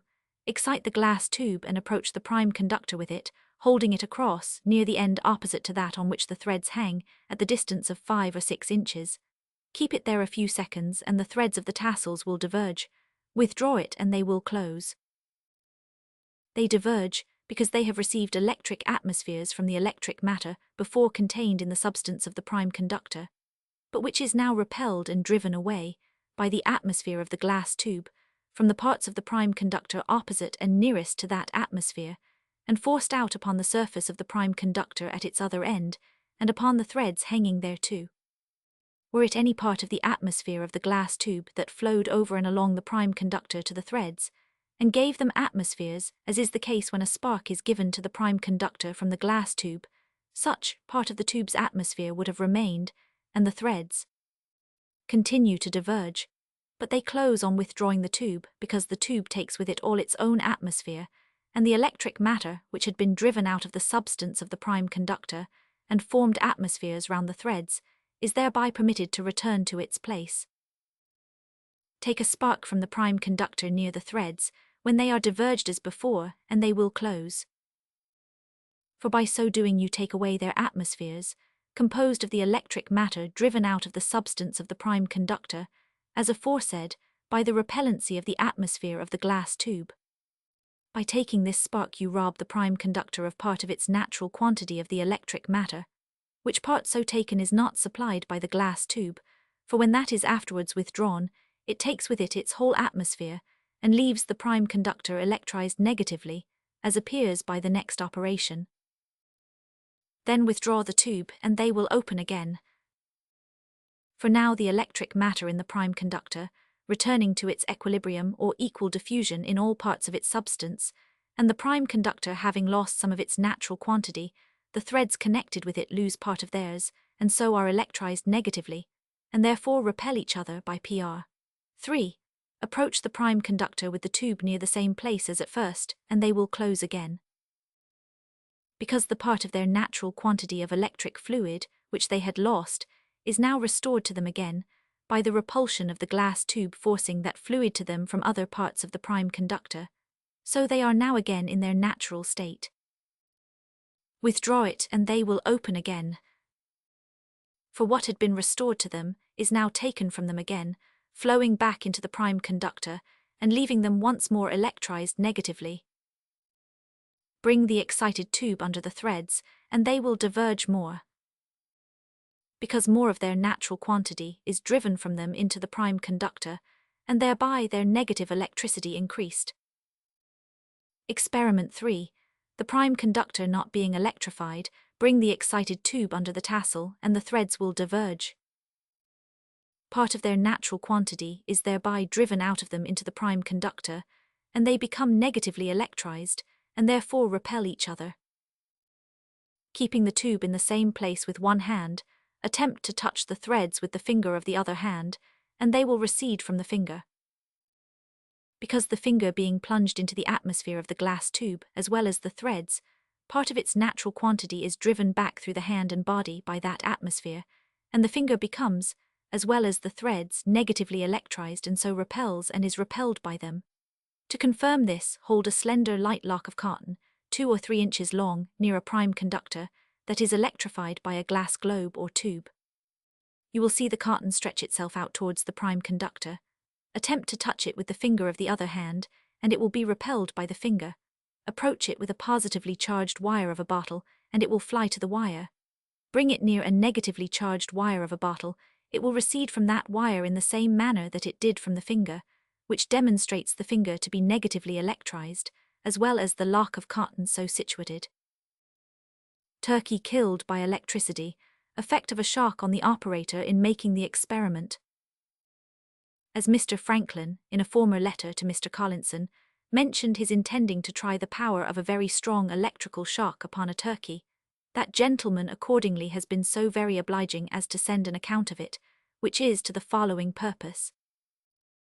He made first several experiments on fowls, and found that 2 large thin glass jars gilt, holding each about 6 gallons, were sufficient when fully charged to kill common hens outright. But the turkeys, though thrown into violent convulsions, and then lying as dead for some minutes, would recover. Less than a quarter of an hour. However, having added 3 other such to the former 2, though not fully charged, he killed a turkey of about 10 pounds weight, and believes that they would have killed a much larger. He conceited, as himself says, that the birds killed in this manner eat uncommonly tender. In making these experiments, he found that a man could, without great detriment, bear a much greater shock than he had imagined, for he inadvertently received the stroke of 2 of these jars through his arms and body, when they were very near fully charged. It seemed to him an universal blow throughout the body from head to foot, and was followed by a violent, quick trembling in the trunk, which went off gradually in a few seconds. It was some minutes before he could recollect his thoughts, so as to know what was the matter, for he did not see the flash, though his eye was on the spot of the prime conductor, from whence it struck the back of his hand, nor did he hear the crack, though the bystanders said it was a loud one, nor did he particularly feel the stroke on his hand, though he afterwards found it had raised a swelling there, of the bigness of half a pistol bullet. His arms and the back of the neck felt somewhat numbed the remainder of the evening, and his breast was sore for a week after as if it had been bruised. From this experiment may be seen the danger, even under the greatest caution, to the operator, when making these experiments with large jars, for it is not to be doubted, but several of these fully charged would as certainly, by increasing them in proportion to the size, kill a man as they before did a turkey. N.B. The original of this letter, which was read at the Royal Society, has been mislaid. To Dr. L. at Charlestown, South Carolina.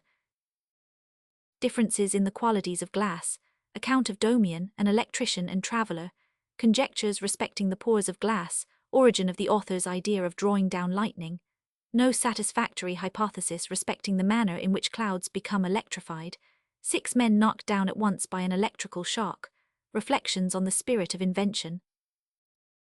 Philadelphia, March 18, 1755. Sir, I send you enclosed a paper containing some new experiments I have made, in pursuance of those by Mr. Canton that are printed with my last letters. I hope these, with my explanation of them, will afford you some entertainment. In answer to your several inquiries, the tubes and globes we use here are chiefly made here. The glass has a greenish cast, but is clear and hard, and I think, better for electrical experiments than the white glass of London, which is not so hard. There are certainly great differences in glass. A white globe I had made here some years since would never by any means be excited. 2 of my friends tried it as well as myself without success. At length, putting it on an electric stand, a chain from the prime conductor being in contact with it, I found it had the properties of a non-electric, for I could draw sparks from any part of it, though it was very clean and dry. All I know of Domian is that by his own account he was a native of Transylvania, of Tartar descent, but a priest of the Greek Church. He spoke and wrote Latin very readily and correctly. He set out from his own country with an intention of going round the world, as much as possible by land. He travelled through Germany, France, and Holland to England, resided some time at Oxford. From England he came to Maryland, thence went to New England, returned by land to Philadelphia, and from hence travelled through Maryland, Virginia, and North Carolina to you. He thought it might be of service to him in his travels to know something of electricity. I taught him the use of the tube, how to charge the Leyden file, and some other experiments. He wrote to me from Charlestown that he had lived 800 miles upon electricity. It had been meat, drink, and clothing to him. His last letter to me was, I think, from Jamaica, desiring me to send the tubes you mention, to meet him at the Havana, from whence he expected to get a passage to La Vera Cruz, designed travelling over land through Mexico to Acapulco, thence to get a passage to Manila, and so through China, India, Persia, and Turkey home to his own country, proposing to support himself chiefly by electricity. A strange project, but he was, as you observe, a very singular character. I was sorry the tubes did not get to the Havana in time for him. If they are still in being, please to send for them, and accept of them. What became of him afterwards I have never heard. He promised to write to me as often as he could on his journey, and as soon as he should get home after finishing his tour. It is now 7 years since he was here. If he is still in New Spain, as you imagine from that loose report, I suppose it must be that they confine him there and prevent his writing, but I think it more likely that he may be dead. The questions you ask about the pores of glass, I cannot answer otherwise than that I know nothing of their nature, and suppositions, however ingenious, are often mere mistakes. My hypothesis that they were smaller near the middle of the glass, too small to admit the passage of electricity, which could pass through the surface till it came near the middle, was certainly wrong, for soon after I had written that letter, I did, in order to confirm the hypothesis, which indeed I ought to have done before I wrote it, make an experiment. I ground away 5/6 of the thickness of the glass, from the side of one of my files, expecting that the supposed denser part being so removed, the electric fluid might come through the remainder of the glass, which I had imagined more open. But I found myself mistaken. The bottle charged as well after the grinding as before. I am now, as much as ever, at a loss to know how or where the quantity of electric fluid on the positive side of the glass is disposed of. As to the difference of conductors, there is not only this, that some will conduct electricity in small quantities, and yet do not conduct it fast enough to produce the shock, but even among those that will conduct a shock, there are some that do it better than others.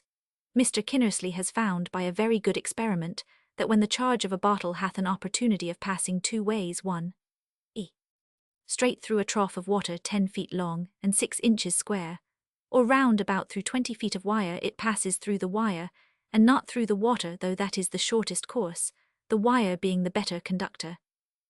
When the wire is taken away, it passes through the water, as may be felt by a hand plunged in the water, but it cannot be felt in the water when the wire is used at the same time.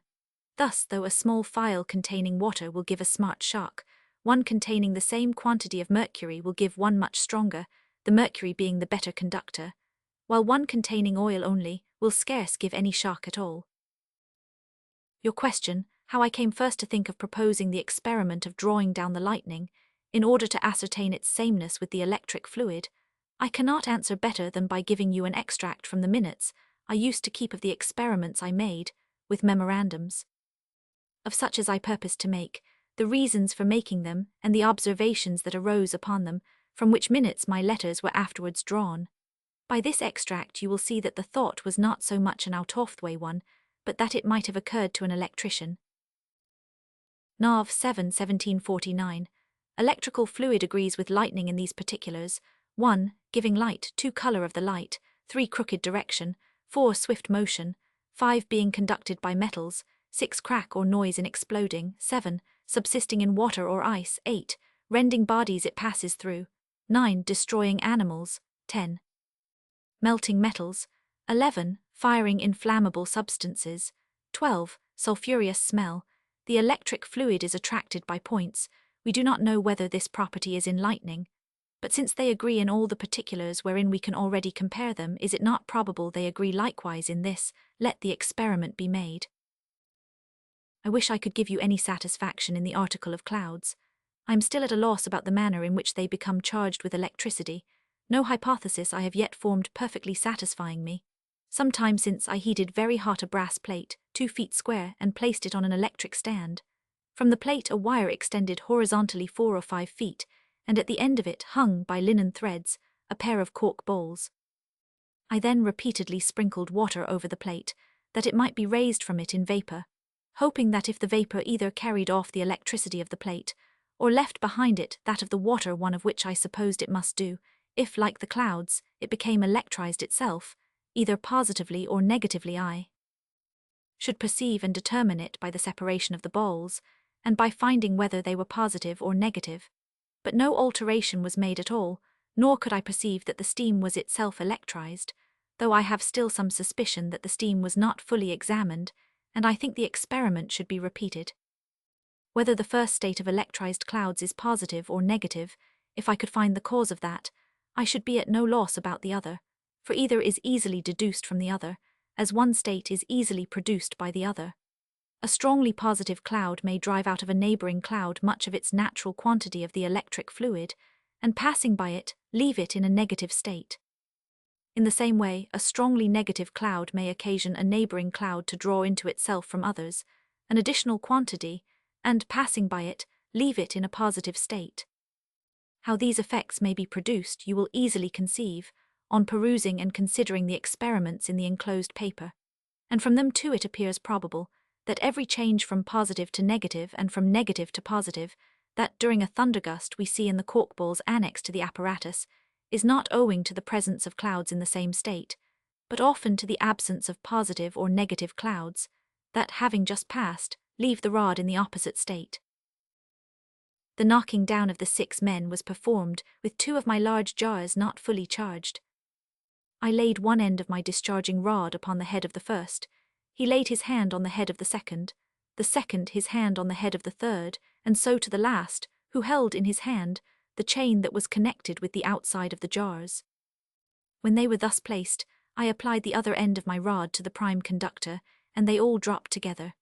When they got up, they all declared they had not felt any stroke, and wondered how they came to fall, nor did any of them either hear the crack or see the light of it.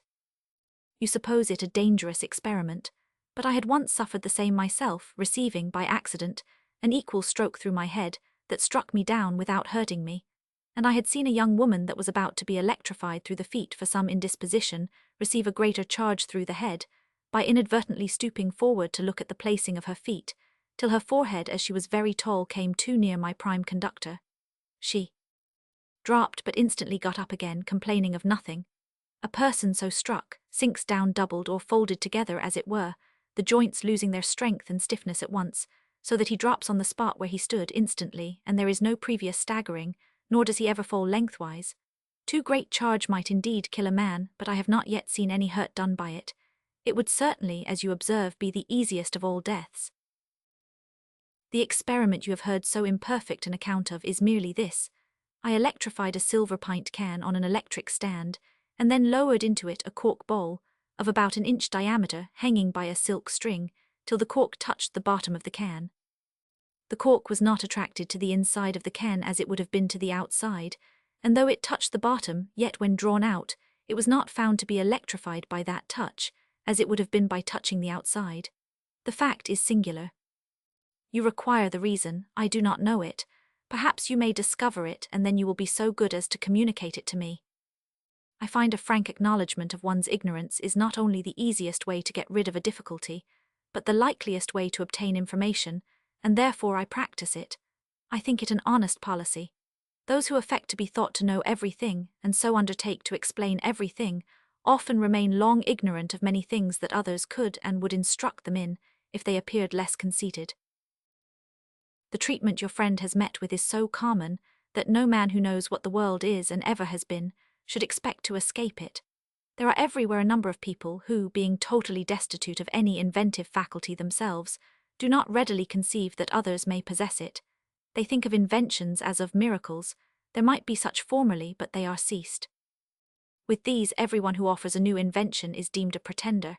He had it from some other country or from some book, a man of their own acquaintance. One who has no more sense than themselves, could not possibly, in their opinion, have been the inventor of anything. They are confirmed, too, in these sentiments by frequent instances of pretensions to invention, which vanity is daily producing. That vanity, too, though an incitement to invention, is at the same time the pest of inventors. Jealousy and envy deny the merit or the novelty of your invention, but vanity, when the novelty and merit are established, claims it for its own. The smaller your invention is, the more mortification you receive in having the credit of it disputed with you by a rival, whom the jealousy and envy of others are ready to support against you, at least so far as to make the point doubtful. It is not in itself of importance enough for a dispute. No one would think your proofs and reasons worth their attention, and yet, if you do not dispute the point and demonstrate your right, you not only lose the credit of being in that instance ingenious, but you suffer the disgrace of not being ingenuous, not only of being a plagiary, but of being a plagiary for trifles. Had the invention been greater, it would have disgraced you less, for men have not so contemptible an idea of him that robs for gold on the highway, as of him that can pick pockets for halfpence and farthings. Thus, through envy, jealousy, and the vanity of competitors for fame, the origin of many of the most extraordinary inventions, though produced within but a few centuries past, is involved in doubt and uncertainty. We scarce know to whom we are indebted for the compass, and for spectacles, nor have even paper and printing, that record everything else, been able to preserve with certainty the name and reputation of their inventors. One would not, therefore, of all faculties or qualities of the mind, wish for a friend or a child that he should have that of invention, for his attempts to benefit mankind in that way, however well imagined, if they do not succeed, expose him, though very unjustly, to general ridicule and contempt, and if they do succeed, to envy, robbery, and abuse. I am 100 B. Franklin. To Mons, Dalibard at Paris, enclosed in a letter to Mr. Peter Collinson, F.R.S. Becquerier's work on electricity, sentiments of Franklin on pointed rods, not fully understood in Europe, Effect of Lightning on the Church of Newbury in New England, remarks on the subject. Read at the Royal Society, Dec. 18, 1755. Philadelphia, June 29, 1755. Sir, you desire my opinion of Pier Beccaria's Italian book. I have read it with much pleasure, and think it one of the best pieces on the subject that I have seen in any language. Yet as to the article of waterspouts, I am not at present of his sentiments, though I must own with you that he has handled it very ingeniously. Mr. Collinson has my opinion of whirlwinds and waterspouts at large, written some time since. I know not whether they will be published. If not, I will get them transcribed for your perusal. It does not appear to me that Pier Beccaria doubts of the absolute impermeability of glass in the sense I meant it, for the instances he gives of holes made through glass by the electric stroke are such as we have all experienced, and only show that the electric fluid could not pass without making a hole. In the same manner we say, glass is impermeable to water, and yet a stream from a fire engine will force through the strongest panes of a window. As to the effect of points in drawing the electric matter from clouds, and thereby securing buildings 100, which you say he seems to doubt, I must own I think he only speaks modestly and judiciously. I find I have been but partly understood in that matter. I have mentioned it in several of my letters, and except once always in the alternative, viz. that pointed rods erected on buildings, and communicating with the moist earth would either prevent a stroke, or if not prevented would conduct it, so as that the building should suffer no damage.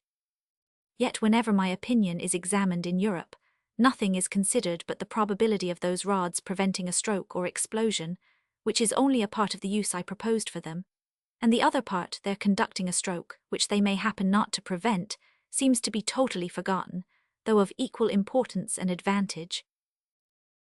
I thank you for communicating 1000 de Buffon's relation of the effect of lightning at Dijon on the 7th of June last. In return, give me leave to relate an instance I lately saw of the same kind. Being in the town of Newbury in New England in November last, I was shewn the effect of lightning on their church, which had been struck a few months before.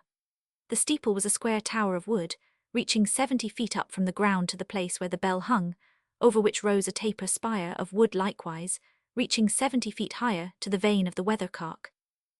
Near the bell was fixed an iron hammer to strike the hours, and from the tail of the hammer a wire went down through a small gimlet hole in the floor that the bell stood upon, and through a second floor in like manner, then horizontally under and near the plastered ceiling of that second floor, till it came near a plastered wall, then down by the side of that wall to a clock, which stood about 20 feet below the bell. The wire was not bigger than a common knitting needle. The spire was split all to pieces by the lightning, and the parts flung in all directions over the square in which the church stood, so that nothing remained above the bell. The lightning passed between the hammer and the clock in the above-mentioned wire, without hurting either of the floors, or having any effect upon them except making the gimlet holes, through which the wire passed, a little bigger, and without hurting the plastered wall or any part of the building, so far as the aforesaid wire and the pendulum wire of the clock extended, which latter wire was about the thickness of a goosequill. From the end of the pendulum down quite to the ground, the building was exceedingly rent and damaged, and some stones in the foundation wall torn out and thrown to the distance of 20 or 30 feet. No part of the aforementioned long small wire between the clock and the hammer could be found, except about 2 inches that hung to the tail of the hammer, and about as much that was fastened to the clock, the rest being exploded, and its particles dissipated in smoke and air, as gunpowder is by common fire, and had only left a black smutty track on the plastering, 3 or 4 inches broad, darkest in the middle, and fainter toward the edges, all along the ceiling, under which it passed, and down the wall.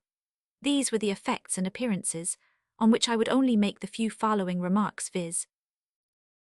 that lightning, in its passage through a building, will leave wood to pass as far as it can in metal, and not enter the wood again till the conductor of metal ceases. And the same I have observed in other instances, as to walls of brick or stone.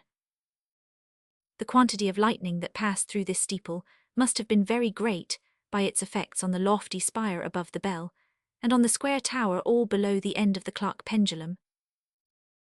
Great as this quantity was, it was conducted by a small wire and a clock pendulum, without the least damage to the building so far as they extended. the pendulum rod being of a sufficient thickness, conducted the lightning without damage to itself, but the small wire was utterly destroyed. Though the small wire was itself destroyed, yet it had conducted the lightning with safety to the building. And from the whole it seems probable that if even such a small wire had been extended from the spindle of the vane to the earth, before the storm, no damage would have been done to the steeple by that stroke of lightning, though the wire itself had been destroyed. To Peter Collinson, Esq., FRS London. Notice of another packet of letters. Philadelphia, Nav. 23, 1753. Dear friend, in my last via Virginia, I promised to send you per next ship a small philosophical packet, but now having got the materials old letters and rough drafts before me, I fear you will find it a great one. Nevertheless, as I am like to have a few days' leisure before this ship sails, which I may not have again in a long time, I shall transcribe the whole and send it, for you will be under no necessity of reading it all at once, but may take it a little at a time, now and then of a winter evening, when you happen to have nothing else to do. If that ever happens, it may afford you some amusement. B. Franklin. Extract of a letter from a gentleman in Boston to Benjamin Franklin, Esq., concerning the crooked direction and the source of lightning and the swiftness of the electric fire. Boston Deck, 21, 1751. Sir, the experiments Mr. K has exhibited here have been greatly pleasing to all sorts of people that have seen them, and I hope by the time he returns to Philadelphia, his tour this way will turn to good account.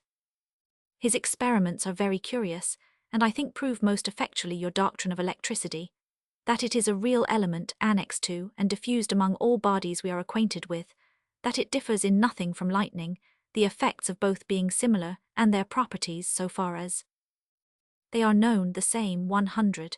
The remarkable effect of lightning on iron, lately discovered, in giving it the magnetic virtue, and the same effect produced on small needles by the electrical fire, is a further and convincing proof that they are both the same element, but which is very unaccountable. Mr. K tells me it is necessary to produce this effect, that the direction of the needle and the electric fire should be north and south, from either to the other, and that just so far as they deviate therefrom, the magnetic power in the needle is less, till their direction being at right angles with the north and south, the effect entirely ceases. We made at Faneuil Hall, where Mr. K's apparatus is, several experiments to give some small needles the magnetic virtue, previously examining, by putting them in water on which they will be supported, whether or not they had any of that virtue, and I think we found all of them to have some small degree of it, their points turning to the north. We had nothing to do then but to invert the poles, which accordingly was done, by sending through them the charge of 2 large glass jars, the eye of the needle turning to the north, as the point before had done. That end of the needle which the fire is thrown upon, Mr. K tells me always points to the north. The electrical fire passing through air has the same crooked direction as lightning. This appearance I endeavour to account for thus: air is an electric per se, therefore there must be a mutual repulsion betwixt air and the electrical fire. A column or cylinder of air, having the diameter of its base equal to the diameter of the electrical spark, intervenes that part of the body which the spark is taken from, and of the body it aims at. The spark acts upon this column, and is acted upon by it, more strongly than any other neighbouring portion of air. The column, being thus acted upon, becomes more dense, and being more dense repels the spark more strongly, its repellency being in proportion to its density, having acquired by being condensed a degree of repellency greater than its natural, it turns the spark out of its straight course, the neighbouring air which must be less dense, and therefore has a smaller degree of repellency, giving it a more ready passage. The spark, having taken a new direction, must now act on, or most strongly repel the column of air which lies in that direction, and consequently must condense that column in the same manner as the former, when the spark must again change its course, which course will be thus repeatedly changed, till the spark reaches the body that attracted it. To this account one objection occurs, that as air is very fluid and elastic, and so endeavours to diffuse itself equally, the supposed accumulated air within the column aforesaid would be immediately diffused among the contiguous air, and circulate to fill the space it was driven from, and consequently that the said column, on the greater density of which the phenomenon is supposed to depend, would not repel the spark more strongly than the neighboring air. This might be an objection if the electrical fire was as sluggish and inactive as air. Air takes a sensible time to diffuse itself equally, as is manifest from winds which often blow for a considerable time together from the same point, and with a velocity even in the greatest storms, not exceeding, as it is said, 60 miles an hour. But the electric fire seems propagated instantaneously, taking up no perceptible time in going very great distances. It must then be an inconceivably short time in its progress from an electrified to an unelectrified body, which in the present case can be but a few inches apart. But this small portion of time is not sufficient for the elasticity of the air to exert itself, and therefore the column aforesaid must be in a denser state than its neighboring air. About the velocity of the electric fire more is said below, which perhaps may more fully obviate this objection. But let us have recourse to experiments. Experiments will obviate all objections or confound the hypothesis. The electric spark, if the foregoing be true, will pass through a vacuum in a right line. To try this, let a wire be fixed perpendicularly on the plate of an air pump, having a leaden ball on its upper end. Let another wire, passing through the top of a receiver, have on each end a leaden ball. Let the leaden balls within the receiver, when put on the air pump, be within 2 or 3 inches of each other. The receiver being exhausted, the spark given from a charged file to the upper wire will pass through rarefied air, nearly approaching to a vacuum to the lower wire, and I suppose in a right line or nearly so. The small portion of air remaining in the receiver, which cannot be entirely exhausted, may possibly cause it to deviate a little, but perhaps not sensibly, from a right line. The spark also might be made to pass through air greatly condensed, which perhaps would give a still more crooked direction. I have not had opportunity to make any experiments of this sort, not knowing of an air pump nearer than Cambridge, but you can easily make them. If these experiments answer, I think the crooked direction of lightning will be also accounted for. With respect to your letters on electricity, your hypothesis in particular for explaining the phenomena of lightning is very ingenious.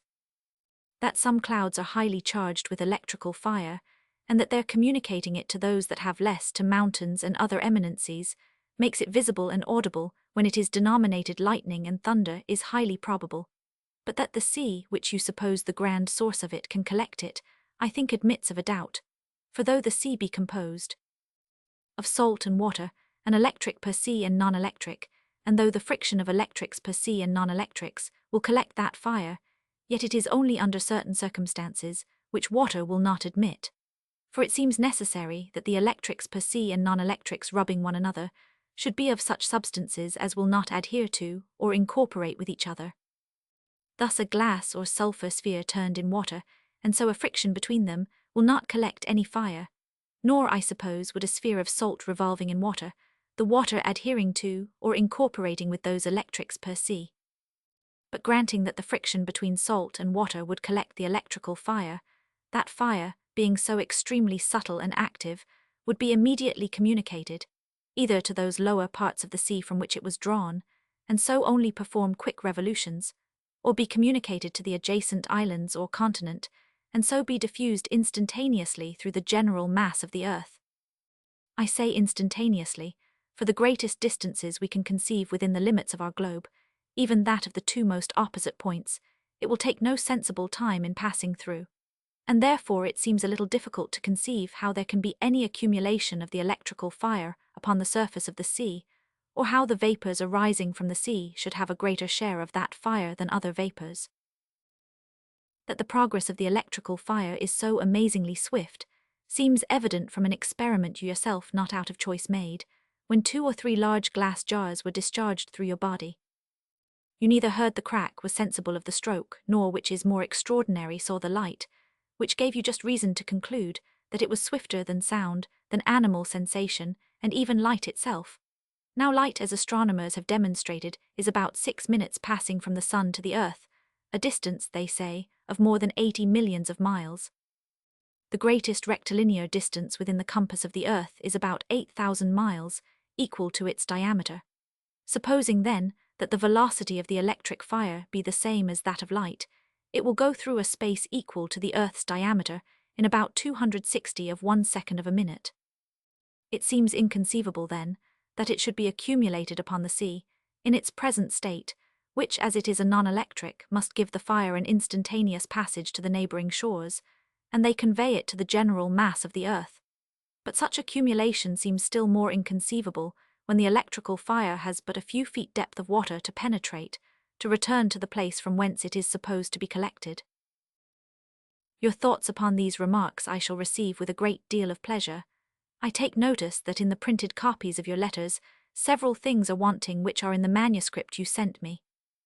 I understand by your son that you had writ, or was writing, a paper on the effect of the electrical fire on lodestones, needles 100, which I would ask the favour of a copy of, as well as of any other papers on electricity, written since I had the manuscript, for which I repeat my obligations to you. I am 100, J.B. To J.B. at Boston. Observations on the subjects of the preceding letter, reasons for supposing the sea to be the grand source of lightning, reasons for doubting this hypothesis, improvement in a globe for raising the electric fire. Read at the Royal Society, May 27, 1756. Philadelphia, Jan. 24, 1752. Sir, I am glad to learn, by your favour of the 21st past, that Mr. Kinnersley's lectures have been acceptable to the gentlemen of Boston, and are like to prove serviceable to himself. I thank you for the countenance and encouragement you have so kindly afforded my fellow citizen. I send you enclosed an extract of a letter containing the substance of what I observed concerning the communication of magnetism to needles by electricity. The minutes I took at the time of the experiments are mislaid. I am very little acquainted with the nature of magnetism. Dr. Gawain Knight, inventor of the steel magnets, has wrote largely on that subject, but I have not yet had leisure to peruse his writings with the attention necessary to become master of his doctrine. Your explication of the crooked direction of lightning appears to me both ingenious and solid. When we can account as satisfactorily for the electrification of clouds, I think that branch of natural philosophy will be nearly complete. The air undoubtedly obstructs the motion of the electric fluid. Dry air prevents the dissipation of an electric atmosphere, the denser the more, as in cold weather. I question whether such an atmosphere can be retained by a body in vacuo. A common electrical file requires a non-electric communication from the wire to every part of the charged glass. Otherwise, being dry and clean, and filled with air only, it charges slowly and discharges gradually by sparks without a shock. But exhausted of air, the communication is so open and free between the inserted wire and surface of the glass, that it charges as readily and shocks as smartly as if filled with water, and I doubt not but that in the experiment you propose, the sparks would not only be near straight in vacuo, but strike at a greater distance than in the open air, though perhaps there would not be a loud explosion.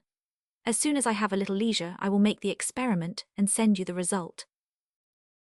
My supposition that the sea might possibly be the grand source of lightning arose from the common observation of its luminous appearance in the night, on the least motion, an appearance never observed in fresh water. Then I knew that the electric fluid may be pumped up out of the earth by the friction of a glass globe on a non-electric cushion, and that, notwithstanding the surprising activity and swiftness of that fluid, and the non-electric communication between all parts of the cushion and the earth, yet quantities would be snatched up by the revolving surface of the globe, thrown on the prime conductor and dissipated in air. How this was done, and why that subtle active spirit did not immediately return again from the globe, into some part or other of the cushion, and so into the earth, was difficult to conceive, but whether from its being opposed by a current setting upwards to the cushion, or from whatever other cause, that it did not so return was an evident fact. Then I considered the separate particles of water as so many hard spherules, capable of touching the salt only in points, and imagined a particle of salt could therefore no more be wet by a particle of water than a globe by a cushion, that there might therefore be such a friction between these originally constituent particles of salt and water, as in a sea of globes and cushions, that each particle of water on the surface might obtain from the common mass some particles of the universally diffused, much finer and more subtle electric fluid, and forming to itself an atmosphere of those particles, be repelled from the then generally electrified surface of the sea, and fly away with them into the air. I thought too that possibly the great mixture of particles electric per se in the ocean water might in some degree impede the swift motion and dissipation of the electric fluid through it to the shores 100. But having since found that salt in the water of an electric file does not lessen the shock, and having endeavoured in vain to produce that luminous appearance from a mixture of salt and water agitated, and observed that even the seawater will not produce it after some hours standing in a bottle, I suspect it to proceed from some principle yet unknown to us, which I would gladly make some experiments to discover, if I lived near the sea, and I grow more doubtful of my former supposition, and more ready to allow weight to that objection drawn from the activity of the electric fluid, and the readiness of water to conduct, which you have indeed stated with great strength and clearness. In the meantime, before we part with this hypothesis, let us think what to substitute in its place. I have sometimes queried whether the friction of the air, an electric per se in violent winds among trees, and against the surface of the earth, might not pump up as so many glass globes, quantities of the electric fluid, which the rising vapours might receive from the air and retain in the clouds they form, on which I should be glad to have your sentiments. An ingenious friend of mine supposes the land clouds more likely to be electrified than the sea clouds.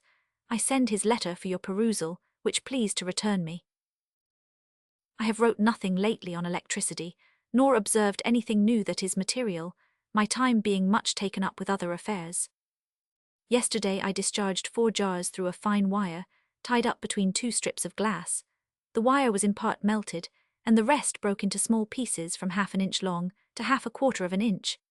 My globe raises the electric fire with greater ease in much greater quantities, by the means of a wire extended from the cushion to the iron pin of a pump handle behind my house, which communicates by the pump spear with the water in the well. By this post I send to, who is curious in that way, some meteorological observations and conjectures, and desire him to communicate them to you, as they may afford you some amusement, and I know you will look over them with a candid eye. By throwing our occasional thoughts on paper, we more readily discover the defects of our opinions, or we digest them better and find new arguments to support them. This I sometimes practice, but such pieces are fit only to be seen by friends. I am 100 B. Franklin. From J. B. Esquire of Boston to Benjamin Franklin Esq. At Philadelphia. Effect of lightning on Captain Waddell's compass and the Dutch Church at New York. Read at the Royal Society, June 3, 1756. Boston, March 2, 1752. Sir, I have received your favour of the 24th of January past, enclosing an extract from your letter to Mr. Collinson, and S. letter to yourself, which I have read with a great deal of pleasure, and am much obliged to you for. Your extract confirms a correction Mr. Kinnersley made a few days ago, of a mistake I was under respecting the polarity given to needles by the electrical fire, that the end which receives the fire always points north, and that the needle being situated east and west will not have a polar direction.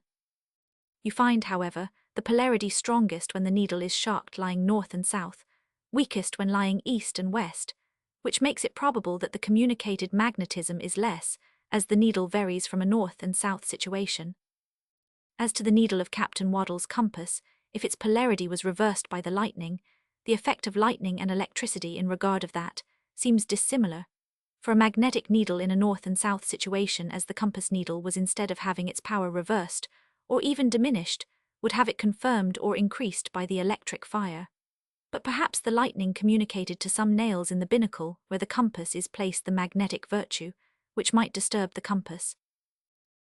This I have heard was the case. If so, the seeming dissimilarity vanishes, but this remarkable circumstance, if it took place, I should think would not be omitted in Captain Waddell's account. I am very much pleased that the explication I sent you, of the crooked direction of lightning, meets with your approbation. As to your supposition about the source of lightning, the luminous appearance of the sea in the night, and the similitude between the friction of the particles of salt and water, as you considered them in their original separate state, and the friction of the globe and cushion, very naturally led you to the ocean as the grand source of lightning. But the activity of lightning, or the electric element, and the fitness of Water to conduct it, together with the experiments you mention of salt and water, seem to make against it, and to prepare the way for some other hypothesis. Accordingly, you propose a new one, which is very curious, and not so liable, I think, to objections as the former. But there is not as yet, I believe, a sufficient variety of experiments to establish any theory, though this seems the most hopeful of any I have heard of. The effect which the discharge of your 4 glass jars had upon a fine wire, tied between 2 strips of glass, puts me in mind of a very similar one of lightning, that I observed at New York, October, 1750, a few days after I left Philadelphia.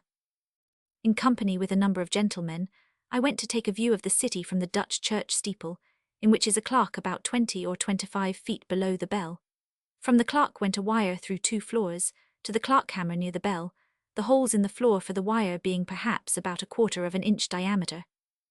We were told that in the spring of 1750, the lightning struck the clock hammer, and descended along the wire to the clock, melting in its way several spots of the wire from 3 to 9 inches long, through 1/3 of its substance, till coming within a few feet of the lower end, it melted the wire quite through in several places, so that it fell down in several pieces, which spots and pieces we saw. When it got to the end of the wire, it flew off to the hinge of a door, shattered the door, and dissipated. In its passage through the holes of the floors, it did not do the least damage, which evidences that wire is a good conductor of lightning as it is of electricity, provided it be substantial enough, and might, in this case, had it been continued to the earth, have conducted it without damaging the building. Your information about your globes raising the electric fire in greater quantities, by means of a wire extended from the cushion to the earth, will enable me, I hope, to remedy a great inconvenience I have been under, to collect the fire with the electrifying glass I use, which is fixed in a very dry room, 3 stories from the ground.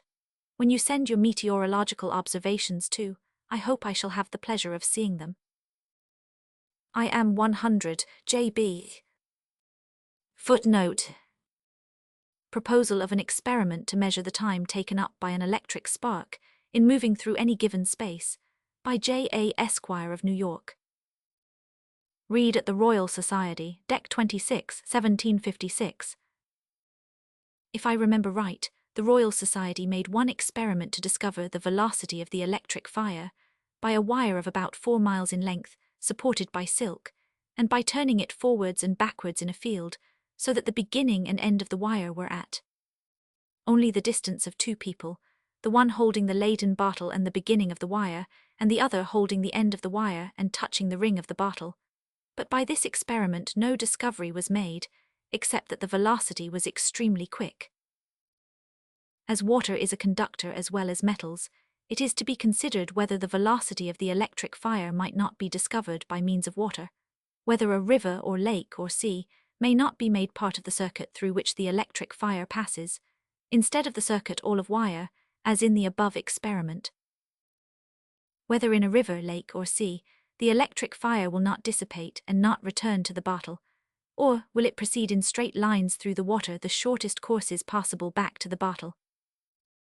If the last, then suppose one brook that falls into Delaware doth head very near to a brook that falls into Schuylkill, and let a wire be stretched and supported as before, from the head of the one brook to the head of the other, and let the one end communicate with the water, and let one person stand in the other brook, holding the Leyden bottle, and let another person hold that end of the wire not in the water and touch the ring of the bottle.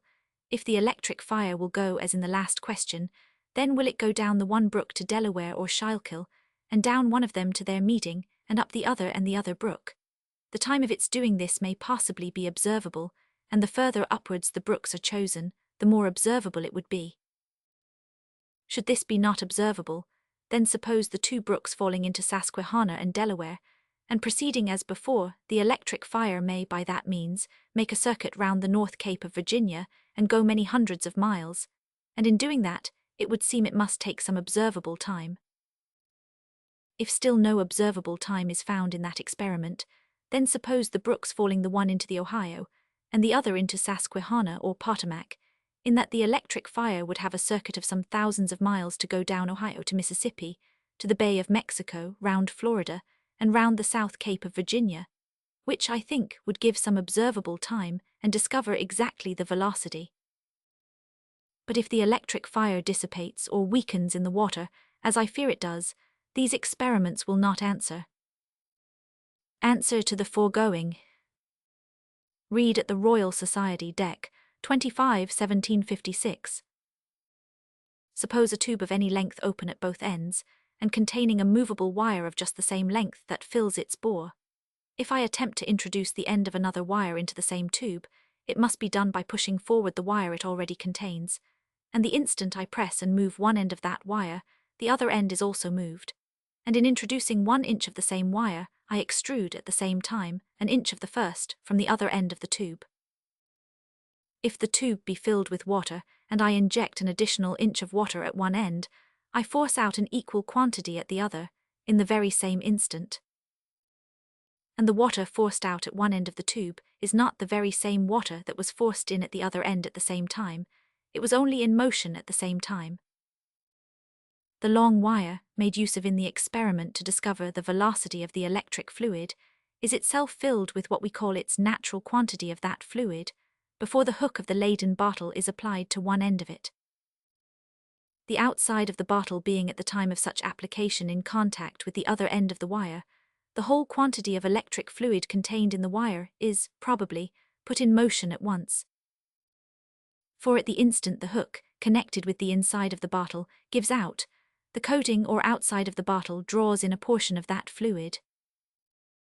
If such long wire contains precisely the quantity that the outside of the bottle demands, the whole will move out of the wire to the outside of the bottle, and the over quantity which the inside of the bottle contained, being exactly equal, will flow into the wire, and remain there, in the place of the quantity the wire had just parted with to the outside of the bottle. But if the wire be so long as that 1/10 suppose of its natural quantity is sufficient to supply what the outside of the bottle demands, in such case, the outside will only receive what is contained in 1/10 of the wire's length, from the end next to it, though the whole will move so as to make room at the other end for an equal quantity issuing, at the same time, from the inside of the bottle. So that this experiment only shows the extreme facility with which the electric fluid moves in metal, it can never determine the velocity. And therefore the proposed experiment, though well imagined, and very ingenious of sending the spark round through a vast length of space, by the waters of Susquehanna, or Potomac and Ohio, would not afford the satisfaction desired, though we could be sure that the motion of the electric fluid would be in that tract, and not underground in the wet earth by the shortest way. B. Franklin. Footnote. From Mr. Kinnersley to B. Franklin-esque. Experiments on boiling water and glass heated by boiling water, doctrine of repulsion in electrized bodies doubted, electricity of the atmosphere at different heights, electrical horse race, electrical thermometer, in what cases the electrical fire produces heat, wire lengthened by electricity, good effect of a rod on the house of Mr. West of Philadelphia. Philadelphia, March 12, 1761. Sir, having lately made the following experiments, I very cheerfully communicate them, in hopes of giving you some degree of pleasure, and exciting you to further explore your favourite, but not quite exhausted subject, electricity. I placed myself on an electric stand, and being well electrized, threw my hat to an unelectrized person, at a considerable distance on another stand, and found that the hat carried some of the electricity with it, for upon going immediately to the person who received it, and holding a flaxen thread near him, I perceived he was electrized sufficiently to attract the thread.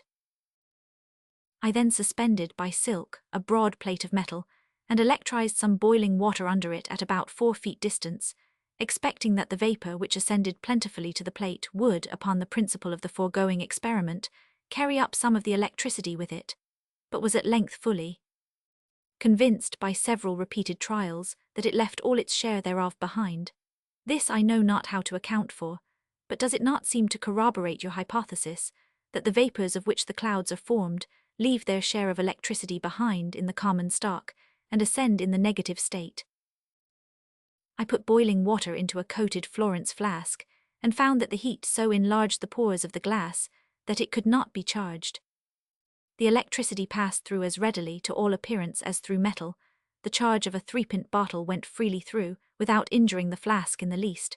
When it became almost cold, I could charge it as usual. Would not this experiment convince the ab-nolit of his egregious mistake? For while the electricity went fairly through the glass, as he contends it always does, the glass could not be charged at all. I took a slender piece of cedar about 18 inches long, fixed a brass cap in the middle, thrust a pin horizontally and at right angles, through each end the points in contrary directions, and hung it, nicely balanced like the needle of a compass, on a pin about 6 inches long, fixed in the center of an electric stand.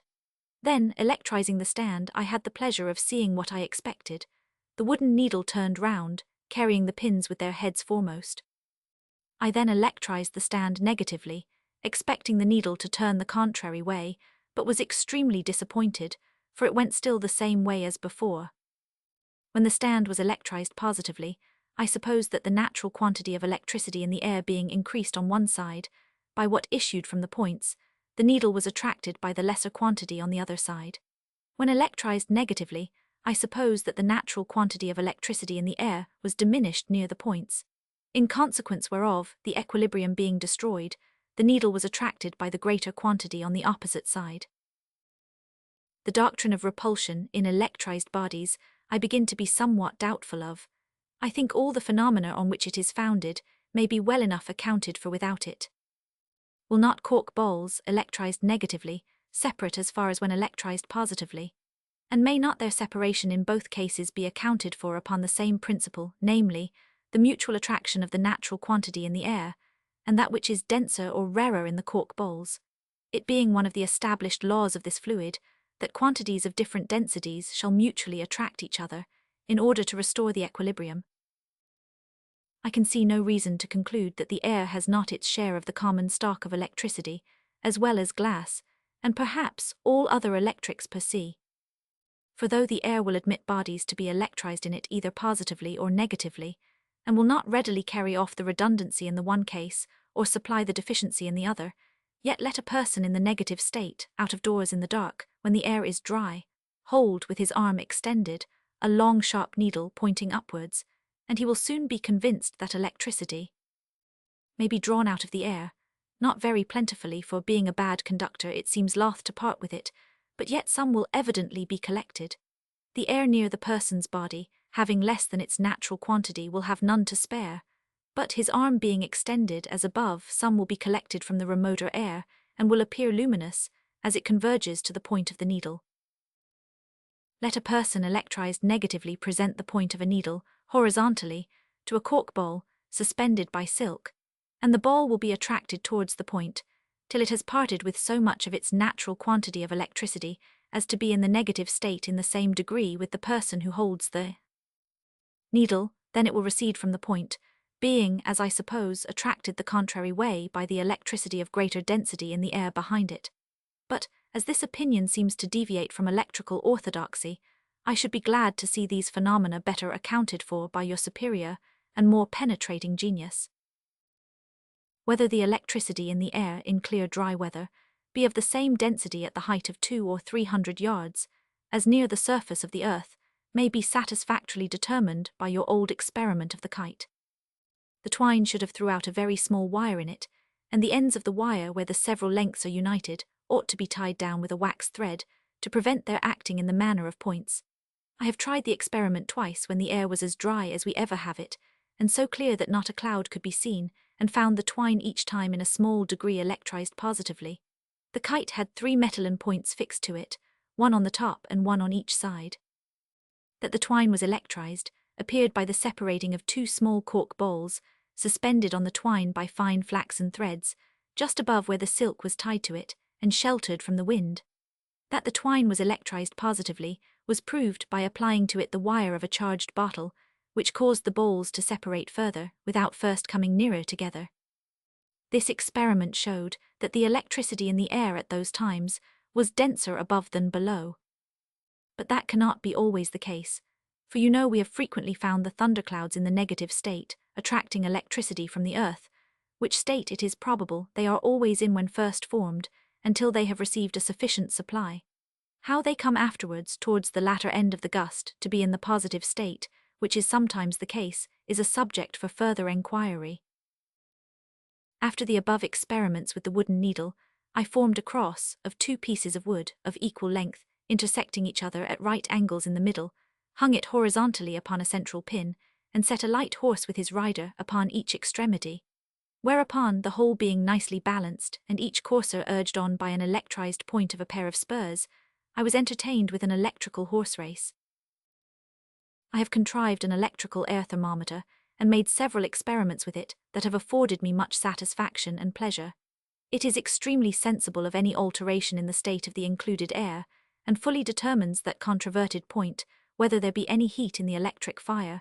By the enclosed draught and the following description, you will readily apprehend the construction of it. See Plate 2. A bee is a glass tube, about 11 inches long and 1 inch diameter in the bore. It has a brass ferrule cemented on each end, with a top and bottom part, C and D, to be screwed on airtight and taken off at pleasure. In the center of the bottom part 500 is a male screw which goes into a brass nut. In the mahogany pedestal, E the wires F and G are for the electric fire to pass through, darting from one to the other. The wire G extends through the pedestal to H, and may be raised and lowered by means of a male screw on it. The wire F may be taken out, and the hook I be screwed into its place. K is a glass tube with a small bore open at both ends, cemented in the brass tube L which screws into the top part 100. The lower end of the tube K is immersed in water, colored with cochineal. At the bottom of the tube a B I used at first colored spirits of wine, but in one experiment I made it took fire. On the top of the tube K is cemented for ornament a brass ferrule, with a head screwed on it, which has a small air hole through its side. At A the wire B is a small round spring that embraces the tube K, so as to stay wherever it is placed. The weight M is to keep straight whatever may be suspended in the tube B on the hook one.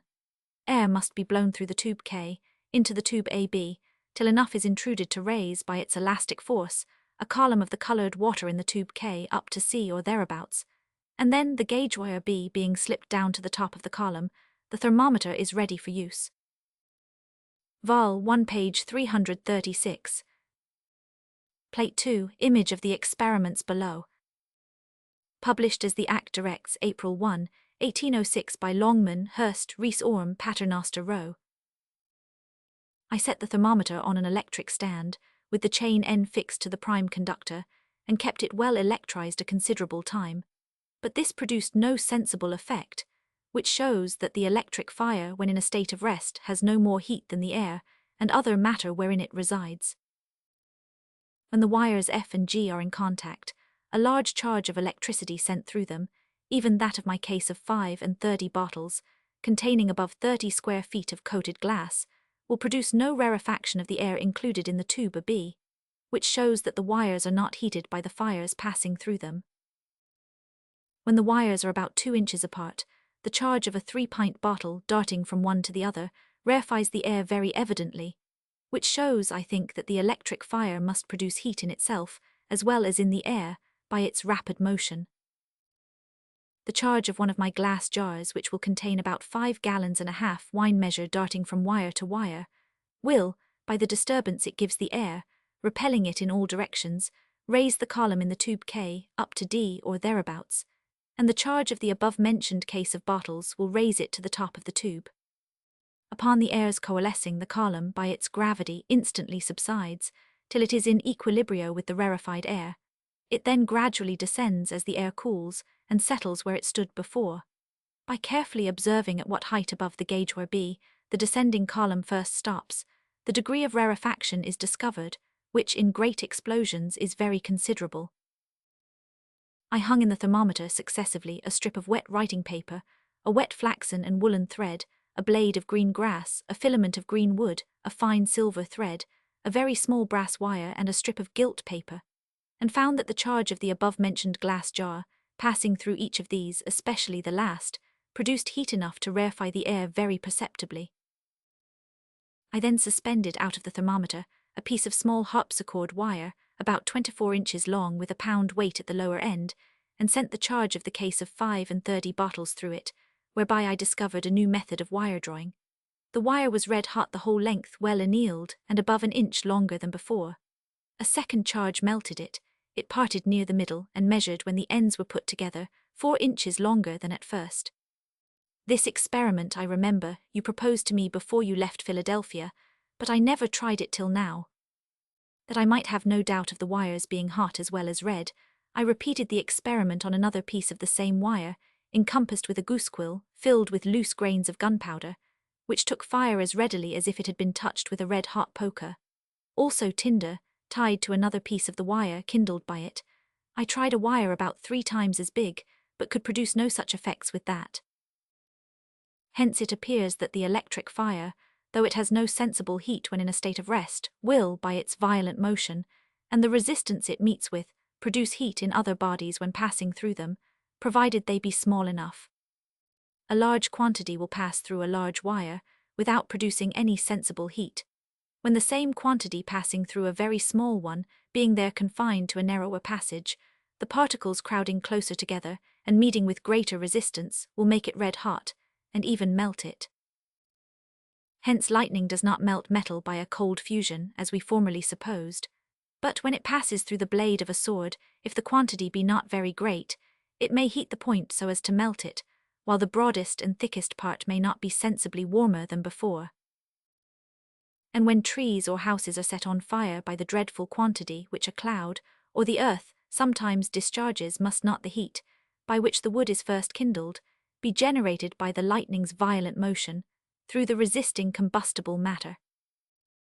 If lightning, by its rapid motion, produces heat in itself, as well as in other bodies, and that it does, I think, is evident from some of the foregoing experiments made with the thermometer, then it sometimes singeing the hair of animals killed by it, may easily be accounted for, and the reason of its not always doing so may perhaps be this: the quantity, though sufficient to kill a large animal, may sometimes not be great enough, or not have met with resistance enough to become, by its motion, burning hot.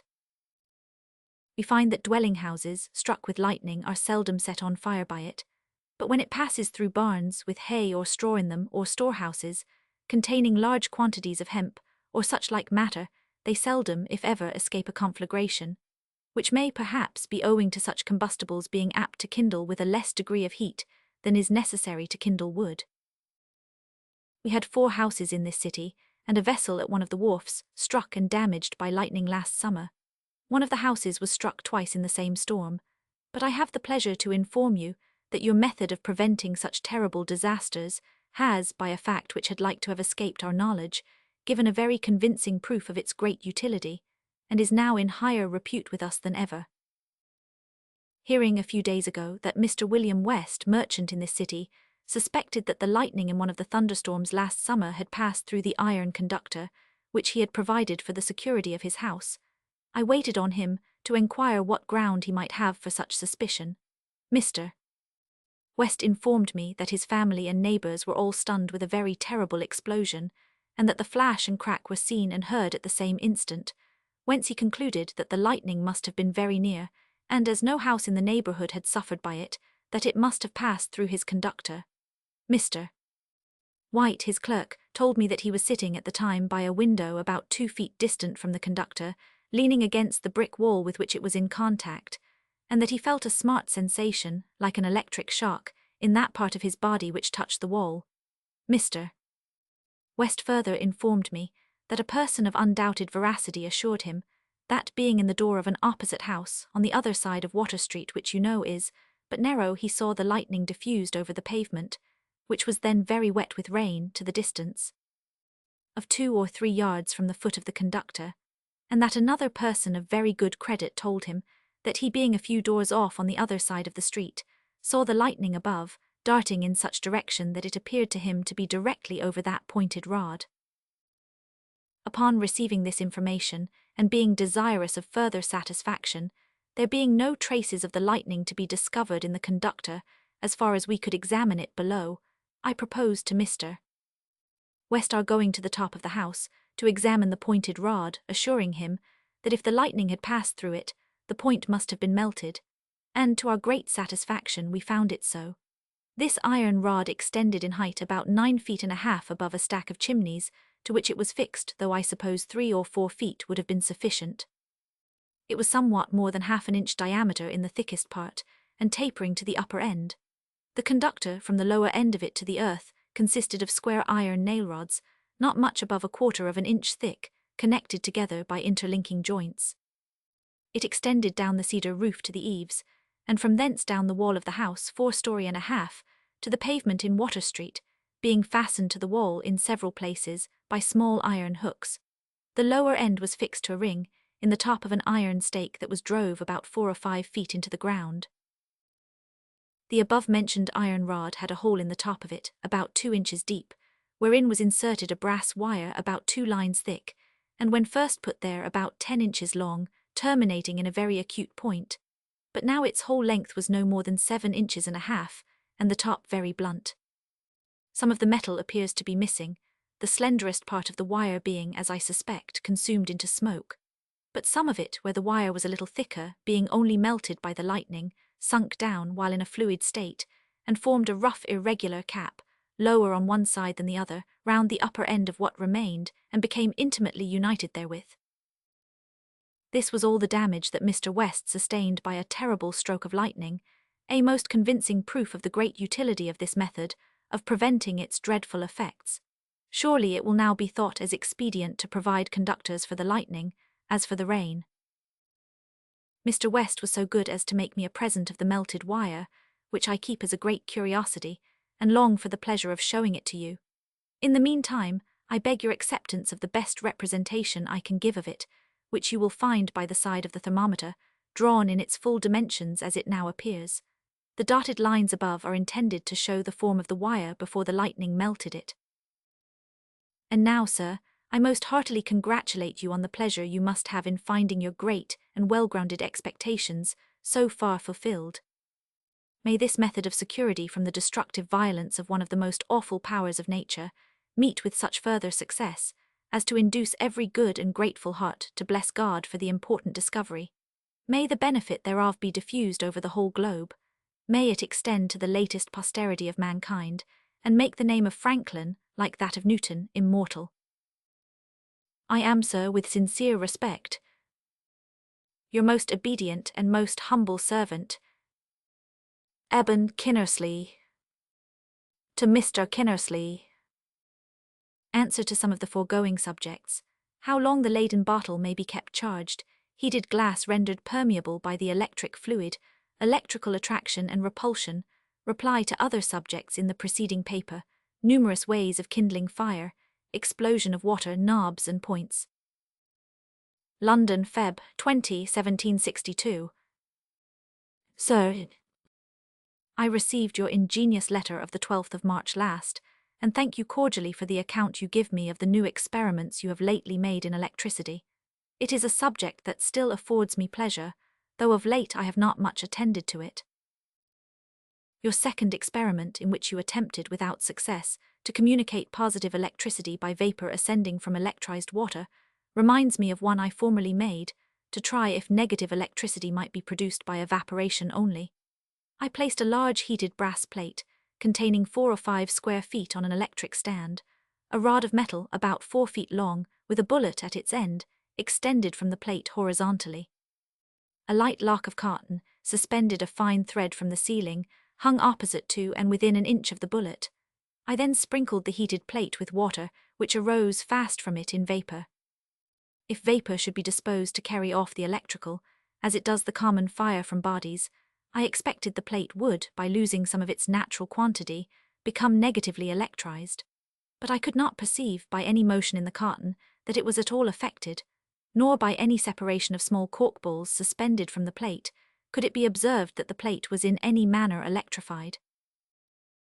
Mr. Canton here has also found that 2 teacups, set on electric stands and filled, one with boiling, the other with cold water and equally electrified, continued equally so, notwithstanding the plentiful evaporation from the hot water.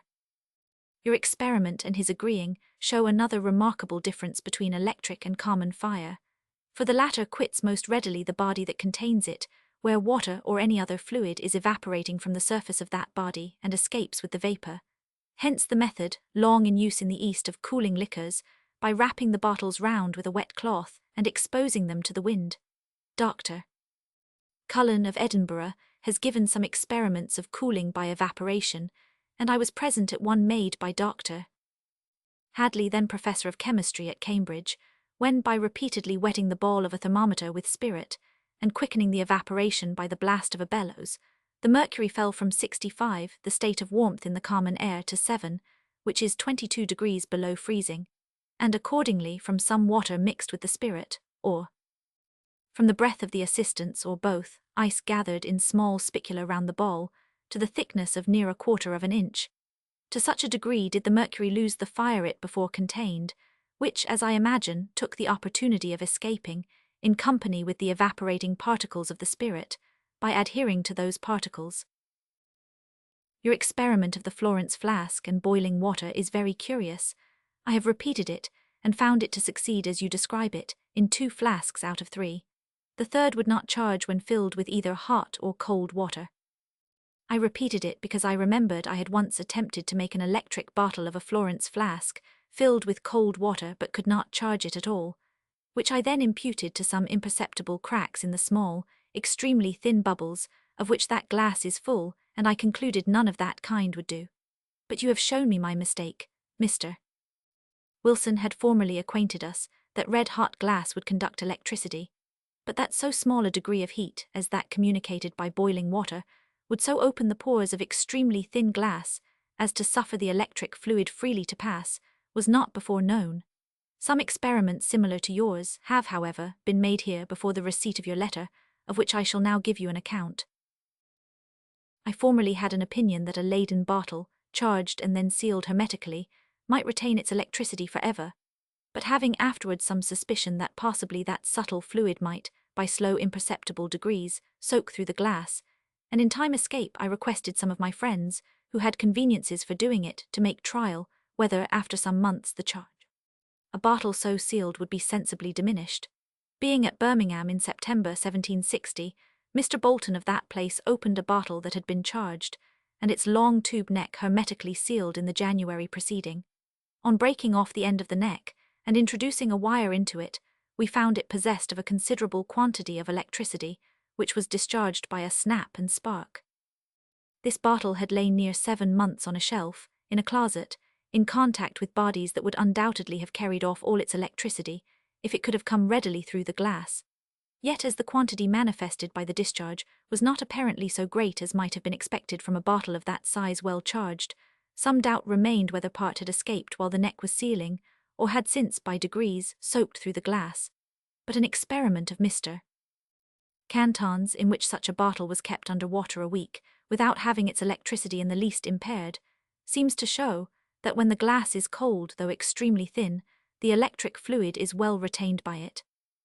As that ingenious and accurate experimenter made a discovery like yours of the effect of heat in rendering thin glass permeable by that fluid, it is but doing him justice to give you his account of it, in his own words, extracted from his letter to me, in which he communicated it, dated Oct. 31, 1760, viz.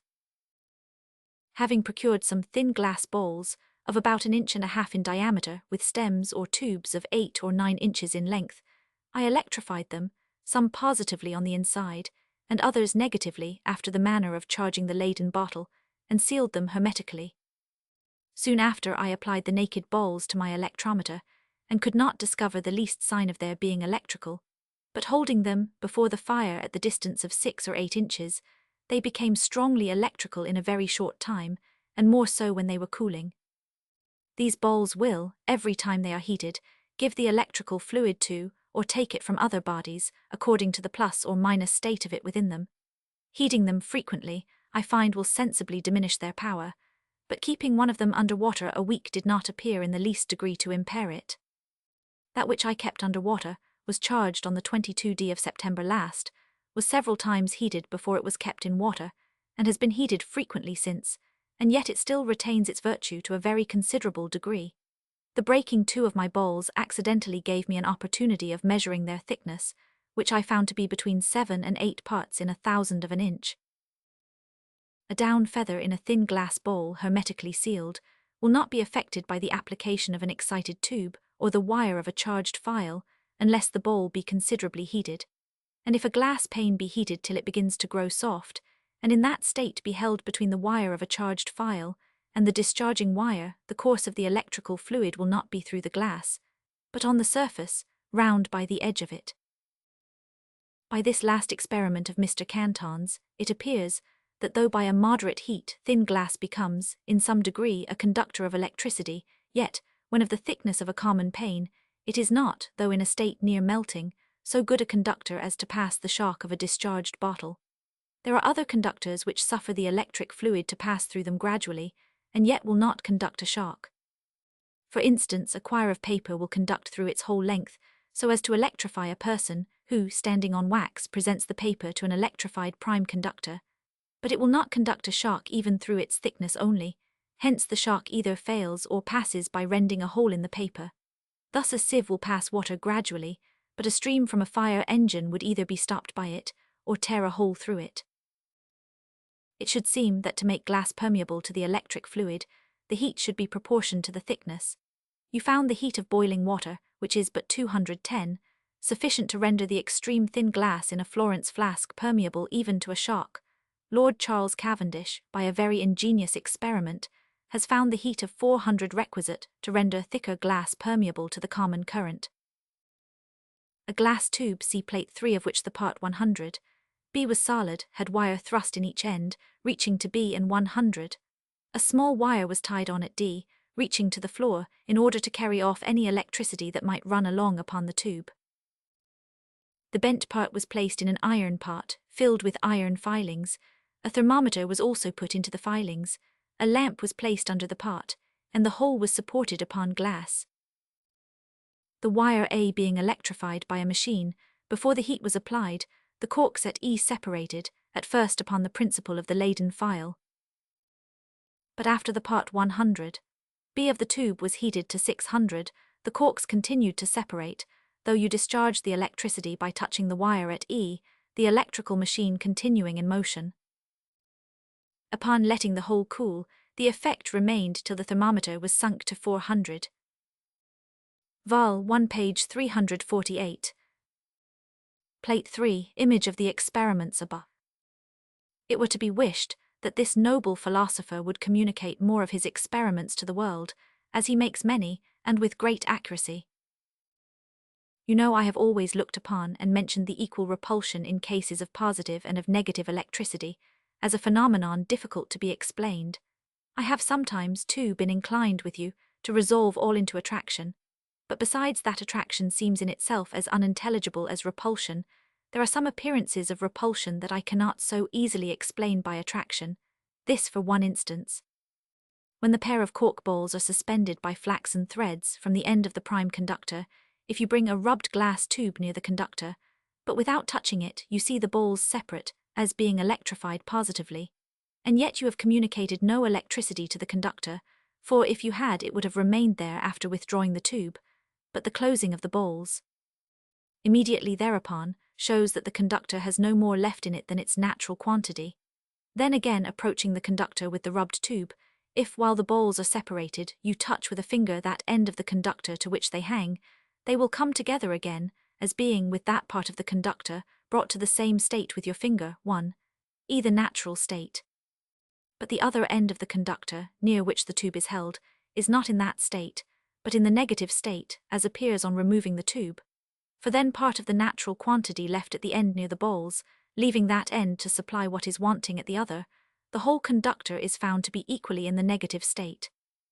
Does not this indicate that the electricity of the rubbed tube had repelled the electric fluid, which was diffused in the conductor while in its natural state, and forced it to quit the end to which the tube was brought near, accumulating itself on the end to which the balls were suspended? I own I find it difficult to account for its quitting that end on the approach of the rubbed tube, but on the supposition of repulsion, for while the conductor was in the same state with the air the natural state, it does not seem to me easy to suppose that an attraction should suddenly take place between the air and the natural quantity of the electric fluid in the conductor, so as to draw it to, and accumulate it on the end opposite to that approached by the tube, since bodies, possessing only their natural quantity of that fluid, are not usually seen to attract each other, or to affect mutually the quantities of electricity each contains. There are likewise appearances of repulsion in other parts of nature, not to mention the violent force with which the particles of water, heated to a certain degree, separate from each other, or those of gunpowder, when touched with the smallest spark of fire, there is the seeming repulsion between the same poles of the magnet, a body containing a subtle movable fluid in many respects analogous to the electric fluid. If two magnets are so suspended by strings as that their poles of the same denomination are opposite to each other, they will separate and continue so. Or if you lay a magnetic steel bar on a smooth table and approach it with another parallel to it, the poles of both in the same position, the first will recede from the second, so as to avoid the contact, and may thus be pushed or at least appear to be pushed off the table. Can this be ascribed to the attraction of any surrounding body or matter drawing them asunder, or drawing the one away from the other? If not, and repulsion exists in nature and in magnetism, why may it not exist in electricity? We should not, indeed, multiply causes in philosophy without necessity, and the greater simplicity of your hypothesis would recommend it to me if I could see that all appearances would be solved by it. But I find, or think I find, the two causes more convenient than one of them alone. Thus I might solve the circular motion of your horizontal stick, supported on a pivot, with two pins at their ends, pointing contrary ways and moving in the same direction when electrified, whether positively or negatively. When positively, the air opposite to the points being electrized positively repels the points. When negatively, the air opposite the points being also, by their means, electrized negatively, attraction takes place between the electricity in the air behind the heads of the pins and the negative pins, and so they are in this case drawn in the same direction that in the other they were driven. You see, I am willing to meet you halfway, a complacence I have not met with in our brother Nolit or any other hypothesis maker, and therefore may value myself a little upon it, especially as they say I have some ability in defending even the wrong side of a question, when I think fit to take it in hand. What you give as an established law of the electric fluid, that quantities of different densities mutually attract each other, in order to restore the equilibrium, is, I think, not well founded or else not well expressed.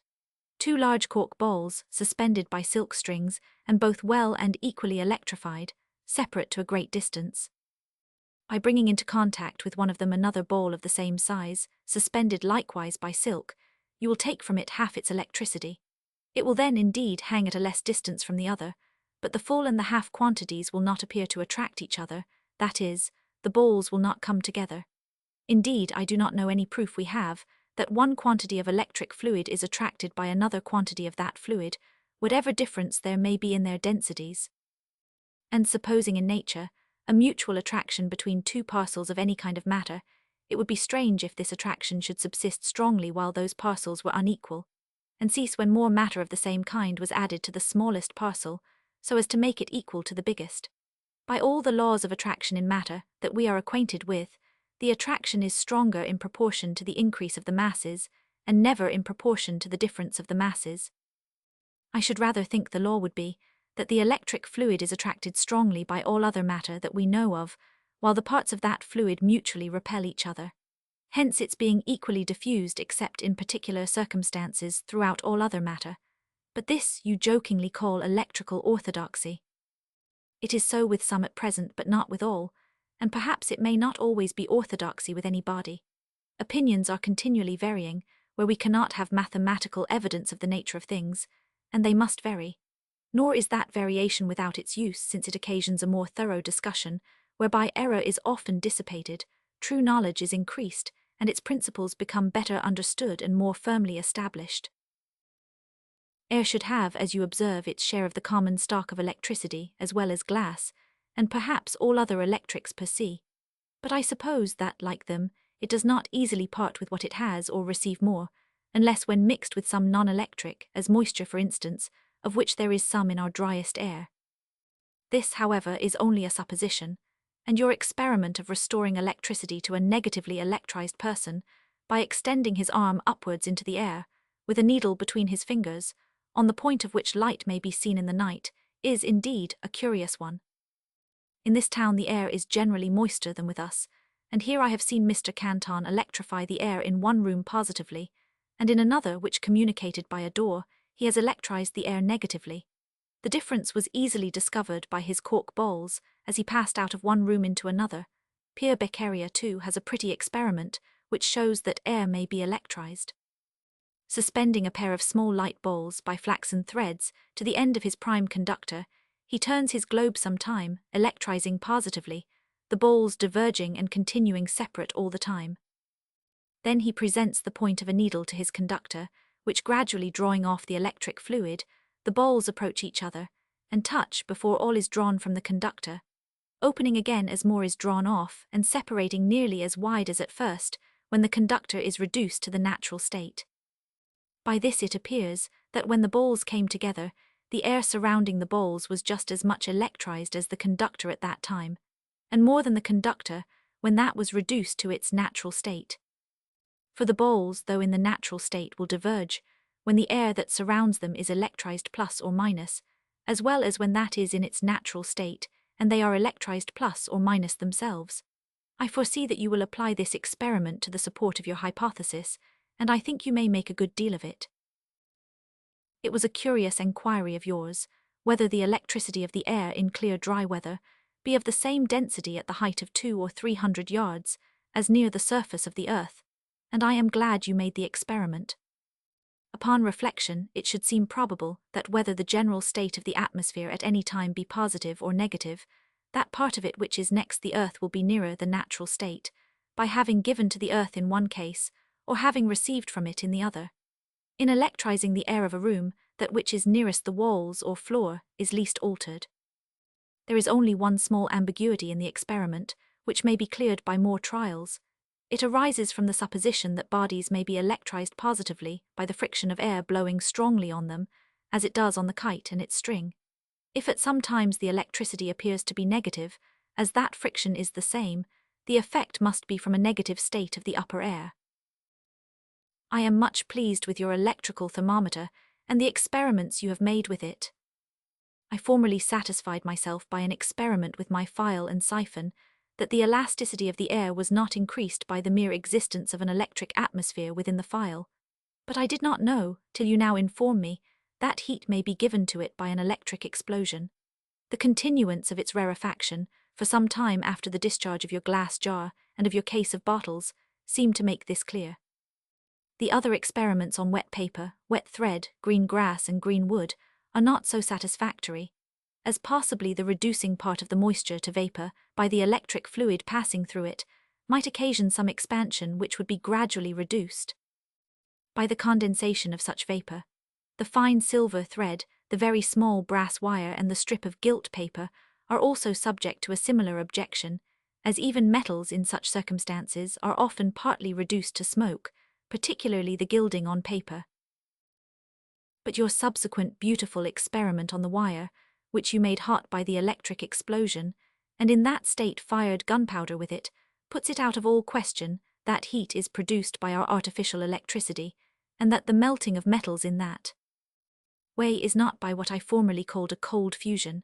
A late instance here of the melting a bell in a house struck by lightning, and parts of the wire burning holes in the floor on which they fell, has proved the same with regard to the electricity of nature. I was too easily led into that error by accounts given, even in philosophical books, and from remote ages downwards, of melting money in purses, swords in scabbards 100, without burning the inflammable matters that were so near those melted metals. But men are in general such careless observers that a philosopher cannot be too much on his guard in crediting their relations of things extraordinary, and should never build an hypothesis on anything but clear facts and experiments, or it will be in danger of soon falling, as this does, like a house of cards. How many ways there are of kindling fire or producing heat in bodies: by the sun's rays, by collision, by friction, by hammering, by putrefaction, by fermentation, by mixtures of fluids, by mixtures of solids with fluids, and by electricity. And yet the fire when produced, though in different bodies it may differ in circumstances, as in colour, vehemence 100, yet in the same bodies is generally the same. Does not this seem to indicate that the fire existed in the body, though in a quiescent state, before it was by any of these means excited, disengaged, and brought forth to action and to view? May it not constitute a part, and even a principal part, of the solid substance of bodies? If this should be the case, kindling fire in a body would be nothing more than developing this inflammable principle, and setting it at liberty to act in separating the parts of that body, which then exhibits the appearances of scorching, melting, burning 100. When a man lights 100 candles from the flame of one, without diminishing that flame, can it be properly said to have communicated all that fire? When a single spark from a flint, applied to a magazine of gunpowder, is immediately attended with this consequence, that the whole is in flame, exploding with immense violence, could all this fire exist first in the spark? We cannot conceive it, and thus we seem led to this supposition, that there is fire enough in all bodies to singe, melt, or burn them, whenever it is by any means set at liberty, so that it may exert itself upon them, or be disengaged from them. This liberty seems to be afforded it by the passage of electricity through them, which we know can and does of itself separate the parts even of water, and perhaps the immediate appearances of fire are only the effects of such separations. If so, there would be no need of supposing that the electric fluid heats itself by the swiftness of its motion, or heats bodies by the resistance it meets with in passing through them. They would only be heated in proportion as such separation could be more easily made. Thus a melting heat cannot be given to a large wire in the flame of a candle, though it may to a small one, and this not because the large wire resists less that action of the flame which tends to separate its parts, but because it resists it more than the smaller wire, or because the force being divided among more parts acts weaker on each. This reminds me, however, of a little experiment I have frequently made that shows at one operation the different effects of the same quantity of electric fluid passing through different quantities of metal. A strip of tinfoil 3 inches long, 1/4 of an inch wide at one end and tapering all the way to a sharp point at the other, fixed between 2 pieces of glass, and having the electricity of a large glass jar sent through it, will not be discomposed in the broadest part. Towards the middle will appear melted in spots. Where narrower it will be quite melted, and about 1/2 inch of it next the point will be reduced to smoke. You are not mistaken in supposing that your account of the effect of the pointed rod, in securing Mr. West's house from damage by a stroke of lightning, would give me great pleasure. I thank you for it most heartily, and for the pains you have taken in giving me so complete a description of its situation, form, and substance, with the draught of the melted point. There is one circumstance, viz., that the lightning was seen to diffuse itself from the foot of the rod over the wet pavement, which seems, I think, to indicate that the earth under the pavement was very dry, and that the rod should have been sunk deeper, till it came to earth moister, and therefore apter to receive and dissipate the electric fluid. And although, in this instance, a conductor formed of nail rods, not much above 1/4 of an inch thick, served well to convey the lightning, yet some accounts I have seen from Carolina give reason to think that larger may be sometimes necessary, at least for the security of the conductor itself, which when too small may be destroyed in executing its office, though it does at the same time preserve the house. Indeed, in the construction of an instrument so new, and of which we could have so little experience, it is rather lucky that we should at first be so near the truth as we seem to be, and commit so few errors. There is another reason for sinking deeper the lower end of the rod, and also for turning it outwards underground to some distance from the foundation. It is this, that water dripping from the eaves falls near the foundation, and sometimes soaks down there in greater quantities, so as to come near the end of the rod, though the ground about it be drier. In such case this water may be exploded, that is, blown into vapour, whereby a force is generated that may damage the foundation. Water reduced to vapour is said to occupy 14,000 times its former space. I have sent a charge through a small glass tube that has borne it well while empty, but when filled first with water was shattered to pieces and driven all about the room. Finding no part of the water on the table, I suspected it to have been reduced to vapour, and was confirmed in that suspicion afterwards, when I had filled a like piece of tube with ink and laid it on a sheet of clean paper, whereon, after the explosion, I could find neither any moisture nor any sully from the ink. This experiment of the explosion of water, which I believe was first made by that most ingenious electrician, Father Beccaria, may account for what we sometimes see in a tree struck by lightning, when part of it is reduced to fine splinters like a broom, the sap vessels being so many tubes containing a watery fluid, which when reduced to vapour rends every tube lengthways. And perhaps it is this rarefaction of the fluids in animal bodies killed by lightning or electricity, that, by separating its fibres, renders the flesh so tender, and apt so much sooner to putrefy. I think, too, that much of the damage done by lightning to stone and brick walls may sometimes be owing to the explosion of water, found, during showers, running or lodging in the joints or small cavities or cracks that happen to be in the walls. Here are some electricians that recommend knobs instead of points on the upper end of the rods, from a supposition that the points invite the stroke. It is true that points draw electricity at greater distances in the gradual, silent way, but knobs will draw at the greatest distance a stroke. There is an experiment that will settle this. Take a crooked wire of the thickness of a quill, and of such a length as that one end of it being applied to the lower part of a charged bottle, the upper may be brought near the ball on the top of the wire that is in the bottle. Let one end of this wire be furnished with a knob, and the other may be gradually tapered to a fine point. When the point is presented to discharge the bottle, it must be brought much nearer before it will receive the stroke than the knob requires to be. Points besides tend to repel the fragments of an electrized cloud, knobs draw them nearer. An experiment, which I believe I have shewn you, of cotton fleece hanging from an electrized body, shows this clearly when a point or a knob is presented under it. You seem to think highly of the importance of this discovery, as do many others on our side of the water. Here it is very little regarded, so little that though it is now 7 or 8 years since it was made public, I have not heard of a single house as yet attempted to be secured by it. It is true the mischiefs done by lightning are not so frequent here as with us, and those who calculate chances may perhaps find that not one death or the destruction of one house in 100,000 happens from that cause, and that therefore it is scarce worth while to be at any expense to guard against it.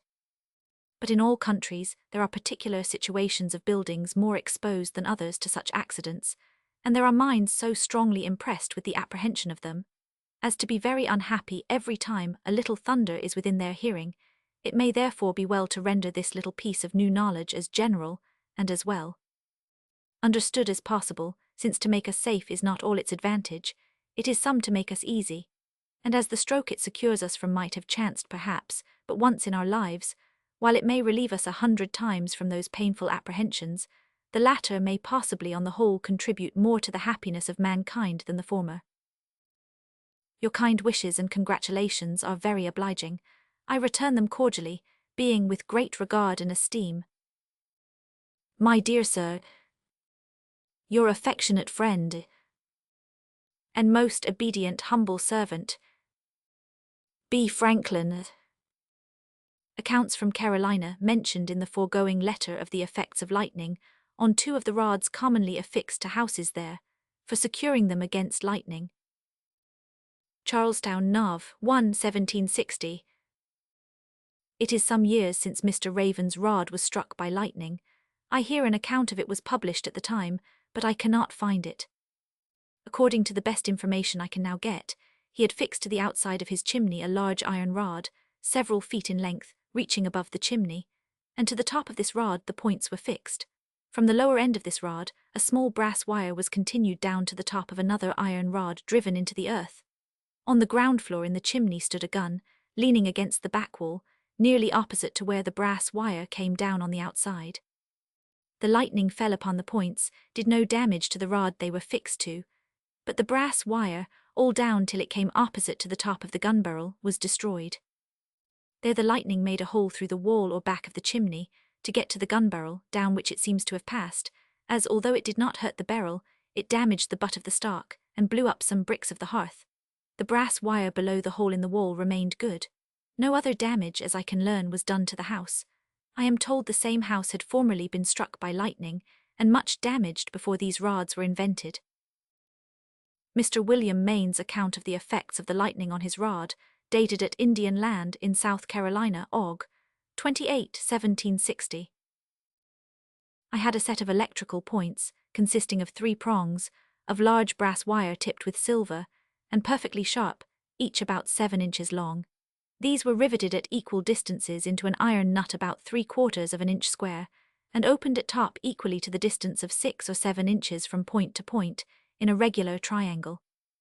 This nut was screwed very tight on the top of an iron rod of above 1/2 inch diameter, or the thickness of a common curtain rod, composed of several joints, annexed by hooks turned at the ends of each joint, and the whole fixed to the chimney of my house by iron staples. The points were elevated a 6 or 7 inches above the top of the chimney, and the lower joint sunk 3 feet in the earth in a perpendicular direction. Thus stood the points on Tuesday last about 5 in the evening, when the lightning broke with a violent explosion on the chimney, cut the rod square off just under the nut, and I am persuaded, melted the points, nut and top of the rod entirely up. As after the most diligent search, nothing of either was found be, and the top of the remaining rod was cased over with a congealed solder. The lightning ran down the rod, starting almost all the staples C, and unhooking the joints without affecting the rod D, except on the inside of each hook where the joints were coupled, the surface of which was melted E and left as cased over with solder. No part of the chimney was damaged F, only at the foundation G, where it was shattered almost quite round, and several bricks were torn out H. Considerable cavities were made in the earth quite round the foundation, but most within 8 or 9 inches of the rod. It also shattered the bottom weatherboard I at one corner of the house, and made a large hole in the earth by the corner post. On the other side of the chimney, it ploughed up several furrows in the earth, some yards in length. It ran down the inside of the chimney K, carrying only soot with it, and filled the whole house with its flash L, smoke and dust. It tore up the hearth in several places M, and broke some pieces of china in the beaufet, and a copper tea kettle standing in the chimney was beat together, as if some great weight had fallen upon it O, and 3 holes, each about half an inch diameter, melted through the bottom P. What seems to me the most surprising is that the hearth under the kettle was not hurt, yet the bottom of the kettle was drove inward, as if the lightning proceeded from under it upwards Q, and the cover was thrown to the middle of the floor R. The fire dogs, an iron loggerhead, an Indian pot, an earthen cup, and a cat, were all in the chimney at the time unhurt, though a great part of the hearth was torn up S. My wife's sister, 2 children, and a negro wench were all who happened to be in the house at the time. The first and 1 child sat within 5 feet of the chimney, and were so stunned that they never saw the lightning nor heard the explosion. The wench, with the other child in her arms, sitting at a greater distance, was sensible of both. Though everyone was so stunned that they did not recover for some time, however it pleased God that no farther mischief ensued. The kitchen, at 90 feet distance, was full of negroes, who were all sensible of the shock, and some of them tell me that they felt the rod about a minute after, when it was so hot that they could not bear it in hand. Remarks by Benjamin Franklin. The foregoing very sensible and distinct account may afford a good deal of instruction relating to the nature and effects of lightning, and to the construction and use of this instrument for averting the mischiefs of it. Like other new instruments, this appears to have been at first in some respects imperfect, and we find that we are, in this as in others, to expect improvement from experience chiefly, but there seems to be nothing in the account that should discourage us in the use of it, since at the same time that its imperfections are discovered, the means of removing them are pretty easily to be learnt from the circumstances of the account itself, and its utility upon the whole is manifest. One intention of the pointed rod is to prevent a stroke of lightning. See pages 283, 310, but to have a better chance of obtaining this end, the points should not be too near to the top of the chimney or highest part of the building to which they are affixed, but should be extended 5 or 6 feet above it. Otherwise their operation in silently drawing off the fire from such fragments of cloud as float in the air between the great body of cloud and the earth will be prevented. For the experiment with the lock of cotton hanging below the electrified prime conductor shows that a finger under it, being a blunt body, extends the cotton, drawing its lower part downwards, when a needle with its point presented to the cotton makes it fly up again to the prime conductor, and that this effect is strongest when as much of the needle as possible appears above the end of the finger, grows weaker as the needle is shortened between the finger and thumb, and is reduced to nothing when only a short part below the point appears above the finger. Now it seems the points of Mr. Maine's rod were elevated only a 6 or 7 inches above the top of the chimney, which, considering the bulk of the chimney and the house, was too small an elevation. For the great body of matter near them would hinder their being easily brought into a negative state by the repulsive power of the electrized cloud, in which negative state it is that they attract most strongly and copiously the electric fluid from other bodies, and convey it into the earth.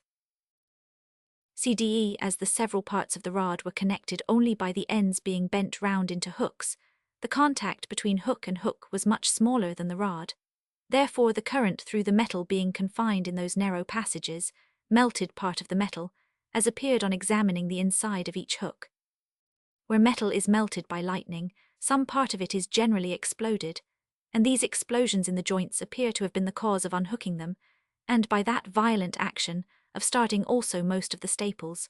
We learn from hence that a rod in one continued piece is preferable to one composed of links or parts hooked together. That it ran down the inside of the chimney quay I apprehend must be a mistake. Had it done so, I imagine it would have brought something more than soot with it. It would probably have ripped off the pargeting and brought down fragments of plaster and bricks. The shake from the explosion on the rod was sufficient to shake down a good deal of loose soot. Lightning does not usually enter houses by the doors, windows, or chimneys as open passages, in the manner that air enters them. Its nature is to be attracted by substances that are conductors of electricity. It penetrates and passes in them, and if they are not good conductors, as are neither wood, brick, stone, nor plaster, it is apt to rend them in its passage. It would not easily pass through the air from a cloud to a building, were it not for the aid afforded it in its passage by intervening fragments of clouds below the main body, or by the falling rain. It is said that the house was filled with its flash. Expressions like this are common in accounts of the effects of lightning, from which we are apt to understand that the lightning filled the house. Our language indeed seems to want a word to express the light of lightning as distinct from the lightning itself.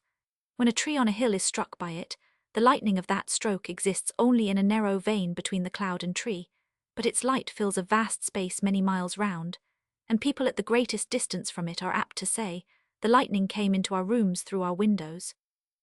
As it is in itself extremely bright, it cannot, when so near as to strike a house, fail illuminating highly every room in it through the windows, and this I suppose to have been the case at Mr. Main's, and that except in and near the hearth from the causes above mentioned, it was not in any other part of the house, the flash meaning no more than the light of the lightning.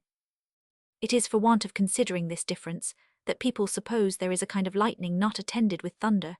In fact, there is probably a loud explosion accompanying every flash of lightning, and at the same instant, but as sound travels slower than light, we often hear the sound some seconds of time after having seen the light, and as sound does not travel so far as light, we sometimes see the light at a distance too great to hear the sound. And the breaking some pieces of china in the Beaufort may nevertheless seem to indicate that the lightning was there, but as there is no mention of its having hurt any part of the Beaufort, or of the walls of the house, I should rather ascribe that effect to the concussion of the air, or shake of the house by the explosion. Thus to me it appears that the house and its inhabitants were saved by the rod, though the rod itself was unjointed by the stroke, and that, if it had been made of one piece, and sunk deeper in the earth, or had entered the earth at a greater distance from the foundation, the mentioned small damages except the melting of the points would not have happened. To Dr. H. at London. On the electricity of the tourmalin. Craven Street, June 7, 1759.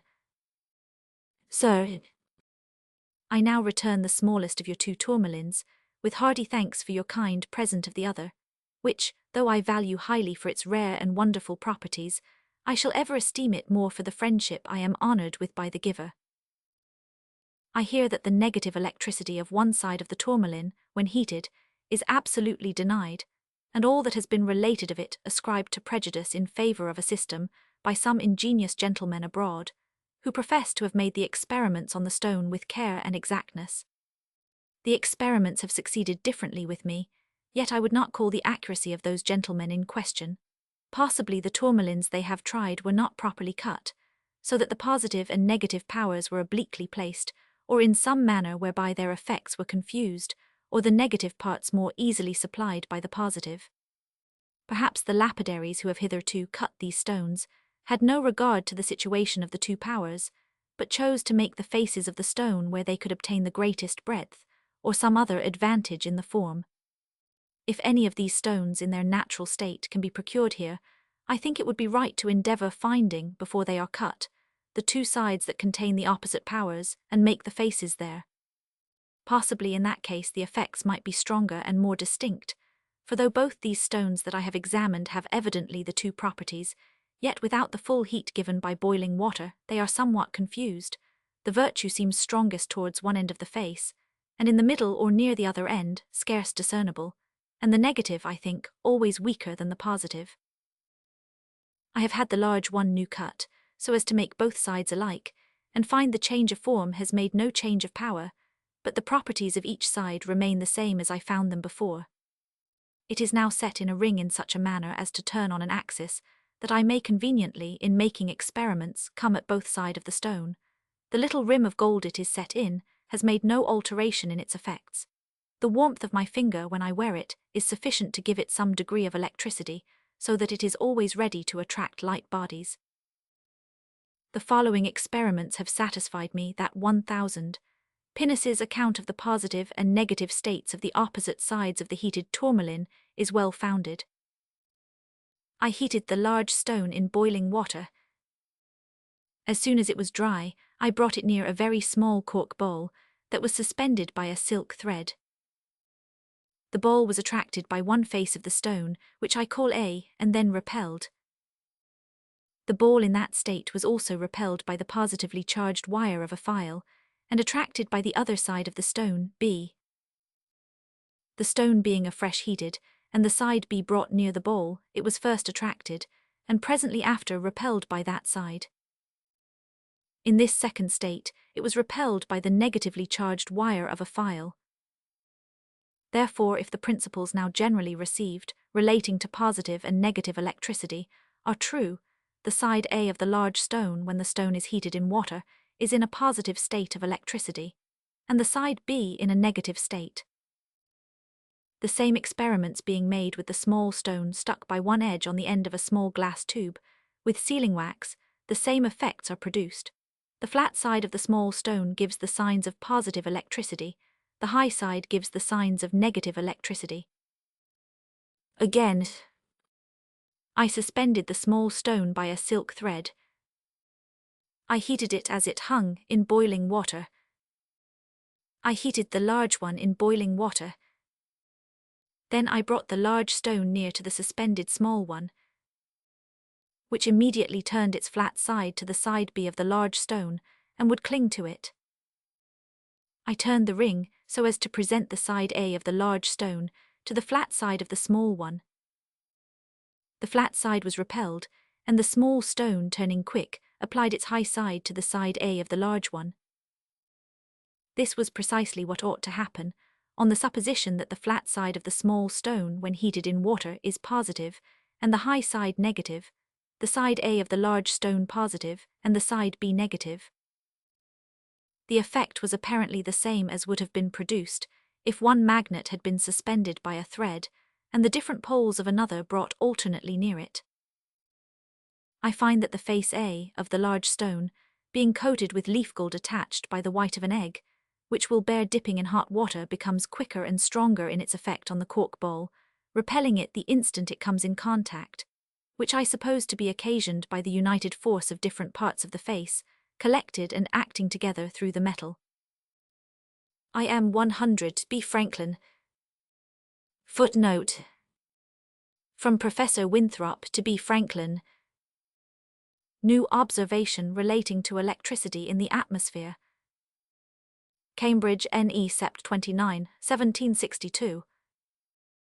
Sir, there is an observation relating to electricity in the atmosphere, which seemed new to me, though perhaps it will not to you. However, I will venture to mention it. I have some points on the top of my house, and the wire where it passes with inside the house is furnished with bells, according to your method, to give notice of the passage of the electric fluid. In summer, these bells generally ring at the approach of a thundercloud, but cease soon after it begins to rain. In winter, they sometimes, though not very often, ring while it is snowing, but never, that I remember, when it rains. But what was unexpected to me was that, though the bells had not rung while it was snowing, yet the next day after it had done snowing, and the weather was cleared up, while the snow was driven about by a high wind at W or NW. The bells rung for several hours, though with little intermissions, as briskly as ever I knew them, and I drew considerable sparks from the wire. This phenomenon I never observed but twice, viz., on the 31st of January, 1760, and the 3d of March, 1762. I am, Sir, 100, from Mr. A.S. to B.F.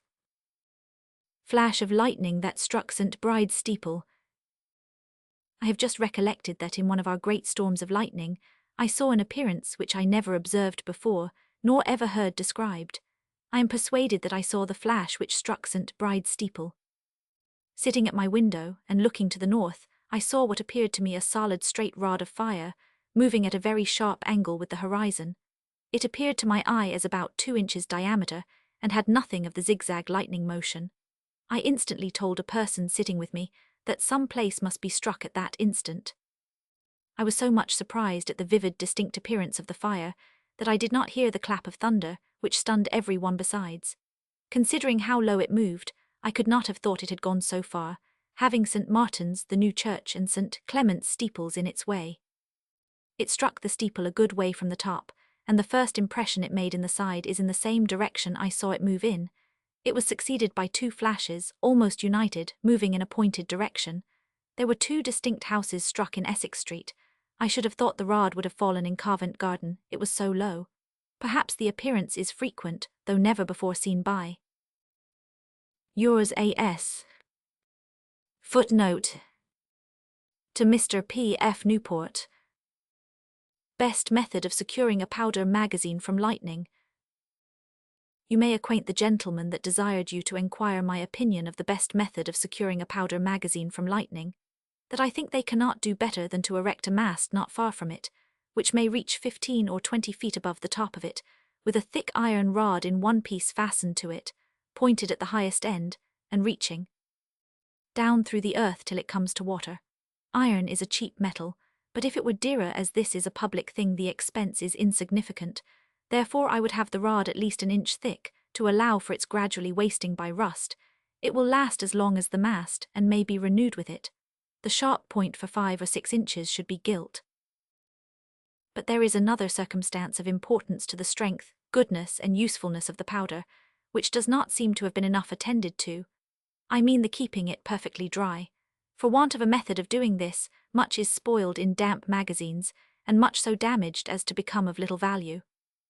If instead of barrels it were kept in cases of bottles well corked, or in large tin canisters, with small covers shutting close by means of oiled paper between, or covering the joining on the canister, or if in barrels, then the barrels lined with thin sheet lead.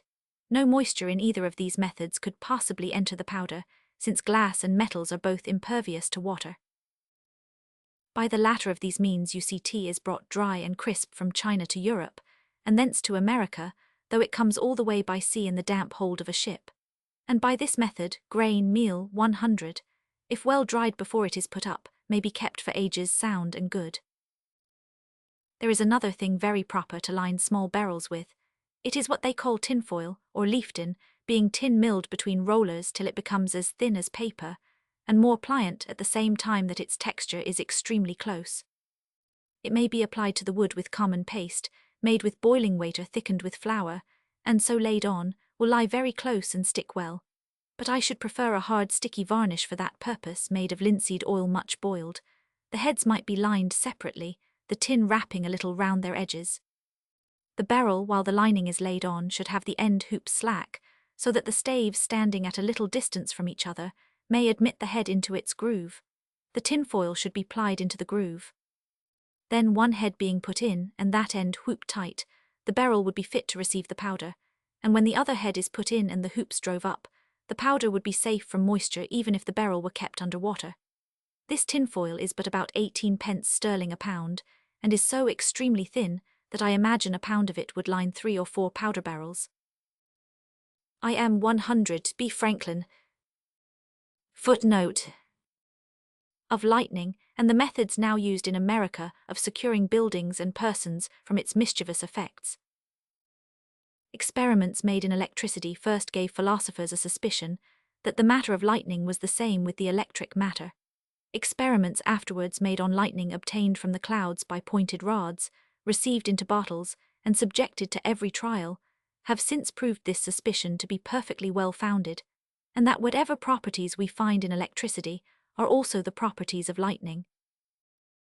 This matter of lightning or of electricity is an extreme subtle fluid, penetrating other bodies and subsisting in them, equally diffused.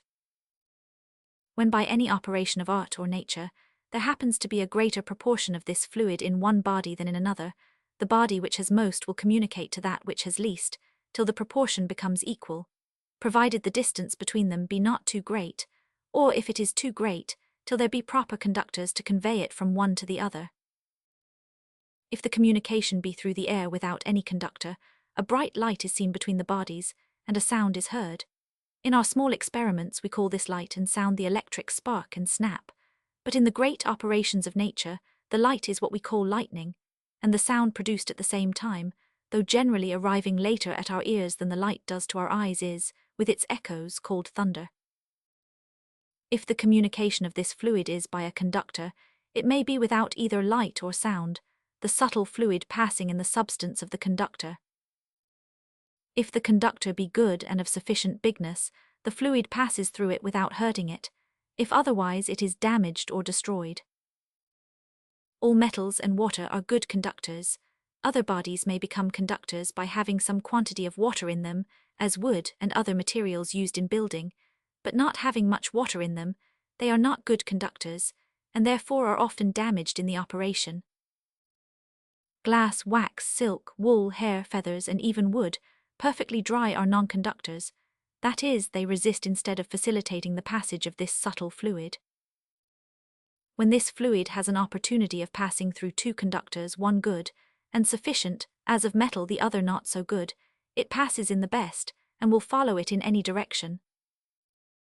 The distance at which a body charged with this fluid will discharge itself suddenly, striking through the air into another body that is not charged, or not so highly charged, is different according to the quantity of the fluid, the dimensions and form of the bodies themselves, and the state of the air between them.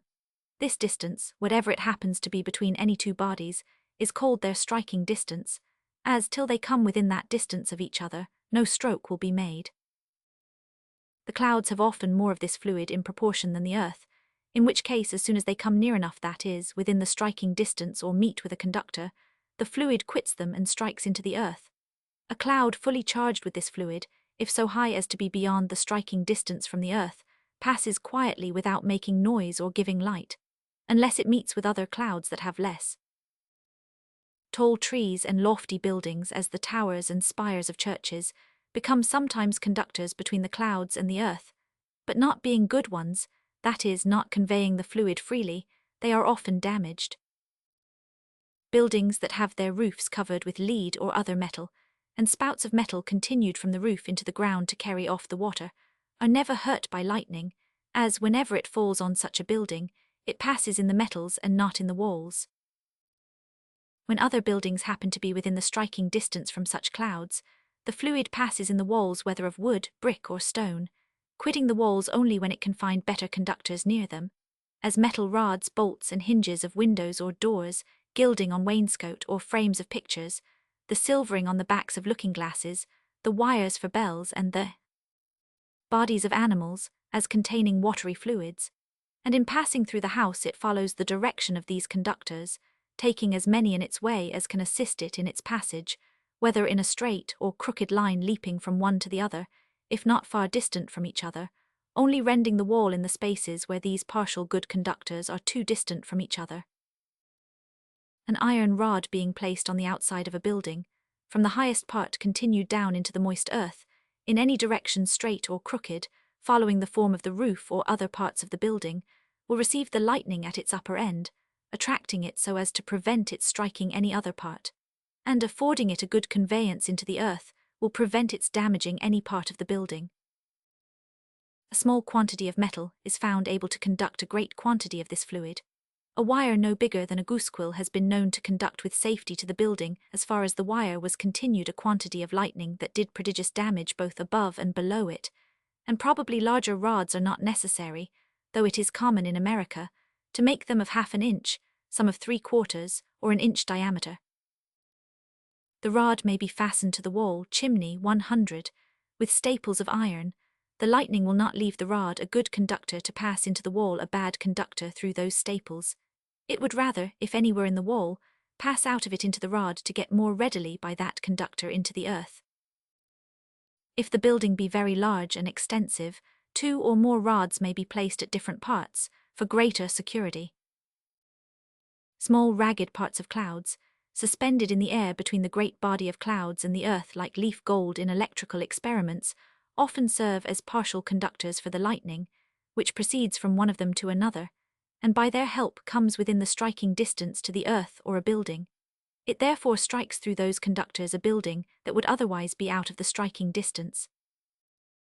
Long sharp points communicating with the earth, and presented to such parts of clouds, drawing silently from them the fluid they are charged with, they are then attracted to the cloud, and may leave the distance so great as to be beyond the reach of striking.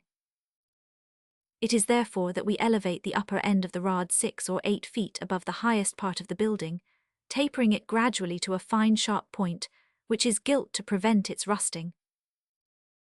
Thus the pointed rod either prevents a stroke from the cloud, or if a stroke is made, conducts it to the earth with safety to the building. The lower end of the rod should enter the earth so deep as to come at the moist part, perhaps 2 or 3 feet, and if bent when under the surface so as to go in a horizontal line 6 or 8 feet from the wall, and then bent again downwards 3 or 4 feet, it will prevent damage to any of the stones of the foundation.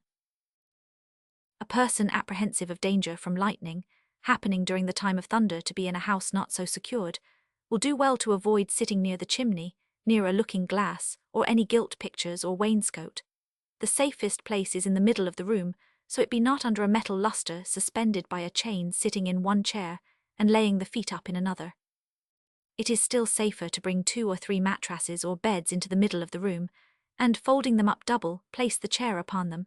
For they not being so good conductors as the walls, the lightning will not choose an interrupted course through the air of the room and the bedding, when it can go through a continued better conductor, the wall, but where it can be had, a hammock or swinging bed, suspended by silk cords equally distant from the walls on every side, and from the ceiling and floor above and below, affords the safest situation a person can have in any room whatever, and what indeed may be deemed quite free from danger of any stroke by lightning. B. Franklin, Paris, Sept. 1767. From J. W. Esquire, Professor of Natural Philosophy at Cambridge, in New England, Jan. 6, 1768. St. Bride's Steeple, utility of electrical conductors to steeples, singular kind of glass tube.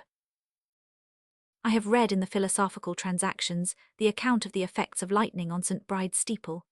It is amazing to me that after the full demonstration you had given of the identity of lightning and of electricity, and the power of metal and conductors, they should ever think of repairing that steeple without such conductors. How astonishing is the force of prejudice, even in an age of so much knowledge and free enquiry. Answer to the above.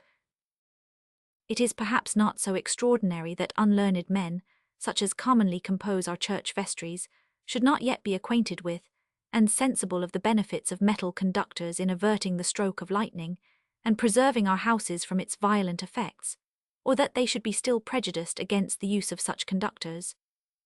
When we see how long even philosophers, men of extensive science and great ingenuity, can hold out against the evidence of new knowledge, that does not square with their preconceptions, and how long men can retain a practice that is conformable to their prejudices, and expect to benefit from such practice, though constant experience shows its inutility. A late piece of the Abnolet, printed last year in the Memoirs of the French Academy of Sciences, affords strong instances of this, for though the very relations he gives of the effects of lightning in several churches and other buildings show clearly that it was conducted from one part to another by wires, gildings, and other pieces of metal that were within, or connected with the building, yet in the same paper he objects to the providing metal and conductors without the building as useless or dangerous.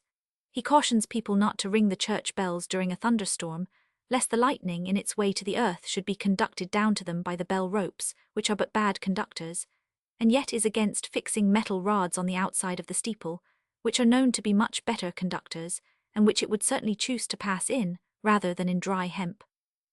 And though for 1,000 years past bells have been solemnly consecrated by the Romish Church, in expectation that the sound of such blessed bells would drive away those storms, and secure our buildings from the stroke of lightning, and during so long a period, it has not been found by experience that places within the reach of such blessed sound are safer than others where it is never heard, but that on the contrary, the lightning seems to strike steeples of choice, and that at the very time the bells are ringing, yet still they continue to bless the new bells, and jangle the old ones whenever it thunders. One would think it was now time to try some other trick, and ours is recommended whatever this able philosopher may have been told to the contrary by more than 12 years' experience, wherein, among the great number of houses furnished with iron rods in North America, not one so guarded has been materially hurt with lightning, and several have been evidently preserved by their means, while a number of houses, churches, barns, ships, 100, in different places unprovided with rods, have been struck and greatly damaged, demolished or burnt. Probably the vestries of our English churches are not generally well acquainted with these facts. Otherwise, since as good Protestants they have no faith in the blessing of bells, they would be less excusable in not providing this other security for their respective churches, and for the good people that may happen to be assembled in them during a tempest, especially as those buildings, from their greater height, are more exposed to the stroke of lightning than our common dwellings. I have nothing new in the philosophical way to communicate to you, except what follows. When I was last year in Germany, I met with a singular kind of glass, being a tube about 8 inches long, half an inch in diameter, with a hollow ball of near an inch diameter at one end, and one of an inch and half at the other, hermetically sealed and half filled with water. If one end is held in the hand, and the other a little elevated above the level, a constant succession of large bubbles proceeds from the end in the hand to the other end, making an appearance that puzzled me much, till I found that the space not filled with water was also free from air, and either filled with a subtle invisible vapour continually rising from the water, and extremely rarefiable by the least heat at one end and condensable again by the least coolness at the other, or it is the very fluid of fire itself, which parting from the hand pervades the glass, and by its expansive force depresses the water till it can pass between it and the glass, and escape to the other end, where it gets through the glass again into the air. I am rather inclined to the first opinion, but doubtful between the two. An ingenious artist here, Mr. Nairn, mathematical instrument maker, has made a number of them from mine, and improved them, for his are much more sensible than those I brought from Germany. I bored a very small hole through the wainscot in the seat of my window, through which a little cold air constantly entered, while the air in the room was kept warmer by fires daily made in it, being winter time. I placed one of his glasses with the elevated end against this hole, and the bubbles from the other end, which was in a warmer situation, were continually passing day and night, to the no small surprise of even philosophical spectators. Each bubble discharged is larger than that from which it proceeds, and yet that is not diminished, and by adding itself to the bubble at the other end, that bubble is not increased, which seems very paradoxical. When the balls at each end are made large, and the connecting tube very small and bent at right angles, so that the balls, instead of being at the ends, are brought on the side of the tube, and the tube is held so as that the balls are above it, the water will be depressed in that which is held in the hand, and rise in the other as a jet or fountain. When it is all in the other, it begins to boil, as it were by the vapour passing up through it, and the instant it begins to boil, a sudden coldness is felt in the ball held, a curious experiment this, first observed and shown me by Mr. Nairn. There is something in it similar to the old observation, I think mentioned by Aristotle, that the bottom of a boiling pot is not warm, and perhaps it may help to explain that fact, if indeed it be a fact. When the water stands at an equal height in both these balls, and all at rest, if you wet one of the balls by means of a feather dipped in spirit, though that spirit is of the same temperament as to heat and cold with the water in the glasses, yet the cold occasioned by the evaporation of the spirit from the wetted ball will so condense the vapour over the water contained in that ball, as that the water of the other ball will be pressed up into it, followed by a succession of bubbles, till the spirit is all dried away. Perhaps the observations on these little instruments may suggest and be applied to some beneficial uses. It has been thought that water reduced to vapour by heat was rarefied only 14,000 times, and on this principle our engines for raising water by fire are said to be constructed. But if the vapour so much rarefied from water is capable of being itself still farther rarefied to a boundless degree by the application of heat to the vessels or parts of vessels containing the vapour as at first it is applied to those containing the water, perhaps a much greater power may be obtained, with little additional expense. Possibly, too, the power of easily moving water from one end to the other of a movable beam, suspended in the middle like a scale beam, by a small degree of heat, may be applied advantageously to some other mechanical purposes. I am 100 B. Franklin. Benedic damine quotiesumc sonerit, procul recedet virtus insidientium, umbra phantasmatis incursio turbinum, percussio fulminum, elcio tarnitrium calamitous tempestatum, omnisque spiritus prosolarum 100. Deus qui perbitum moisen Roman 100 procul pelenter insidi inimici, fragor grandinum procella turbinum, impetus tempestatum, temperenter infesta tenitrua. 100.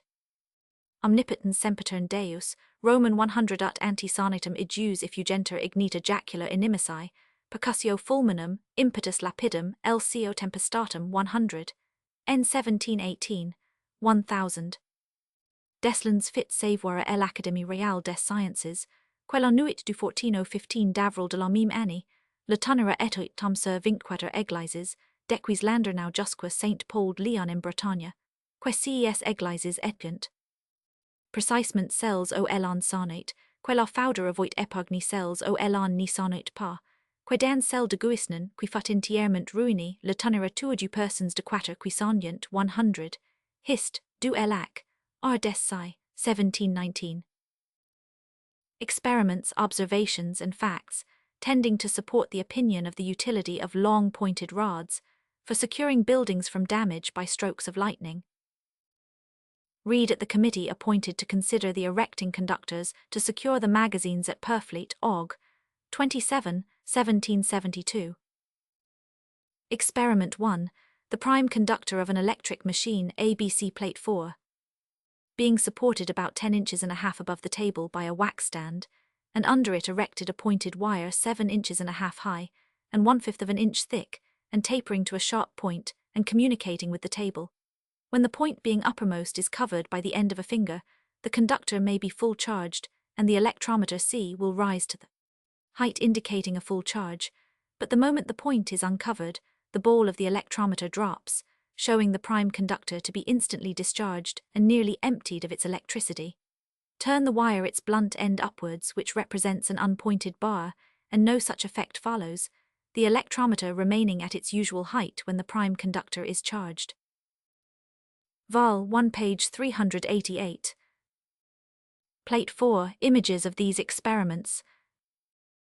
Published as the Act directs April 1, 1806 by Longman, Hurst, Rees Orme, Paternoster Row. Observation. What quantity of lightning, a high-pointed rod well communicating with the earth may be expected to discharge from the clouds silently in a short time, is yet unknown, but I have reason from a particular fact to think it may at some times be very great. In Philadelphia, I had such a rod fixed to the top of my chimney, and extending about 9 feet above it. From the foot of this rod, a wire the thickness of a goosequill came through a covered glass tube in the roof, and down through the well of the staircase, the lower end connected with the iron spear of a pump. On the staircase opposite to my chamber door, the wire was divided, the ends separated about 6 inches, a little bell on each end, and between the bells a little brass ball suspended by a silk thread, to play between and strike the bells when clouds passed with electricity in them. After having frequently drawn sparks and charged bottles from the bell of the upper wire, I was one night waked by loud cracks on the staircase. Starting up and opening the door, I perceived that the brass ball, instead of vibrating as usual between the bells, was repelled and kept at a distance from both, while the fire passed sometimes in very large quick cracks from bell to bell, and sometimes in a continued dense white stream, seemingly as large as my finger, whereby the whole staircase was enlightened as with sunshine, so that one might see to pick up a pin, and from the apparent quantity thus discharged, I cannot but conceive that a number of such conductors must considerably lessen that of any approaching cloud, before it comes so near as to deliver its contents in a general stroke, an effect not to be expected from bars unpointed, if the above experiment with the blunt end of the wire is deemed pertinent to the case. Experiment 2. The pointed wire under the prime conductor continuing of the same height, pinch it between the thumb and finger near the top, so as just to conceal the point, then turning the globe, the electrometer will rise and mark the full charge.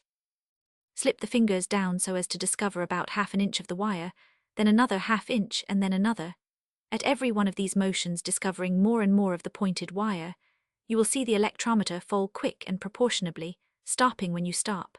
If you slip down the whole distance at once, the ball falls instantly down to the stem. Observation.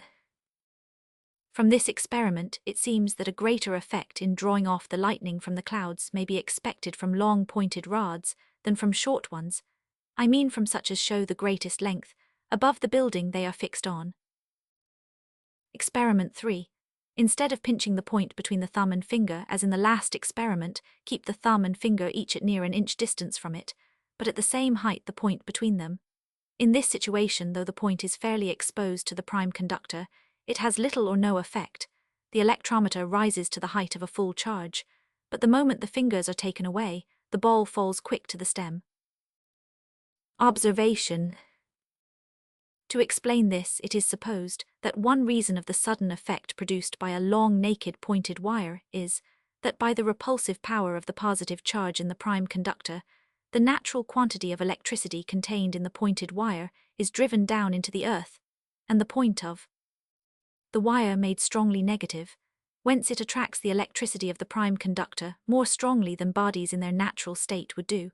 The small quantity of common matter in the point, not being able by its attractive force to retain its natural quantity of the electric fluid, against the force of that repulsion.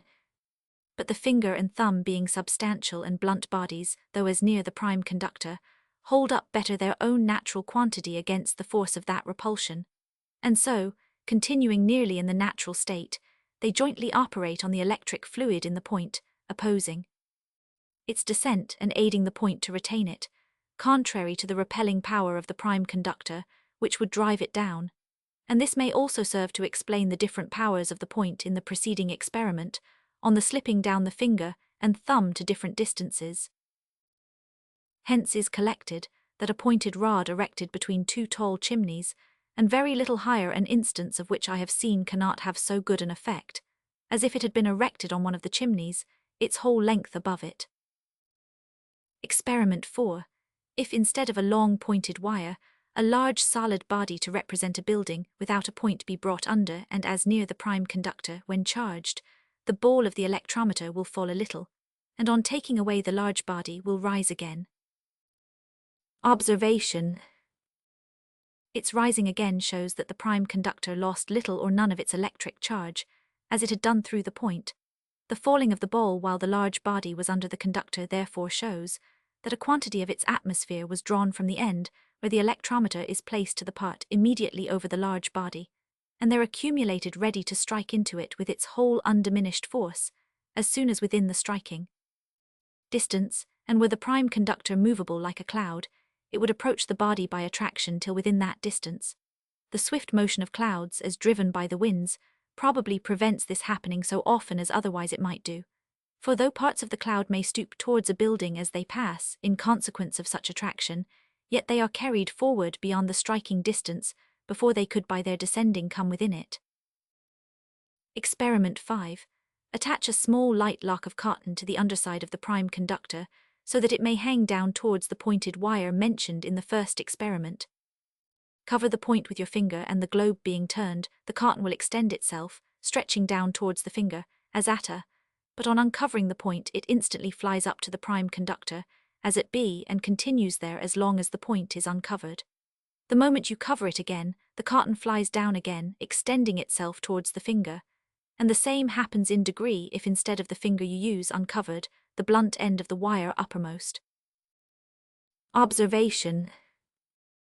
To explain this, it is supposed that the cotton, by its connection with the prime conductor, receives from it a quantity of its electricity, which occasions its being attracted by the finger that remains still in nearly its natural state. But when a point is opposed to the cotton, its electricity is thereby taken from it, faster than it can at a distance be supplied with a fresh quantity from the conductor. Therefore, being reduced nearer to the natural state, it is attracted up to the electrified prime conductor, rather than down as before to the finger. Supposing farther that the prime conductor represents a cloud charged with the electric fluid, the cotton, a ragged fragment of cloud of which the underside of great thunderclouds are seen to have many the finger, a chimney or highest part of a building, we then may conceive that when such a cloud passes over a building, some one of its ragged underhanging fragments may be drawn down by the chimney or other high part of the edifice, creating thereby a more easy communication between it and the great cloud. But a long pointed rod being presented to this fragment may occasion its receding like the curtain, up to the great cloud, and thereby increase instead of lessening the distance, so as often to make it greater than the striking distance. Turning the blunt end of a wire uppermost, which represents the unpointed bar, it appears that the same good effect is not from that to be expected. A long pointed rod, it is therefore imagined, may prevent some strokes, as well as conduct others that fall upon it, when a great body of cloud comes on so heavily that the above repelling operation on fragments cannot take place. Experiment 6. Opposite the side of the prime conductor, place separately, isolated by wax stems, Mr. Canton's 2 boxes with pith balls suspended by fine linen threads. On each box lay a wire 6 inches long and 1/5 of an inch thick, tapering to a sharp point, but so laid as that 4 inches of the pointed end of one wire, and an equal length of the blunt end of the other, may project beyond the ends of the boxes, and both at 18 inches distance from the prime conductor. Then, charging the prime conductor by a turn or two of the globe, the balls of each pair will separate, those of the box whence the point projects most considerably, the others less. Touch the prime conductor, and those of the box with the blunt point will collapse and join. Those connected with the point will at the same time approach each other, till within about an inch, and there remain. Observation. This seems a proof that though the small sharpened part of the wire must have had a less natural quantity in it before the operation than the thick blunt part, yet a greater quantity was driven down from it to the balls. Thence it is again inferred that the pointed rod is rendered more negative, and farther that if a stroke must fall from the cloud over a building furnished with such a rod, it is more likely to be drawn to that pointed rod than to a blunt one, as being more strongly negative and of course its attraction stronger. And it seems more eligible that the lightning should fall on the point of the conductor provided to convey it into the earth than on any other part of the building, thence to proceed to such conductor, which end is also more likely to be obtained by the length and loftiness of the rod, as protecting more extensively the building under it. It has been objected that erecting pointed rods upon edifices is to invite and draw the lightning into them, and therefore dangerous. Were such rods to be erected on buildings, without continuing the communication quite down into the moist earth, this objection might then have weight. But when such complete conductors are made, the lightning is invited not into the building, but into the earth, the situation it aims at, and which it always seizes every help to obtain, even from broken partial metalline conductors. It has also been suggested that from such electric experiments nothing certain can be concluded as to the great operations of nature, since it is often seen that experiments which have succeeded in small, in large have failed. It is true that in mechanics this has sometimes happened.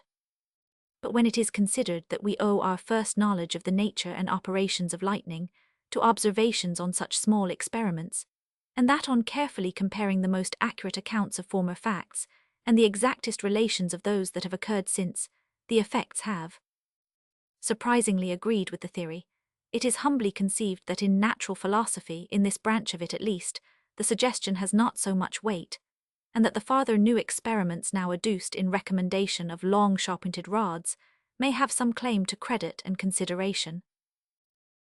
It has been urged, too, that though points may have considerable effects on a small prime conductor at small distances, yet on great clouds and at great distances nothing is to be expected from them. To this it is answered that in those small experiments it is evident the points act at a greater than the striking distance, and in the large way their service is only expected where there is such nearness of the cloud as to endanger a stroke, and there it cannot be doubted the points must have some effect, and if the quantity discharged by a single pointed rod may be so considerable as I have shown it, the quantity discharged by a number will be proportionably greater. But this part of the theory does not depend alone on small experiments, since the practice of erecting pointed rods in America now near 20 years 5 of them have been struck by lightning, viz., Mr. Raven's and Mr. Main's in South Carolina, Mr. Tucker's in Virginia, Mr. West's and Mr. Mulder's in Philadelphia. Possibly there may have been more that have not come to my knowledge. But in every one of these, the lightning did not fall upon the body of the house, but precisely on the several points of the rods, and though the conductors were sometimes not sufficiently large and complete, was conveyed into the earth without any material damage to the buildings. Facts then in great, as far as we have them authenticated, justify the opinion that is drawn from the experiments in small as above related. It has also been objected that unless we knew the quantity that might possibly be discharged at one stroke from the clouds, we cannot be sure we have provided sufficient conductors, and therefore cannot depend on their conveying away all that may fall on their points.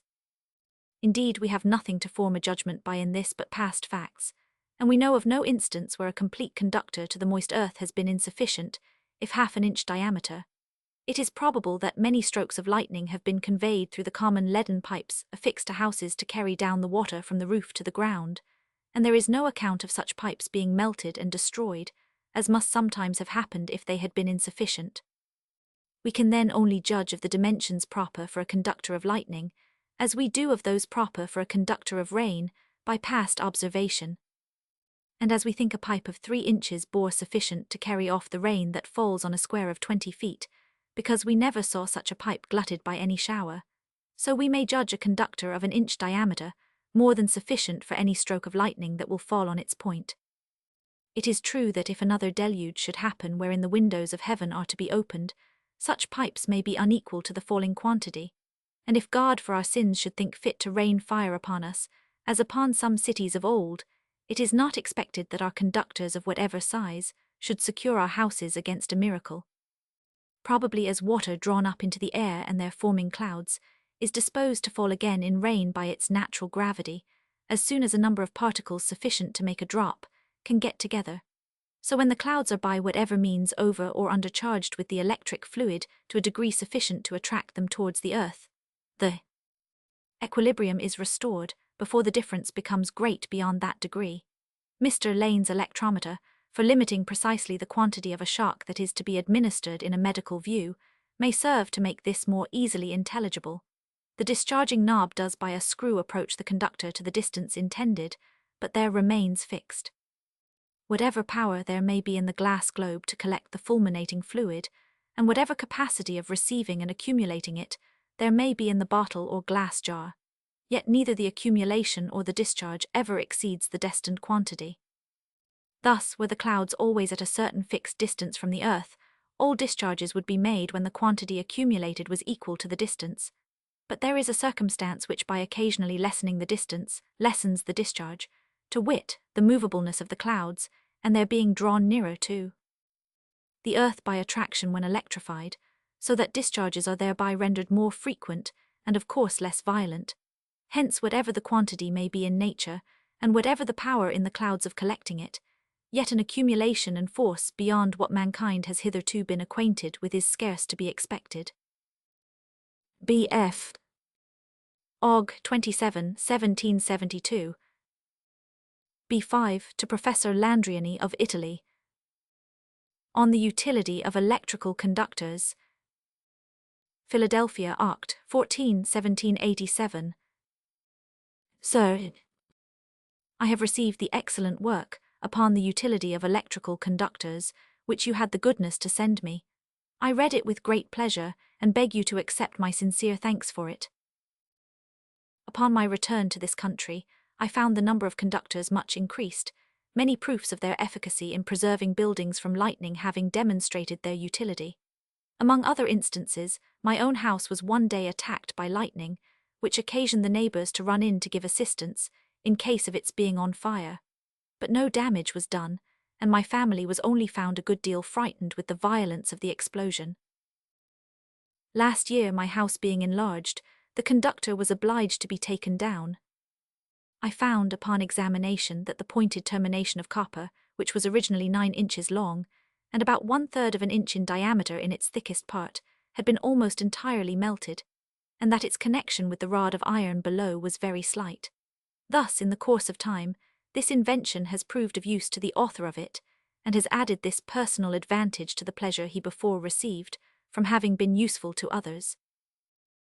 Mr. Rittenhouse, our astronomer, has informed me that having observed with his excellent telescope many conductors that are within the field of his view, he has remarked in various instances that the points were melted in like manner.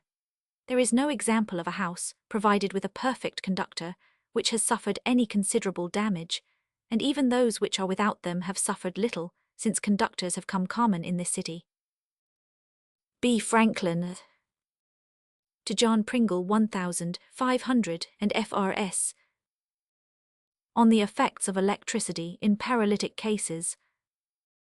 Craven Street Deck, 21 1757. Sir, in compliance with your request, I send you the following account of what I can at present recollect relating to the effects of electricity in paralytic cases, which have fallen under my observation.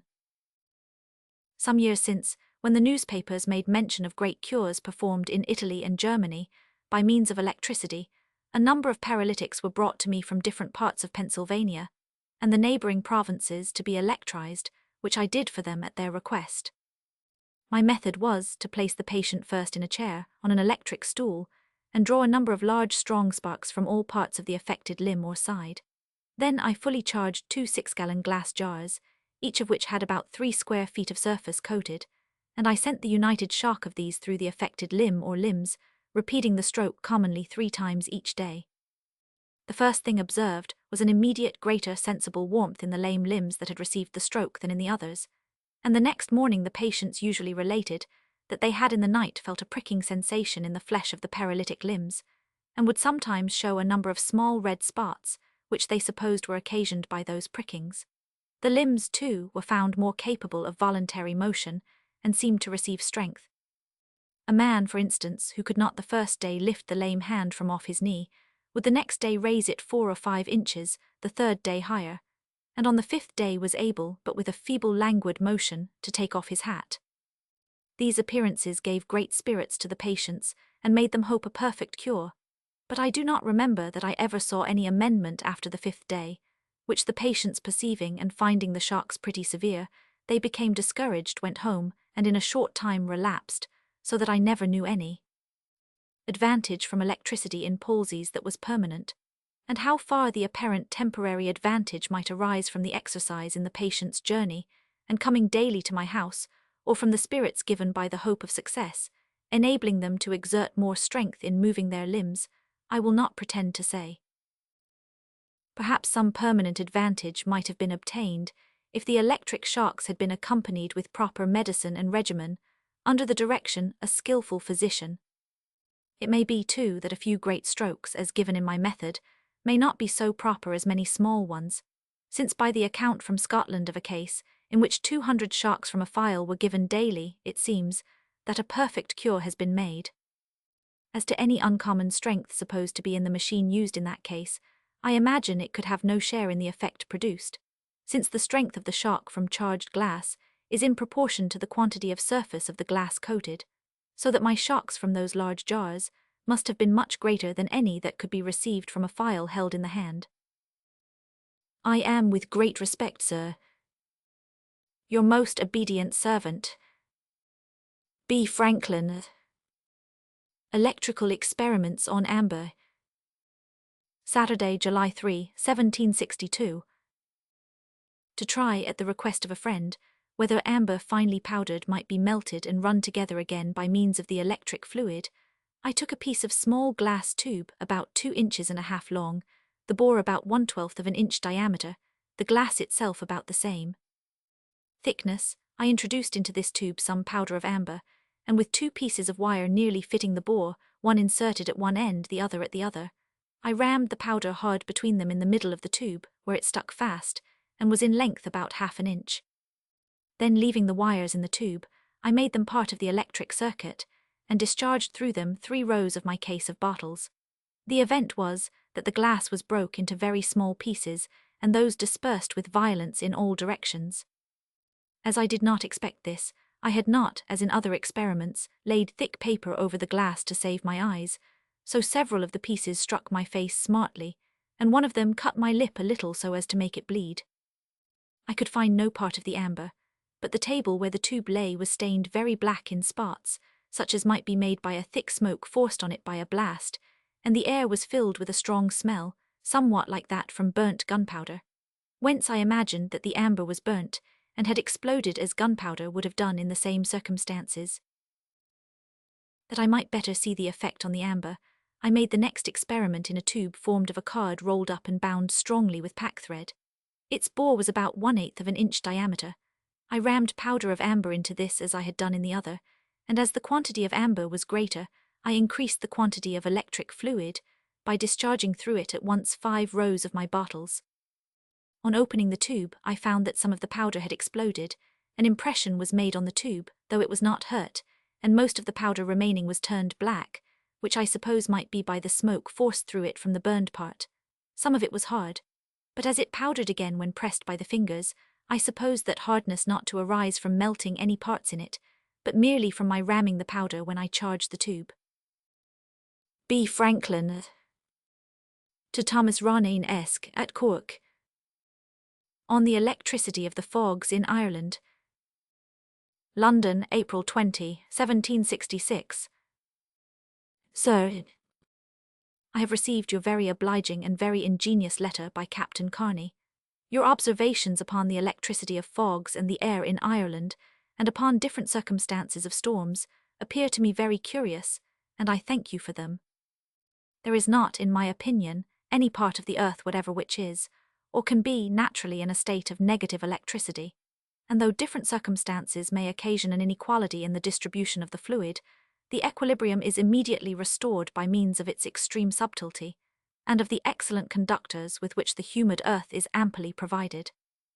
I am of opinion, however, that when a cloud well charged positively passes near the earth, it repels and forces down into the earth that natural portion of electricity which exists near its surface and in buildings, trees 100, so as actually to reduce them to a negative state before it strikes them. I am of opinion, too, that the negative state in which you have frequently found the balls, which are suspended from your apparatus, is not always occasioned by clouds in a negative state, but more commonly by clouds positively electrified, which have passed over them and which in their passage have repelled and driven off a part of the electrical matter which naturally existed in the apparatus, so that what remained after the passing of the clouds, diffusing itself uniformly through the apparatus, the whole became reduced to a negative state. If you have read my experiments made in continuation of those of Mr. Canton, you will readily understand this, but you may easily make a few experiments which will clearly demonstrate it. Let a common glass be warmed before the fire that it may continue very dry for some time, set it upon a table, and place upon it the small box made use of by Mr. Canton, so that the bowls may hang a little beyond the edge of the table. Rub another glass, which has previously been warmed in a similar manner, with a piece of black silk or a silk handkerchief, in order to electrify it. Hold then the glass above the little box, at about the distance of 3 or 4 inches from that part, which is most distant from the bowls, and you will see the bowls separate from each other, being positively electrified by the natural portion of electricity which was in the box, and which is driven to the further part of it by the repulsive power of the atmosphere in the excited glass. Touch the box near the little bowls, the excited glass continuing in the same state, and the bowls will again unite, the quantity of electricity which had been driven to this part being drawn off by your finger. Withdraw then both your finger and the glass at the same instant, and the quantity of electricity which remained in the box, uniformly diffusing itself, the bowls will again be separated, being now in a negative state.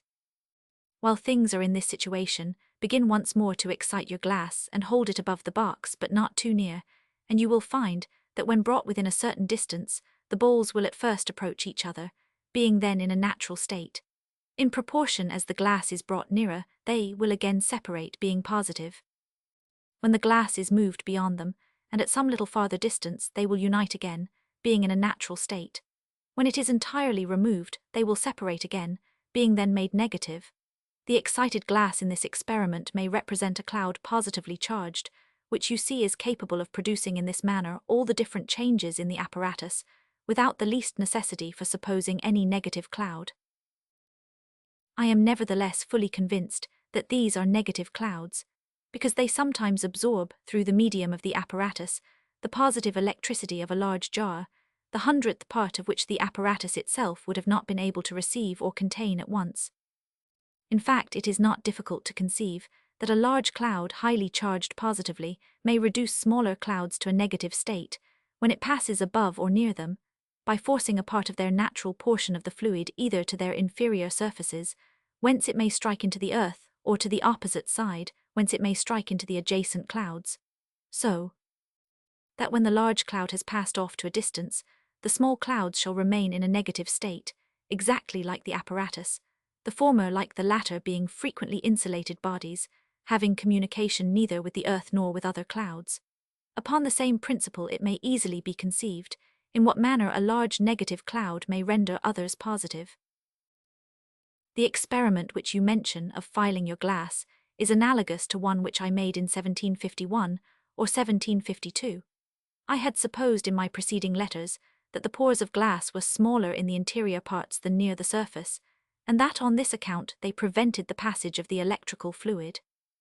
To prove whether this was actually the case or not, I ground one of my files in a part where it was extremely thin, grinding it considerably beyond the middle, and very near to the opposite superficies, as I found upon breaking it after the experiment.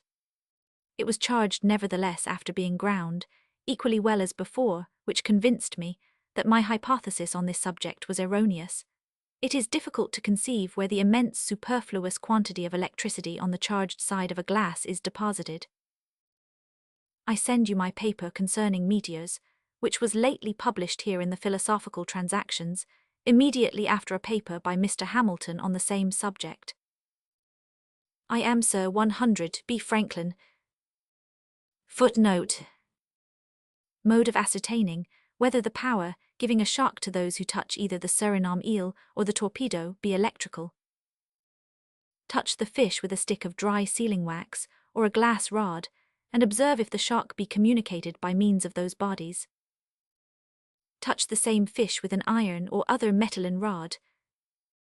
If the shock be communicated by the latter body, and not by the others, it is probably not the mechanical effect, as has been supposed, of some muscular action in the fish, but of a subtle fluid, in this respect analogous at least to the electric fluid. Observe farther whether the shock can be conveyed without the metal being actually in contact with the fish, and if it can, whether in the space between any light appear, and a slight noise or crackling be heard. If so, these also are properties common to the electric fluid. Lastly, touch the fish with the wire of a small Leyden bottle, and if the shock can be received across, observe whether the wire will attract and repel light bodies, and you feel a shock, while holding the bottle in one hand and touching the wire with the other. If so, the fluid, capable of producing such effects, seems to have all the known properties of the electric fluid. Edition 12th August, 1772.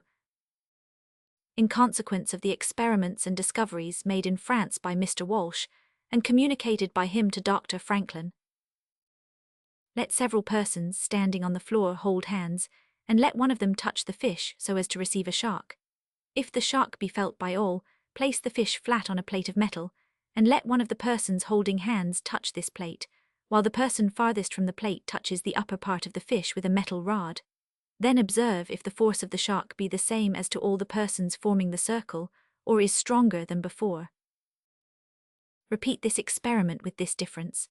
Let 2 or 3 of the persons forming the circle, instead of holding by the hand, hold each an uncharged electrical bottle, so that the little balls at the end of the wires may touch, and observe after the shock if these wires will attract and repel light bodies, and if a ball of cork, suspended by a long silk string between the wires, a little distance from the bottles, will be alternately attracted and repelled by them. To 1000 Duberg. On the analogy between magnetism and electricity. London, March 10, 1773. Sir, as to the magnetism, which seems produced by electricity, my real opinion is that these two powers of nature have no affinity with each other, and that the apparent production of magnetism is purely accidental. The matter may be explained thus.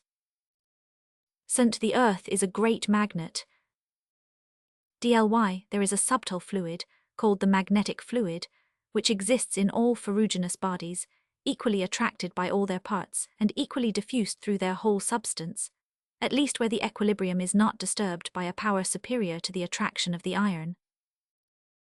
DLY, this natural quantity of the magnetic fluid, which is contained in a given piece of iron, may be put in motion so as to be more rarefied in one part and more condensed in another, but it cannot be withdrawn by any force that we are yet made acquainted with, so as to leave the whole in a negative state, at least relatively to its natural quantity, neither can it be introduced so as to put the iron into a positive state, or render it plus.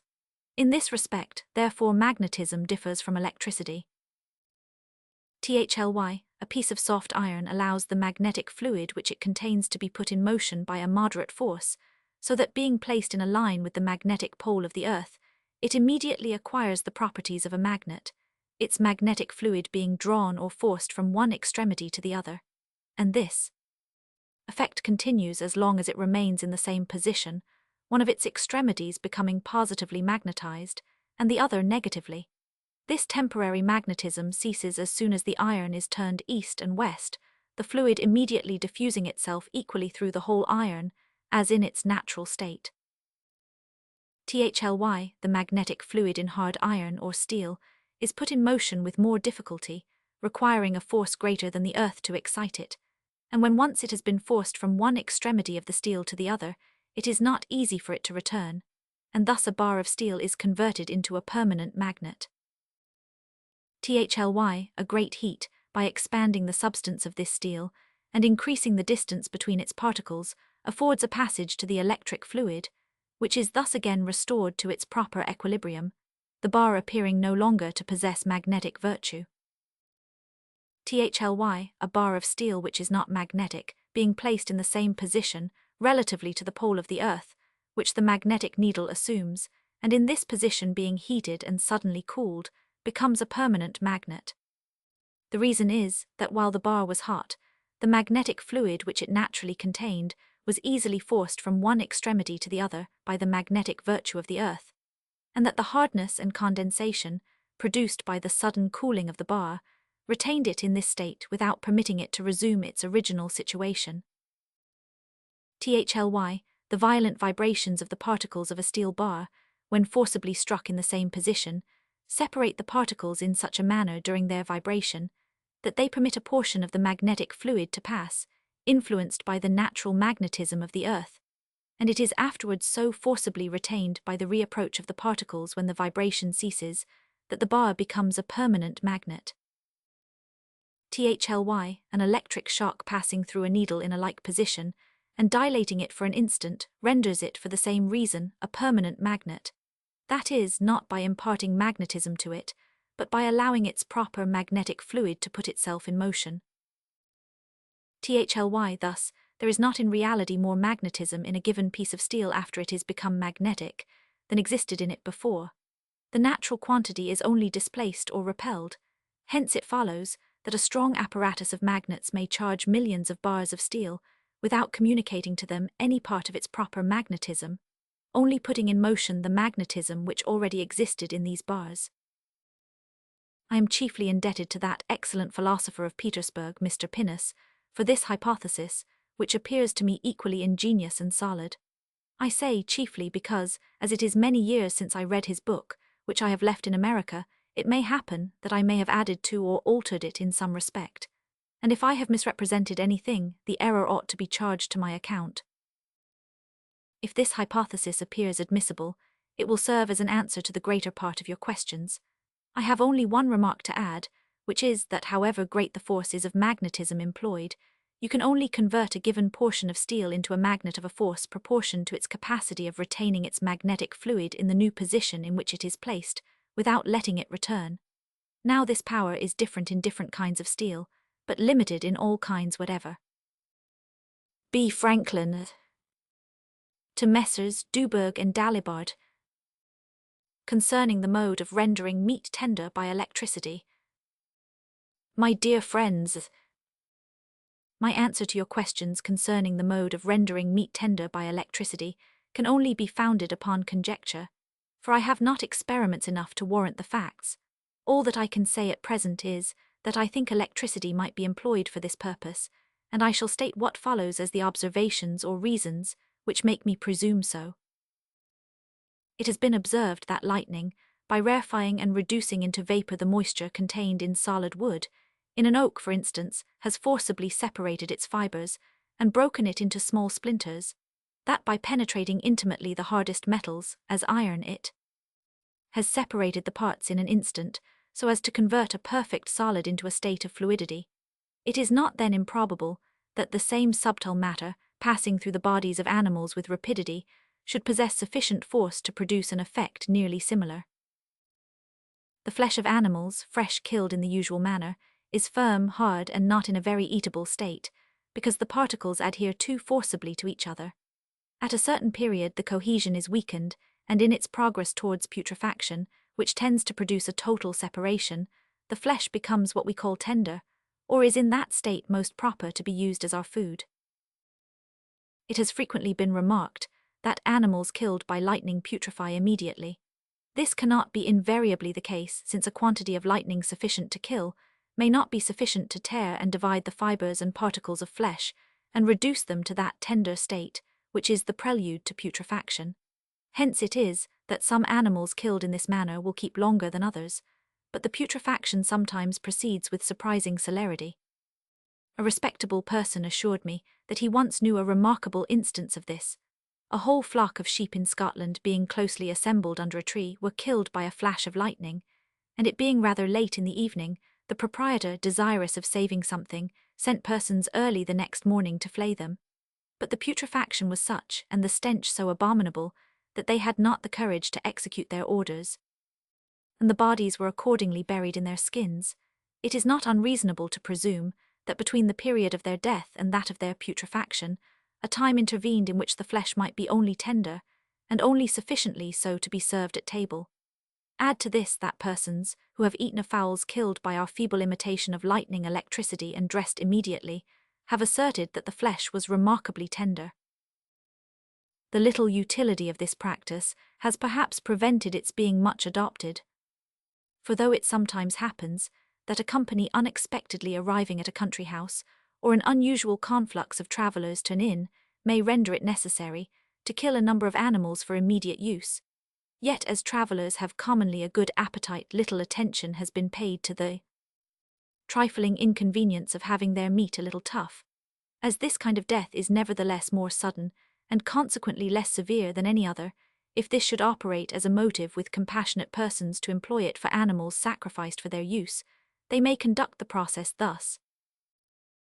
Having prepared a battery of 6 large glass jars each from 20 to 24 pints, as for the Leyden experiment, and having established a communication, as usual, from the interior surface of each with the prime conductor, and having given them a full charge which with a good machine may be executed in a few minutes, and may be estimated by an electrometer, a chain which communicates with the exterior of the jars must be wrapped round the thighs of the fowl, after which the operator, holding it by the wings, turned back and made to touch behind, must raise it so high that the head may receive the first shock from the prime conductor. The animal dies instantly. Let the head be immediately cut off to make it bleed, when it may be plucked and dressed immediately. This quantity of electricity is supposed sufficient for a turkey of 10 pounds weight, and perhaps for a lamb. Experience alone will inform us of the requisite proportions for animals of different forms and ages. Probably not less will be required to render a small bird, which is very old, tender than for a larger one which is young. It is easy to furnish the requisite quantity of electricity by employing a greater or less number of jars. As 6 jars, however, discharged at once, are capable of giving a very violent shock, the operator must be very circumspect, lest he should happen to make the experiment on his own flesh instead of that of the fowl. B. Franklin. Footnote to 1000 Duberg. In answer to some queries concerning the choice of glass for the Leyden experiment. London, June 1, 1773. Sir, I wish with you that some chemist who should, if possible, be at the same time an electrician would, in pursuance of the excellent hints contained in your letter, undertake to work upon glass with the view you have recommended. By means of a perfect knowledge of this substance, with respect to its electrical qualities, we might proceed with more certainty, as well in making our own experiments, as in repeating those which have been made by others in different countries, which I believe have frequently been attended with different success on account of differences in the glass employed, thence occasioning frequent misunderstandings and contrariety of opinions. There is another circumstance much to be desired with respect to glass, and that is that it should not be subject to break when highly charged in the Leyden experiment. I have known 8 jars broken out of 20, and at another time 12 out of 35. A similar loss would greatly discourage electricians desirous of accumulating a great power for certain experiments. We have never been able hitherto to account for the cause of such misfortunes.